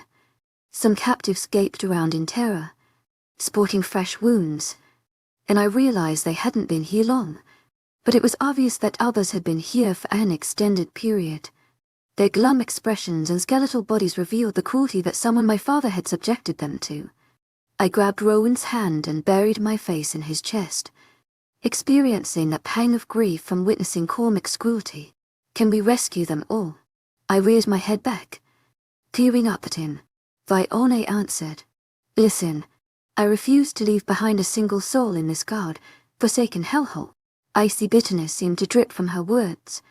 She reached into a pocket and pulled out a tiny corked bottle. Fiona grinned and popped the top open. After ingesting it, her eyes held a peculiar glint. Let the games begin. Fiona jumped out of the shadows created by Tiona, and I watched a circle of dazzling light appear. She marched to the center and held her palms up, drawing in deep breaths. Soon, her face writhed into a grimace and she released a deep moan. And then I heard something break. Madness ensued as everything cracked bulbs, and even the silent alarms. Fiona then closed her fists, which flared with a remarkable energy sizzling from her fingers. With a frenzied cry, she opened her hands, creating a ripple that swept through the surrounding space. The cell doors buckled and shook, and the lab entrances twisted until the opening devices snapped. "What the hell have you done?" Diana jumped from the shadows and gathered the witch in her arms right as Fiona's legs gave way. Just buying us time. Fiona lifted her head and smirked before it dropped back on Diana's shoulder. "Can you create an escape from this fucking hellhole?" Diana nodded. "Yes, excellent." Fiona removed another vial from her cargo pants and gulped it down. It seemed to have an immediate effect.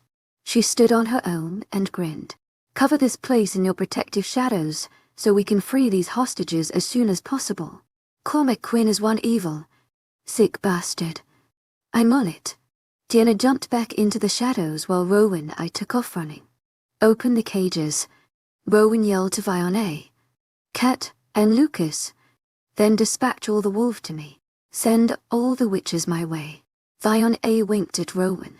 We all split up and began smashing the locks on the cages, freeing the captives from the cells. They all appeared dazed, and some were too weak or afraid to fight. "Take the sick or wounded to Tiana," Rowan yelled. I agreed and continued demolishing the locks on the cells by hitting and kicking them. As soon as I freed each one, I showed them where to run. Go to the shadows. My heart pounded like drums in my ears and sweat beaded along my brow as I tried to calm my erratic breathing. After kicking down so many prison doors, my body ached and throbbed. However, the sheer number of captives made it impossible for me to spot any familiar faces among them. Then I came to a cage where an elderly man was lying cold, huddling in a corner. His grey hair looked unkempt, and he appeared feeble. "Are you awake? I'm here to rescue you. Can you stand up?" I rushed into the cell and grabbed the old man by the arms to help him stand. "Oh yeah, I can stand," the man said, and turned around. Out of nowhere, he attacked me, gripping my neck with gloved hands that had sharp hands. I felt warm blood running down my skin and a strangling sensation in my throat. His laugh, crazed and high-pitched, intensified as he peered at me with wicked, looking eyes. "Mr. Quinn will be so thrilled," said James, my father's driver, as he straddled me and raised his hand, ready to deliver the final blow. Rowan Fiona's pain was an obvious warning that something dreadful was happening to her. The instant I felt the tightness clouding my senses and choking me, I knew I must go to her. Fiona. Knowing if I didn't reach her soon, she could die. I ran like crazy, not giving a damn about anything, while all hell broke loose around me. The free creatures of Primordial fled or struggled to release those still trapped by the wicked scientist, Cormac Quinn, and his associates. Their screams were like sirens blaring. The noise filled my body with rage as they battled for their lives, including Fiona. The idea of her fighting for her life caused me to feel and sweat into my eyes. My body leapt across the distance and, as I ran, I perceived her screams. A whisper erupted from her mind, but I couldn't decipher it. Something flashed, and a vision of Fiona trapped in a cage with a man on top of her blazed before my eyes. After rounding the corner, I witnessed the scene and dashed down the corridor, ready to rip the bastard's head from his shoulders. A howl escaped from my wolf, and as I neared, an explosion of vivid, shimmering light surged from Fiona's body and sent him sailing through the cell. The impact was so strong that I had to cover my face and turn away. It sent me soaring, and I crashed onto the concrete floor. After shaking my head to recover my senses, I glanced around and saw Fiona standing with an intense light emanating from her body. Her hair grew to the floor before my eyes and turned a midnight blue color as the sparkling light traveled to her fingertips. Well, turns out those whispers of scandal and gossip were true, James said as he rose, spitting out blood. He gaped at Fiona with revulsion. All those years toiling for your father by driving Mr. Quinn everywhere and hunting your kind beside him. He glanced between me and Rowan. His lips gnarled. Unshocked Cormac would even consider fucking a fairy and having a leper as his offspring. Fiona glowered at him. Believe it, James. And this leper is going to kick your ass. She strode toward James, grinning with a gleam in her now glowing amber, red eyes. The wounds on her neck inflicted by James had vanished, while the light was still shining throughout Fiona's body. Flames of fire surrounded her. It looked as if she stood inside a fiery bubble, and I watched, mesmerized. Fiona had found her magical powers, and I looked on, holding my head high and proud. As she towered above James, a kaleidoscope of light flared from her fingers, and a rush of electric energy shot toward the old man. I rushed to Fiona's aid, recognizing the strength of her magical power. It thrust her backward, making her stumble. My arms reached Fiona, breaking her fall just in time as, all around us, everything exploded. While carrying her, I noticed how hot her skin felt, and her eyes appeared tainted. The crimson red had turned a blazing golden hue. Nurse, are you hurt? My lips tugged into a worried frown. She shook her head and squirmed, wanting down, with her feet on the floor. She grinned up at me. No, I feel fabulous. Fiona gave me some kind of witch brew, and it worked. It helped me use my powers. I leaned down, sniffing her body. Fiona didn't smell human or fey, but like something I couldn't quite put my finger on. Something extraordinary and unexpected. James used the opportunity to lunge at her, but I jumped in front of Fiona. In one step, I stood before James, who extended his gloved fists against me. But as strong as he looked, the hunter was no match for an alpha wolf, especially an older, wounded hunter. There was no competition. I gripped his shoulder, dodging the blow intended for my face with ease, and punched him in the gut. As his face fell, I knocked James out, and he dropped to the ground, unconscious. Let's check on the others. I grabbed Fiona's hand, pulling her along. Look out. Someone yelled from behind. Lucas shifted and raced down the hallway, landing on a hunter, pointing a rifle at us. His sharp canine snapped the man's arm before my beta ripped his throat open. As soon as the hunter landed on the floor, Lucas changed back into human form. He ran toward us, unconcerned with his without clothes body. The hunters are now pretending to be captives. They are bombarding us when we open the cells. Lucas sounded out of breath. I wonder how they knew we'd end up here. Fiona asked. They probably realized we would come for Rianne, Kyra, and the members of our pack. I tapped my chin. Tell the wolves to guard all the creatures of Primordial. We gotta rescue as many as we can and take them to Tiona. Yes, Alpha. Lucas shifted back into wolf form before dashing off. We have to find Rianne and Kyra, Fiona said. I nodded and stripped out of my clothes. Shifting, Fiona knew my intentions and jumped on my back. Clinging to my fur as I rushed down the corridor. We crossed the compound and discovered the extent of the chaos. The hunters had arranged themselves in the middle of the enclosures, creating pandemonium. Perhaps they didn't expect us to act as a team and work together. The witches and vampires joined forces and formed united fronts to battle their captors. I noticed that only a handful of people were trying to escape, and they were kids, old people, and the sick and wounded. But the rest of us remained to fight. As I turned a corner, I saw Vion a meeting with a group of witches. The red-haired led them along as they recited a spell that created a strange vibration in the air. A ball of purple energy formed between Vion A's hands, and she hurtled it toward a group of hunters, who wailed as some kind of booby trap swallowed them. I ran without stopping, with Fiona on my back, checking every cell until she shouted, "I see him." She didn't have to point it out. I smelled my brother's unique scent. I zoomed ahead and Fiona clung on as I smashed through the gate with my muzzle. We crashed into the cage and shards of glass covered everything. Fiona rushed to Rhiannon and cupped her hands around his face. My brother was pale and unconscious. Thank goodness he's alive. Fiona glanced at me, but his pulse is faint and his lips are blue. Rhiannon's not well and I must help him. She placed her hands on Rhiannon's chest, and her palms blazed with golden light. I stood stupefied, as tiny flickers danced between her fingers.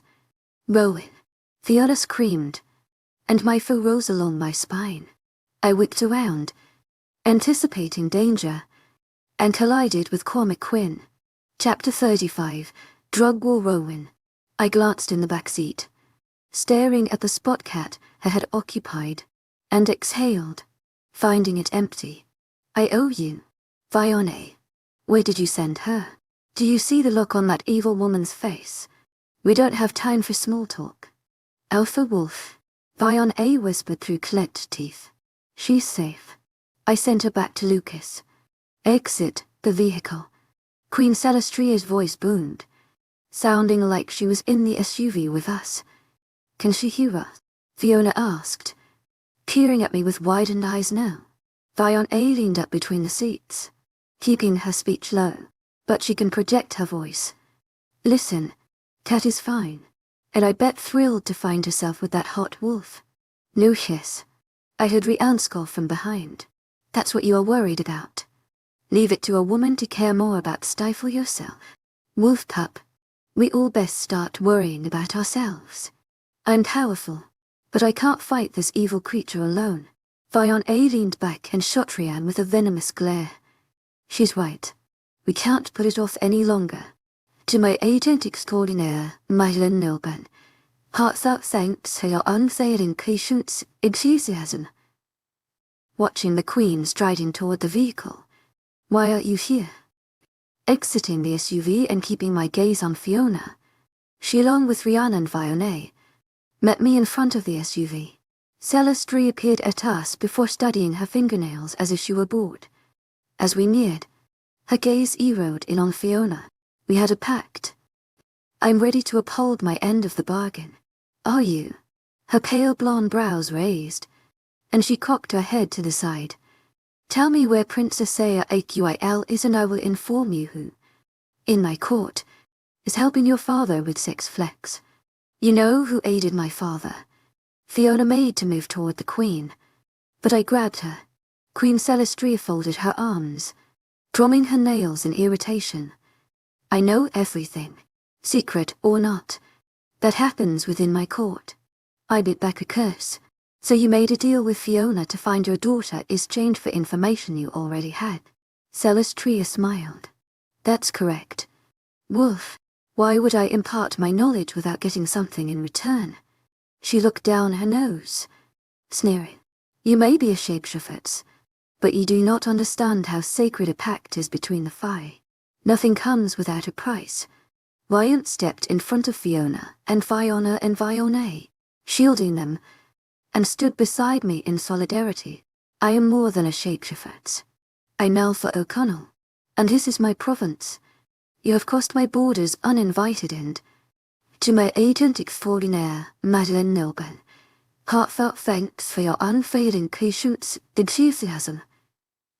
I want you to leave, and I am Celestria Aina, Queen of Fae, who travels wherever she pleases. You are nothing more than a mortal beast. She held her head high, but I saw the challenge in her expression. You're just a bitter old fairy, I retorted, lifting my head and squaring my shoulders. But we are not here to exchange names and ranks. Ryan reached out, touching my shoulder. I knew it was a gentle reminder to control my temper, though my anger was justified. It wasn't wise to antagonize this all-powerful foe. The Queen scowled at us with hatred and venom seemed to pour off her in waves. You have a young sister you should worry about, she announced before a coy grin lifted her lips. Just as I am worried about my young daughter. Princess Aquil isn't a child, we answered, sounding far more calm and collected than me. She's still a child to me and my kind. The Queen narrowed her eyes. That may be. Fiona spoke up, but she doesn't know you. You gave her to my wicked father. What kind of mother does that? The Queen whipped her head toward Fiona, her displeasure clear. Her place is now with me. She will understand why I did what I had to do for the Fire Realm. Being a queen forced me to make sacrifices. But I don't intend to lose her because of those sacrifices. And if she doesn't want to be with you now or forgive you... Fiona lifted her shoulders. Are you going to tell me where my daughter is? Celestria asked. No, Fiona shook her head. We made a pledge. The Queen said, to my agent extraordinaire, Madeleine Nilban. Heartfelt thanks for your unfailing patience, enthusiasm. You made a pledge, but I never accepted. Fiona's pat. I am your queen, and it's now in order. Celestria glided toward us. I positioned myself in front of Fiona. You have no authority here. She glared at me with fury in her eyes. I am the Queen of Fire. Yes, you are, but you hold no power here. Go back to your kingdom and rule over your subjects. Leave my territory now. Feeling my inner wolf raging inside. You are making a fatal mistake. Wolfma. Celestria's face contorted in anger. Starting a war with me would be a horrible idea for your entire race. No one is declaring war, announced Drian, shaking his head. We just can't give you what you are asking of us. That's a declaration of war. Foolish wolf. The Queen shook with rage. If you're keeping my daughter's location a secret, you're my enemy. I will eliminate you, your pack, and all you hold dear. I'm sorry you feel that way.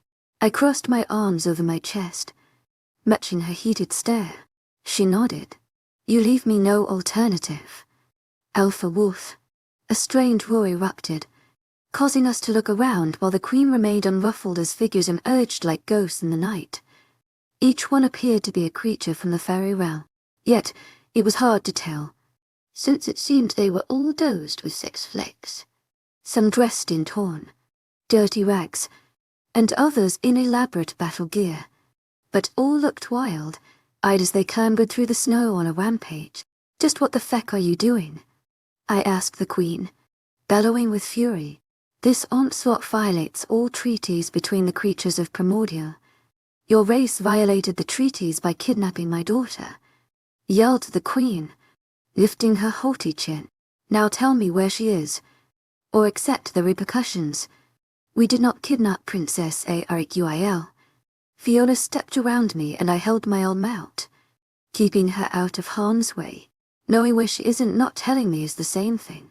She held up a slim hand, and fairy servants surrounded her, carrying syringes filled with a deep blue liquid in large bottles of pills. It wouldn't take a genius to identify the source of the drug sex flex. Stop. Fiona pushed past me, throwing up her hands. You're gonna cause a bloody disaster. Queen Celestria stalked toward Fiona, and I watched the muscles clench in her jaw. Then tell me where my daughter is and I'll cut off this impending disaster now. Fiona wailed, crossing her arms.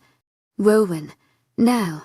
Ryan yelled from behind, and I knew what he meant. You're crossing the line. Celestria Aina. I gritted my teeth and held out to my pact through the mental bond that united us. This will ignite war. The Queen just smiled. If you so desire. Elsa O'Connell. No. Ryan yelled and charged at Queen, but it was too late. The servants of the fairy realm distributed the sex flex to the drug-addled soldiers, who ingested and injected it. You could almost feel a regenerated sigh in the air as the addicted creatures succumbed to their high. For a second, it felt like time stood still until a collective roar lent the air. Get in the house now. Shoving Fiona toward the door. Where's Fiona? To my agent extraordinaire, Madeleine Nilban. Heartfelt thanks for your unfailing patience, enthusiasm. Grab the witch. I watched Drian scoop up the tiny witch who put up a hell of a fight, and then pushed Fiona inside. See you in hell. To my agent extraordinaire, Madeleine Nilban. Heartfelt thanks for your unfailing patience, enthusiasm. The Queen threw a saucy wink and blew me a kiss before disappearing, leaving behind the creatures whose shouts defied silence. Inside the house, Rian rushed past us carrying a kicking and screaming Fiona. I gaped outside in fear, watching the devastation erupt like doomsday. Then an alarm sounded, ringing in my ears, and hundreds of wolves poured out of their homes, dashing around and preparing for battle. The frenzied wails of children and those too old or sick to shift erupted, and I knew it was time. Wolves, gather up. I busted through the door and shifted. My mind connected with all the wolves that made up the O'Connell pack. There were over 400 of us, and the sex flex induced fairy warriors appeared about half of our numbers. And still, I feared this battle. Enthusiasm in my head. I heard my packmates calling from all directions. I sensed their thoughts converging with mine. I watched them howl, pulling flesh apart while the opposition did the same. But their misery, their rage, their panic, and their deaths would become mine. My body crashed into one of the sex flex goblins. Its screech soared into the air like a war cry. The monster fell to the earth and its claws swiped at me.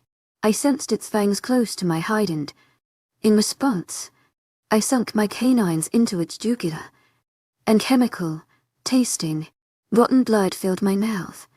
As I grappled with the goblin, I felt Fiona's fear throughout my body. Through Rian's eyes, I watched her run, steadying herself at his side and grabbing Fiona's hand. They ripped our home apart, leaving broken windows, doors, and complete chaos. Ryan hoisted Fiona and Fiona onto his back and rushed out of the house, followed by at least 5 fairy goblins, who chased after him. I knew what Ryan was trying to do, and I dropped the goblin's limp body, leaving my pack to hunt the rest, and ran to catch up with him. Ryan charged out of the house with Fiona and Fiona clinging to his fur. I caught up to him right when one of the monsters lunged at them. Fiona's scream rose into the air, and I leapt over the creature, ripping its midsection apart as shrieks of anguish escaped the monster's mouth. Ryan rushed Fiona and Fiona into the SUV and left them beside it. I saw Fiona open the door, ready to get in, when I sensed something dark, causing my hackles to rise. A desperate howl from the pack made my first and on end as I noticed an additional threat. My eyes closed for a moment, and then I observed 6 black armored pickup trucks emerge amidst the pandemonium. The first stopped a few feet before reaching us, and a lone figure jumped out. "Did you miss me?" Cormac Quinn asked, holding a rifle on Fiona and Fiona. Rian's outcry crashed around me as I watched Fiona hit the ground. I felt the pain burst inside me and knew the bullet had hit Fiona, but it hadn't killed her. As she screamed out in pain, Fiona kneeled in front of her, and I rushed to her aid while Rian threw himself on Cormac. The old hunter chuckled and fired the gun at my brother, who evaded the shot and tackled Cormac to the ground. Then the hunters scrambled out of their trucks, and all around me was more chaos. I knew we didn't have the time or capability to deal with the new danger unleashed out of nowhere. We must run. I used my mental link to the pack and raced toward Cormac Quinn to stop him. "But this is our home, my lord," one wolf shouted, and I heard it through the air and through my mind. "I understand, but we can't defend it, not with Cormac," and his hunting buddies added to the mix. I wanted to scream the words into the night, but I wouldn't give Cormac the satisfaction. I refused to sacrifice my pack members to defend a bunch of houses. Get everyone to the underground tunnels. Vacate the territory. Those who can fight, please keep the goblins and hunters occupied while the children, sick and old, make a quick getaway. I knew many of the wolves wanted to refuse my command, but an order given by the Alpha was indisputable. Cormac Quinn Crendon sprinted toward me. "What a delight it is to see you again." But he fired the gun at me again. I was quicker than him and evaded the bullet, but I knew it wouldn't last long. "Fiona," I called her using my mind, hoping the connection might make it possible for us to communicate. I prayed she'd understand my thoughts. "Put your ass in the car with Fiona and get the Feku to here now." "Lass." "Never." Relief washed over me, hearing her voice in my head. Our fated mate bond worked. "I refuse to leave you." "Rowan." Stubborn lass. Chapter 36. Epilogue Rowan. As I woke up, I watched the snow falling outside through the open blinds, mesmerized by the massive flakes that continued to drift down.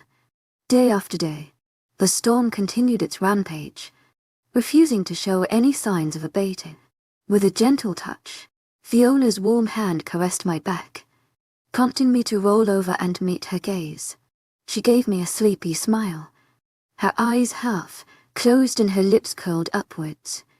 "'Tis snowing." "Yes, it's coming down pretty hard." "Lass." I kissed her nose. "Are you hungry?" "Looney O'Connell."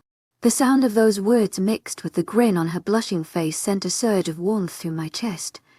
"I'm famished." "Alpha O'Connell, but not for food." Fiona winked, wrapping her arms around my neck. I savored the feeling of her body against mine as my hands found their way to her firm, rounded buttocks.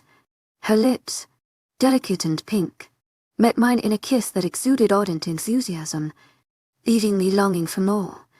The touch was electric, sending a shiver down my spine. Her faint scent of a delicate blend of jasmine and earth filled the air, intoxicating my senses. At that moment, time seemed to stand still as the world faded away, and all that existed was the warmth of her body against mine. It was a feeling I had never experienced before, a surreal combination of a dream and reality merging into one. Every inch of my being felt complete and content, as if I had found the missing piece of my soul in her embrace. Her chest brushed against mine and I grabbed her hips, flipping her over and settling myself above her. As I pushed Fiona into the sheets, she wrapped her legs around my hips, pressing her apex against me. I let out a low, guttural groan as she peppered kisses on my neck, the sensation sending shivers down my spine. With a swift motion, I pulled her hands above her head, her wrist stored against the headboard. My mouth trailed from her face down her chest, finding one of her nipples, the taste of her skin lingering on my tongue. As she threw her head back, a melodic moan slipped from her lips, filling the room with a symphony of bliss. Her urgency intensified as she thrust against me, her body craving more. In response, I delved my tongue into her mouth, the mingling taste of our desire igniting a fiery passion within me. The rhythm of our movements quickened, and the sound of our bodies colliding saturated my soul with passion. Fiona's teeth caught my lower lip, her vivid gaze locking onto mine, radiating a fierce, alluring demand. I knew what she craved, and I was more than eager to fulfill her needs. After her prolonged orgasm, I surrendered to the overwhelming ecstasy. I relished in the waves of euphoria, taking over as our gasps for air intertwined. As I collapsed beside Fiona and held her tight, I couldn't bring myself to let go, haunted by the fear of almost losing her. "Are you still hungry?" I wagged my brows, toying with her hair, and wiped the sweat from her brow before nuzzling my nose against hers. She made a purring sound and buried her face in my chest. "But need coffee." A deep, hearty chuckle bubbled up from within me. "Well, get dressed and let's go downstairs." "Lass." I hopped from the bed and smacked her curved backside, making her giggle. As we stepped into the dining room, holding hands, I couldn't help but notice the blush staining her cheeks, and a grin lingered on my face from our laugh-making. "I made coffee," my brother said, spotting us. "You are a saint," Fiona mumbled as she headed straight for the coffee pot. I watched as we strode toward Tiana and Kat, seated next to each other at the dining room table. "I bet this awful blizzard is my mother's doing," Kat said, pursing her lips in a frown. "Can she cause a storm like this?" Brian asked, glancing at Tiana, who knew Queen Celestria better than any of us. The blizzard was wreaking havoc not only in Dublin, but also across the UK. The massive storm had left the streets deserted and devoid of life, with a heavy sense of uncertainty hanging in the air. Tiana nodded.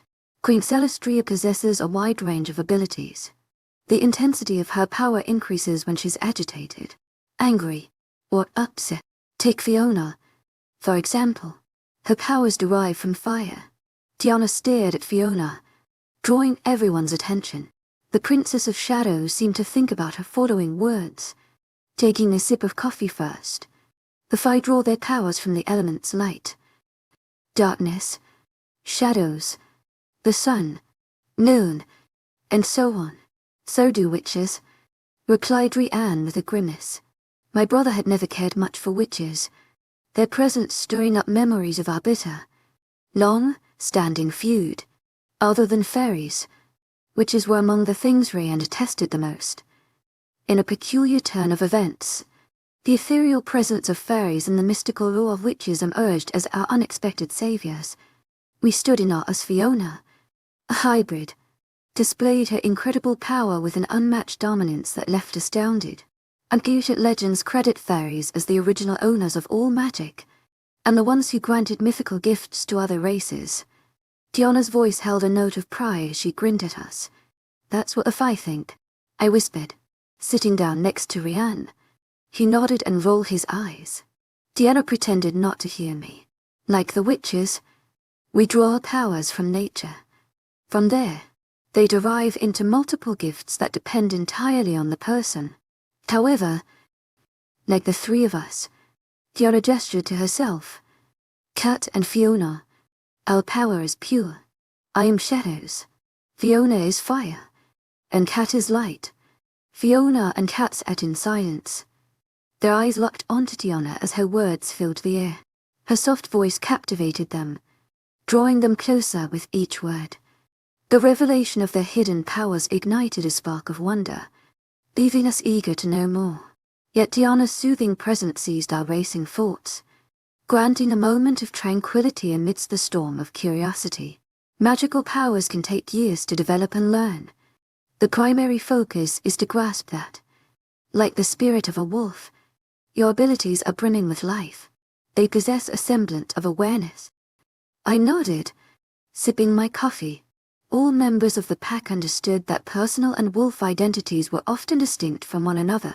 Werewolves were instinctual creatures who acted based on emotions. The clashes between people and their wolf counterparts were often due to their different ways of understanding the world. Upon the arrival of a fresh pack member, those oblivious to the legends and tales, the sheer shock overwhelmed them. It was infuriating to have a strong consciousness take over their own. Sounds, smells, and feelings intensified this experience, making it even more overwhelming. I wondered if perhaps Fiona and Kat felt like this regarding their powers. Similar to us, they would encounter the challenge of unraveling the dormant awareness that lived within them. I recalled when Fiona faced off with Celestria. Her skin flared into flames, her orange eyes and the sparks that drifted from her fingers. And when she placed her lighted hands on my brother's chest, bringing color back into his face, Fiona glanced at her cup and cleared her throat. I'm worried about my mother. I recognized the fear in her eyes, sensing it throughout my being. She fought against Queen Celestria, showing her unwavering devotion to our well-being. Tears welled in her eyes. Would the Queen kill her for helping us? Tiana replied. She might try. But you're forgetting your mother is a powerful fairy. The real Queen. All three of us come from a bloodline with a long-standing reputation for immense power within the fire realm. So she's safe from Celestria. Fiona's eager expression squeezed my heart. I don't know. Tiana shook her head. You've seen what she is capable of when challenged. Her expression, tinged with fear, reminded us of the confrontation between Celestria and Kat. Celestria is not one to forgive insolence. While I doubt she'll go as far as killing Merlinet, she'll definitely ensure she faces the repercussions for aiding our escape. A week ago, mutilated corpses filled this place, and injured individuals occupied every nook and cranny while others tried to provide aid. Many of them perished.